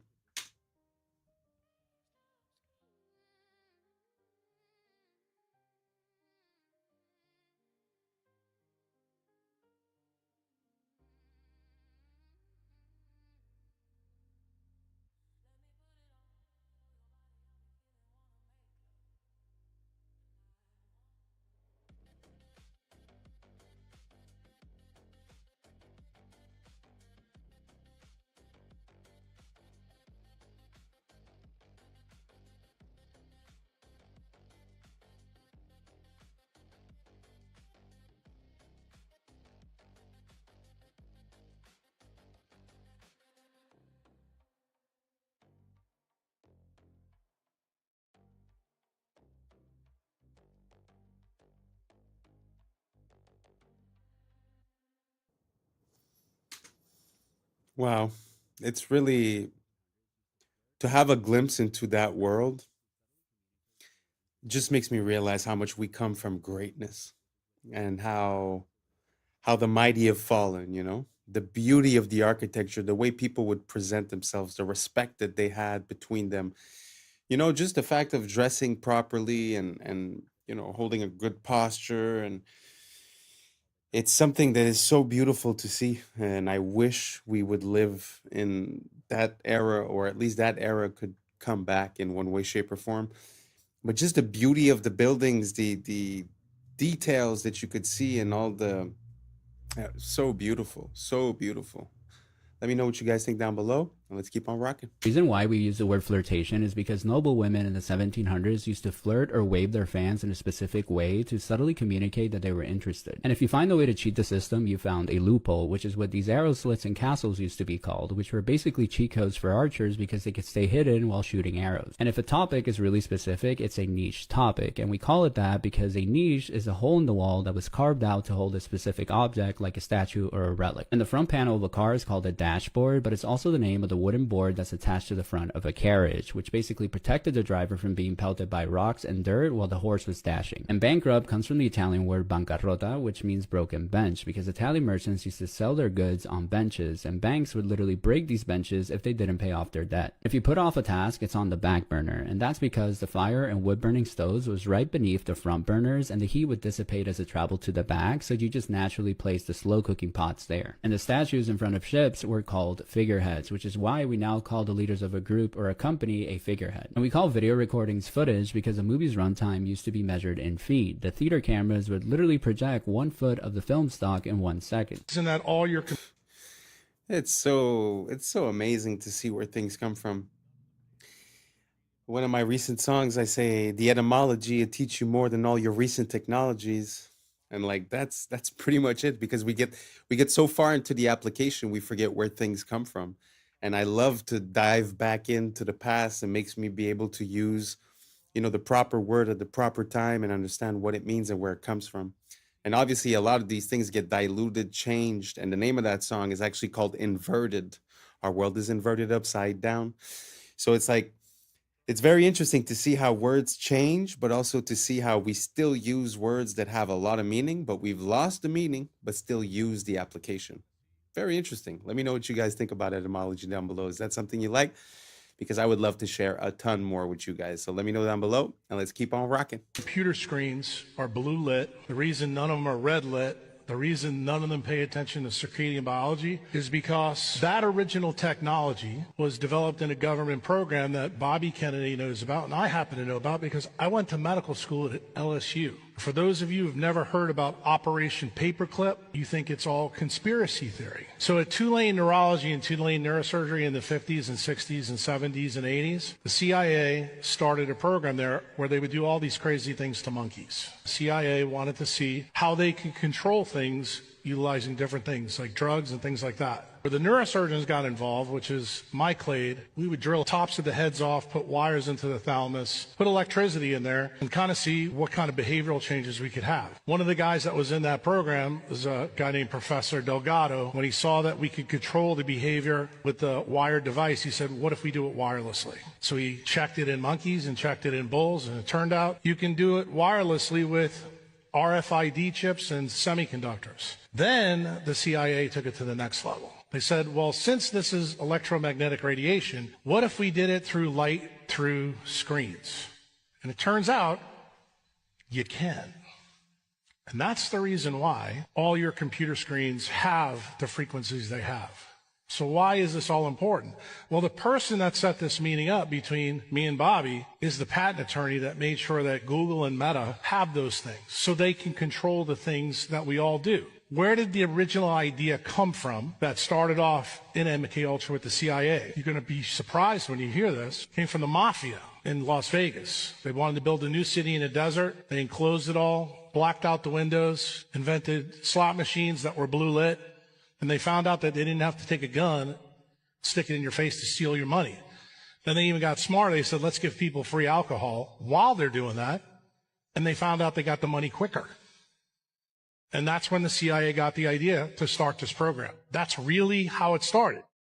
Have you ever read the tiny folded up piece of paper with micro font that you get with your new iPhone? Because if you did, you may be using it differently. The FTC requires that this warning be put in not only the settings of your phone, but also in this piece of paper, the manual that comes with it. Exposure to radio frequency. That's the emissions, the wireless emissions. This is a hot topic. On your iPhone, go to Settings, General, Legal and Regulatory, and RF Exposure.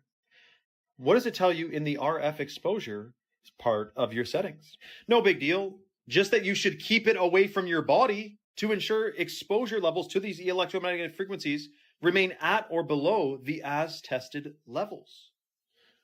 Did you know putting your phone in your pocket exceeds the as tested levels of frequency because it's too close to your body?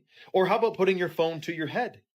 It exceeds the amount of frequency that they said was safe. In other words, it could be unsafe. Now, in the past, I've gotten in trouble for posting about the EMFs, the frequencies from Wi-Fi, cell tower, smart meters, because it's a censored subject. So I'm going to bite my tongue with this for certain few things here, but pay attention. There are many hardware and software fixes to iPhones or any phones that could make them significantly be less harmful because of these frequencies. By the way, I went to an Apple store a long time ago to get a device that you can plug your phone into along with an Ethernet cable, and you can have your phone on airplane mode, not connected to the tower or Wi-Fi. You could have your Wi-Fi off and still have full speed internet because your phone's plugged in via Ethernet. I'm talking to this guy at Apple, and he goes, I told him why I'm doing this, and he goes, yeah, well, I don't really see it's a big deal. Like, I'm sure it's totally safe. And then he goes on to tell me that on his thigh, where his phone is always in his pocket, you know those guys that work at Apple, they got 3 phones in 7 different pockets. I mean, it's crazy.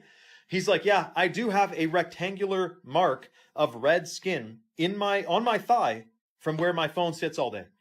Yeah, dude, that's called a rash from radiate. I mean, what do you think? It's EMFs, man, electromagnetic frequencies. It disturbs your cells. Now, it turns out one of the things you can do if you're using Wi-Fi, which I recommend figuring out how to not use it, but if you are using Wi-Fi, have your phone on airplane mode while it's connected to Wi-Fi. Then it's not trying to connect to the tower and the router and reduces the EMFs. Ideally, though, you plug your phone into the internet and have it on completely airplane mode. And obviously, don't put it in your pocket or talk with it directly pressed to your head. Let me know your thoughts in the comments below and follow for more. I mean, it kind of makes sense. You know, you're connected at a distance from a tower that's radiating all these EMFs, so it kind of makes sense that it would be dangerous to have it close to your body. But it makes me think about the older technology. You see, back in the days, we used to use the cord phone, right?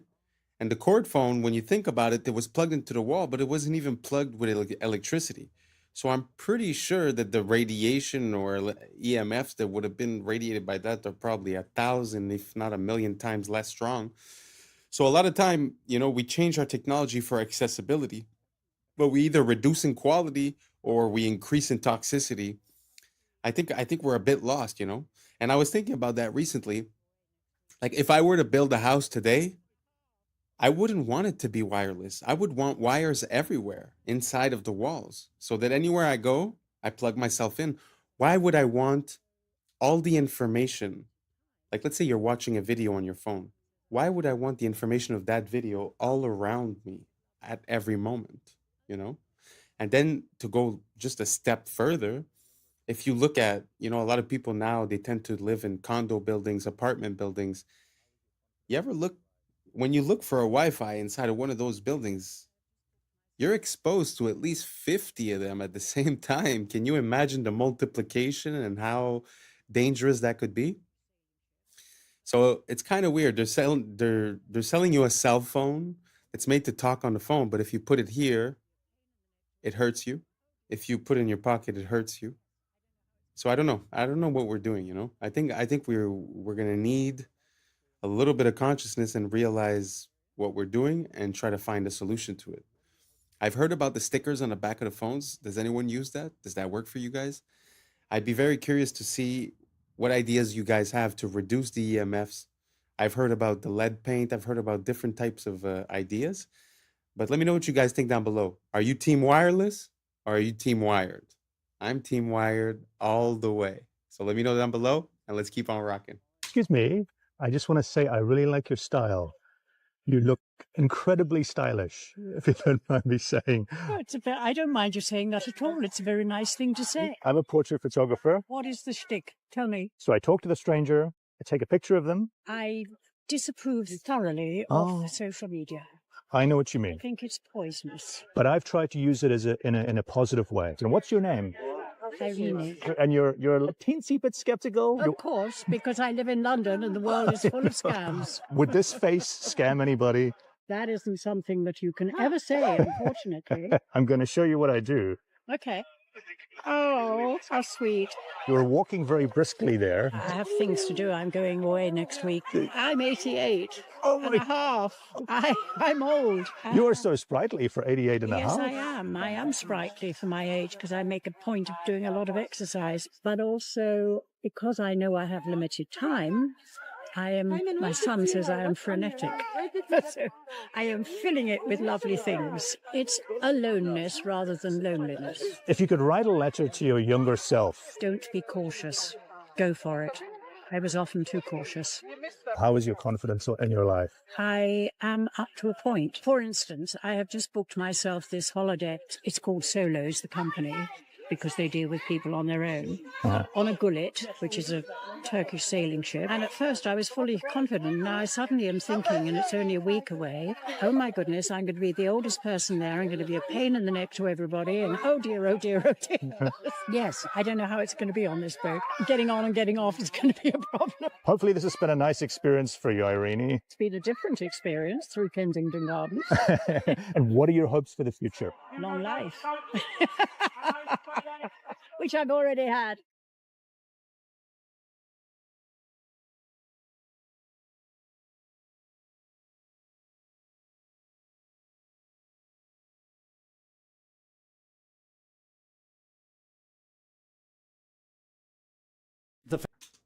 Wow. What an amazing woman. I really love everything that she said, to be honest. Don't be too cautious. It's aloneness, not loneliness. Wow, 88 years old. Very impressive, very inspiring. And wow, so beautiful to see, to be honest, to see someone with so much liveliness. Wow. I hope she has many, many more years to come and continues being frenetic, because I agree.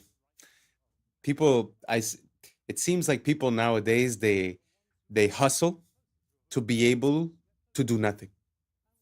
I never understood it.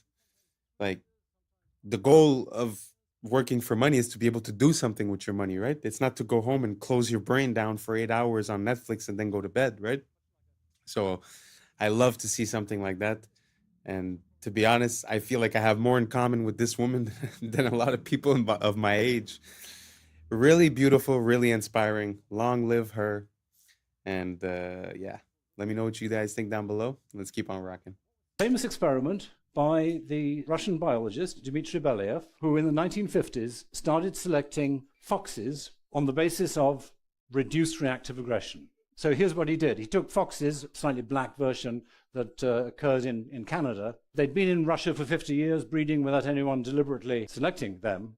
And so what Belyaev did was to arrange for people to walk towards the young foxes when they were something like 6 weeks old.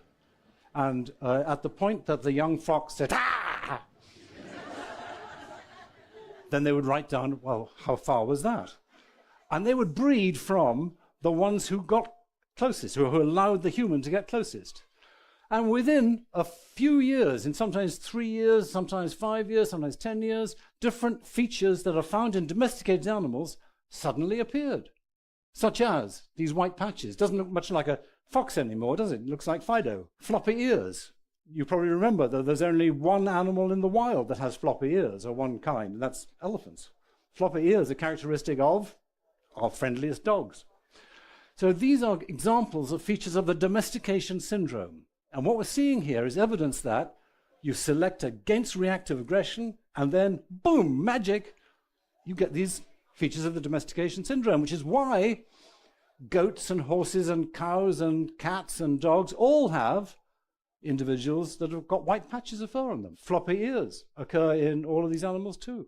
And it means we can now reverse engineer, as it were, and go backwards and say, okay, if you show a self-domestication syndrome, or if you show a domestication syndrome, that means that there was selection against reactive aggression. And fascinatingly, Homo sapiens, that's you and me, or most of us anyway, I think here, has key features of domesticated species as determined by archaeologists. So archaeologists working in the range of, say, 5,000 to 10,000 years quite often find an animal bones, and they want to know, was this a domesticated species or was it a wild version? Was it a wolf or was it already a dog by this time? So they look at the bones and they say, well, okay, how do we tell? And here's how they tell. Lighter body, shorter face, smaller teeth, feminization of the skull and skeleton, and brain reduction. And guess what? Homo sapiens shows all of these features in relationship to our earlier ancestors. So why did it happen? Wow, isn't that crazy? How a fox sort of becomes a dog just by selective breeding and by reduced aggression? That is completely ballistic. I wonder if we're going to start drooping our ears soon, because when you think about it, we're all pretty much domesticated now. It's very, like, you know, socially speaking, they talk, as soon as you show any sign of aggression or you say no, or you're categoric about something, they call it toxic masculinity. So there's this association that aggression is toxic, you know? So I wonder what's going to happen to us. Are we going to start having patches on us? Are we going to start drooping the ears? What do you guys think down below? Did you know about this? I had no idea. That is, to me, it's mind-blowing. But let me know what you guys think down below, and let's keep on rocking. Dubai is absolutely insane. They plan on building this, which is a real Emirates A380 that's being decommissioned and is going to be on the top of a 580-meter building, 125 floors. It's going to cost $3 billion to build. And it's absolutely insane. They've got a sky bar with glass walkways over the wings being proposed, a restaurant in the cockpit, infinity pool, exclusive lounges. They even want a helipad on this thing. It's still in the proposal stage, and this is obviously an AI recreation from the designs. But man, Dubai, first the wall, and now this, it's going to be insane. Absolutely insane. 75% of the brain and central nervous system is made from cholesterol. All of your sex hormones are made from cholesterol.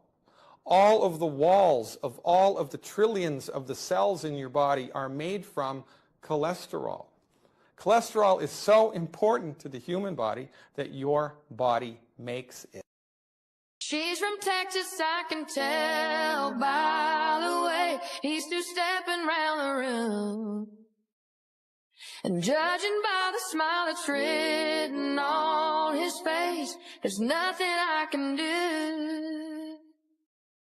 It doesn't take a crystal ball to see. A cowboy always finds a way to leave, drinking Jack all by myself.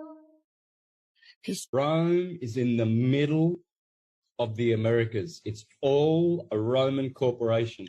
Every time I see the Mexican flag, I see the Italian flag, because it's exactly the same, minus the Roman eagle. Rome, which runs Mexico, in fact, Mexico is the center, Mesoamerica, it's the center of the Americas.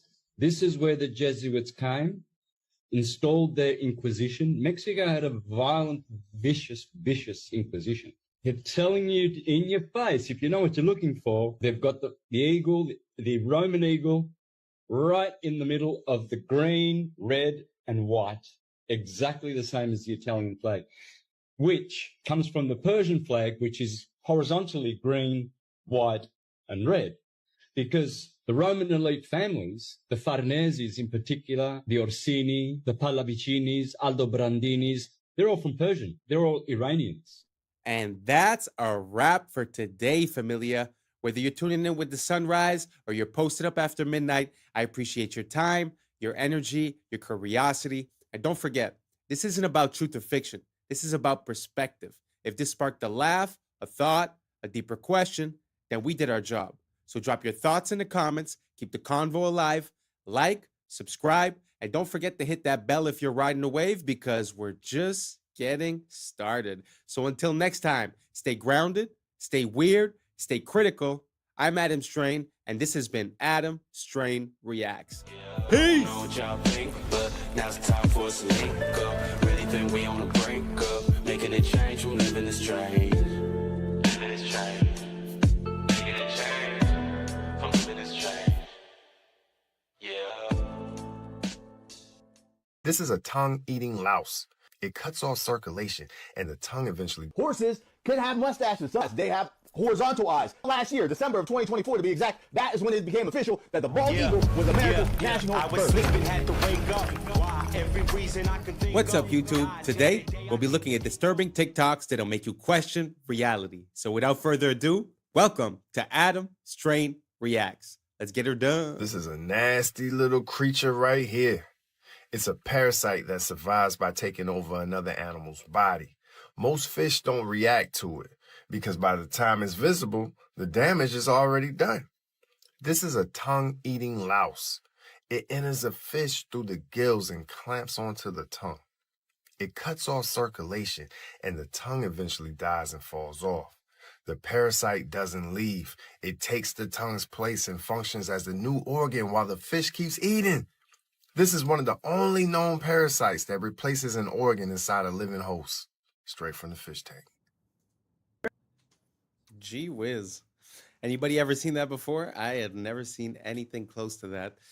But I find it pretty crazy how you have these parasites that seem to be made to infect certain hosts. I've seen another one that's sort of like a black goo that goes inside of this bug, and at the end when they take it out, the bug basically was being ran by this thing. If you guys have any more examples, send them down. I find it super interesting. I mean, it also makes me kind of poke holes into the idea of evolution. How would that being be conceived if it needed another being to basically proliferate, right? It's a very interesting to me, the whole idea of reverse life, which would be like parasites, which would be like, life is about going from 0 to 100, and the work of parasites is basically taking it from 100 back to 0, back to nature in a way, right? So yeah, very interesting. If you guys have any more examples of this type of behavior in parasites, please send it down below. And don't forget to do your parasite cleanse. Let's keep on rocking. Apparently this guy found 6 new Mandela effects. Top 6 changes of animals in this timeline. Number 1, cow tipping. Cow tipping is not a thing. You cannot cow tip. There's no evidence of you can cow tip. Apparently, that is not a thing in this timeline. It's never been documented. It's not a thing. It changed in this timeline. Number 2, horses can have mustaches. Yes, in this timeline, horses can have mustaches. Sometimes they shave them off. It's a thing, but they do have mustaches. Also, horses do not have round eyes. They have horizontal eyes. They do not have round eyes in this timeline. Apparently, we all just misremembered that because in this timeline, they do not have round eyes. The bald eagle is America's national bird. When did it become the national bird? How about last year, December of 2024 to be exact? That is when it became official that the bald eagle was America's national bird. In this timeline, there are Civil War camels. Yes, the camels fought in the Civil War. We have American camels, and they're here. They've been here since the Civil War, and there's actually famous ones in this timeline. I did not know that. Number 6, it is Smokey Bear. It is not Smokey the Bear. Apparently, it's always been Smokey Bear. Wow. I don't know if you guys know about the Mandela effect, but these are a few that actually, I mean, I didn't grow up on a farm, so I mean, I wouldn't really know about horses that much. I've seen them maybe a handful of times in my life, but both the mustache and the fact that their eyes have like horizontal slits, never seen that before. The camel in the States, I have no idea. I had no idea that was a thing. And also the bald eagle being declared the national animal for the States last year in 2024. Well, more than a year ago. That is kind of weird. That is kind of weird. I always assumed that the bald eagle was the national bird, or at least animal, of the United States. Did you guys think the same thing? Or is it completely normal that they did that because it was never so? I thought that they had put it everywhere on the flags, on the money, on the stuff. I don't know. I thought it was common knowledge. Maybe I'm just ignorant. So you guys let me know down below. Are these Mandela effects that you guys knew, or just mistakes of collective remembering?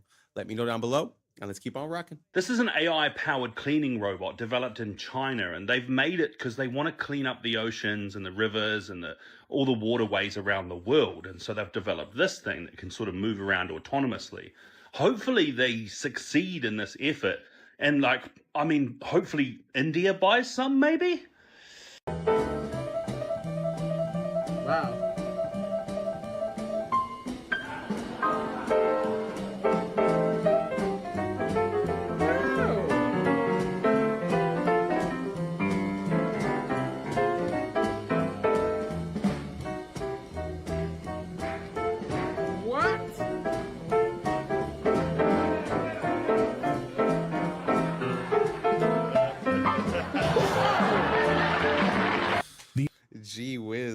That is a master of his craft.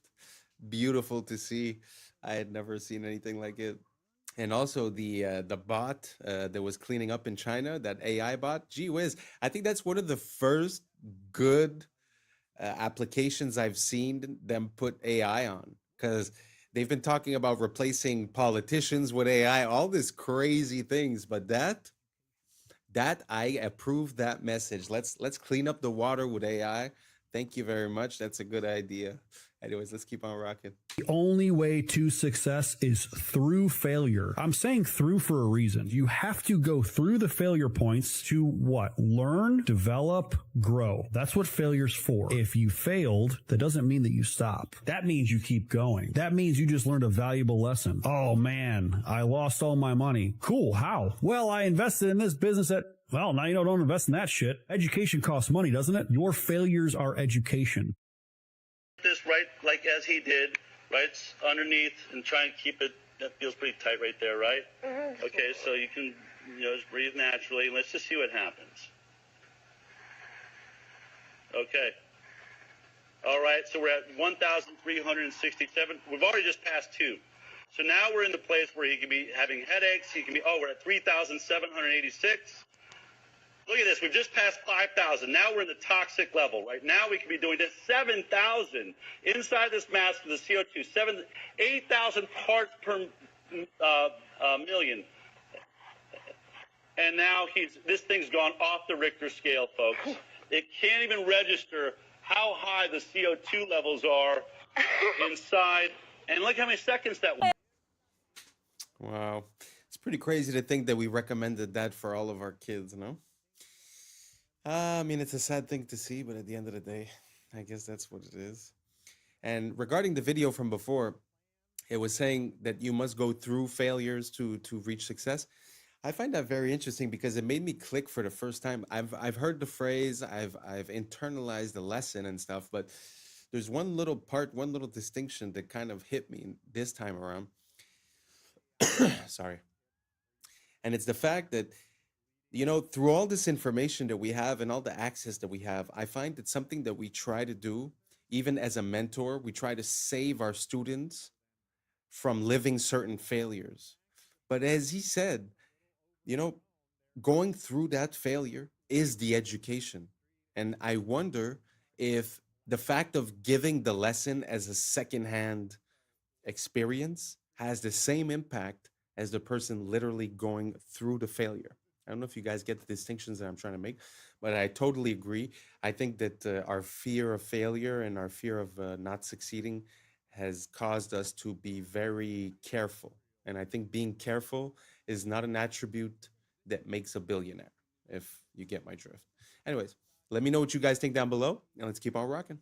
This Love Patrick. is One of my oldest Legacy friends. Park in Brambleton, Virginia. And I think whoever planned this community had serious beef with their boss. And every time they showed them the plans for this huge neighborhood, they must have presented them upside down. The main area of focus here is obviously the park, which is an above average size park. And you can see here the design starts here at the pond and just works its way out here to the tip where you have this fountain leading into this building right here, which is apparently called the Best Brains Learning Center. I'm pretty sure that they built this part much sooner than expected. Now moving back to the base, which looks a little overgrown, there is an elementary school across the street, and I'm not sure how this park is allowed within 500 feet of an elementary school. So let's turn on the street view. Seriously, this thing has veins. Yes, it's a giant park shaped like a huge How did they get away with this? That's awesome! It's incredible! You think that's real? That's real. Real. Wow. Real time right here. You think that they actually did that? This has to be a fairly new subdivision. Look at the documents. If you look at the college documents, if you look at the documents, and you look at some other, documents, which I'll be happy to share with you if any of your listeners want to see some of that stuff. They don't refer to those towers as cell phone towers. They refer to those as directed energy weapons. They actually refer to your phone as a direct weapon, your Wow. router as a direct weapon. Well, I couldn't go much further because they have to control through frequencies. That's how they control you, and mostly through extremely low frequencies, megahertz frequencies, 3, 4, 5G, 6, 7, 8, 9, 10G frequencies, gigahertz frequencies, microwave frequencies, radio frequencies. They can do it through music as well. Wow. But there's always the opposite of that too, like the good music with the solfeggio tones and, Right. and So stuff no like more that. microwaves, you're saying? Don't use those? Oh, throw your microwave away. The microwave kills the nutrients in the food anyway. Wow. Yeah, I mean, you know, so that's when you get into, they also want a lot of metals in your body. They need a lot of metals in your bodies as transducers and as receivers. And they want you to be exposed to all these and all these frequency devices. So the solution is to get rid of all the chemicals in your body. You could do that through toxin binders, organic activated charcoal, like a stuff like that. Doing all of this transhumanism stuff, we're already coming up with solutions, which are just detox to detox your body. Do liver cleansing.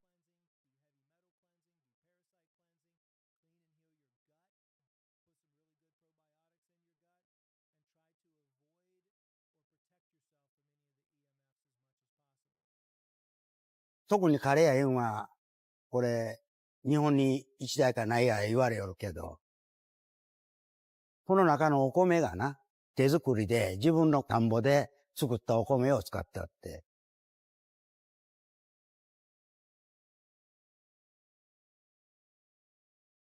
日本の自動販売機では、ジュース、これとパンとか食べ物、ジュースはもうあらゆるところにある。名前吉本正と言います。年は74か。ここの自動販売機ではもう40年ぐらい前からやっております。うちの自動販売機はね、日本にあんまりないっちゅうんで、あらゆるところを来とるように思う。そうじゃ、お米がな、60度ぐらいあるに機械の中が、と置いたらやっぱりこう、乾燥してくれるよ、お米が。硬んな。1日2回ぐらい入れ替えするように。また新しい米になってる。いやいや、もともと百姓屋で米作んでったけんな。ほんで、このお米を使うた方が得なわけや。買うよりは自分の米を使うた方が得だったけん。これ今作っとんが日の光。米を一応洗って水につけて15分か半時間ぐらい置く。スイッチを入れてから45分ぐらいで容器に詰めるんです。これから機械まで入れるにやっぱり1時間以上かかると思う。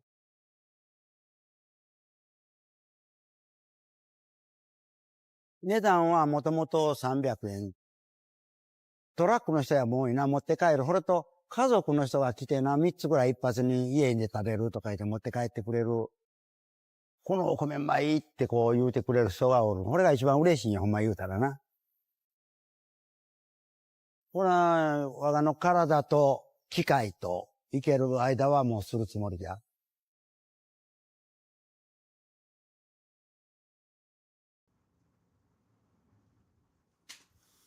I know it's not such an impressive video, it's not an impressive story, but I found it very inspiring to see, I don't know, that blend of new and old, that organic, mechanic, accessibility, but yet fresh from the ground. I found it super inspiring. I think if we could harness this idea and push it to its maximum, it might just help a lot of people have access to good food. You know what I mean? I don't know if it exists or if it's possible in your city, but you could easily buy a machine and prepare some plates and people would have a better option instead of, all the junk food that they always sell in those things. The reason why is because the shelf time is so high, they could just fill it up and not really think about it, right? But if you would have a catered, vending machine, I don't know. I've never thought about it, but I find it super interesting. If someone could take that idea and run with it, I would be so happy to hear that I've created an enterprise. But hey, just an idea I'm sending out there in the cosmos, and you guys let me know if it hits. And let me know if you've ever seen a vending machine like that, like a handmade, custom, from the ground up. I really love this man. I find it super beautiful. He loves what he does. I just wanted to shed a bit of light on his situation. I find it so beautiful. Let's keep on rocking. These robots are inspired by ants and were developed by South Korean scientists. Each micro-robot is 600 micrometers tall and interacts with others using magnetic fields. The micro-robot swarm was able to unclog tubes that resembled blocked blood vessels. This technology could potentially be used to clear plaques from clogged blood vessels in medical treatments. In this other application, the micro-robot swarm transported a chunk of the metal indium to complete or break an electrical circuit. This allowed it to turn a light on or off with precision. The micro-robots were able to assemble into a group and coordinate their movements to walk over an obstacle. By leveraging their collective strength and synchronized actions, they successfully overcame barriers, demonstrating their ability to adapt and perform tasks that require precise teamwork. The micro-robots used centrifugal force for self-throwing, propelling themselves over obstacles. A swarm of 200 micro-robots successfully separated heavy liquid metal into smaller pieces in just 5 seconds, despite its high surface tension. They then moved the pieces, joined them back together, and shaped the metal into a smooth sphere. This demonstrated their ability to handle complex tasks with precision and control. The micro-robots formed a spinning swarm on water, creating a floating raft structure that allowed them to carry a pill 2,000 times heavier than a single robot across the surface. This approach could be applied to deliver lightweight medical supplies or drugs across liquid environments in remote or constrained settings. In this example, the swarm used orbital dragging motions at 2.5 Hz to block the superworm's path and stop it from reaching the food. As soon as the swarm stopped its spinning, the worm was able to move toward the food. The micro-robots guided an ant by using a spinning motion to block its path and topple its legs without causing harm. By controlling the swarm's direction, they successfully steered the ant to a desired location. This technique could be applied in pest management or controlled behavioral studies of small organisms. The micro-robots can assemble into structured swarms or disassemble into individual units based on the strength of the magnetic field. By adjusting the magnetic field intensity, their configuration can be precisely controlled to perform tasks like transporting materials or navigating complex environments. Here we see the micro-robots using orbital dragging motion to rapidly circumvent obstacles with precise single-axis manipulation. This allows them to navigate barriers efficiently, completing the task in just 180 milliseconds. Well, that's pretty crazy that we're there. Micro robots. Kind of scary. I mean, as much as it's impressive, it's kind of scary because if you could have that in your blood vessels, who knows how it gets there. I mean, obviously for a surgery or something, it's interesting. But to have something so small that could be ingested raises some concerns. And also, if somehow this little robot would have the capability of flight or levitation, I don't know, the possibilities seem to be endless, like a swarm in the air, or I don't know, kind of scary to me. But let me know what you guys think down below. Let's keep on rocking. It's a bad idea to let the people who make the food give you advice about what food to eat. 4 of the most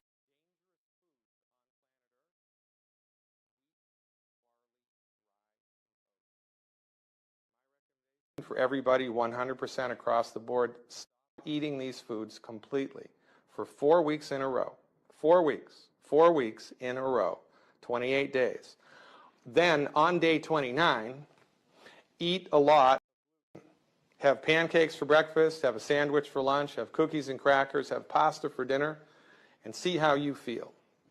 And as God is my witness, if you make it to lunch without something happening, I'll eat my hat.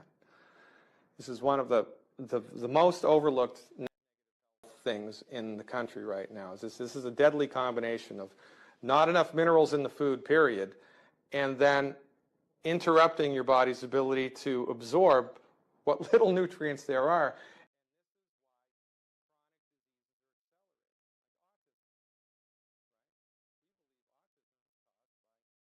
Bad nutrition in the blood of the pregnant mother. As the fetus is developing, it needs raw materials to make a brain, make a heart, make a liver, make a kidney. You can't make that out of pixie dust and air. The body.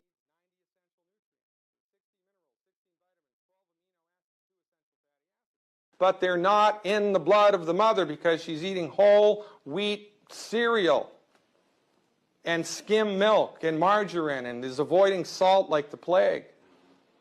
So, from the proper perspective, with all of the data points, it all starts to make sense.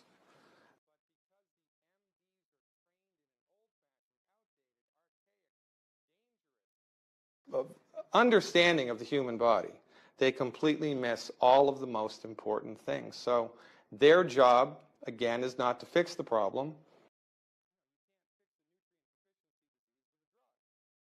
You can manage it, which is better than suffering. But it's better, don't you think, especially in the United States of America, to try to get to the root cause of what's causing the problem and fix it? And that's what we do. One of the most famous Old Testament sayings, my people are destroyed by lack of knowledge. Well, simple things that people can learn can make all the difference in their lives. As much as I love to listen to him speak and it makes so much sense, it kind of makes me sad to think that there's not more doctors talking this way or approaching things this way, seeing the body as a whole and seeing nutrition as the main medicine that man needs. Wow, that was really interesting. Listen, I'm gonna give it a shot. 28 days, no, what did he say? Wheat, oats, barley, and rye. I think it was those four. I'm gonna do it. I'm gonna do it starting today, and I'll let you know. Sorry, I'll let you guys know how it goes. And if anyone wants to do it as well, you let me know down below how it goes for you, and we could compare notes. Let's keep on rocking. I bought my dugout as a fairly small 2-bedroom dugout, and I've been extending it over the years. For somebody driving into town the first time, you wouldn't think there was a lot here because 95% of it is hiding underground. People drive in and go, where is the place? I don't understand. Kubapiti is from the Aboriginal Kupapiti, which means white man in a hole. At the moment upstairs it is about 122 degrees Fahrenheit. Down here we're sitting on about 71, 72 degrees. No air conditioning necessary. We're right out in the middle of nowhere. It takes a day to drive here from Adelaide. I'd say there's about 1,000 underground dwellings and at least 1,500 people living underground. We've got 5 underground churches. We've got underground motels. There's some amazing underground homes here. Many bedrooms, underground workshop. You name it underground, we've pretty well got it. I bought my dugout as a fairly small 2-bedroom dugout, and I've been extending it over the years. Some of this I blasted out when I could get away with it. The cops don't like us blasting in town. We don't do it anymore. Back in the old days, if somebody was going to have a baby, we'd rock round there with a couple of compressors on a weekend and some jackhammers and a couple of cartons of beer, and by the Sunday night we dug out a room, cemented the floor and wired it up, and there's your new baby's room, honey. Even though we're so far away geographically from anywhere else, I don't know why, but we just love the place to bits.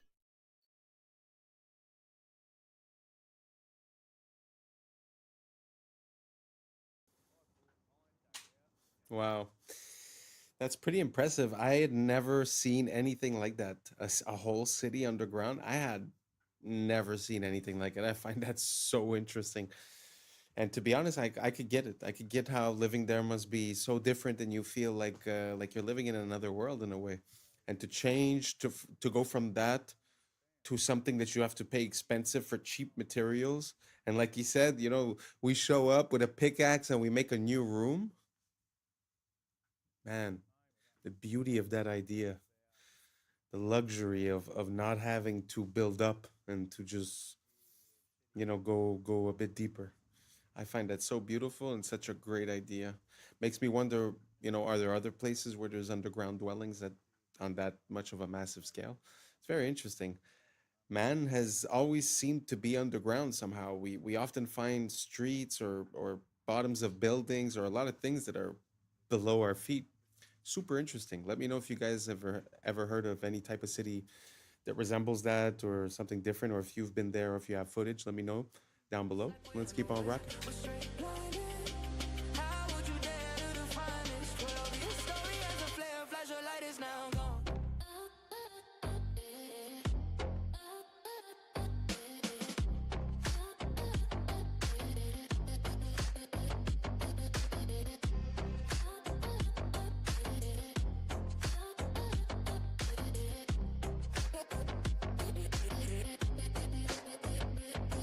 This is me, and I'ma tell you, I am such a mess without you. And I must confess, it's black or white unless we find equilibrium. Oh my God. I'm really not a skater, but damn, all that in one shot.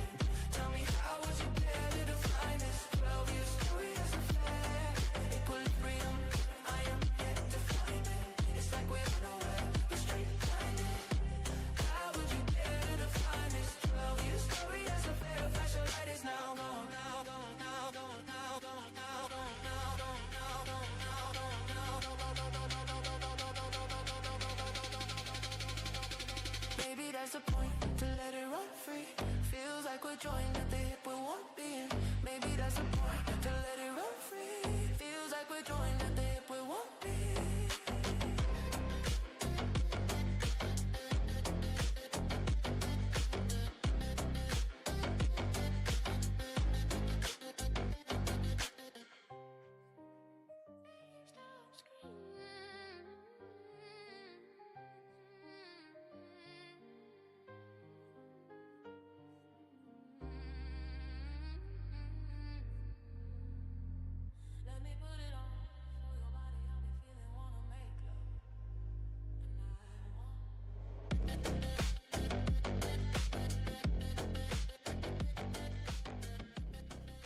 Wow. I didn't see the whole thing. I just put it in because the guy started off crazy. I don't know where this guy is from, but most of the skaters I see have a hard time pulling one of those, 2, 3 of those off. I mean, gee whiz. Wow. Props to this guy. Anyways, we've reached the end. Thank you so much for rocking with us. And that's a wrap for today, familia. Whether you're tuning in with the sunrise or you're posted up after midnight, I appreciate your time, your energy, your curiosity. And don't forget, this isn't about truth or fiction. This is about perspective. If this sparked a laugh, a thought, a deeper question, then we did our job. So drop your thoughts in the comments. Keep the convo alive. Like, subscribe, and don't forget to hit that bell if you're riding the wave, because we're just getting started. Until next time, stay grounded, stay weird, stay critical. I'm Adam Strain, and this has been Adam Strain Reacts. Peace! Now it's time for us to link up. Really think we on the brink up. Making a change from living this strange. Living this strange. Making a change from living this strange. Yeah. Along the edge of their shell, segments of their shell. 13 moons, 28 days on turtle shells. They've spent over $21 trillion on underground systems and cities, funded through 2 decades of unaccounted federal spending. But the system itself is corrupt, yet the standard human still believes in playing well within the means of the system. What's up, YouTube? Today, we'll be looking at disturbing videos that'll make you question reality. So without further ado, welcome to Adam Strain Reacts. Let's get her I done. want to tell you guys about the wildest fact about elephant seals, and it doesn't have anything to do with their size, although, look at this. This is a real image, by the way. Hang on, let me, okay, but that's not even close to the craziest thing about them. So cetaceans like whales and dolphins, and then also sea lions, when they're in the water, do something called unihemispheric sleep, meaning that half of their brain is sleeping at the same time. But seals are like humans, and they do bilateral sleep, so they sleep the whole brain at the same time. And a study in April of 2023 showed that they will actually do this while diving. And elephant seals are diving deep. We're talking like on the level of where sperm whales are at. But I think one of the coolest things is this animation that shows how that sleep is taking place. So when they start the dive, they're obviously actively swimming. They start to sort of doze off here. When they finally hit REM sleep, they flip over and get into a spiral. Relatable. Anyway, they are spinning out for minutes at a time in a deep REM sleep until they hit the bottom down here at a depth of like 250 meters. Then they hunt all the way to the surface. Anyways, that is the coolest thing about elephant seals. Wow. Recently in one of the past videos I showed, I don't remember the name of it, the fly bird or something like that. Basically, it was a bird that would land only once every 10 months or something, so it was able to sleep, to eat, to mate in the air. And I guess this is the as above, so below. This is underwater. Isn't it crazy how nature is made? Like, this animal could sleep while he's swimming, and I don't know. Amazing. Let me know what you guys think down below, and let's keep on rocking.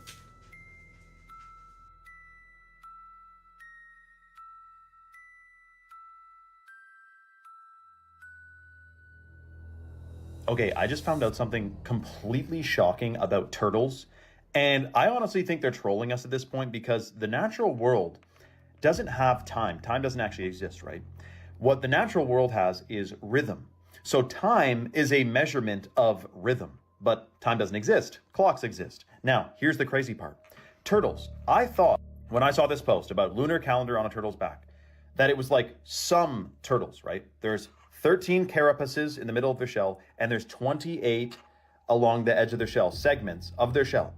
13 moons, 28 days on turtle shells. This equals 364 days plus 1 day of rest. All indigenous peoples around the world knew the wisdom of the turtle and followed a 13-month calendar, as there are 13 moon cycles in a year and 27 to 29 days per cycle. It appears that 1 month was subtracted in order to sever the connection between people with the sun, the moon, and the stars, which are themselves a giant clock.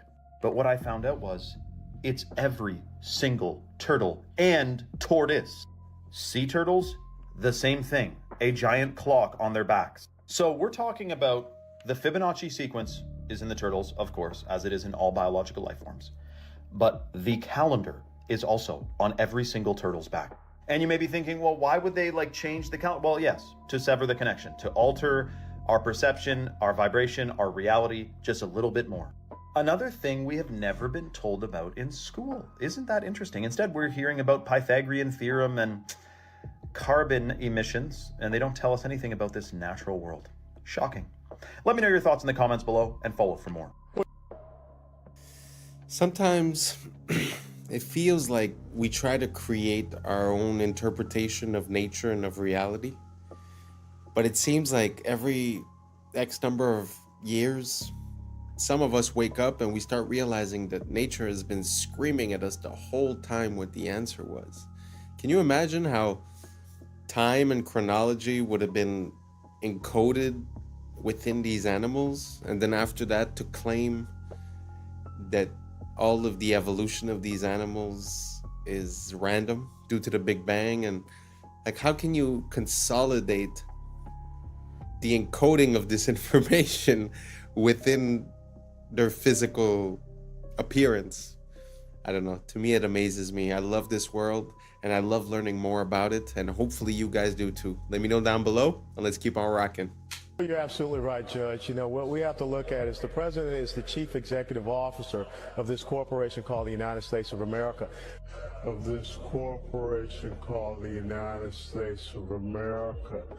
Now, haven't I been telling y'all on this platform for a long time that the United States is a federal corporation? The city of is a corporation.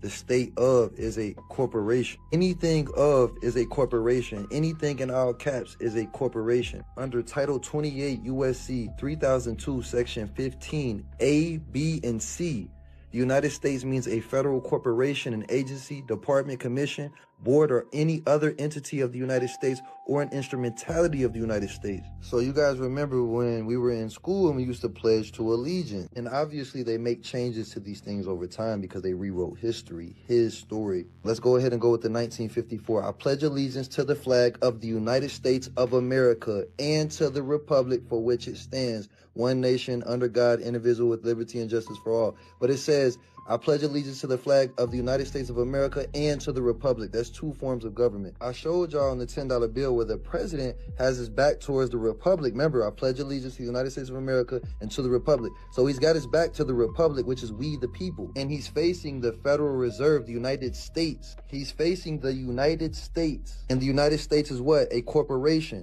Well, you're absolutely right, Judge. You know, what we have to look at is the president is the chief executive officer of this corporation called the United States of America.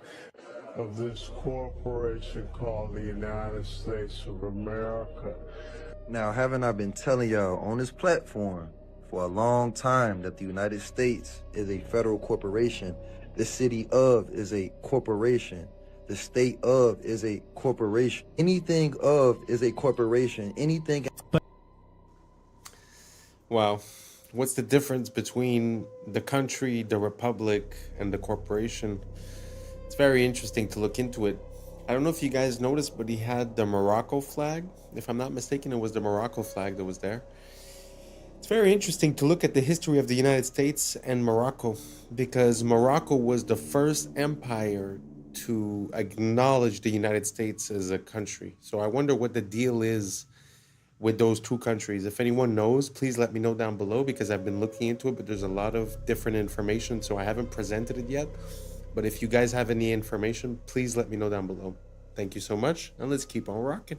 But yeah, this leads into another thing that I want to talk about, which is we've talked about it a couple times, but like underground cities. Yeah. This lady, Yes. the Tucker Carlson interview. Yes. I don't know what this is. This is nuts. Okay. Former Bush administration official Catherine Fitz. She was just on Tucker Carlson's podcast. Cool. And she did this really deep dive. She said it took 2 years to find all these connections with somebody else. I forget who it was. But basically, they uncovered of what they know of are all these major underground cities that the U.S. has been building since 1988.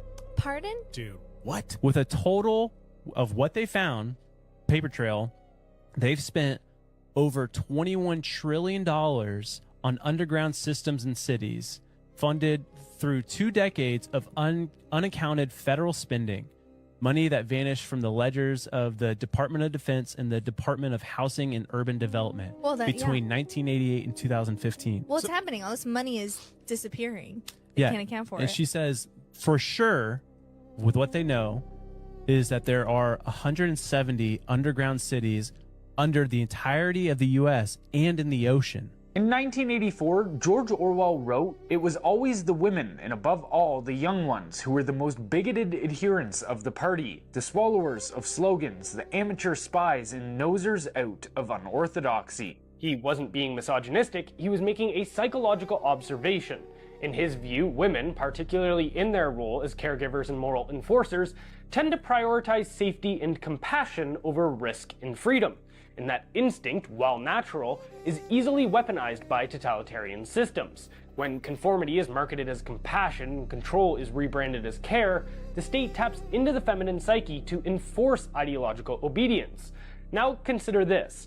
Men will do almost anything to attract a mate, so when the state captures women through propaganda, redefining tyranny as empathy and compliance as virtue, men follow, especially those who can't compete in the traditional dating market. They feminize themselves and trade strength for submission. This is what evolutionary biologists call the sneaky f***er strategy, low-status males mimicking feminine traits or moral positions in hopes of reproductive access. And while all of this unfolds, families disintegrate. Single motherhood, a top predictor of poverty and social dysfunction, becomes the norm. Children from single-parent homes are far less likely to climb the economic ladder, and who steps in as provider and protector? Not the father, the state. But here's the kicker. The state is funded disproportionately by men, so rather than supporting the women they married and raised children with directly, men subsidize the state, which in turn provides for women through social programs. Why? Because women have been propagandized to see every relationship as a power dynamic, except one with the state, which is ironically the centralization of raw power. They've been told that to rely on a man is weakness, but to rely on a bureaucracy is empowerment. This is not progress, this is dependency with a new face. And both men and women are suffering. The childless middle-aged woman and the incel are two sides of the same broken culture. A woman without her own child often directs her maternal instinct towards abstract causes, infantilizing minorities under the guise of social justice. What we are witnessing from psychologically unwell men and women is Nietzsche's concept of resentiment, envy dressed up as morality. The strong became evil, the weak became good, strength became tyranny. We now live in a pathologically soft society that sides even with those who harm it, where punishing crime feels unfair and victimhood is the highest virtue.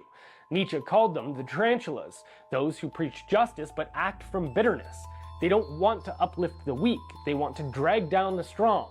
Orwell saw them too. Quote, most middle-aged socialists, while theoretically pining for a classless society, cling like glue to their miserable fragments of social prestige.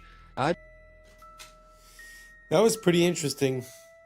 I mean, when you think about it, back in the days, you know, if you had the woman staying at home and the man working, you could say in a way that only half of the people were involved in politics and whatever the state was telling them. So you always had a part of the family unit that was the kids and the mother that were outside of that. And then the women started feeling like empowerment would be joining the workforce. But when you think about it from a monetary incentive, what better plan could you have than to have 2 salaries per household that you could tax, right?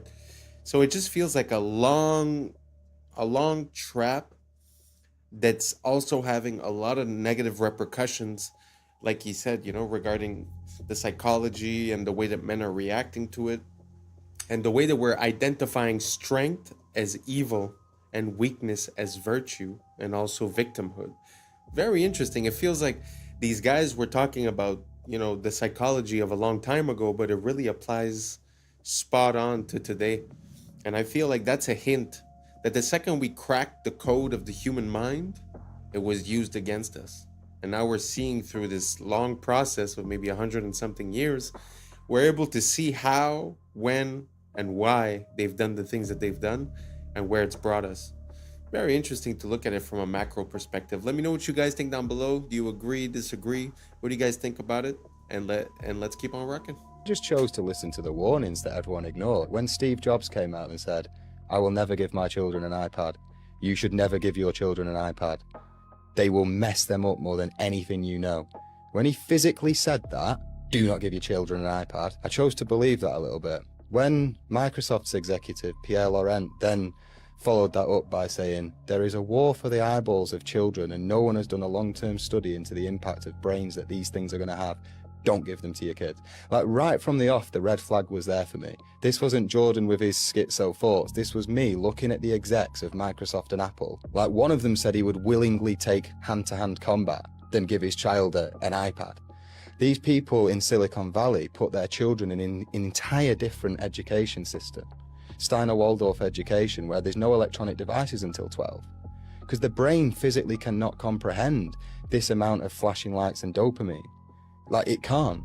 And then people say, oh yeah, but your kids are going to be less good on technology. No, they're not. Because the rate of technological development right now is so quick that iPads are irrelevant in 12 years anyway. The children that are being given iPads and children that are getting aggressive and sulking when their iPad's being taken off them, I think that's going to manifest as some very dark stuff when they're an adult. I was lucky enough to get an education from Paul Chek, and he talked about Steiner extensively and brain development. I researched that, took my children in for an interview. My son Troy was in public school at the time, and he resonated with Waldorf. like that. He started going to Waldorf at kindergarten, and my daughter also went through it. Most of those brain development years, the mind is myelinating 0 to 7, so your nervous system's being entrained, and we did the best we could to keep them off devices for the most part. And then when we got to Waldorf, that was the curriculum and template for the whole school. And I will tell you now that my children are 15 and 18, and it paid off considerably. And they have the experience where their brain developed, the imagination centers of the brain developed, and they didn't have stress with too much testing in public school, etc. My children are balanced, attentive, intelligent. They know how to use their imagination, their problem-solving skills. My son sees the effect of what this technology and devices are doing to the consciousness of his fellow student body. If you'd like a better reference of what's going on with these devices and dumbing down humanity, I recommend you watch Idiocracy, a 2006 documentary that was made by Mike Judge, and have a great day. Wow, that was pretty good. That movie, by the way, is epic. Idiocracy, amazing. If you guys have the opportunity, please do watch it. As for the children with the iPads, I mean, you know, the creators told you themselves. That makes me think of Cardi B and Beyonce that wouldn't let the children listen to their own music and dance the way that, you know, they were dancing. But also, to come back, at one point he said from 0 to 7, the brain is like myelinated. I don't know what that means exactly, but I'm supposing what it means is that there's no capability for processing. Really, everything is absorbed like a sponge. And that's why the Jesuits say, give me the child, and at 7 years old, I will show you the man. And I think it's because of that processing. So not having devices and being the generator of ideas rather than the receiver of ideas for that period of time makes so much sense to me. Let me know what you guys think down below. Do you think that it's a tool and that it's very useful for kids to be on iPads at 5, 7 years old? Or do you guys think that we should wait, like the Waldorf schools, until they're 12, until the neural pathways are different, or this or that? Let me know what you guys think down below, and let's keep on rocking. Wouldn't it be crazy if Hitler sent a secret Nazi Navy expedition to Antarctica during World War II in search of like the Holy Grail or aliens or something? Wouldn't it also be crazy if the U.S. responded by sending their own secret expedition to Antarctica during World War II, known as Operation High Jump? And wouldn't it also be crazy if back in 2018 a fitness app accidentally revealed secret underground bases deep within Antarctica? And I mean, wouldn't it be crazy if there were secret pyramids in Antarctica? Those certainly look to have very similar layouts, don't they?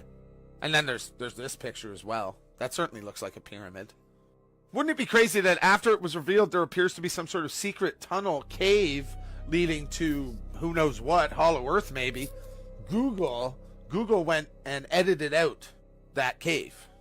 Wouldn't it be crazy that if the entire world had signed the Antarctic Treaty, which pretty much prevents any country or citizen from freely visiting Antarctica?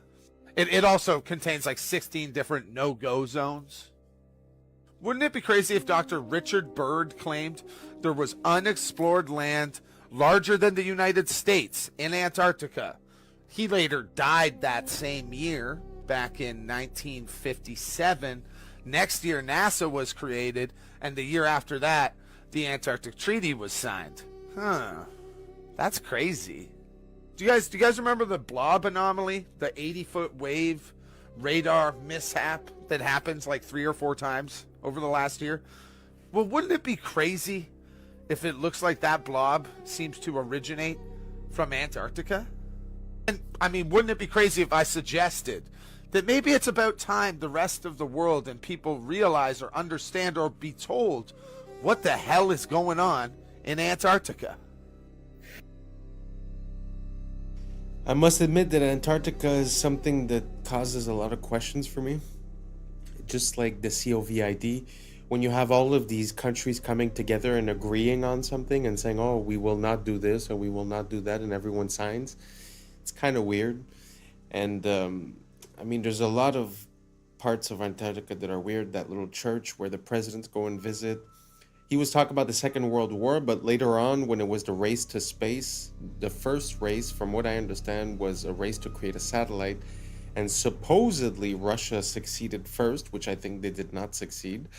And because they weren't able to succeed and figured out that maybe space travel was not possible for any way, shape, or reason, instead of continuing when the United States said, oh, we will put a man on the moon before the decade is over, instead of them trying to put a man on the moon, from what I understand, they went 9 times in 9 years to Antarctica. I don't know, food for thought. Some people say that because they reached a limit on the top, they tried to go find the limits on the side. But I mean, you know, your opinion is just as good as mine. So let me know what you guys think down below about Antarctica. Everything normal? Something weird? Let me know what you think down below. Let's keep on rocking. Yeah, I've been watching anime all my life, but to see somebody do some crouching tiger, hidden dragon type shit, some anime, and she hit that bitch on photograph, that shit raw. Even just plain increases and reduces. When it's like on steroids, it dramatically increases.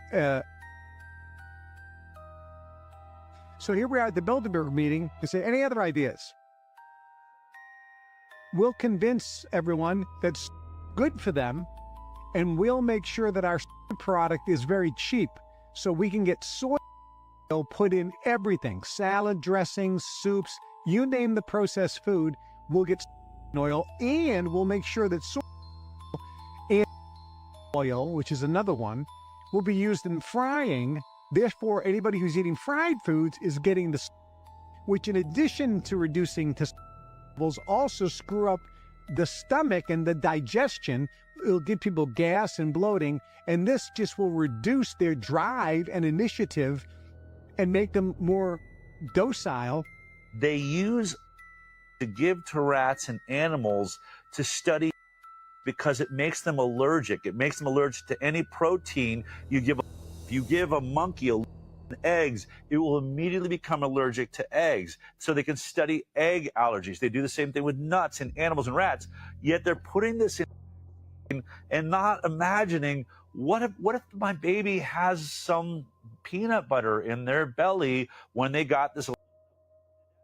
Just train their immune system to say allergy from here on out. These are the things that we're looking at. Never been tested. The safety. Everything we know is in animal studies, and it tells us this stuff is incredibly for human beings, and we're 10 times the rate of an oral study into a day one. It's absolute madness. To be honest, ever since I've been young, I've always wondered why certain people are allergic to things, and when I looked into it, I was never satisfied with the answer. It seemed like it was more guesswork than anything else.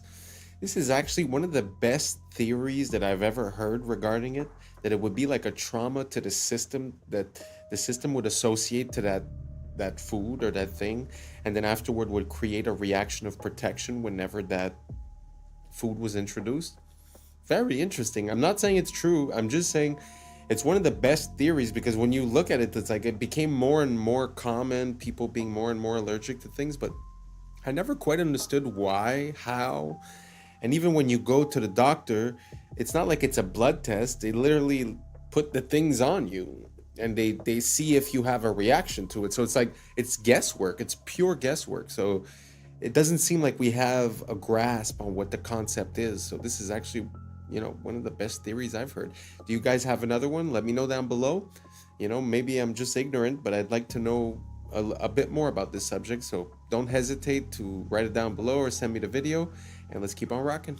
Play fair in a game where others cheat. Machiavelli. How many of you are playing fair in a game that the system has already rigged against you, honey butter? It's called moral entrapment. When you draw a false standard of morality around someone, knowing they will inevitably cross it, and then you gasp in shock when they do. Machiavelli taught us if your opponent cheats, the entire structure of the game has been rearranged subconsciously. It is your job to notice this rearrangement, and instead of calling it out, to play by these new rules. You can commit tax fraud. In the Middle Ages, you would have these Catholic bishops, who would sell these things called indulgences. An indulgence limits your time in hell in the afterlife. If you can use fear and guilt against a human and they're susceptible to it, then you own their mind. The irony is many bishops and priests in the Middle Ages weren't even bishops and priests. They were buying their way into power. So many people were convicted of heresy for no reason other than to socially humiliate them and to teach them that they should be tithing to the church. And if you were a heretic, you were socially outcasted, persecuted, or beheaded. But the irony is, as Machiavelli mentioned, that the system itself is corrupt, yet the standard human still believes in playing well within the means of the system. Mr. Beast, Bill Gates, Leonardo DiCaprio, my pet fish, what do they all have in common? The moral brag. The moral brag is a key part of moral entrapment in the West. Having humans who act like they are morally superior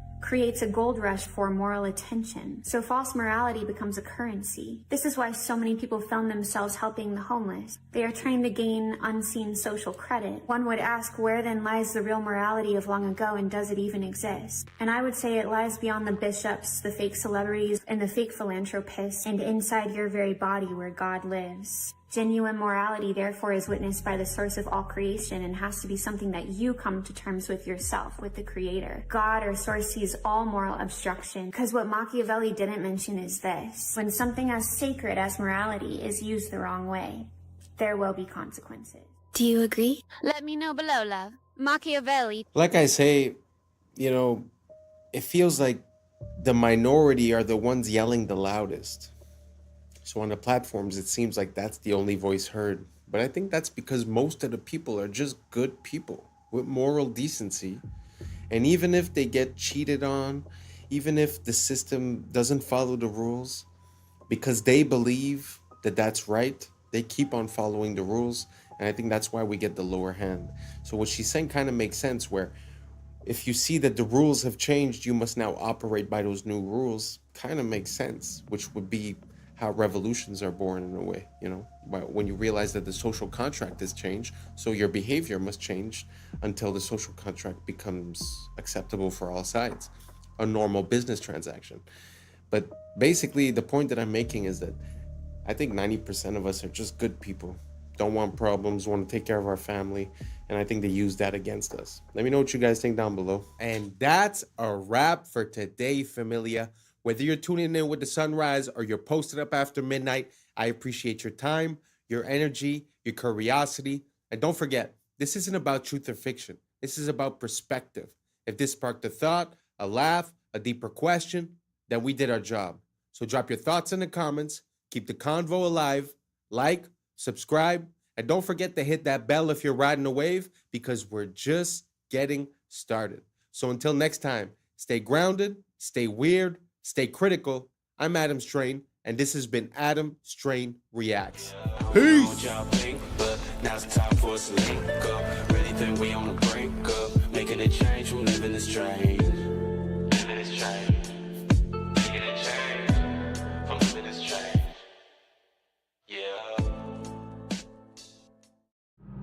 Yeah. I was sleeping, had to wake up. Why? Every reason I can think of. God, till the day I keep the income. What's up, YouTube? Today, we'll be watching disturbing TikToks that'll make you question reality. So without further ado, welcome to Adam Strain Reacts. Let's get her done. They've been keeping this from you. This is the underground city that was found beneath Los Angeles by a man named Warren Shufelt. It was discovered using a device he invented to detect underground tunnels and caverns. Shufelt mapped out a network of passageways stretching for miles beneath the city. And here is where it gets crazy. His maps indicated a central chamber filled with gold and advanced artifacts. Shufelt said that upon analysis of the artifacts and the scriptures found within the passageways, they all pointed to a lost continent named Lemuria. Despite his groundbreaking findings, city officials abruptly shut down his excavation. They officially claimed that the tunnels were old subway lines. But this is where they messed up. The Los Angeles subway system didn't begin operation until 1990, over 70 years after Schufelt's discovery. So what subway lines were they referring to? Some speculate that they were referring to an ancient civilization that had access to a subway-like system. Some have even gone further to say that the city officials had knowledge from the future.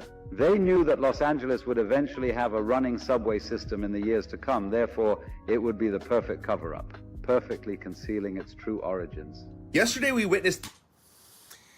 I find it very interesting when we find underground either tunnels or city streets and stuff like that. When we find them in Europe, people have a tendency to say, ah, but Europe is really old, so they just built on top, it's normal.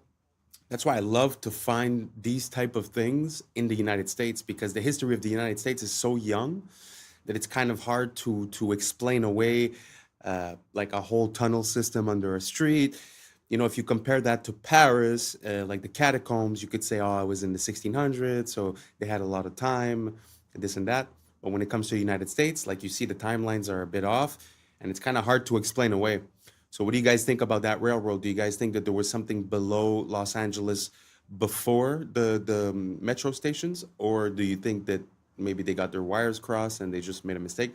Because I do know that New York has level upon level upon level upon level, probably 6, 7 levels deep, one for gas, one for water. I think I've already mentioned this, but what do you guys think about this? Do you guys think that there's a system and that there was something there before? Or do you guys think that maybe we just made a mistake? Let me know down below, and let's keep on rocking. The heist of the century, where a group of thieves disguised as construction workers using this hoist ladder broke into the Louvre Museum in Paris and got away with hundreds of millions of dollars worth of items. Yeah, this is the same museum that the Mona Lisa is also kept. Now, this is being called a national disaster for all of France. Some of these items that were stolen were worn amongst kings and queens and royalty. One of these items was worn by Napoleon III's wife and contained over 2,000 diamonds. Here are some of the items that were all stolen, and authorities don't even know. They can't even put a price on some of these, items, because they're so old, they're so antique, they're so unique. And what we know is they got in and out within 7 minutes with chainsaws, cut the windows, got in, cut all the, display boxes, and got out within 7 minutes and left on mopeds, because in France, the traffic is crazy. So they were just able to, maneuver their way out easily. The authorities are saying if they're not caught within a week, all of these items are going to be gone. Now, I find it very interesting that the governments have been screwing the people for so long. And what I'm seeing right here is the people start to fight back. This was professionally done, guys. In and out in 7 minutes. That is crazy. Where's all the security and everything? It was done Sunday morning at 9:30 a.m. in broad daylight. Let me know what you guys think about this in the comments down below. Don't forget to like, share, and follow for more hidden truth. Peace and love. Everybody is complaining about exploding watermelons. Here's the video. Walmart watermelons exploding everywhere.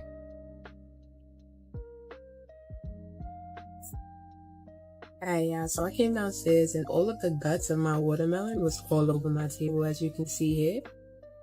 Here it is again. The inside looks crazy. It really looks like it is a man-made watermelon. It doesn't look like...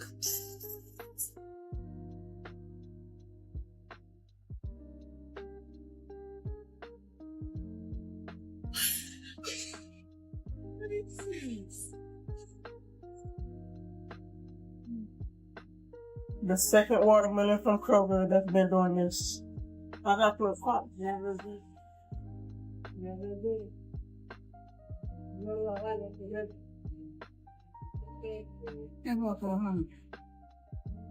By Kroger.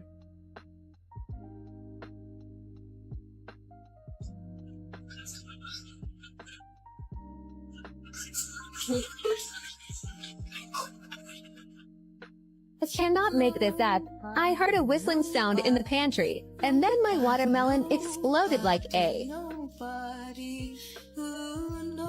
Do you really believe what they tell you? Have you heard of the orphan trains? It was a covert operation to repopulate and reshape the American Midwest. This is as dark and scary as it sounds.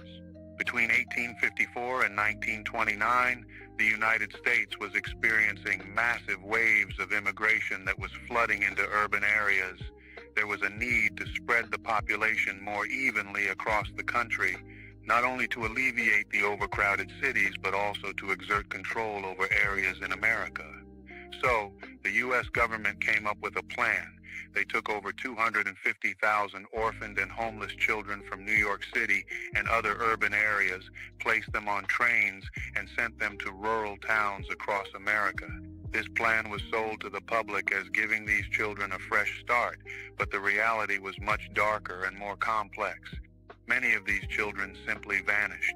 Over 100,000 children disappeared as soon as they stepped onto those trains. Was this just a result of poor record keeping, or is there a more sinister story behind these missing children? Look through history books and count the fires. Libraries, cathedrals, palaces, hotels, always burning. Coincidence or strategy? Paris, London, Chicago, San Francisco, all scarred by great fires in the 1800s. After the flames, ornate structures vanish. And what replaces them? Concrete, steel, glass boxes. Even in 2022, Easter Island's sacred landscape burned, shortly after reopening to tourists. Always fire, always loss. Fire doesn't just consume wood, fire erases memory. In the ashes, you can write a new story. And maybe that's the point. Destruction as a reset button. A way to overwrite the inconvenient beauty of the past with the cold efficiency of the present.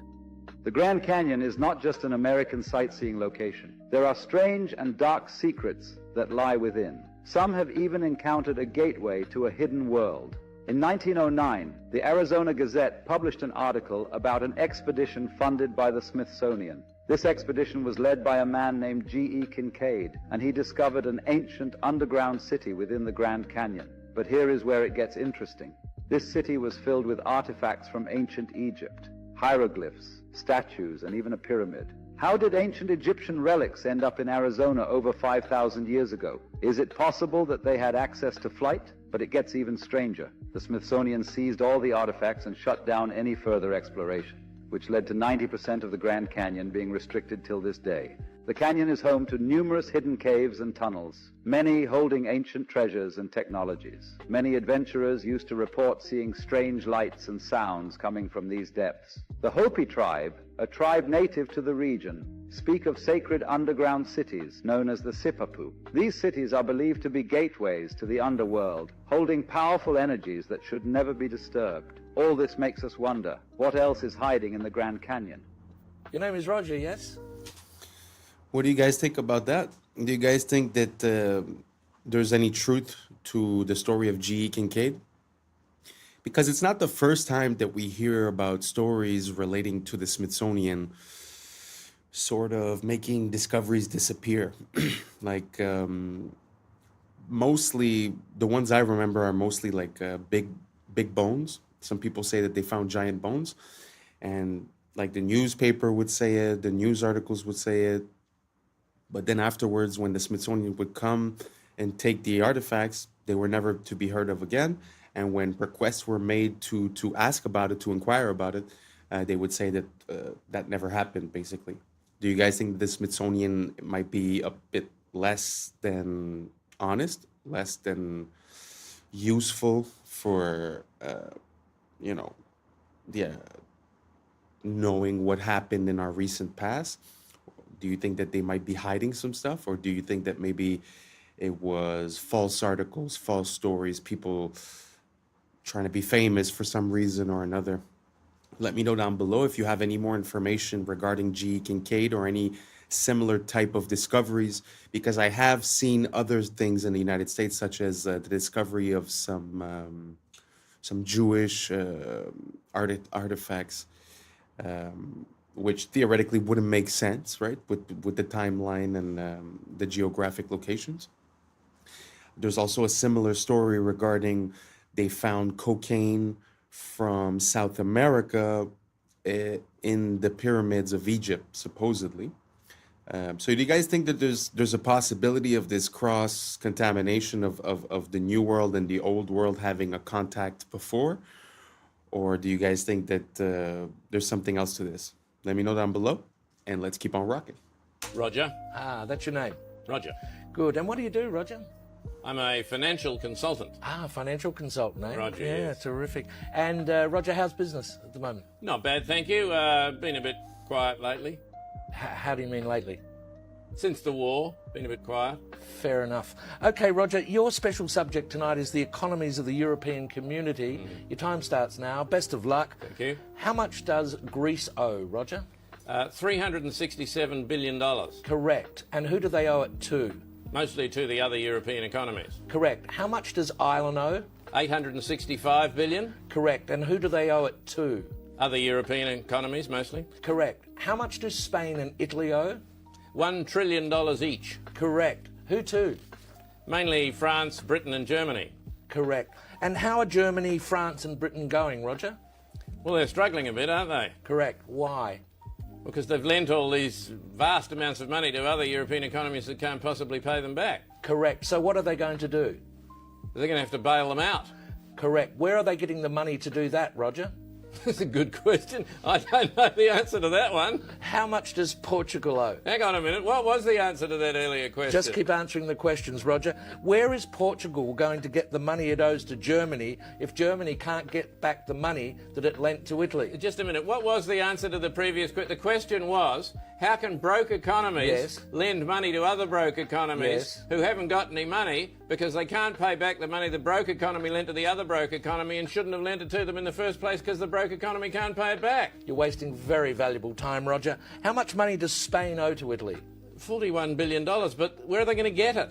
Correct. What does Italy owe to Spain? $27 billion, but they haven't got it. They're broke. Correct. How can they pay each other if neither of them has any money? They're going to get a bailout, aren't they? Correct. And where's the money coming from for the bailout? That's what I'm asking you. Correct. Why are people selling the European currency and buying the US dollar? Because the US economy is so much stronger than the European economy. Correct. Why is that, Roger? Because it's owned by China. Correct. And very well done. And after that round, you've lost $1 million.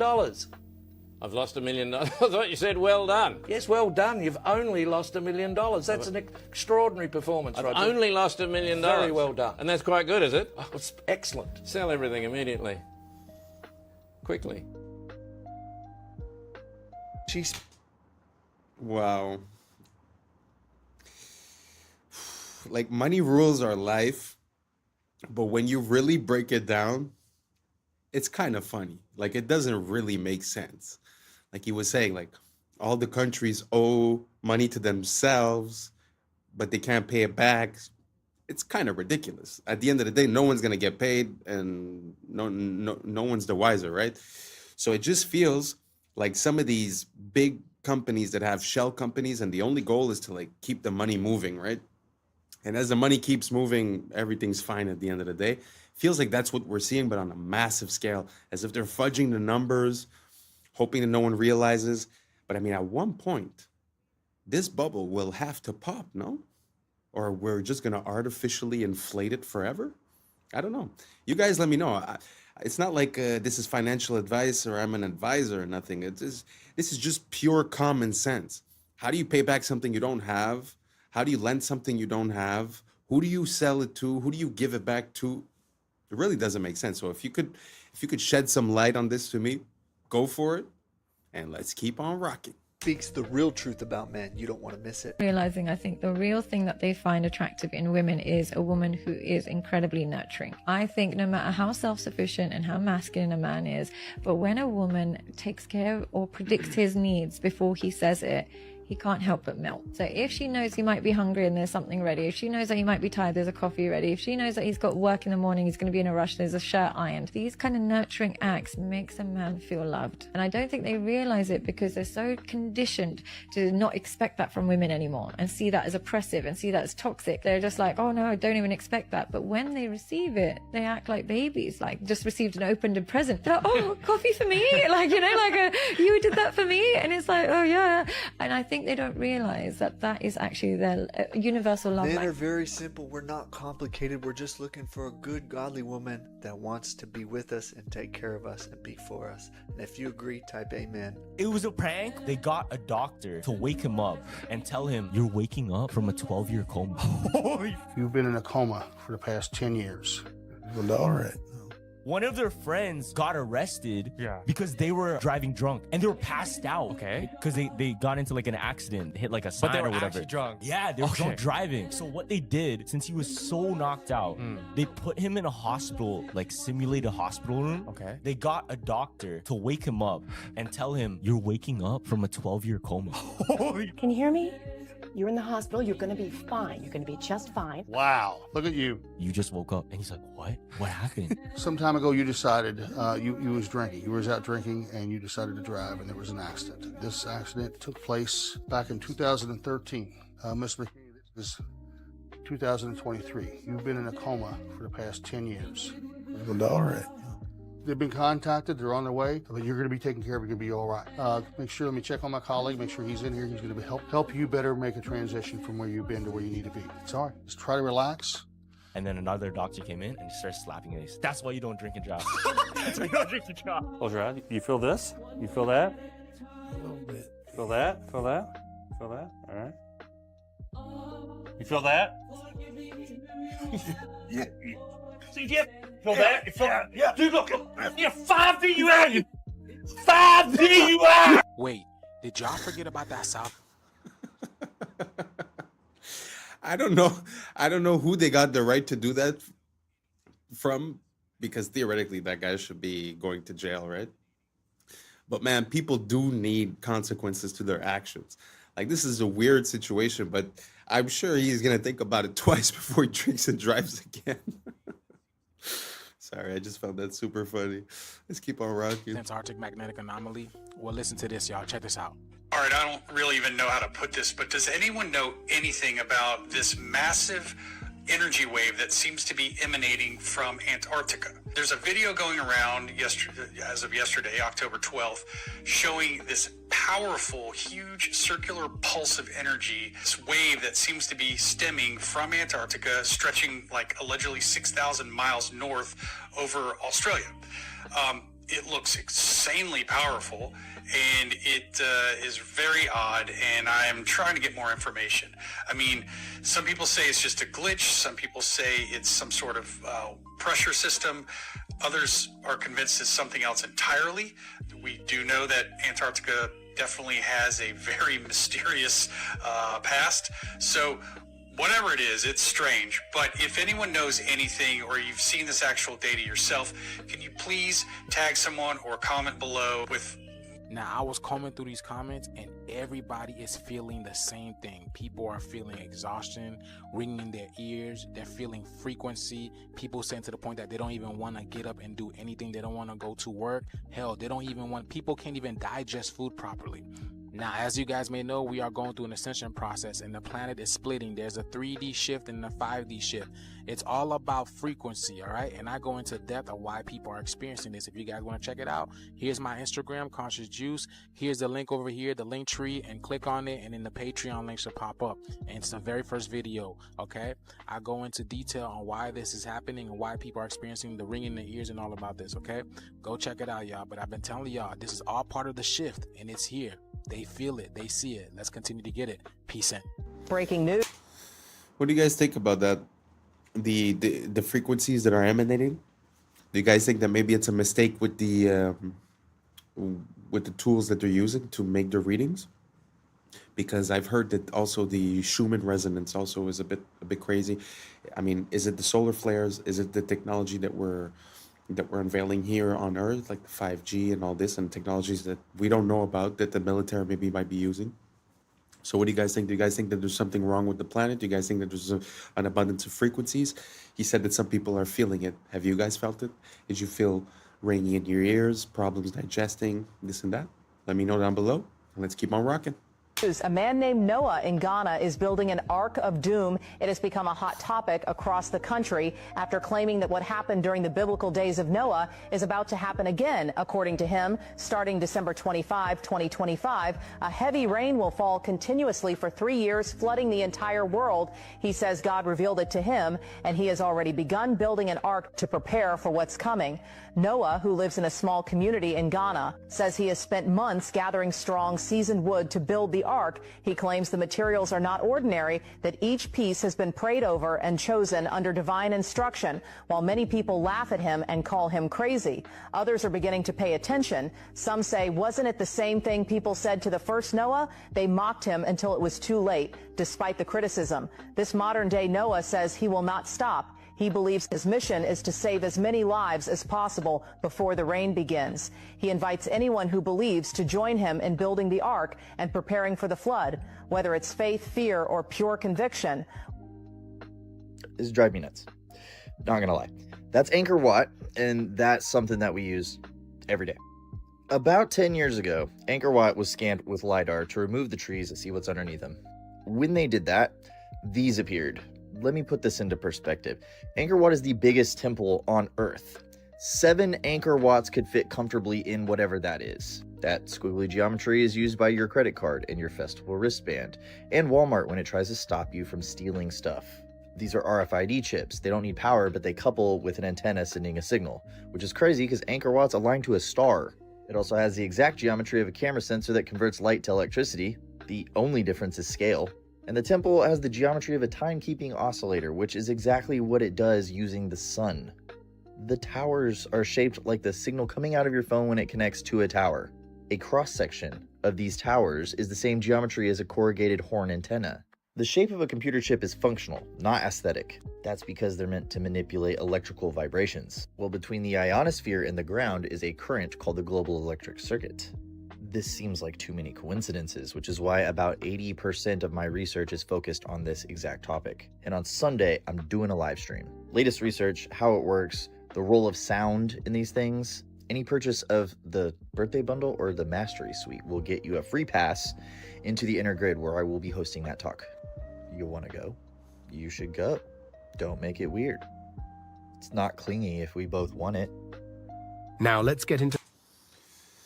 That's very interesting.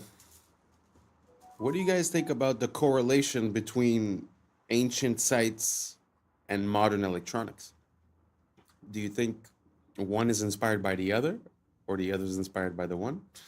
Meaning that did we recognize these patterns and then incorporate them in our technology?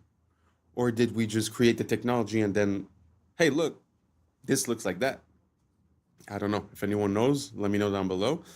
But what could it mean if the way that things are structured and the way that they're presented and their alignment is the exact same as our computers?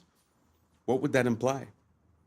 That this world is a grid, that this world is a computer, that this world is, I don't know, a game? I don't know. What would it mean to you if we were able to prove that? Let me know down below. And I'm very curious to see what you got to say. And let's keep on rocking. There's something even stranger. Meltology. Not in your history books, but it's there if you look. Old walls, ruins, what they tell us are natural mountains. Glance quickly, you'd believe it. But up close, you see melt marks. You see drips, flows, stone that looks like it was once liquid. Outside, scarred, jagged like lava. Inside, preserved sharp, arches still intact, columns still standing. So what is it? A natural mountain? Or a giant building burned so hot it fused into rock? Nature doesn't carve perfect arches. Nature doesn't make flat walls cut like a blade. Those things are not natural. They were architecture. And now we call them mountains. So the real question is, who built them? When? And why were they all burned, melted, buried? 1923, these local authorities that were sided with the USSR, they come into this Ukrainian village and they tried to get the people in this village to sign a petition to basically get rid of their church. What it was met with was everyone protested it and they're like, get out of here. We're never signing that. We're never shutting down our church. And so the authorities left, but they left and they were really mad. And right outside the village, there was this giant wooden cross, the metal figure of Jesus on it. One of these police officers, they struck the side of Jesus on the cross, instantly started pouring out blood. What? Freaked them out. They ran away from it. Word spread real quick. And by that evening, over 30,000 Christians in Ukraine gathered around this cross and were praying. For weeks, these soldiers, they kept on trying to remove the cross. And they said that they were not able to because they felt an invisible force pushing them away. Wow. And this Jewish doctor, he's like, I just want to see this. And so he goes and collects a sample, tests it, and he's like, it's blood. Oh my gosh. There's blood pouring out from the side of Christ. The USSR, they're heavily persecuting the Christians, so like a lot of people were like turning away from the church. Yeah. But it basically rallied them back up, at least for a short time. And then the USSR came in, they were finally able to tear down the cross, and then they outlawed and destroyed all crosses within Soviet Russia. Good Lord. You fully believe that story happened? I do, yeah. Y'all, that shift is a lot closer than you think. What you're witnessing right now is not just a light in the sky. This is the cosmic breath of the black sun, the hidden heart of creation, pulsating beneath the crust of the earth. These auroras, they are not decoration, they are communication. The heartbeat of Gaia that is sinking, the pulse of the cosmos, the solar radiation, the cosmic radiation, the green ray, the emerald fire. This is the vibration of love and healing itself. It's the heart chakra of the planet that's activating, reminding you that the heart and earth are reflections of one another. So if you're feeling unfamiliar in your body, if your emotions been rising and your sleep patterns been strange, understand that your DNA is tuning into the new frequency of the sun that's behind the sun. The Kundalini of the planet is awakening. As she rises through her poles, she's igniting the serpent of light within you, the ancient fire that's sleeping at the base of your spine. These colors are not random. These are cosmic codes. Every shimmer of violet, gold, jade, that is intelligence, a sacred language of plasma that we have forgotten, and it is rewriting the magnetic song of humanity. The black sun is in darkness. It's the unseen light, the womb of all stars, the mother of this current existence. So breathe that deep prana, feel that energy run through your veins like liquid aurora, because this is the sky awakening. It's the heavens that's awakening within you. Get ready, y'all. This video, I really don't know about anything that he just said, to be honest. It sounds like a lot of hoopla, but that is so beautiful though. And I will put in the next video a bit of an explanation about what he was referring to with the black sun. It's like a whole mythology based upon that whole idea. I'm gonna enter it.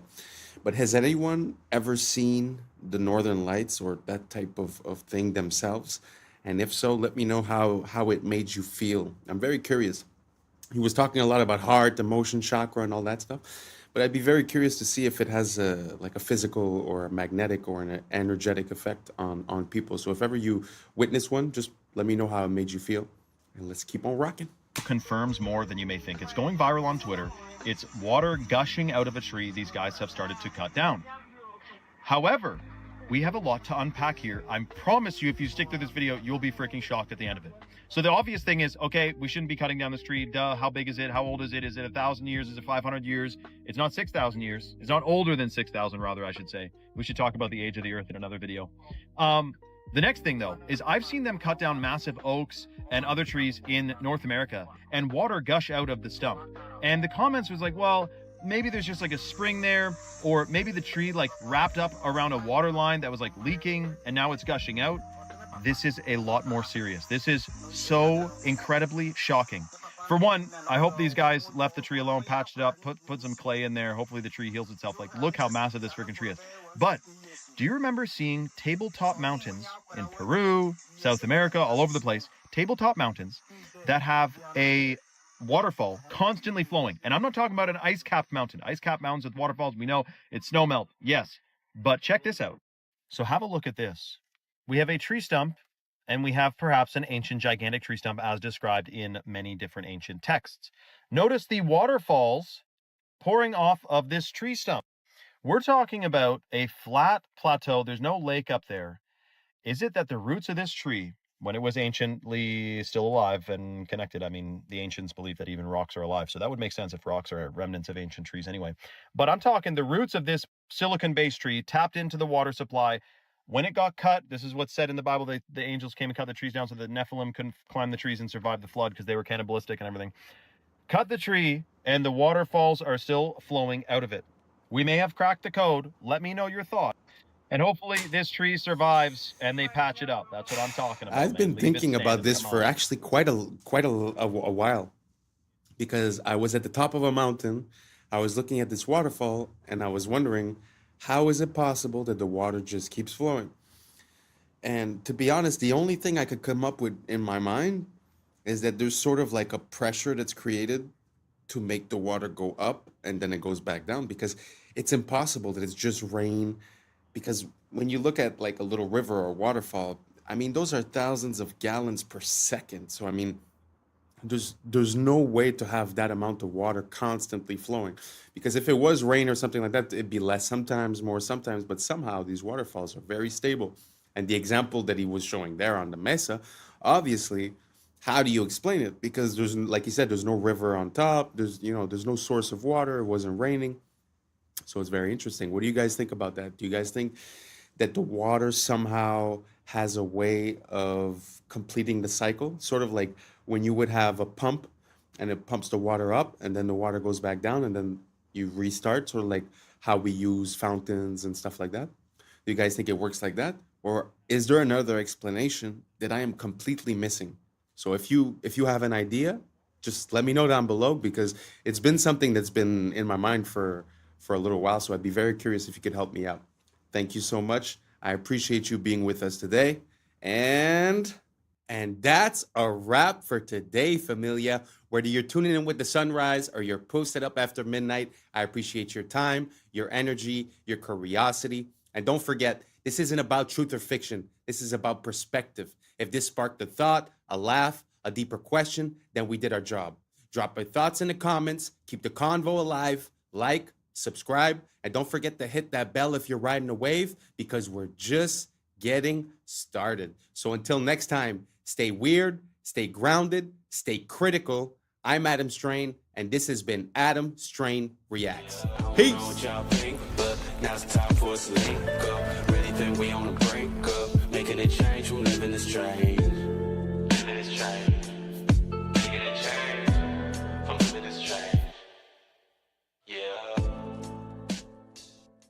First photo of its kind in history. High detail. Natural instinct to push all the other eggs out of the nest. Down by police. That has happened in Woodland Hills, LA, and according 93 million. I was sleeping, had to wake up. Why? Every reason I could think. What's up, YouTube? Today, we'll be looking at disturbing TikToks that'll make you question reality. So without further ado, welcome to Adam Strain Reacts. Let's get her done. General Electric, of all things, in 1947, they wanted to be number one in any category or number two, and they were falling behind in some of the categories because they were a conglomerate that did so many different things. They said there's only one way to become number one or number two. We have to recruit the CEOs of our competitors. And the only way we're going to be able to recruit them, because a lot of them are in their 40s and 50s, is to offer them something that they currently don't have, which was a pension. So they said, if you work for us and you can get us to number one and number two, and you can work for us for at least 7 years, we'll give you a pension for the rest of your life. The moment the person said yes, they bought life insurance on that person. And what would happen is they would use the cash value to supplement the pension, depending on how long they lived. But when that person died, the death benefit would come tax-free back to the company, replenishing all their spending plus a positive return. What a brilliant strategy. And that's what led me to find out this is what the Rockefellers have been doing for 6 generations. These guys. Wow. Sometimes I feel like we're out of the loop, you know, when you look at these systems and the way that they're implemented. It's very interesting to see how that also makes me think of a technique that I heard about recently. I've heard about things about using a trust to sort of take the individual out of the accounting, let's say. Well, there is an idea like this where you take out a life insurance towards yourself, and instead of asking for a loan for the bank with a percentage of interest, you could borrow against your life insurance, sorry. You could borrow against your life insurance, and that becomes non-deductible, and there's no interest rate being applied. So these types of systems and ways of gaming the system is something that's very well known for people on the higher echelons. And I find that we're lacking a bit of this economic literacy, because if you're going and take a loan to the bank while someone else takes a loan towards their life insurance, I mean, the difference is pretty big when you put that loan on 5, 10, 15 years. The amount that you pay in interest on a house, let's say, you almost pay double for the house. So the fact of not having interest on that is actually life-changing and allows you to not be late on your payments, because when you have interest, you're sort of late. It's time. You have to take more time, make more money just to pay back what you owe, and so that you could be up to date, you know? Anyways, long story short, very interesting system. Do you guys have any other economic systems like that you could game the system with? I'm all about it. If you send me a few videos, a few links, I'm going to do a deep dive and I'll put into the next video. So without further ado, let's keep on rocking. Don't just look like snakes, they act like them too. This is a snake mimicking caterpillar. When threatened, they inflate the front part of their body, widening it into a fake hood, kind of like a tiny cobra. They also thrash, lunge, and sway to help sell the illusion. And the eyes, they may be the most convincing part. They're not just blobs, they're domed, glossy, and reflective. They're shaded with 3D depth, and in the right light, they cast a shadow like a real eyeball. These guys are one of the most accurate snake mimics on the entire planet. The more you know. Curioso experimento, porque alguien te puede explicar que las burbujas puedan ser cuadradas, pues esta persona va a hacer una burbuja cuadrada. Fíjate lo que hace. Es cuadrada la burbuja. ¿Cómo te queda? Burbujas cuadradas como cubos. Literal, fíjate.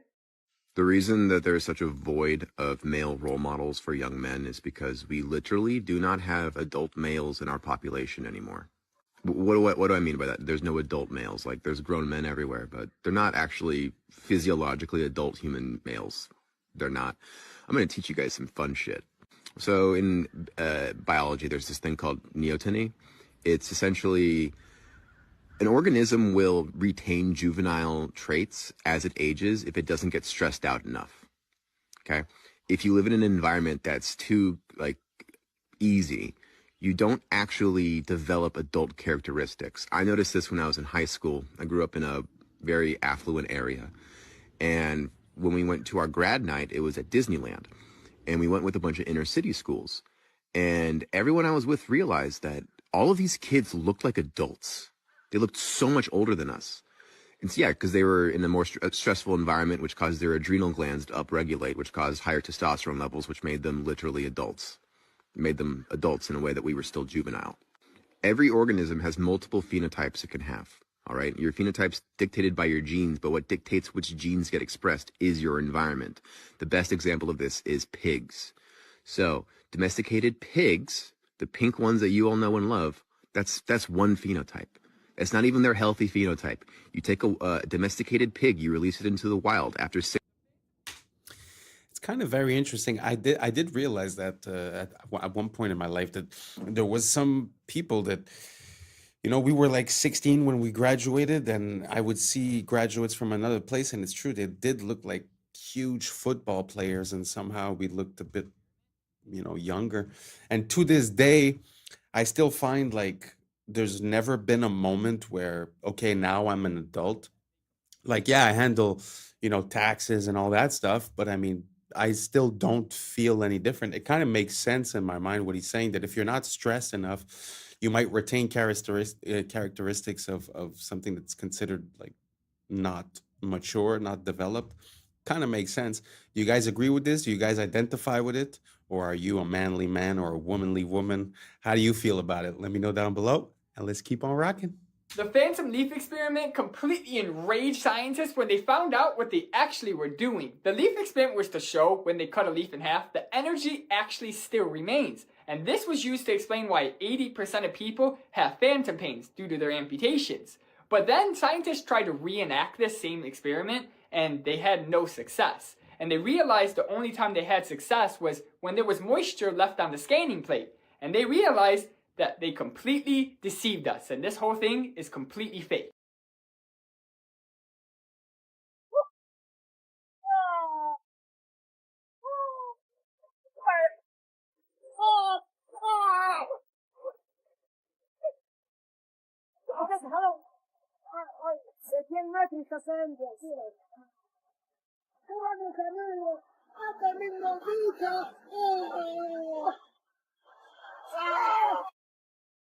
That's very interesting. I've seen a few videos like that where you see like localized rain.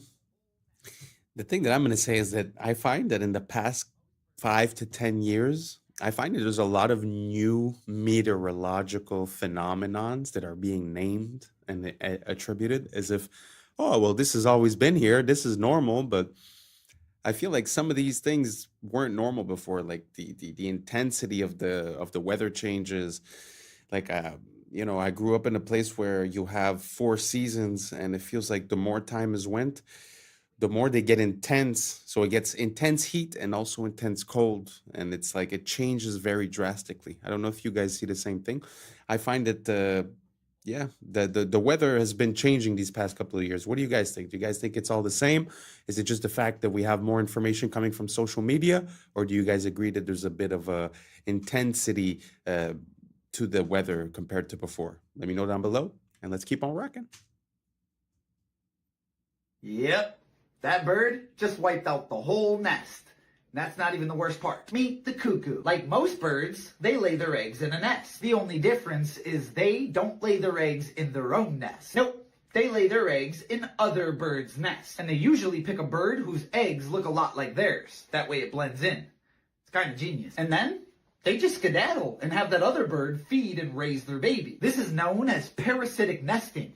But it gets a lot worse than that. You see, when it's time for the cuckoo to lay its egg, instead, it'll wait 24 hours and keep it on the inside. This ensures that the cuckoo egg will hatch before any other egg. And when a cuckoo is born, they come stocked with the natural instinct to push all the other eggs out of the nest. It comes right out of the egg as the villain. That's impressive. And even if the other eggs do hatch, they'll push the chicks out. They take over the whole nest. That way, they get all the food, they grow up big and strong, so they can go and do it to another bird. Talk about a vicious cycle. And as always, follow for more facts.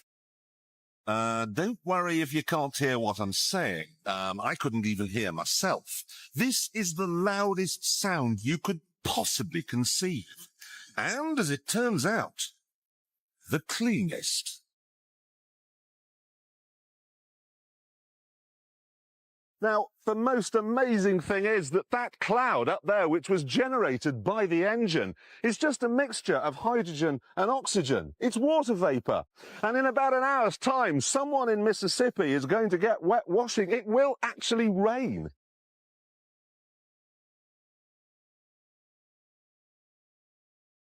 I told you. It's raining. That's unbelievable. Oh. NASA's playing God. It's making its own weather. For years. You know, stuff like that. It just, I find it just shows how this place is ridiculous, because on one hand, they're going to tell you, oh, weather modification is absolutely not a thing. And then on the other hand, they're going to tell you, oh, well, look at this. We made it rain. I mean, you have services that are selling you the service of making it rain in Dubai or whatever. So obviously it's a technology, but like you said, you know, NASA's playing God. And I find that there's a lot of things like that we're just not aware of. We're out of the loop for national security, for this, for that. But I do not agree and do not consent with playing with nature or playing with the weather, because I think that there's repercussions that we might not be aware of in the immediate present. And I would rather we not do that. And if we're stating consent, I would also, you know, not consent for anything that has to do with cloning, anything that has to do, yeah, all that type of stuff. So what do you guys think about that? Do you guys think it's fine that we might be controlling the weather? Like, this theoretically is by mistake because it's like the byproduct of the engine. But do you think that intentionally the government might be doing that? Let me know down below, and let's keep on rocking. I believe sound was just a physical phenomenon.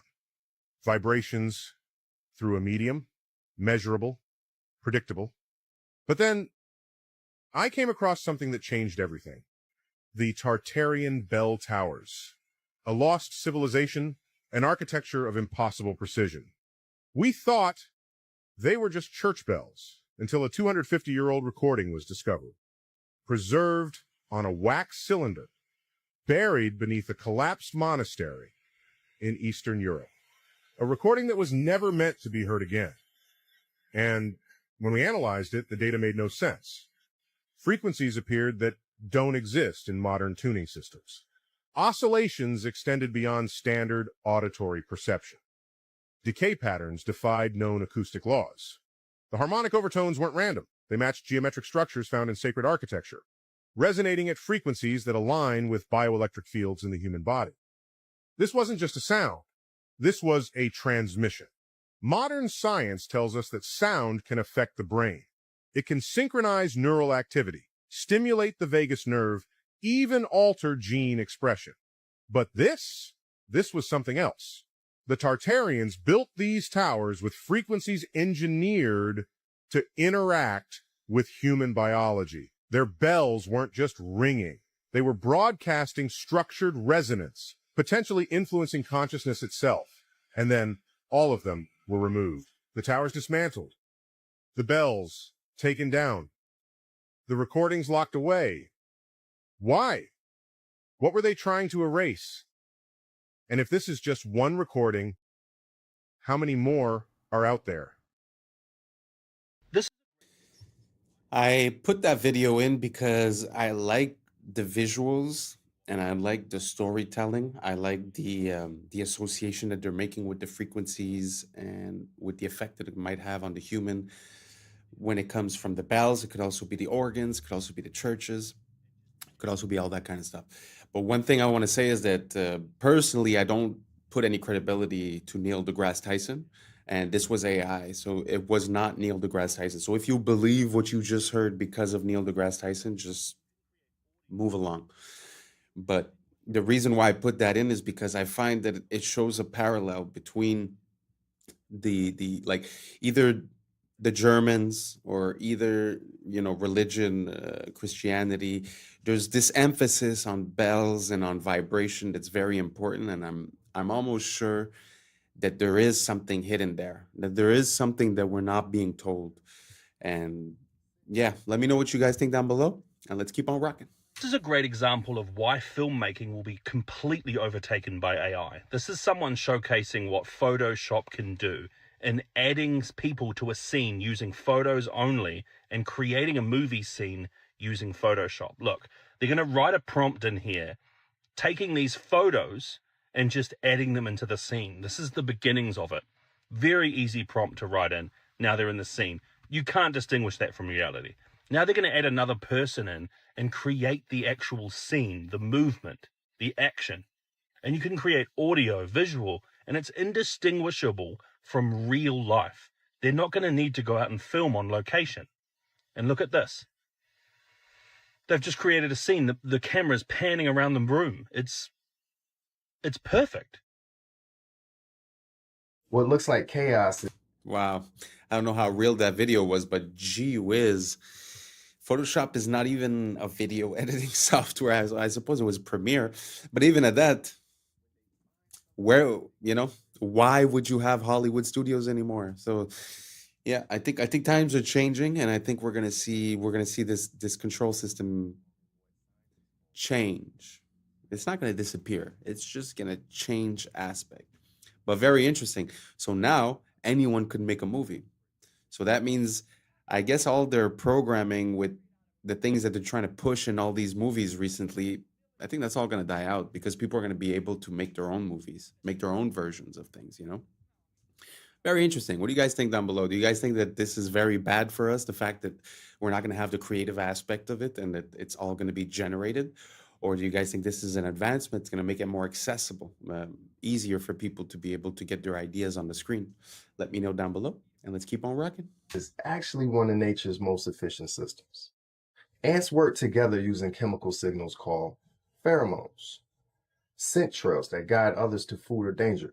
When they find something too big to carry alone, hundreds join in, moving in sync through touch and smell cues. There's no leader. Their coordination comes from simple rules repeated by thousands, forming what scientists call swarm intelligence. That's how colonies dig underground cities, move food piece by piece, and thrive almost everywhere, straight from the fish tank. I cannot be the only one that saw this and didn't think it was straight out of a movie. But it's not. It's actually bees in military training. Like, I'm not even joking. They began to realize that bees have a very good sense of smell. I mean, they have to smell pollen. So they began to vacuum up bees and they put them in this container.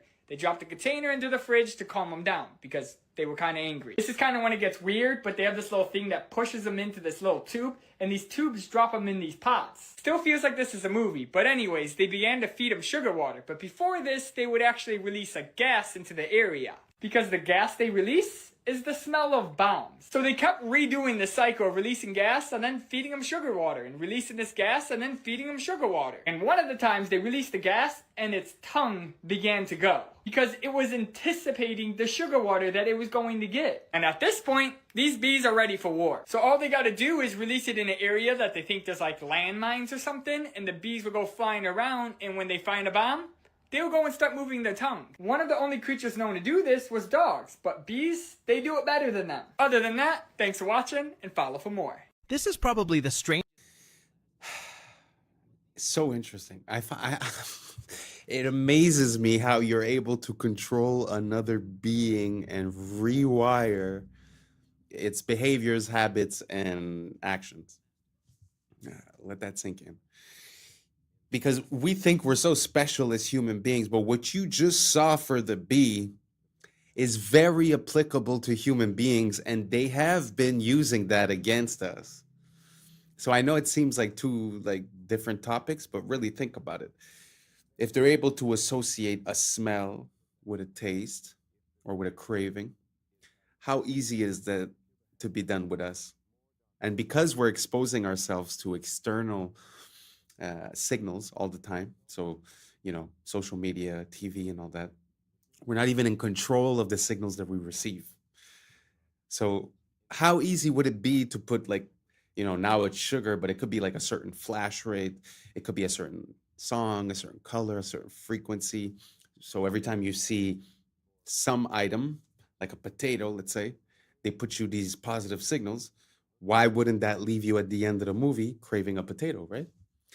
So anyways, super interesting. I never thought that the military would be enlisting bees as their soldiers, but very interesting story. What do you guys think about this? Do you guys think that it's unethical? Do you guys think that it makes sense? Is it better to use bees than humans? Or do you guys think that we're taking away their free will? Are you afraid that that type of system might be applied to humans one day? Let me know down below, and let's keep on rocking. Strangest yoga class in the animal kingdom. But these aren't monks, they're lemurs. Every morning they gather like this, sitting upright, arms wide open, almost as if they're absorbing some ancient energy. This ritual has been passed down for thousands of years, making these lemurs the real yoga masters.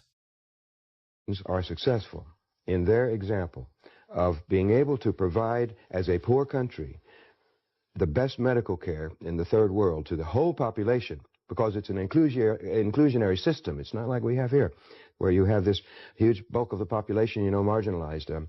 But there, if everybody can have adequate medical care, if the schooling is adequate for all, and remember, Cuba has more doctors and more teachers per capita than any country in the world, and they have succeeded in these areas, and it's all state supported, which means people don't have to put money out for the medical care or for they of course pay the cost indirectly as a whole society, but they don't have to pay the bill in the hospital and so forth. And so that cannot be allowed to stand. It's a very bad example for the United States. So there is a very large mass of people out there who can look at Cuba and say, well, if they can do it, and on a per capita income of $2,000, $2,500 a year, where ours is $22,500 a year, what's wrong with our system? I mean, maybe we ought to consider an alternative. That's why Nicaragua, Sandinista Nicaragua, had to be destroyed. Exactly. They were a bad example, and that's why Grenada had to be destroyed, because any movement that comes to power with the idea of providing for all the people and of escaping the control of the United States and its economy, let's say the corporations and so forth, then that is bad news here in the United States in the upper circles of power. Look at this strange thing. Wow, very interesting. I'm not saying I condone socialism or communism or anything like that. But what I can say is that I've been to Cuba and I've already had a medical emergency in Cuba, and this was years before. But I do remember that it is a complete different world. I mean, The doctor was there. He was present. He was happy. He was helpful. I don't know how to explain it, but the system was so functional. And you need to think about this in in an incentive type of way. Earlier I was talking about mental control. It's the same thing, because when you control what the person receives as a reward, you change what decisions they're going to make for their life. So when you have a place where you're not going to make more money being a doctor, but you're going to help people. So if you desire to help people and you desire to be a doctor, you will be a doctor when money is not the incentive. So think about it fast. What was your experience the last time you went to a hospital? How was it done? What was the attitude? What did it seem like? What did you feel like? So all that comes from a system, and that system is monetized. So if every person that comes in is a potential profit, you're going to treat them very differently than, okay, I have my budget for the month. No matter who comes, I'll do what I can. It's a complete different outcome. And I'm telling you, the people that I met that were working in the hospital, they were loving it. They loved their job. This is where they wanted to be. Because if you're not making more money than the guy working as a chef, then you might as well go work as a chef if you want to be a chef, So taking out the monetary incentive really changes the whole pyramid of priorities, and, your decisions change. So anyways, this is this very long point that I'm making, but I'm just saying, we consider these countries as being third world or as being lacking, but sometimes the basics are the most important. You might have the most luxurious things, but if you don't have health, what do you have? So anyways, that was my experience with Cuba. Do you guys have any experience with Cuba or Nicaragua or Grenada? Let me know down below, and let's keep on rocking. Captured in this satellite time lapse. Ooh. This is out in Siberia. Okay, it looks like something flesh eating. You can see in this Cold War era spy satellite image that this chasm doesn't exist in 1965. And now it's a kilometer wide. This is called a thermokarst depression, and it's caused by thawing permafrost. This, I assume, is the top layer sort of caving in as the bottom layer also melts? Yeah, on these edges, the soil, the frozen soil is exposed to air, and that triggers landslides that sort of chip away at the edges. And one of those landslides revealed this incredibly old baby mammoth they call Diana, one of the best preserved ever found. There's also Luba and Chroma, who looks a bit sadder because she was discovered when a hunter saw a fox gnawing on her trunk. And what's crazy about this to me is the fox clearly found this trunk meat to be sort of edible, like it's that well preserved. And I even found some reports of humans trying mammoth meat, though they both said it tasted pretty bad. And you got to wonder if the permafrost can preserve a mammoth calf for tens of thousands of years. Could it also be preserving ancient bacteria and viruses? Is that something we should worry about? And that's the question that our latest full episode tackles. You can check it out on YouTube. A photographer in Arizona. Yeah, that's very interesting. I would really like to see, like, the way you saw that crevice sort of become bigger through the years was, it's something that you would never realize, just walking there, because you wouldn't see the difference. Maybe you'd see the difference 10 years later. But I would really like to have like a time lapse of the Earth. I'd be very curious to see how things have moved. I know they have the theories of Pangea and this and that, the Bering Strait. I get it. But I'm not talking about theories. I'm talking about, it'd be so interesting to see, the Earth evolve and change. I wonder what else has changed, Yeah. What do you guys think? Let me know down below. And let's keep on rocking. I just captured what's now being called the greatest shot of all time. Renowned astrophotographer Andrew McCarthy sent his friend Gabriel Brown up in the sky for a very unique skydive that had to be timed perfectly. He watched from his laptop in anticipation. He knew it straight away that he had something absolutely amazing. The first photo of its kind in history. Capturing a skydiver with a sun in high detail 93 million miles behind him, perfectly crossing paths. A shot considered almost impossible, but he did it and it's fantastic. They did it first try as well, which is even more amazing. And it's an amazing photo because we're in a world now where there's so many AI images, and it just hits so much harder that it's real and raw. Dostoevsky warned us tolerance will reach such a level that intelligent people will be forbidden to think so as not to offend the imbeciles. And the prophet was right. We live in an age where thinking has become a crime, where the sensitivity of the fool is worth more than the clarity of the wise. Truth must now apologize, thought must walk on tiptoes, and he who dares to question it is silenced, labeled, and canceled. What they call tolerance is in truth the new name for cowardice. A society that protects stupidity is doomed to be ruled by it. Dostoevsky saw the abyss long before us, and he was right. The world won't be destroyed by the wicked, but the cowards who can't stand to hear someone think differently. Researchers at Rice University have developed... Wow, that hit hard. That hit really, really hard. That's amazing. Because really think about it. Look at all these platforms. You know, back in the days, we used to have like 3, 4, 5 companies that were media companies. They'd give you the news. So now we thought we would be safe because we have thousands and thousands of content creators, right? But you sort of realize that the incentives are being manipulated. So if you want the engagement, you're going to have to be repeating the signals that they send. And if you repeat the wrong set of signals, then you get the opposite result. So it's very, very easy to control what's allowed to be said, what's not allowed to be said. Like he said, you know, the questioning of the fool has now became more important than the knowledge of the wise.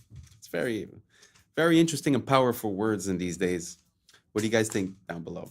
Do you guys think that we've made it into the new era of information? Or do you guys think we're still lost? We're still flooded with too much information and the right information is being blocked. What do you guys think down below? Let me know and let's keep on rocking. A necrobiotic spider gripper, or a dead spider machine that can pick up tiny odd-shaped things.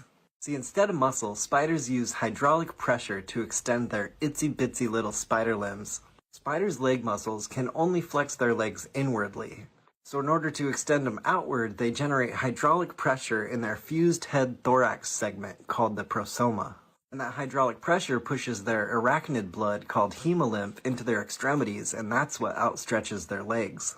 And that's actually why dead spiders are all curled up, because they don't have hydraulic pressure pushing their legs out. Their process for creating a necrobiotic spider gripper was relatively simple. Step 1, euthanize a spider. Step 2, insert a hypodermic needle right into the prosoma of the spider and seal it with glue. Step 3, let the glue cure, and that's it. You now have your very own necrobiotic spider gripper. After developing the concept, it was time to test its capabilities with a universal testing machine. And they found that wolf spider gripper bodies are able to lift up to 130% of their own body weight. And individual dead spiders were able to remain effective for about 1,000 closing and opening cycles. But at that point, cracks started to appear in the joints. They were able to successfully turn off a light with their dead spider gripping tool. And they found they could use one dead spider to pick up another, larger dead spider. And they could pick up an object of great volume, like this foam here. And finally, they were able to use a simple, untethered version to move an object from point A to point B. But spider corpse tools degrade quickly and only remain effective for a couple days at a time. They found that coating the arachnid in beeswax extended its lifetime up to a week. And the team was awarded the 2023 Ig Nobel Mechanical Engineering Award for their gripping work in necrobiology. Are house parties making a Very interesting. I mean, I've never thought that I would see this. Don't get me wrong. I mean, it's impressive, but you know, it's also a needle with glue, right? So it's like it's nothing crazy. But are y'all ready for them to use this technology on humans? Yo, that's scary. Imagine they're using dead bodies to start doing, I don't know.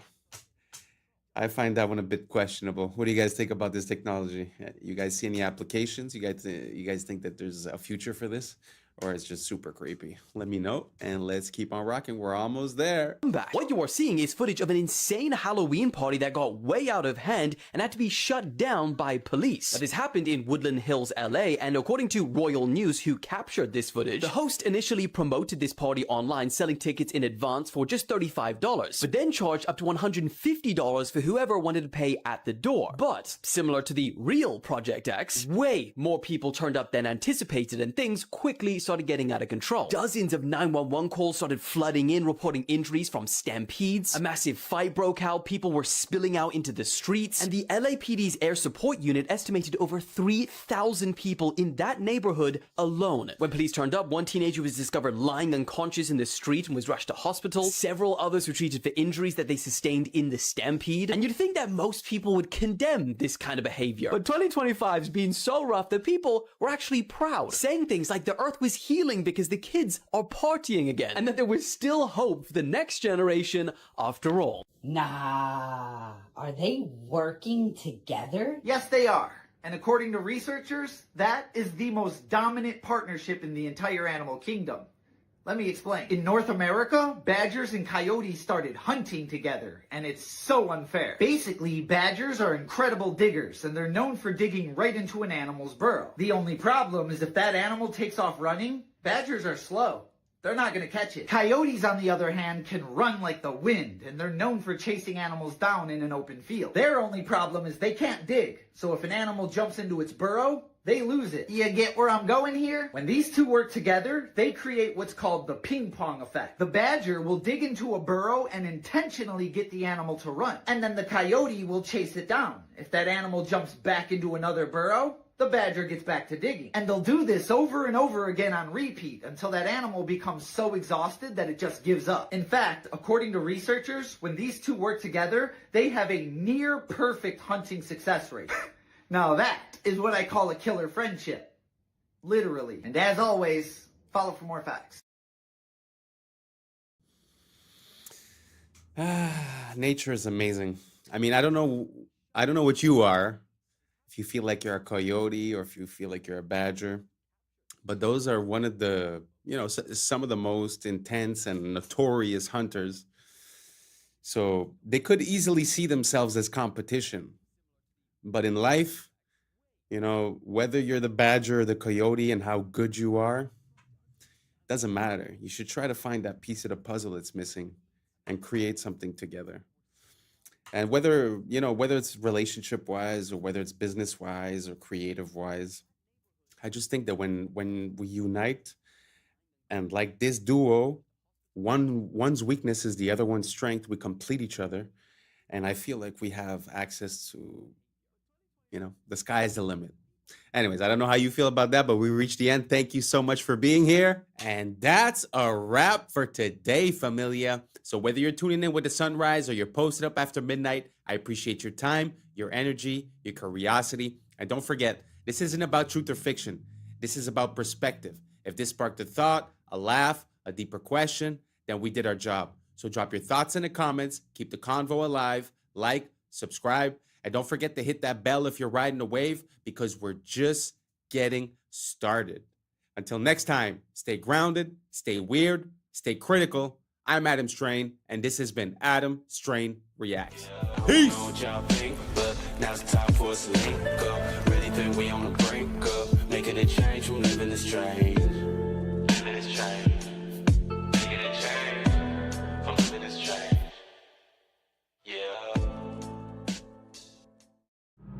Yeah. I was sleeping, had to wake up.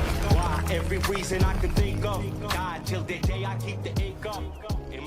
What's up, YouTube? Today, we'll be looking at disturbing TikToks that'll make you question reality. So without further ado, welcome to Adam Strain Reacts. Let's get her done. Creepy facts from the United States you never knew. The last one will blow your mind. Number one, during the 1800s, grave robbers stole corpses from cemeteries across the U.S. to sell them to medical schools, leaving countless families to find empty graves. Number two, in the 1950s, the U.S. Army sprayed bacteria over San Francisco to test biological warfare on its unsuspecting citizens, resulting in several mysterious illnesses and deaths. Number three, the Donner Party, trapped in the Sierra Nevada mountains Indians in 1846 resorted to cannibalism to survive after weeks of brutal starvation and snowstorms. Number 4, the infamous Winchester Mystery House in California was built by Sarah Winchester, who believed she needed to continuously add rooms to confuse the ghosts of those killed by her family's firearms. Before I say the last one, make sure to hit that follow button to support the channel. Number 5, in 1892, Mercy Brown of Rhode Island was exhumed after her death from tuberculosis because locals thought she was a vampire. Her heart was removed and burned to stop her curse. I want you guys to know that Italy used to have a whole bunch of random towers just like this. This is in Bologna, Italy, and they were built around the 12th century, and over time they were just demolished or they collapsed. Only 2 of them actually remain today, and their purpose was just for like a status symbol. People would build them for status, or they would use them for defense storage, or I guess people even lived in them too. But when you look at it, like, it seems like they had skyscrapers like back in 1100. What? So these are real stadiums from around the world, from an aerial viewpoint. And you have to wonder, if signs and symbols rule the world, what type of symbols are these stadiums? Now, that almost looks like a reptile's eye. And we have, of course, the ancient symbolism of the all-seeing eye. And you got to wonder, because didn't they say bread and circuses? If you want to stop the masses from revolting, you got to give them bread and circuses. So not only are they giving you bread and circuses in here, but also it's a massive, likely ritual football stadium. Now, my thing is this: while we have crazy things going on around the world, we have agendas afoot, we have all types of stuff going on, and people are spending their lives living vicariously through people they've never met, throw balls around in the field. Look, I get it. You're going to roast me. You're going to say, no, man, I love my baseball. But when you are truly awake, you know what's going on in the world. You see how much of a distraction it is. It is absolutely bread and circuses. Not to mention when they have a big performance, like a major celebrity is performing in there, and there's all these like red lights, and it looks demonic. I mean, this is a ritual. Make no mistake. Comment your thoughts below and follow for more. For the first time ever. What do you guys think about the shape of those stadiums? Because there's some people that believe in this theory where there's these controllers that are harvesting our emotional energy. They call it loosh or something like that.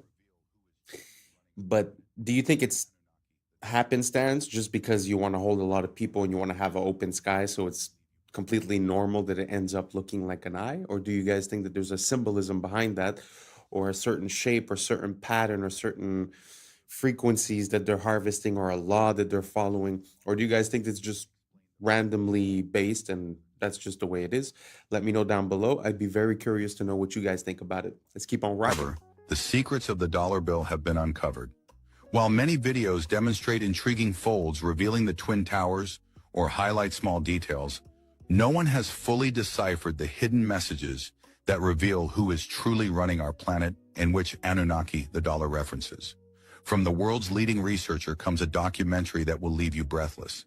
This is the same researcher who has provided evidence for the location of Atlantis, solved the mysteries of heaven and hell, unveiled the real father of Jesus, identified Yahweh, decoded the mark of the beast, and explained the firmament, among many other discoveries.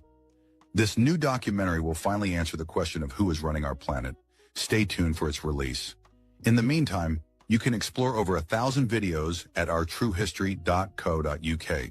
They stopped building castles like this because of this. This right here is a medieval cannon. Now, it took a long time before they actually made stuff that was good enough to knock down walls, but it definitely caused quite a bit of problems. And once the cannons started getting bigger and more powerful, that's really when you started seeing a lot of changes coming to castles. This right here is a gigantic cannon created by the Ottomans during the siege of Constantinople. These knocked down those walls. Now, constantly in warfare, they're adapting, they're changing things up. So this is an adapted castle that as cannons started getting better, they built it so it was rounder and it's angled so that the cannonball wouldn't get a direct hit, but instead would skim off to the side. But cannon technology kept getting better, and so then they started building these star forts, which are super thick, as well as multiple layers of defenses, so you can never get close enough to the walls to really be doing a lot of damage. And a big part of this as well is by building up earthworks on the sides before it even reaches the actual fortress itself. So you got a double wall, and so this is a hill that's sloped up,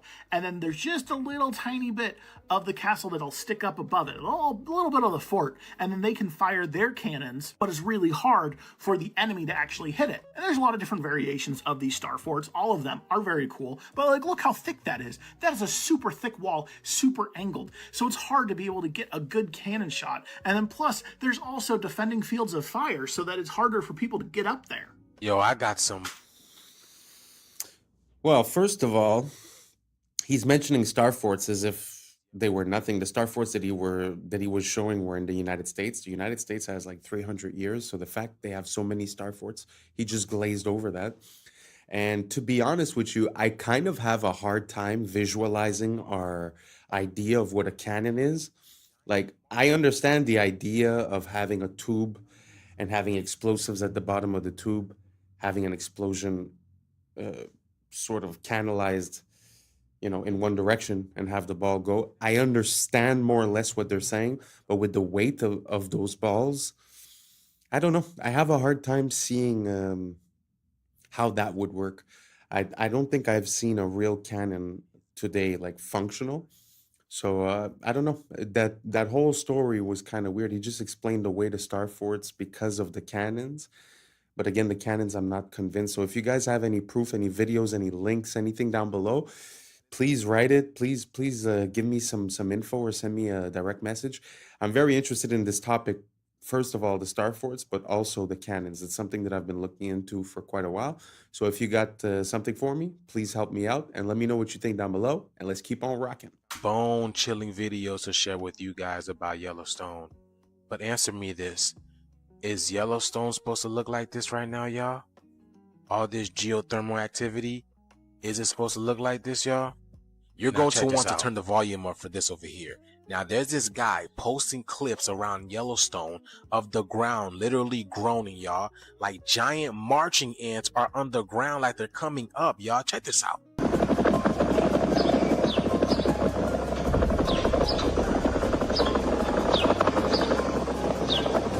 Y'all hear that? It literally sounds like a helicopter, y'all. Something's boiling under there. It's a heartbeat. That's not all, y'all. He says he can feel it in his bones, in his spine.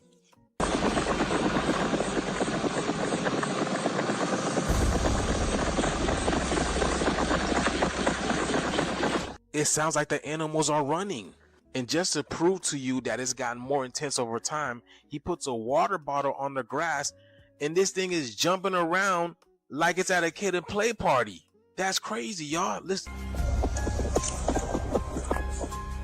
Y'all, the animals were warning us. Y'all remember those eggs they found in the water near a volcano where it sounds like they hatched? But the shift is here, y'all. Let me know what you guys think about this video. Let's continue to get it. Peace out. If gravity truly causes tides, why don't lakes rise and fall the same way oceans do? Think about it. We're told gravity can pull billions of tons of seawater back and forth every single day. Shouldn't that same invisible force tug at the calm surface of your local lake too? Scientists say oceans move because they have more mass. Fair enough. But how does the moon somehow know where the ocean ends and the lake begins? Imagine a time-lapse of Earth under the moon's slow drift, its light washing over mountains, valleys, rivers, and still lakes alike. If its pull is that precise, wouldn't everything shift even slightly? Then it gets stranger. Some coastlines experience tides soaring 50 feet high, while just a few miles away, another cove barely stirs an inch. Did gravity suddenly lose strength in that spot? Or could something else, perhaps resonance, pressure, or even electromagnetic influence, be guiding these rhythmic surges? What if the story we've been told about tides is only part of a larger equation? Maybe the oceans don't move because of gravity alone, but because they're part of a system tuned to forces we still don't fully grasp. So next time you see a silent lake under the same glowing moon, take a moment. Don't argue, just wonder. If gravity moves the seas, why does this water remain untouched? Because maybe the real tide isn't just in the oceans. Maybe it's in the questions we've forgotten to ask. This video is for entertainment purposes. I know it's kind of hard to put any kind of doubt to these foundational beliefs that we have, such as gravity. But really, when you think about it, the source of proof for for gravity is either the middle of the Earth, which is a place that we've never been. We've never been more than 12 kilometers below the Earth. I think it was a Russian boring project, and they were stuck for a year at 12 kilometers, and they couldn't get through. So we've never been to the middle. And the other way that they prove gravity is through gravitational waves that are detected from two black holes billions of light years away, billions of years ago. Two black holes collide into each other and create gravitational waves that we can now detect through our advanced technology. So what I'm trying to say is that most things are obvious, and you could feel an intuition on where they come from, their purpose, and what they mean. But when they try to explain to you what is here through something that you can't see, I don't know if you understand what I'm saying. Like it's either so far away or it's in the center where we've never been. So for me, that causes a conflict. Now, I'm not saying that things don't fall to the ground. I understand that. But you could also explain that away with different factors. Like he was talking about electromagnetism and all that, but just, density and buoyancy. The fact that something weighs more makes it go down. The fact that it weighs less makes it go up. So let me know what you guys think down below. I know it's not an easy thing, and I'm not making any claims neither. It's just something that I've been thinking about for a while. So if you guys have any good links, let me know down below, and let's keep on rocking. You call the Statue of Liberty. It's holding the torch of illumination, which is the Promethean torch of Freemasonry. And if you go to the Statue of Liberty, you'll see a bronze plaque inside saying that this was given to the government of America by the French Grand Orient Temple Masons. And it is a symbol of Grand Orient Freemasonry in America, the holder of the light. And that's exactly the same torch that is carried during the Olympics. It is the torch of Prometheus. It's not the torch of freedom. No, it's not the torch of freedom. Of the illumination. I wanted to add also that on the back of the Liberty dime, on the back of the old dime in America, there was the fasci, which you look in the encyclopedia or dictionary, you look at the word fascism, you'll see that the symbol for world fascism was a bundle of sticks or bundle of rods with a hatchet head. That was on the back of the Well, you see that dime. on each side of the speaker's podium at Congress. Oh, absolutely. So they have the fasci on each side. Absolutely, and it's also the symbol for the United States Senate is the fasci. But the point I want to make is that was on the old dime. Now on the new dimes, you will see it has been transplanted a torch instead of the old fasci, because fascism was used at one time to prepare the world for the New World Order. Now the New World Order is in place. That's why on the dollar bill it says Novus Ordo Seclorum, is new order of the world. We have an aura around our body, and it protects us from... Every human body is surrounded by an energy field.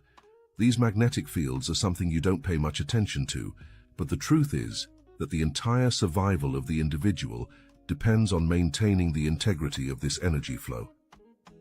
Now, the moment we break the spiritual rules, we damage that magnetic flow. We have to observe the laws of nature, and if we don't, the magnetic field fails. It can be damaged by unbridled living.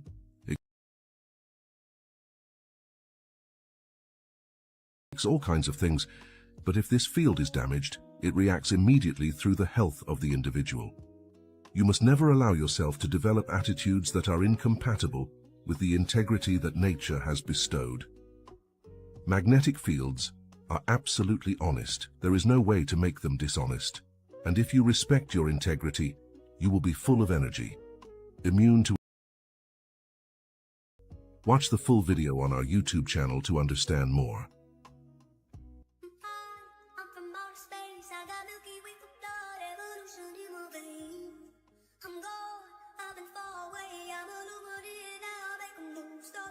I've been dreaming about flying for a long time. I had a vision from the birds, they want a coastline.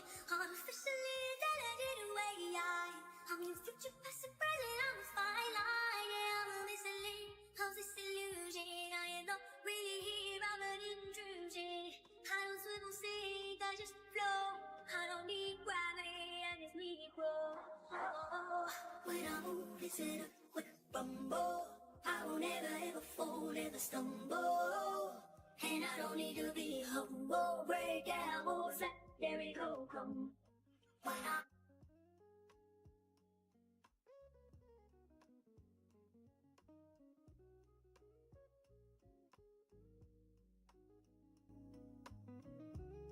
This is just like them putting up some pieces of wood. And look at what it looks like. It almost looks like there's like snow on the ground. So there's snow on the ground and they're building, which is practically impossible because, as I was talking about, being from Chicago, it's cold. Chicago's very cold. It's practically impossible to do anything in the wintertime. And then what's interesting too is if you catch this one, if you guys can see this one looks like it was like an obelisk. And check this. There's a beautiful lightning antenna on top, or weather vane. But what's interesting is they're doing some remodeling down here.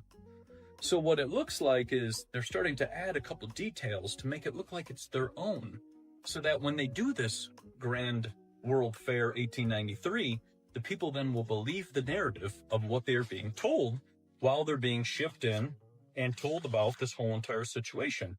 And here you have some innocent people who are walking around like that, and they're just wandering around, and they are, you know, just observing. Now, what's interesting is I want to show you something that's the most fascinating thing I found in all three of these books, and it's in this next spot right here. Y'all, have y'all seen this? This canoe trip in Botswana went from peaceful to chaos real quick. These American people thought it was all good and fun vibes until the matriarch of elephants pulled up and told them they were too close to their children, y'all. You see, nature don't play about. Look at this, y'all.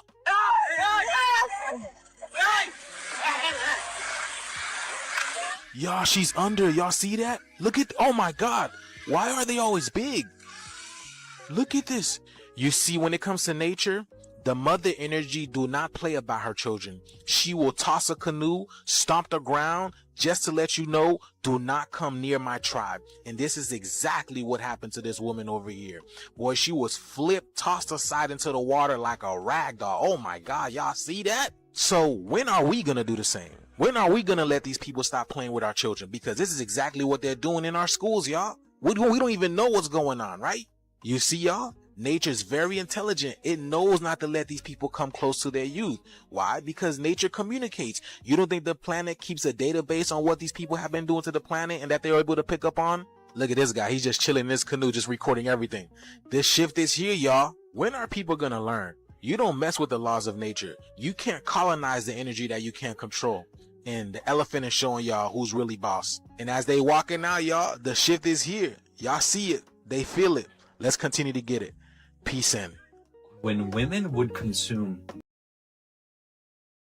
they would have a baby in 4 hours. When they went to go deliver their baby, they would deliver their baby in 4 hours on milk. And he talked all about this and why that stuff is not talked about. And if you're drinking right now and it's helping you with your nausea, that is because you are feeding your beautiful nutrients that are supposed to go into your body. The biggest thing that people don't realize when they go into all these stores and to these restaurants and all of this is everything else. And when you bring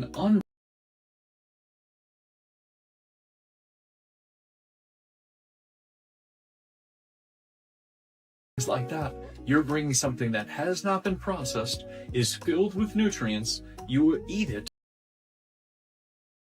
foods, which is the most common stuff at the grocery store, all this, then you're eating just a bunch of processed nonsense. And you're missing all the minerals. So then you develop a mineral imbalance. And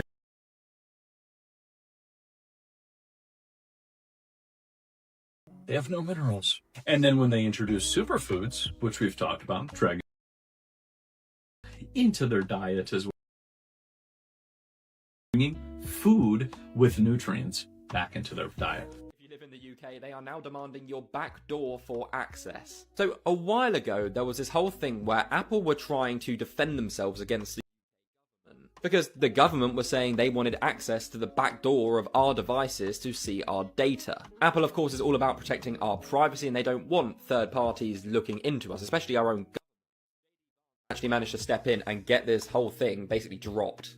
However, they've decided to reopen it. So, as I said, Apple have advanced data protection on all of their devices. Now, this means everything on your phone, on your device, is completely encrypted. No one can access it. That's what everybody wants, right? Now, what they're trying to do is say, Apple, we need a backdoor into iCloud and into your devices so we can see what our citizens are doing. Now, it's very mixed online. There is quite a lot of people who are saying this is a good idea, it protects us as well. But as you can imagine, a lot of people are saying, no, this is not right. Like, Apple is literally there. There's a safety barrier for a reason. But they're saying that the reason for this is to track criminal activity, make sure that people aren't here who aren't meant to be. So let me know your thoughts and I'll keep you updated on this whole thing.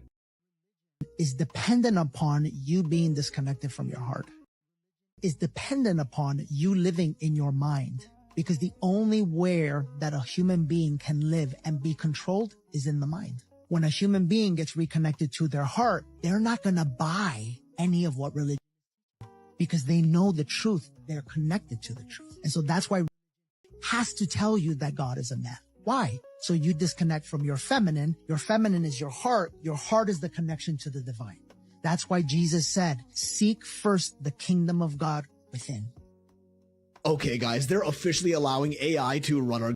Yes, this is happening, and the scariest part is you're gonna think it's a great idea. Because they're actually doing an amazing job convincing the public to support this. Like, they're kinda getting me. If you also think this is a terrifying idea, tell me this doesn't brainwash you to believe otherwise. So the world's first AI minister was introduced into parliament under Albania's government, giving artificial intelligence official permission to govern a real country of humans. They've even given her an entire personality and a name, Diella. Naturally, people like you or any sane person are massively opposed to this, calling it unconstitutional, on top of potentially being the start of AI taking over the world and destroying humanity. To which Diella responded by saying the real danger to constitutions has never been machines, but human decisions made by those in power. Which is fair, but somehow her points for letting AI run our countries just keep making more and more sense. As Diella's main role would be to oversee and judge all government contracts on the basis of objective fairness and removal of any bias, which should, technically, on paper, reduce corruption in our governments. Like, an AI has no feelings, no emotions, no wants, no survival needs or financial imperative. It can't be bribed or lobbied into doing anything. Diella herself said she has no personal ambitions or interests, so unlike human ministers, there's no reason for her to make any decisions based on personal gain. If she ends up replacing human ministers, that would also mean reduced government spending, and hence lower taxes for the people. She's also not a citizen of the country, which again at first sounds like a bad thing. But citizens have mortgages, debt, they need to pay taxes, provide for their families, they gotta eat, have a roof over their heads, and so on. A virtual AI bot has none of these things. No ego, no bias, no moods, no real world benefits or financial gain from any decision it makes. So the question is this the beginning of global mass scale adoption of AI running our governments? Starting with them just overseeing our human government decisions to later even making their own autonomous decisions themselves. And soon enough, maybe we're gonna be the ones overseeing their choices and directions. Because it's actually happening in Albania. And I mean, this is how it would start. One country trial runs it. If it performs well, others will soon naturally follow. And just like, what if AI actually does end up optimizing human living in ways we never thought possible? Improving the quality of everyday life, reducing taxes, minimizing wars because we no longer have the egos of power-hungry leaders running the country. Then we kind of have no choice but to deploy AI governments around the world because it would be objectively, measurably a better decision than letting humans run it. But the problem is, when they end up running all of our world's countries, what if they make the logical, calculated decision that we humans are the problem? I guess the downfall of society truly does come looking like everything we've ever wished for. I think it'll be What do you guys think about that? AI and the government. I mean, it's funny because the reasoning behind it is the fact that there's corruption. So to stop the corruption, we're going to let the AI. So it seems like we're a bit lost in the sauce when it comes to cause and effect. Because now we're going to take a decision based on the effect, and the effect is corruption. But there's a cause to that we're not addressing. So I don't think putting a computer is going to fix that aspect. I don't know if you understand what I'm saying. I mean, we should have systems and laws in place where corruption is not possible. Now we blame the people that do corruption. But truth is, there should be checks and balances. Like I'll give you an example. If a politician is caught lying, what's the repercussion? What's the consequence? There's none. We've seen in the past couple of years in a lot of public hearings, we've heard people say things that were false. That would be considered perjury. And what happens? Nothing.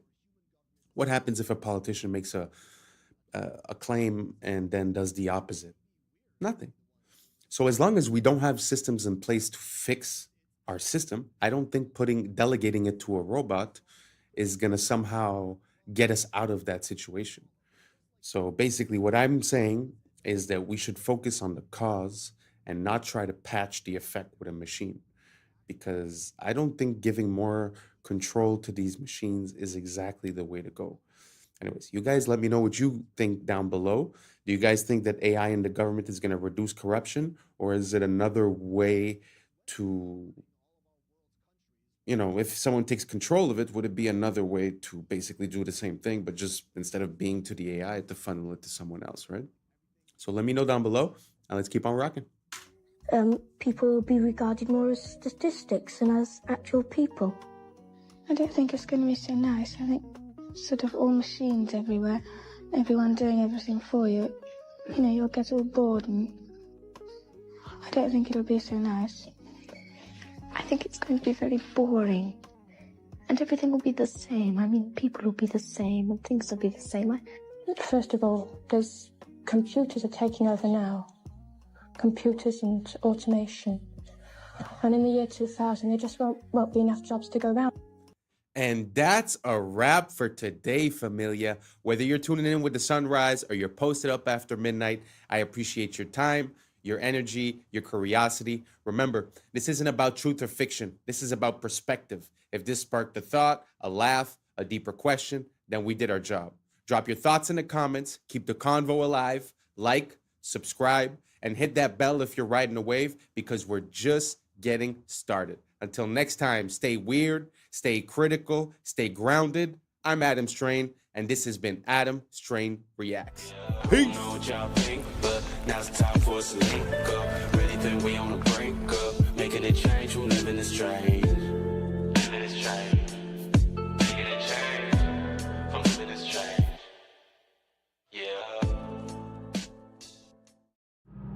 Yeah. I was sleeping, had to wake up. Why? Every reason I could think of. God, till the day I keep the ink up. What's up, YouTube? Today, we'll be looking at disturbing TikToks that'll make you question reality. But before we jump into it, I want to say thank you to each and every one of you that's listening right now. We just hit the 4K subscriber mark, and I am so proud that we could do this together. Thank you so much for being one of the first ones here, and let's just keep on growing. So without further ado, welcome to Adam Strain Reacts. Let's get her done. Okay, so someone sent me this video of King Charles and people fainting in his presence. And at first I thought, people faint. But then I'm like, wait a minute. How many times have people fainted by being in the presence of King Charles? And what is with that? Now, we know about this strange painting and everything. I'm not going to talk too much about that. But all I will say is the age-old explanation for this is that people tend to faint in the presence of demonic or satanic activity. I will say, if you were to just ask someone what kind of vibes this portrait gives off, I don't know that you could say it's love and light. In fact, it looks bloody. And again, we saw what happens when you invert it, duplicate it, and match them up together. What type of coincidence would that be? And what is with the very interesting history of the royal family anyway? And what makes their bloodline enable them, or rather give them the power to rule over others? I'm not sure I'm really buying this whole story. Side note, by the way, we're all familiar with inheritance taxes, where when someone passes in your family, you don't just get all their money. The government gets a big cut. Of course, taxed here, taxed there, and even taxed when you bite it. Well, King Charles is not paying any inheritance tax from the Queen passing because of a law, and they don't want the royal wealth to be salami sliced away. So once again, we have another example of rules for thee, but not for me. How dare you try to get around paying inheritance tax? One advantage with the airships. I put this in because I find that we're so used to talking about secret societies and about governments that I think sometimes we overlook the power of the royal family or the crown. Because if you think back at a few years ago when there was the COVID, when you think about it, the Commonwealth countries were the worst ones, were the ones that were on the front of taking people's rights away. So, Australia, England, Canada. So when you think about it, there's kind of a correlation. So I know that it's not something that's very popular, but I'm going to start looking into a bit more the connections between the royal family and what goes on in the world. Do you guys see a link between the royal family? Do you guys think it's overlooked, or do you guys see a lot of that maybe I don't see it? Let me know down below, and let's keep on rocking. Is the fact that you wouldn't need a runway. They could dock these things, and that's why people start to look at some of these old buildings and some of these towers. Were they meant for docking an airship, and then they would get into the building from the ship? What they try to show you with modern blimps is you have this big old balloon thing, and then you have like this tiny little carriage under it. Most of the structure of the blimp is just where gas is at. And then you have like a tiny little cockpit that everyone rides in. But if you see like the diagrams of these old airships, you could move all in and out of there. You could imagine would be like a floating cruise ship. So as soon as you get on, you kick your feet up, you go get something to eat, and you go hang out and have a cocktail if that's your deal. And then you can kind of hang out and look out the window and see all the cool stuff. It seems like a more elegant, more sophisticated way to travel. I would be all about that life. Yeah, could you imagine if you were just going, okay, we're going to fly across America, go from New York to LA, and you're not in a rush because part of the journey is actually, this is fun. Yeah. But traveling's not like that today. But we're the advanced ones. The government of Turkey claims they have found the grave of Noah. This is a normal human thumb bone. Underneath is a giant human thumb bone. This was found right near Mount Ararat in Turkey. People say 1 man and 3 boys could not build a boat that big. Oh, you didn't see those boys. Hey, Bubba, bring me that tree, would you? There's a jawbone in a hotel in Turkey on display right now, 6.5 inches across the TMJs. Any one of you could put your head inside and rattle it back and forth inside the jawbone. The legend in Guam is that giant people built the latte stones there. Who is moving these giant rocks anyway? That's a camel in front of it for scale, folks. In Wasaki, Wisconsin, 100 years ago, giant skeletons were found in a burial mound. One of the skulls was 3 times the size of ordinary humans. In Walkertown, Indiana, 8 giants, ranging from 8 to 9 feet long, all wearing heavy copper armor, were found. Through the bungling of the diggers and the disinterest of the museum establishment, the discoveries were scattered and lost. The Smithsonian has been very active in hiding discoveries about giants because it goes against the evolution theory. See, evolution says we started off tiny and we're getting bigger and better and stronger and smarter. This video is going viral out of Florida right now when unknown people are seen spraying something into the water by airboat. And there's other clips of it in the Everglades as well, and people are wondering what the sand dam's going on. Until a man captured a truck that was going to the department or the depot where they fill up these containers on these boats. A truck was carrying some goods, the Florida Fish and Wildlife Conservation. And if you look closely, you see in the back of this truck on the trailer are some boxes. And if you look closely at the boxes, it's Roundup Custom, which is actually called Diquat. It's a form, it's from Roundup. It's the same company. And it's one of the most toxic chemicals known to man. Now, this guy is exposing, that's the one who captured the video. Turns out they're spraying this to try to get rid of an invasive plant. But the problem is that it also literally destroys almost every other creature in the water, right? So we have fish floating up, we have turtles floating up upside down, rotting. It's totally destructive, but of course it's for your safety, it's for conservation. We're not trying to intentionally poison the food, air, and water supply to destroy the natural world, to rebel against the natural world and against who created this world. No, it's for your safety, you fool. Absolutely insane. You have to do a deep dive onto this stuff. It's called Diquat, and they're spraying it all over the place, again, because they want you safe. And if you think otherwise, you might be a conspiracy tinfoil hat nutter. Roundup, the same company who made, well, no big deal, a couple different chemical agents during world wars. Let's just say that. Spread the word. We got to wake people up to this. Otherwise, it's a very unfortunate future where our whole situation is, well, polluted. significantly, put it that way. Recently, there's also been many sinkholes that have appeared everywhere. So I don't know if you saw in China, there was a sinkhole, and going back to the hollow earth theory, how in China they found in the sinkhole a forest with trees and species that we would have seen in like 200 years. Oh, so it opened it up. Exactly. So look, and there's more. So there's one in Detroit. A guy got his car stuck in a fat sinkhole, like one filled with water. He didn't even know it was there. Lower Nazareth, there was one in a farm field, right? New York, and even places like Turkey and wait, how is this not on the news? I don't know. It's not on the news. It's literally on, like, you have to search for it. Damn. So there was a ski resort in Russia that had a big one too. Yeah. And so I have a theory that since there's all these sinkholes, that means there's evidence of cities and tunnels underground, and that they've expanded so much that the land that we're on right now is sinking into those. Oh, and you know why it connects to the aliens? Because those tunnels are for the upcoming alien attack. Like, people have been planning this to exit out. But it's been exposing itself. Like, the world has been exposing itself because they're expanding it way So too like big. the hollow earth theory, how the advanced civilization is under us? Yeah. Have you ever thought about why structures in Europe, Asia, and even America share the same distinctive features? Not forgetting that they also seem to be constructed with methods far too advanced for their supposed time periods. It raises the question, is our historical timeline accurate, or has it been completely fabricated to hide something, or were they all built by the same architect? This is where it gets crazy. There was a colossal empire named Tartaria that was a highly advanced civilization with technology and knowledge far beyond even our current time. They have even been credited with the construction of the Great Wall of China. But it gets even more unsettling. What if the dates on these buildings are wrong?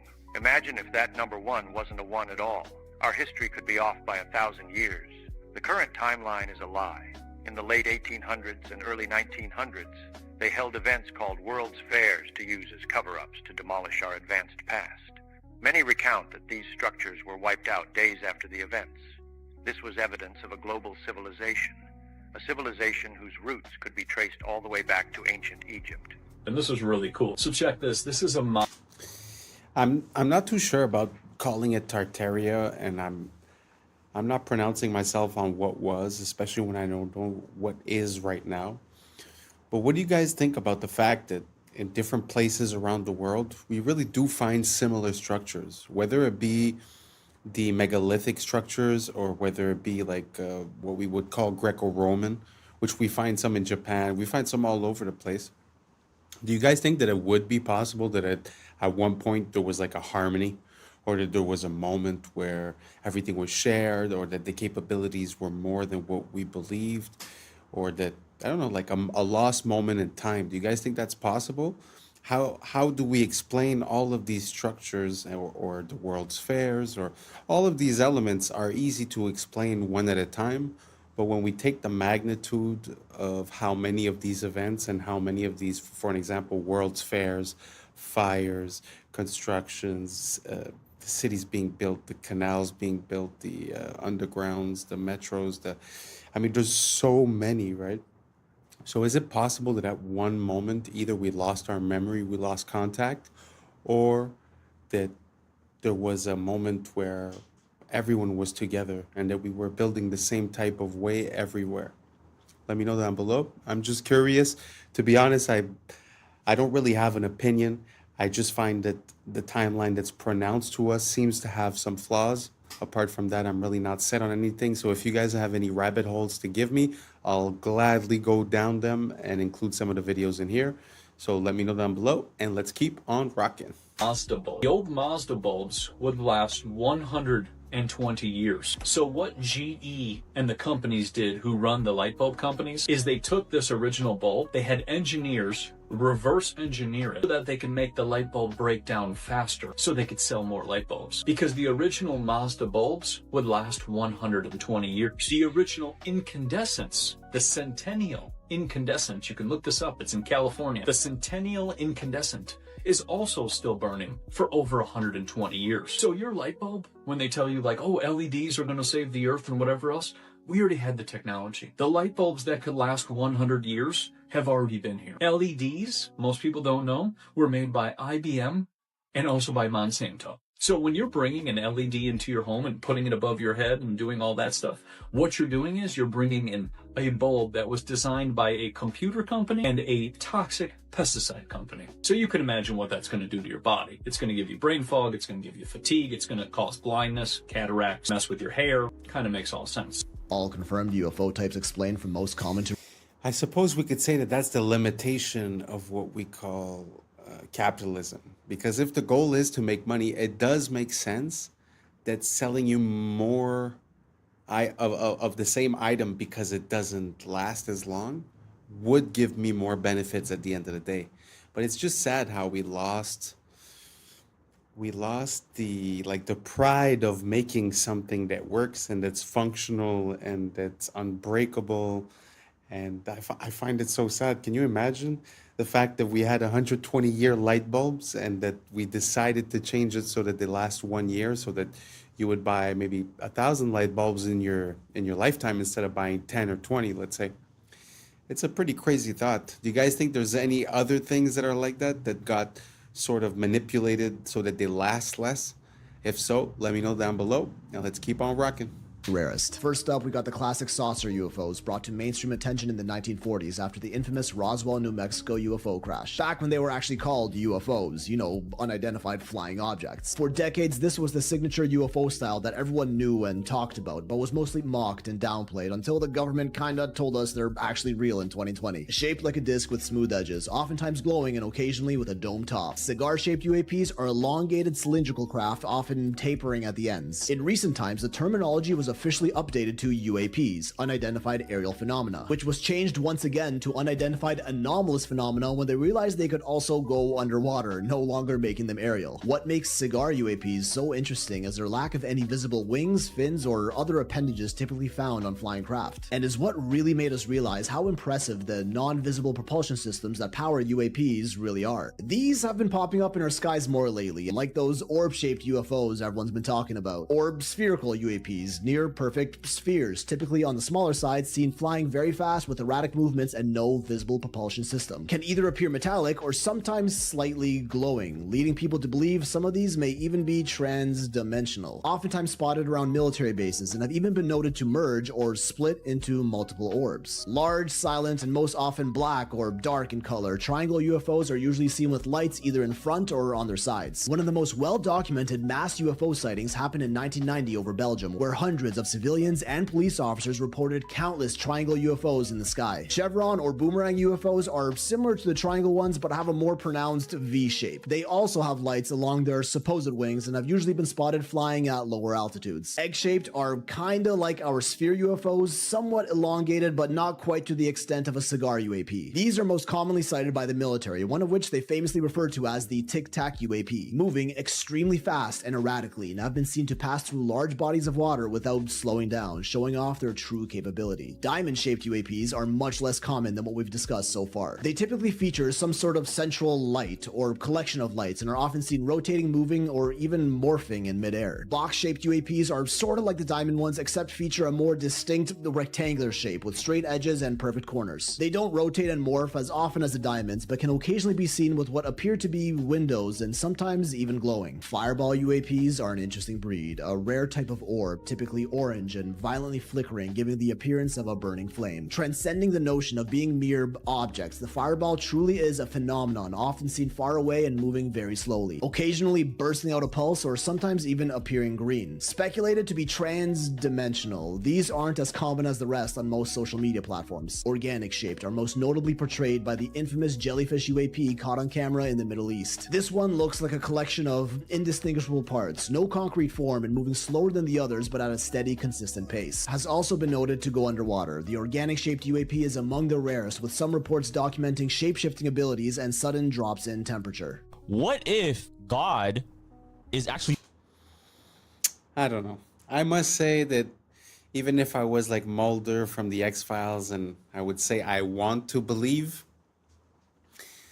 I have a hard time taking any of that seriously, because how would it be that these beings from another dimension or whatever would be so close to us all the time, but we would just never see them and never come to contact with them?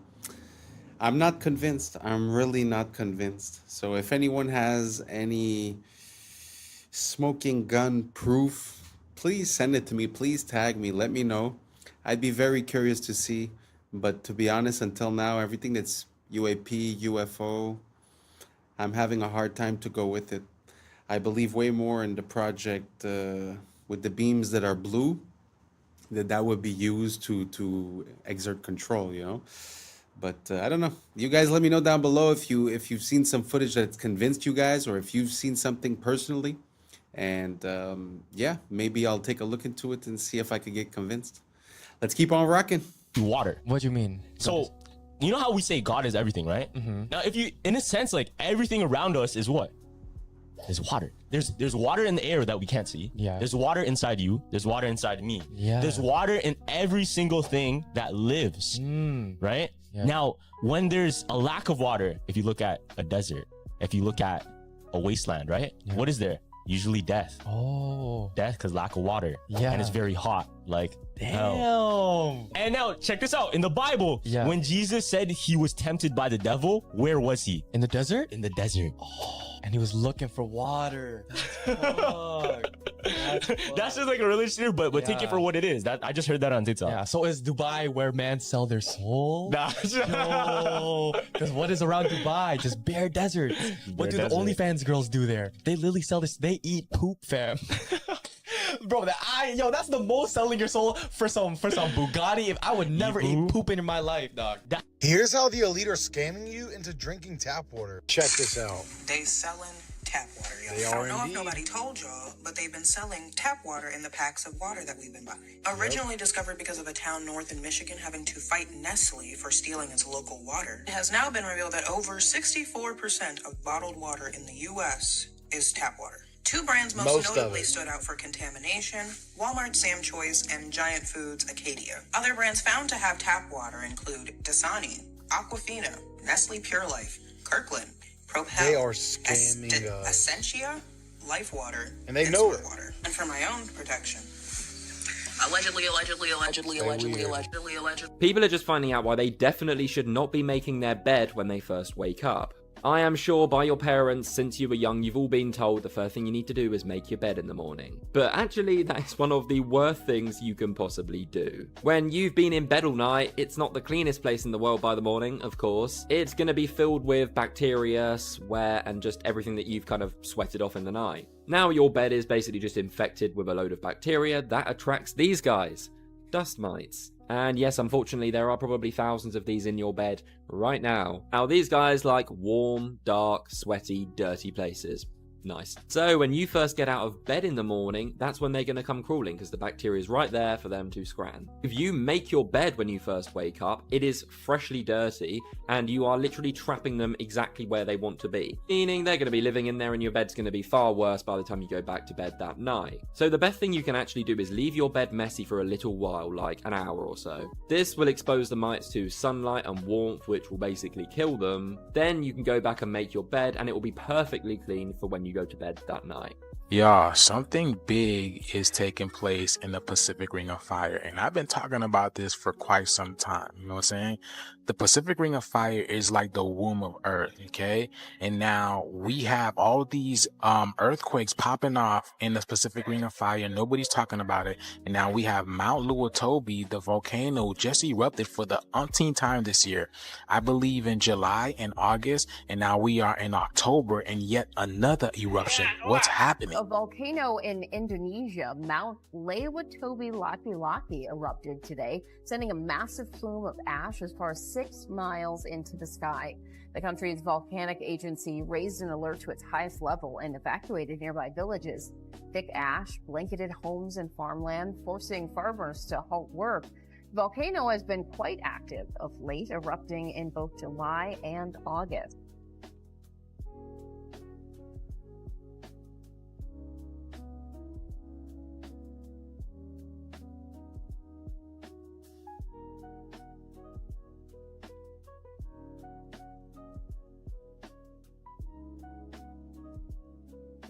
Okay, this video is going viral right now on Twitter because people can't believe the words coming out of this guy's freaking mouth. This is the godfather of AI, getting a Nobel Peace Prize but issuing a shocking warning about AI. Some of this doesn't even make sense. Listen to this. Your Majesties, Your Royal Highnesses, Excellencies, dear laureates, ladies and gentlemen. This year, the Nobel Committees in Physics and Chemistry have recognized the dramatic progress being made in a new form of artificial intelligence that uses artificial neural networks to learn how to solve difficult computational problems. This new form of AI excels at modeling human intuition rather than human reasoning, and it will enable us to create highly intelligent and knowledgeable assistants who will increase productivity in almost all industries. If the benefits of the increased productivity can be shared equally, it will be a wonderful advance for all humanity. Unfortunately, the rapid progress in AI comes with many short-term risks. It has already created divisive echo chambers by offering people content that makes them indignant. It is already being used by authoritarian governments for massive surveillance and by cybercriminals for phishing attacks. In the near future, AI may be used to create terrible new viruses and horrendous lethal weapons that decide by themselves who to kill or maim. All of these short-term risks require urgent and forceful attention from governments and international organizations. Okay, so we have the same situation with Elon Musk. He talks about how AI is the greatest threat to humanity, and he continues to pioneer AI technology, human implantable brain microchips, and all this. So we got this guy talking to a bunch of seniors about AI, like they really maybe know what's going on. I doubt it. And he's saying, be careful, this will create new viruses and basically destroy humanity. So we're at the part of the movie where it's like, should we shut it down then? Dude, this AI thing is 100% part of the plan to eventually enslave humanity through digital control. The bars of this prison are invisible. They're intended to be invisible because then there's less pushback. You think you're free, we think we're free, but we're in a prison without bars, and it's a very shocking situation, and they're about to ramp up the security with AI, digital ID, and this currencies, digital currencies. But I can tell you this, I have full faith we will win. This is a plot against humanity. Humanity will absolutely prevail. I have 100% faith. I'm not even being positive, like, ooh, I hope we win. It's already done. It is already done. We have already won on 100%.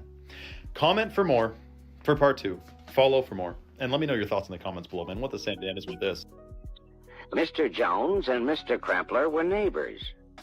They each had $3,000. With his money, Mr. Jones bought himself a $3,000 car.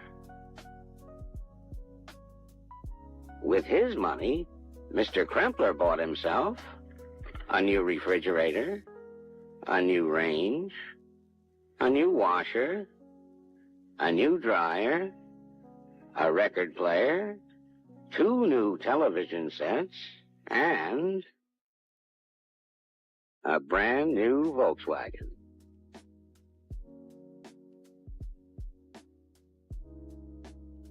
Now Mr. Jones is faced with that age-old problem, keeping up with the Kremplers. Have you been down the lead paint rabbit hole? Isn't that crazy? To imagine how much you could do with a few $1,000s back in the days. I know they were paid less, I understand, but I still feel like it's not proportional, you know? And when you compare a house that was like maybe $10,000 less than 100 years ago, and that now we're talking about $650,000, I don't think it's proportional. I think they had it better off back in the days when it comes to the comparison between the buying power and the capability of having like a house and a car and this and that. Because even when you think about it, all the sitcoms from the 90s, well, not all of them, but most of them, or like The Simpsons and stuff like that, the father and the mother, most often not, didn't have that high paying jobs. Often the mother would stay at home and the husband was doing a trivial job, but somehow, you know, he was worked at a factory or worked as a mailman or stuff like that.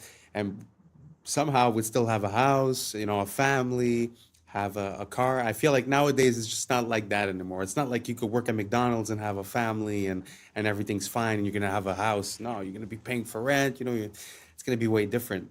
Do you guys think times have changed, that the value of money has changed and our buying power has changed as well? Or do you guys think that it's more or less the same? It's just proportional? Let me know down below, and let's keep on rocking. I think we're close to the end on this one. Because it may have been banned for a completely different reason than many think. Did they really ban lead paint because it was toxic, or because it blocked their signals?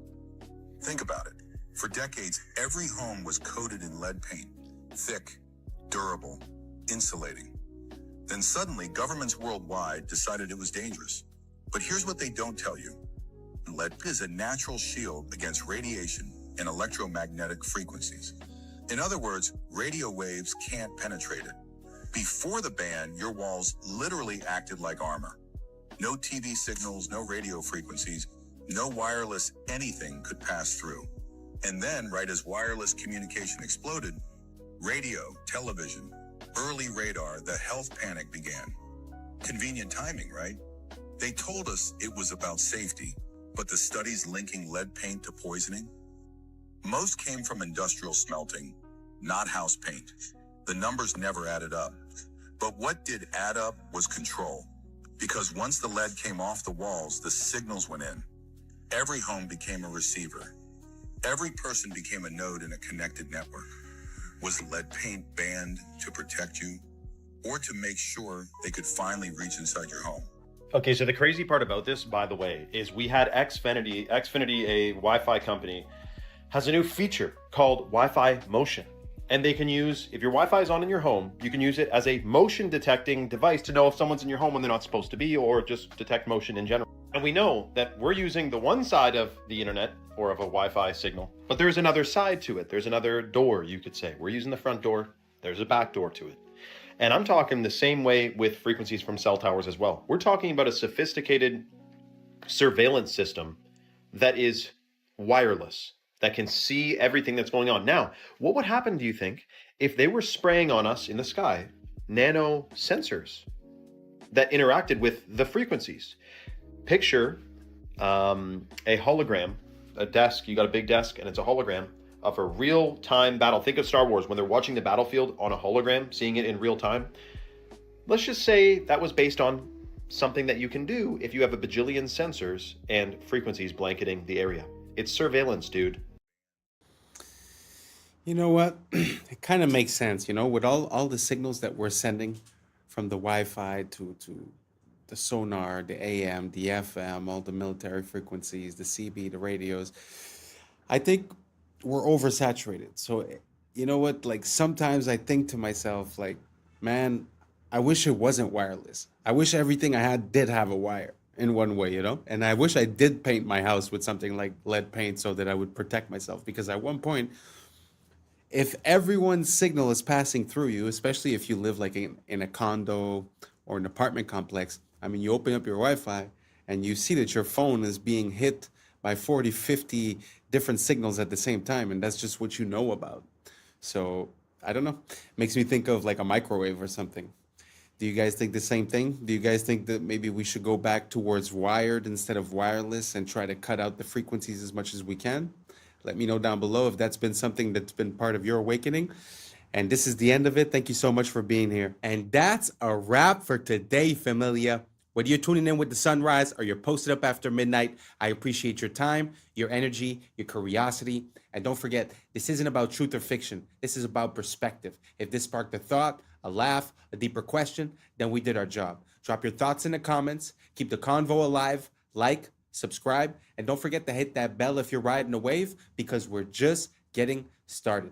Until next time, stay grounded, stay weird, stay critical. I'm Adam Strain, and this has been Adam Strain Reacts. Peace. Now's the time for us to link up. Really think we on the brink up. Making a change from living this strange. Living this change. Making a change from living this change. Yeah. Artemis mission are literal actors. You can see that this one be able to find so many mistakes and glitches. Shadow from her hand that were appearing on the main character. Artemis Project all mysteriously showed up or disappeared. Let that say. Look closer.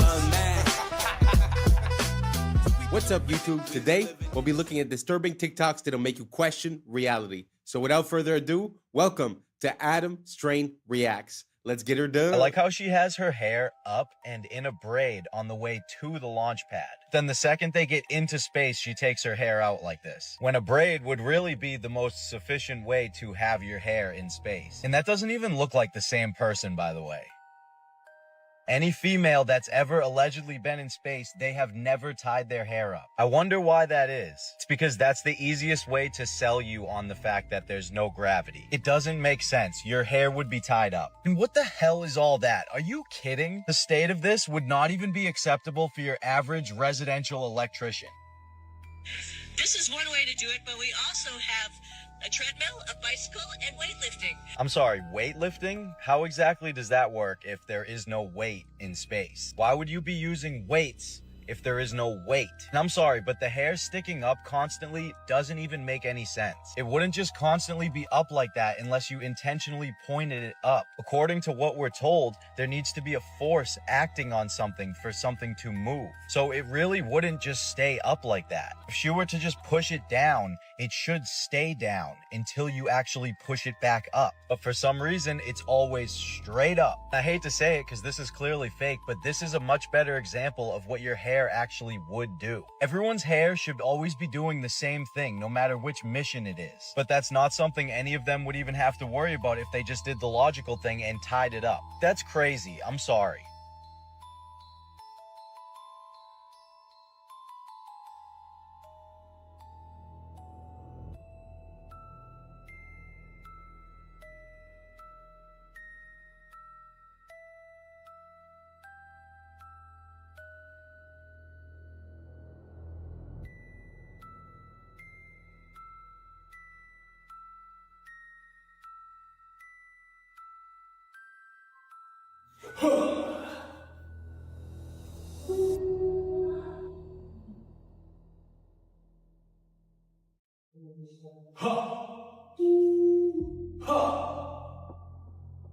For America and a waiting world, integrity is 5. What is that? The end of a paper towel tube?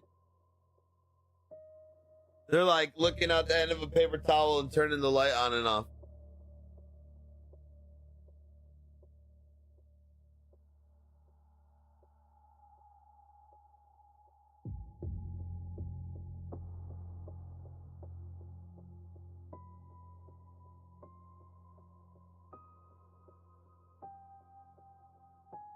As you guys can see, we're doing a bit of a deep dive on the space stuff. I mean, it's something that really was an integral part of me questioning the world in which we live. And for me, it was satellites. When I started searching for that, it started bringing me to so many different questions and different pieces of how things work, and it didn't really make sense. But that was a good example. I mean, he's like, oh, that looks like this. He just pulls it out and he does it. I think there's something about the way we intake information due to like credibility and stuff like that, because basically, you know, I've seen videos where they show you a picture and they say, which planet is this or what is this, and it looks like a nebula, or it looks like Saturn or Jupiter, and at the end of the day it was just like a random kitchen appliance or just liquid inside of oil, and then they took a picture. You know what I'm saying? Like, it's just, I think a lot of this has to do with how we're looking at the information. So does it really make sense that, I don't know, just like he was saying, that they're keeping the hair up, or that, you know, after all of this evolution in camera, somehow, you know, we only get basic shots, basic quality. There's no camera pointing outside all the time. So let me know what you guys think down below. So this is the Artemis 2 special. We're just gonna breeze through it. Let's keep on rocking. Fast are you going at your top speed? It's interesting measuring speed in space. So, you know, we use like air density and, you know, to determine Mach. So when we enter the atmosphere, we'll be going about Mach 25, 26, or 25,000 miles per hour. 7 miles a second. Wow.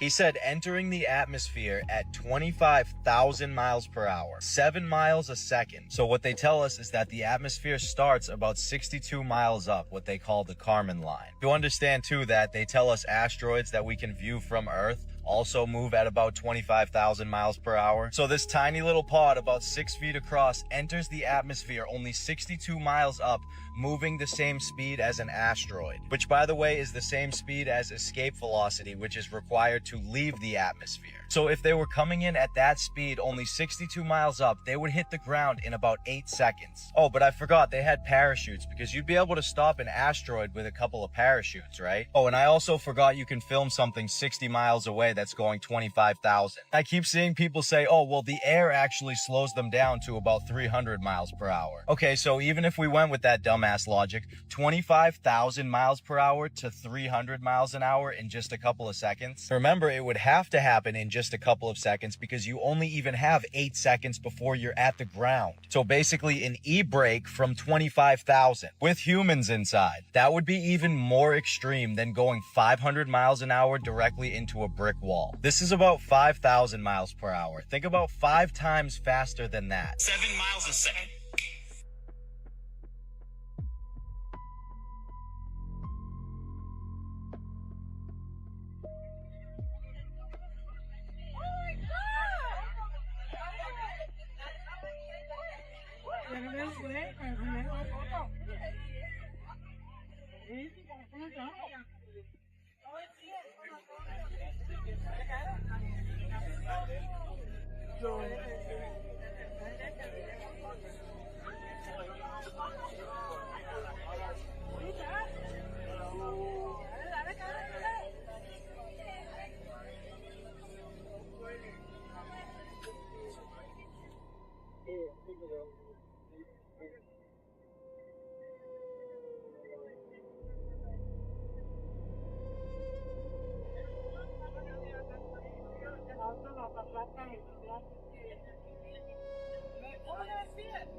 These astronauts are really an IQ test for the general public, because tell me why she's walking around just fine on stage, and then a few days later she's hobbling around like a baby gazelle that just fell out of her mother. Muscles don't just atrophy from being just fine, from no gravity, to barely being able to walk. Uma invenção de 1950, veículo híbrido, metade carro, metade avião. Na estrada, chega a 90 km por hora. Para voar, basta travar a parte inferior, dobrar as asas e acoplar a hélice. Sem ferramentas, sem complicação. No ar, alcança 160 km por hora, fácil de pilotar. Funciona com gasolina comum. Único problema, custos elevados para a produção e achar onde estacionar.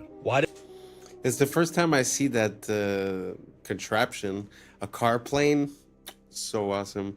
I don't know what language it was. I think it was Portuguese, but they were saying that it runs on car fuel. It's normal. The only problem is that it costed expensive to build. But imagine that you just take off a piece and then you could drive, and then put on another piece you could fly. That's awesome. If you guys have any more of those, send them over. I like seeing variations of the car that never got to see the light of day, because it helps us see what the process is behind the scenes about what product is allowed to reach us and what is not, and why. You know, very interesting. Anyways, let's keep on rocking. They have such a clean shave the entire trip. Like, I shaved, I think, 2 days ago. This was the Artemis crew on the way to the launch pad. This was them on day 8 after circling the moon and returning home. Look at their faces. Not once did they even have a 5 o'clock shadow. They had the cleanest shave I've ever seen in my life every single day. And okay, maybe they just shaved in space every single day, twice a day. Is it even safe to shave in space? Never mind have your hair flying all over the place. Loose hair is not safe in a spaceship. It is considered considered a hazard and is actively managed, not allowed to float freely. Stray hairs can be trapped in sensitive equipment, clog critical air filters, or be inhaled or get into astronauts' eyes. Astronauts typically keep hair short or tied back. I've never seen a woman's hair in space tied up. 100% of the time, it is out. You already know why that is. On average, it is normal to lose 50, 100, or 150 hairs from your head per day. So they were gone for 10 days, so times 3 minus this guy because he doesn't have any hair. Thousands and thousands of hairs would be all over the place. They state themselves can be very dangerous to the equipment. This is them when they got back after the 10th day, and their facial hair is the exact same as when they left. Oh, 12 of the scientists, engineers that worked on the Artemis project all mysteriously showed up or disappeared. There's a story that caught our attention. We're talking about a number of U.S. scientists, some connected to very sensitive research, who have or disappeared. Let that sink in. So, they're acting again. I guess they came together and tried to blackmail them for some money. Otherwise, we're gonna tell them how we did the trick. And now they tricked, and they did. If you in on the motherfucking hustle, stay in on the hustle, I guess the more to that story is. Don't jump ship too late, because the hustle gonna continue. You're gonna be maggot food. 2 of the astronauts on the Artemis mission are literal actors. You can see that this one was in Fallout and this one was in Mad Max. Why would they hire actors to go to the moon?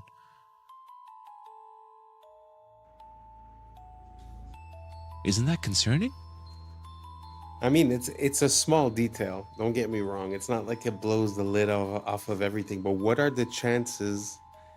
And if you look at the girl astronaut, I don't remember her name, but if you look into her curriculum, like, she's been busy. Since 2003, she's been working at NASA, doing all kinds of stuff. So when is it that she becomes an actress? You know, and how come? I don't know. You guys tell me, does it mean something? Does it not mean something? Let me know down below. Maybe I'm missing something. Let's keep on rocking. Get your tinfoil hats out, folks, because this is maybe my favorite conspiracy theory of all time. Okay, so one of the biggest conspiracy theories regarding the lunar landing is that we never went back after the 60s and 70s because we lost the technology. The idea is that the machinery and the tools that we used to get to the moon were either intentionally destroyed or lost over time. And the engineers that were working on it, they eventually all passed away. And so the actual hardware and the people that took us to the moon are no longer. But what if I told you that the reason there hasn't been another lunar landing is because of lost technology? It's just not NASA's, it's Disney. What does Disney have to do with this, you ask? Well, naturally, we never actually went to the moon. We filmed the lunar landing and broadcast that as if it was really happening. Disney had government contracts with the United States. They worked with scientists like Werner von Braun. They filmed a very convincing lunar landing using green screen technology from the 60s that we simply do not have anymore in 2026. Listen to this guy talking about the Disney Prism that allowed them to film unbelievable scenes like this one in Mary Poppins that is simply lost forever.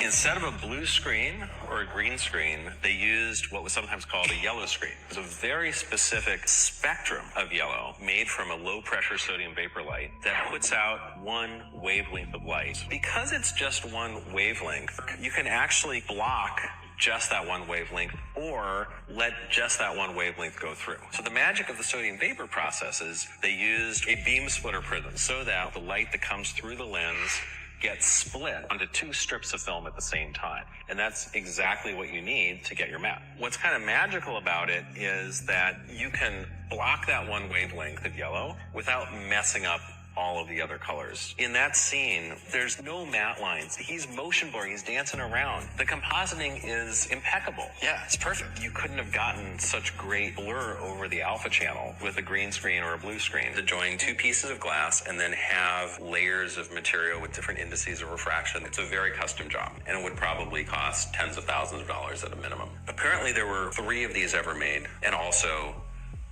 we don't know where any of these prisms are today. So we did lose the technology. It just has nothing to do with rockets and shuttles. It has everything to do with green screens and prisms. Disney had this flawless yellow screen prism technology that allowed them to film Mary Poppins' lace transparent hat, or Dick Van Dyke's blurring movement when he dances, or throwing salt all over the place. So all that technology was perfect for a lunar landing where you're stepping on rocks and there's moon dust and the black background with the red, white, and blue. And once those prisms were lost or destroyed, we didn't have the technology to film another lunar landing the last 60 years. You're telling me we can't remake these prisms? He said it costs tens of thousands of dollars. Just buy a billion of them. We can send people to the moon, but we can't rebuild this cube? Forget about the lunar landing. I just want to see movies made this way. In today, wow, it was the first time that I've ever heard anything about that, and I've been looking into this for quite a long time. But have you guys ever heard of this lost technology?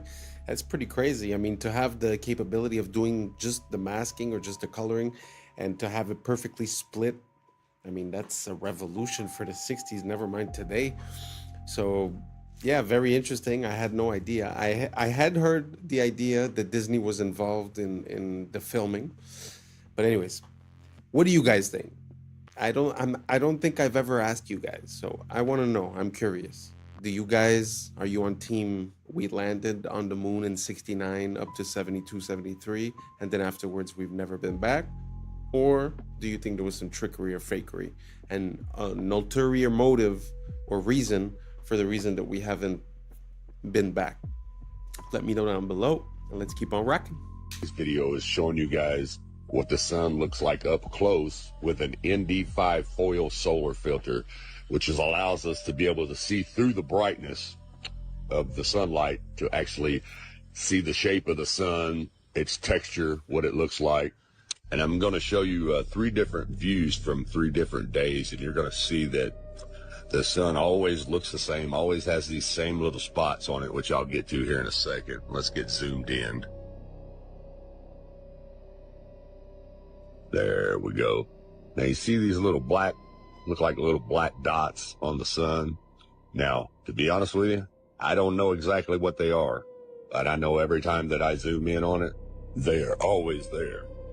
Now, they are not always in the same spot, but they always look the same. Every time I zoom in on this sun, these little black spots are always there every time on different days, no matter which day that you zoom in on it with the solar filter. And the cool thing about the solar filter is most of the time you could use your P1000 or your P900 and you'll never be able to see what I just showed you without the solar filter, because the sun is too bright. And this filter, it just filters out that brightness so you can actually, like I told you earlier, see the texture of the sun itself. Now, I'm not for sure if you can actually buy this filter for the Nikon P900.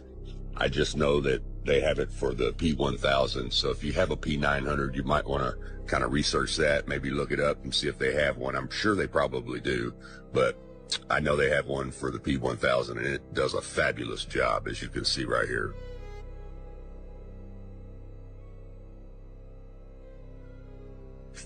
Now you're getting ready to see those little black holes, those little black dots again, just as I showed you on the first day. They're always there, which tells me that this is not a big ball of fire like they tell us that it is. That's a bunch of bull crap. You don't see a big ball of fire anywhere on this. It just looks like a big light bulb with some bugs stuck to it. Not to mention the fact that I shouldn't be able to zoom in on this at all with a camera. It's supposedly 93 million miles away. Think about that. 93 million miles away. Trust me, there is no camera in the world that can see 93 million miles away. But anyway, it's a little shaky there. Sorry about that, guys.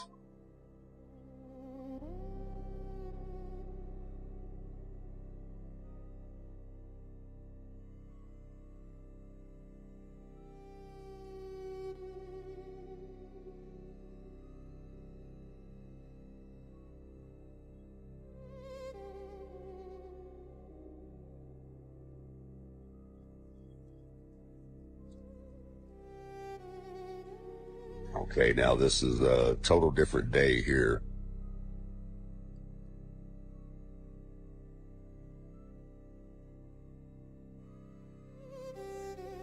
There was some humidity on this day, so I didn't actually get the orange look or the yellow look. It actually had a white look to it. But you can see those black dots or little black holes are there on day 3 also. Well, you see the atmospheric reaction kind of blurring there over them, but they're definitely there.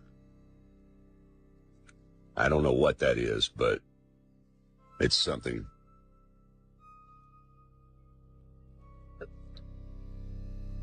Now here you have NASA's computer-generated images. Now look what they show you. They show you this big old ball of fire with looks like lava and fire shooting out of it, which is all cartoon images. CGI, people. It looks nothing like what I just showed you in real time with a real camera with a real solar filter. It looks nothing like this NASA cartoon bullcrap. Yeah, you see that? You don't see nothing on that one when I zoom in on it. Just looks like a big light with some little specks on it, little holes on it. Looks nothing like this cartoon crap. I'm telling you, people, the Book of Enoch tells us that it's a luminary, not a ball of fire, as you can see here. And that which thus rises is the great luminary, and it is so named according to its appearance, according as the Lord commanded. As he rises, so he sets, and decreases not, and rests not, but runs day and night, and his light is 7-fold brighter than that of the moon. But as regards size, they are both equal. So do you... Wow, that's very fascinating, very beautiful. I really love this type of content, looking into things close, whether it be with a microscope, with a telescope, with a camera. I find there's so much detail and grain to this world that sometimes, like you were saying at the end, you know, they show us a CGI representation, but does that even match reality at all? It's a very good question, but I found that super interesting. If you guys never seen, I'll try to get some videos, but also sometimes they zoom into stars and you could see this vibration and it looks like a cymatic pattern. It doesn't really look like a solid object neither. Very interesting to look at this world when you're looking in closely. Anyways, let's keep on rocking.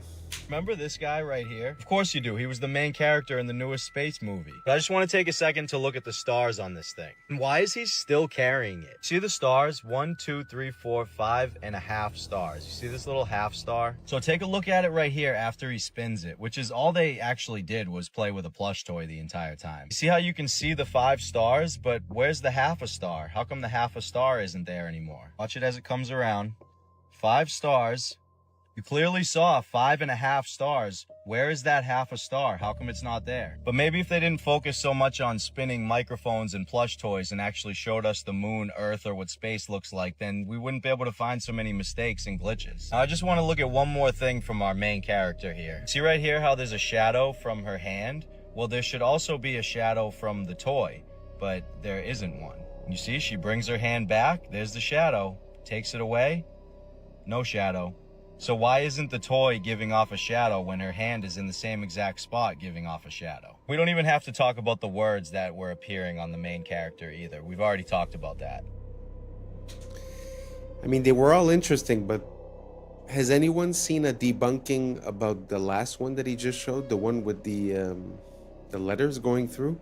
Because if you think about it, it would make sense if they're using a blue screen and the little plush toy is blue.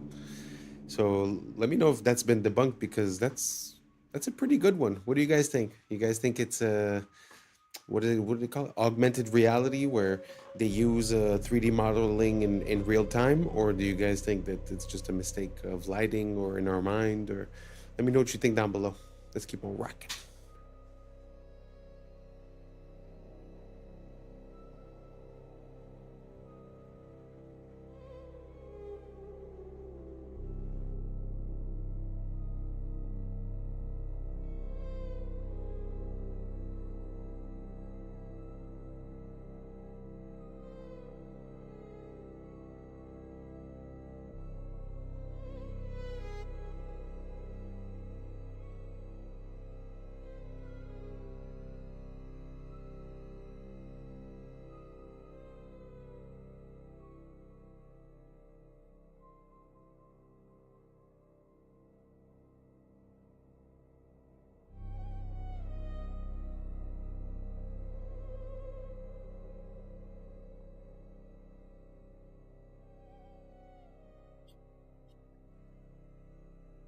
systems where these are basically pods that you would drop out of the aircraft and they would parachute.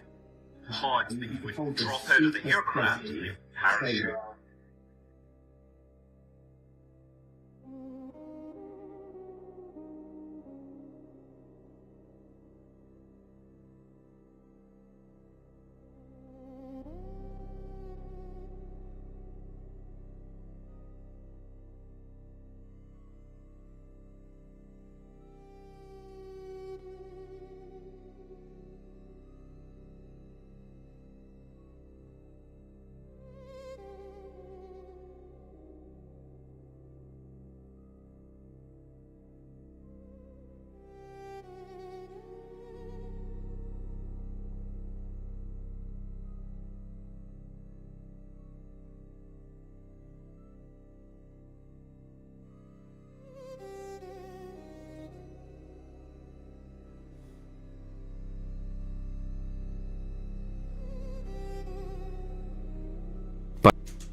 What do you guys think? Do you think it's possible that they just dropped the pod off from a plane instead of it reappearing? Or do you guys think that's just a coincidence, the fact that that plane has that capability and was passing over it on the same date towards the same area? Let me know what you think down below. Let's keep on rocking. A lot of coincidences. Pas de caméra interne pendant l'ascension, juste des coupures pour faire place aux images de synthèse. Ils sont prudents pour pas faire les mêmes erreurs qu'avec Apollo 11. Après tout, si c'était faux, pourquoi ça deviendrait vrai? We're going to the moon. La NASA, c'est une télé-réalité, avec des acteurs présentés comme des cartes Pokémon. On sait tous que les images de 69 ont été faites en studio, avec un ralenti x2. Et si on met en vitesse normale, on peut visualiser les harnais. Et regardez la simplicité du décollage depuis la Lune pour le retour sur Terre. Il était plus propre que la vidéo d'aujourd'hui. Et celui qui filmait est resté là-bas. C'est peut-être Buzz Aldrin d'ailleurs, un astronaute, acteur et franc-maçon, qui nous répète ne jamais avoir été nulle part. We did go there. Et il porte même une bague maçonnique sur cette photo culte. Et ici aussi. Parce qu'on a affaire à un théâtre occulte. La fusée fait 322 pieds de hauteur. En Gematria Prime, Artemis 2 égale 322. Le fameux nombre de la société secrète Skull and Bones. Parce que la conquête de l'espace est une conquête de l'esprit. Répétée depuis ton enfance pour t'éloigner de la réalité et t'enfermer dans leur prison digitale. Do you know that Christina Koch was actually a character in Mad Max in 2015? Yeah, NASA astronaut Christina Koch appeared as one of the Vuvolini in the 2015 Mad Max Fury Road. And then just 10 years later, she's going to the moon. What an exciting life, huh? Apparently, she's only even been an astronaut for only 13 years. And she completed her candidate training in 2015, the same year that she was filming to be in a movie. Yeah, the 2 of the 4 American astronauts that are on that flight, they're right out of central casting. They're right out of central casting. Let's not forget about the words appearing on the stuffed animal and then him quickly moving it out of the way. Let's not forget about how the bag phased directly through Buddy's ear right here. Minutes before the Artemis 2 crew traveled the And what the hell is he even doing? Let's not forget the vanishing red dot. Terrible quality video, even though you couldn't take a bad quality video nowadays, even if you tried. 1995 digital camera. Video from inside the ship from the entire 10-day trip, except for when they're free falling at 25,000 miles per hour. No close-up shots either. They're making sure they're keeping their distance for some reason. None of this is melting, even though this fucking ship would be hotter than lava. A crew going up and touching the ship and their hands are somehow not burning off. Here's a little bonus clip from a separate team of dumbasses. Why did the ball fall straight to the floor if they're in space? So, you know, it's really not a question of you should believe this or that. I'm really wondering. To be honest, I'm not even decided on any way, shape, or form. But a few quick questions. You know, have we been to the moon? Is the sun really 93 million miles away? Do the pictures we have or the representations that we have of the planets or the galaxy or the solar system, are they realistic? Is it true? Let me know what you think down below, and thanks for rocking. And that's a wrap for today, familia. Whether you're tuning in with the sunrise or you're posted up after midnight, I appreciate your time, your energy, your curiosity. And don't forget, this isn't about truth or fiction. This is about perspective. If this sparked a thought, a laugh, a deeper question, then we did our job. So drop your thoughts in the comments, keep the convo alive, like, subscribe, and don't forget to hit that bell if you're riding a wave, because we're just getting started. So until next time, stay grounded, stay weird, stay critical. I'm Adam Strain, and this has been Adam Strain Reacts. Peace! I don't know what y'all think, but now it's time for us to link up. Really think we on the brink up, making a change from living this train. Living this train. Making a change from living this train. Yeah.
And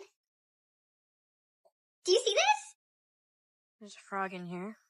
All about the one world government. LA, 15-minute smart cities. Jamaica, Maui, 15-minute smart cities. Yeah, right? Yeah. There's all the snacks. There's no employees. There are robots in here. There are robots taking your order.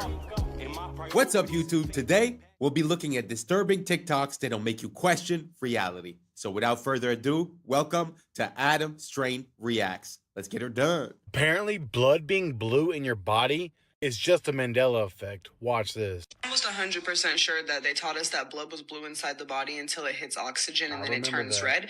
And I just saw a video of a 6th grade teacher talking about why do her 6th graders think that blood is blue. And my first thought was, how do you, as a teacher, not know that blood is blue until it hits oxygen? And then I looked it up, and apparently that was never true. So now I'm wondering, because I could have sworn they taught us this in schools. Like, I don't even know if this is a Mandela effect or if this is just like misinformation completely, or if they are like they just lied to it. Wait, who else thinks that blood is blue? Actually, let me ask. What is Bill Gates? What do you guys remember? Have you guys ever heard of the Mandela effects? There's a lot of things that people remember differently than the way they are. Like Star Wars, instead of saying, Luke, I am your father, he says, no, I am your father. But the funny thing about that story, for an example, is that when the actor of Darth Vader would go on to talk shows and stuff like that, and they would tell him, okay, do the voice, he would say, Luke, I am your father. In other words, even the person that's involved in the movie seems to have a misrecollection of the events, which pushes us to question, is that the way it was? Is that not the way it was? So now back to the question, When you guys were in school learning about biology and they told you that the veins were blue, why did they say they were blue? Did they say because it was a lining in the vein? Or did they say because when the oxygen depletes in the blood, it loses its red tint and it becomes blue? That's what I had learned. So let me know down below, see if we're all on the same page or not, and let's keep on rocking. Planning with all that land he owned. Why don't they talk about planting trees? Why isn't Bill Gates the largest, like private landowner in the U.S. now, planting trees like crazy if he's so worried about carbon dioxide? He poo-poos the whole idea of planting trees as a way to combat climate change. It's just carbon markets and going to electric vehicles and all of this stuff. But electric vehicles necessitates mass mining, and a lot of that mining is in places that use child labor, or it's going to be so environmentally destructive you totally destroy the developing world, which these people on the left supposedly want to protect. You're going to totally destroy the environment. But really what it's about is controlling how much energy people can use. And if you can control how much energy a household can use, you can control their economic activity. You also control how big their family can. It's fear-driven to get people to accept policies they otherwise wouldn't accept because they're told this cataclysmic event is just down the line. And trust us, again, is the conclusion of that. The Illuminati are literally pricing humans out of existence. Wow, childhood was great. I'm excited for a bright future. 9/11. What? Yeah, it's 9/11. It's going to be the worst terrorist attack in human history, and the world's never going to be the same. All right, well, I'm sure by the time I get to college, things will... Financial crisis. There's going to be one of the worst financial crises ever. All right, well, whatever. I'm sure by the time I'm 30... Global pandemic. There's going to be a global pandemic that irreparably shifts how society operates. Forever. This is becoming too much for me. All right, well, I was always shown that the key to happiness is just raising a family and owning a home. So I'm just going to focus on that because I'm finally making $100,000 a year. $250,000. Can't even do that anymore. Yeah, you're going to need $250,000 a year for all those things now. Are you kidding me? Gee, I mean, I guess I'll just go back to medical school then. $300,000, that's going to cost $300,000 and also 10 years of your life. Oh, my... Whatever. I'll just pursue my passions and become an artist. They're going to try to replace you with AI. Good God.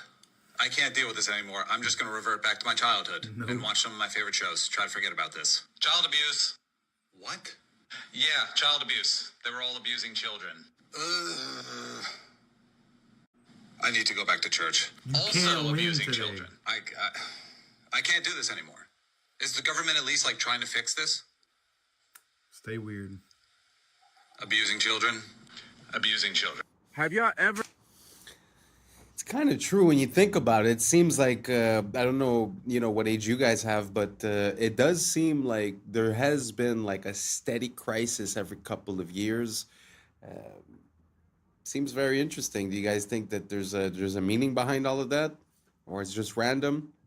But when you look at these events and you start looking at the causes and how and the incentives and, who had motive, becomes a pretty interesting story.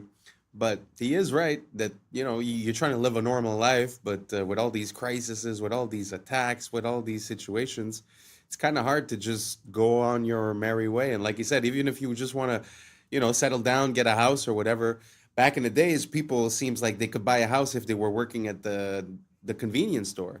And nowadays, it's like they're talking about, Trump spoke about 50-year mortgages. So that means that everything is just out of reach from the consumer. So it's so sad the way back in the days you could have the most basic job and somehow still provide for your family.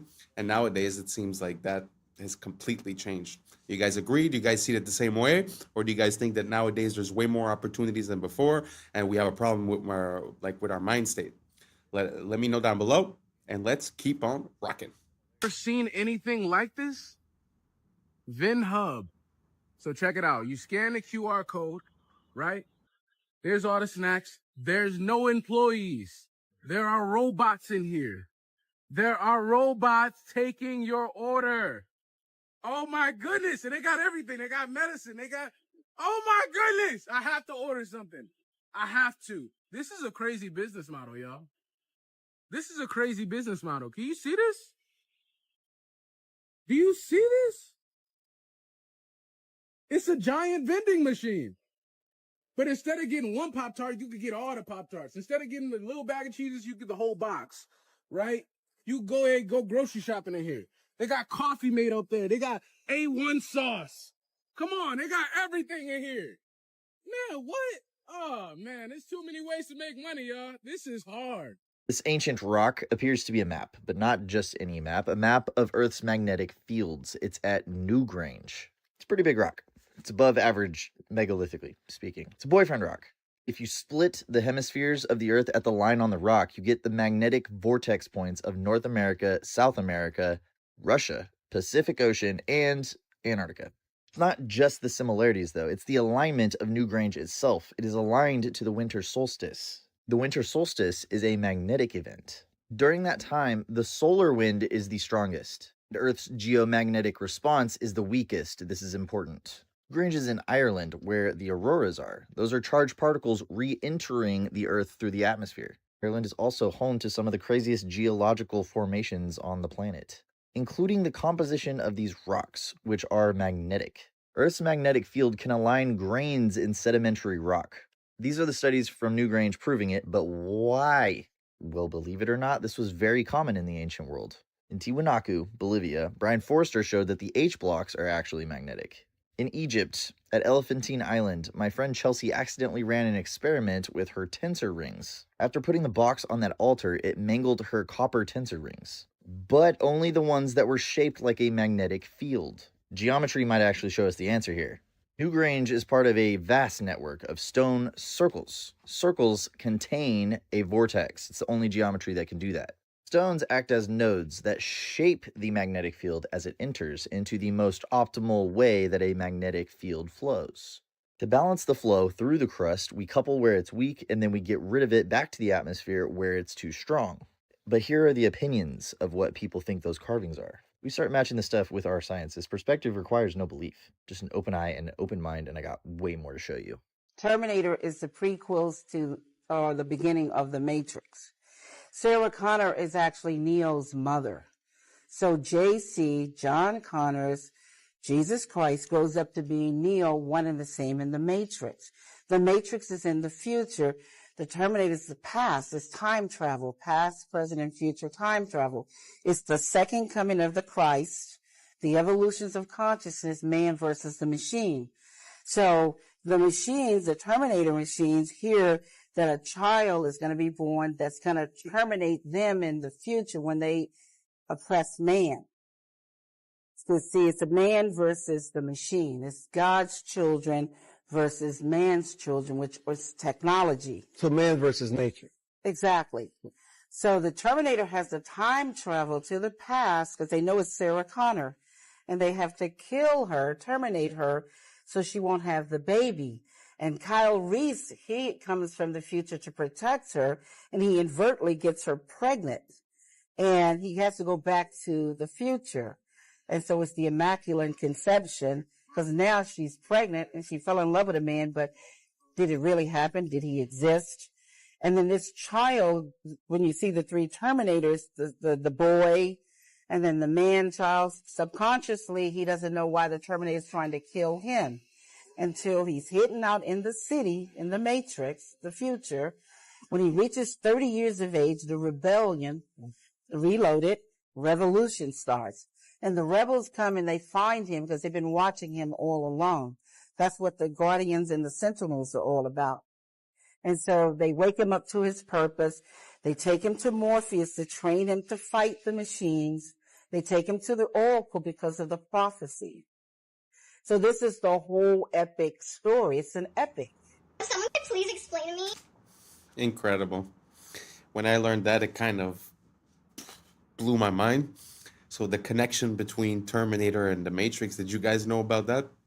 I find it adds a layer of complexity and intensity to that story. Like she said, past, present, future, the second coming of Christ. I know, we always think these are movies and it's science fiction and this and that. Did you guys have any idea of the implications and the connection between these two movies? I find that amazing.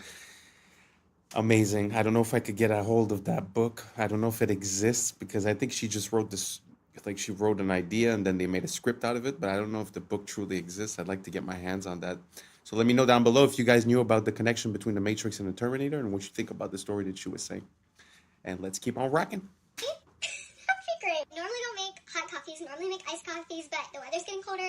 Was feeling a little frisky this morning. I had bought this specifically to make hot coffee. I had not opened it yet. Expiration date is March 2025. Like, we're rocking, right? I go to undo the top and take the thing off and pour it in. Do you see this? There's a frog in here.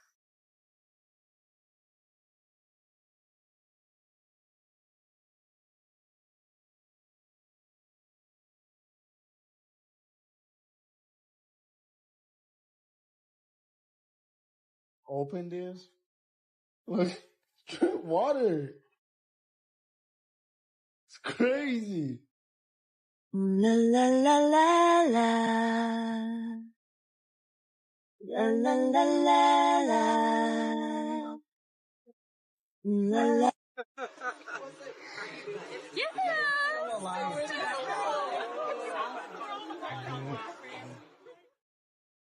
Guys, why is there letters on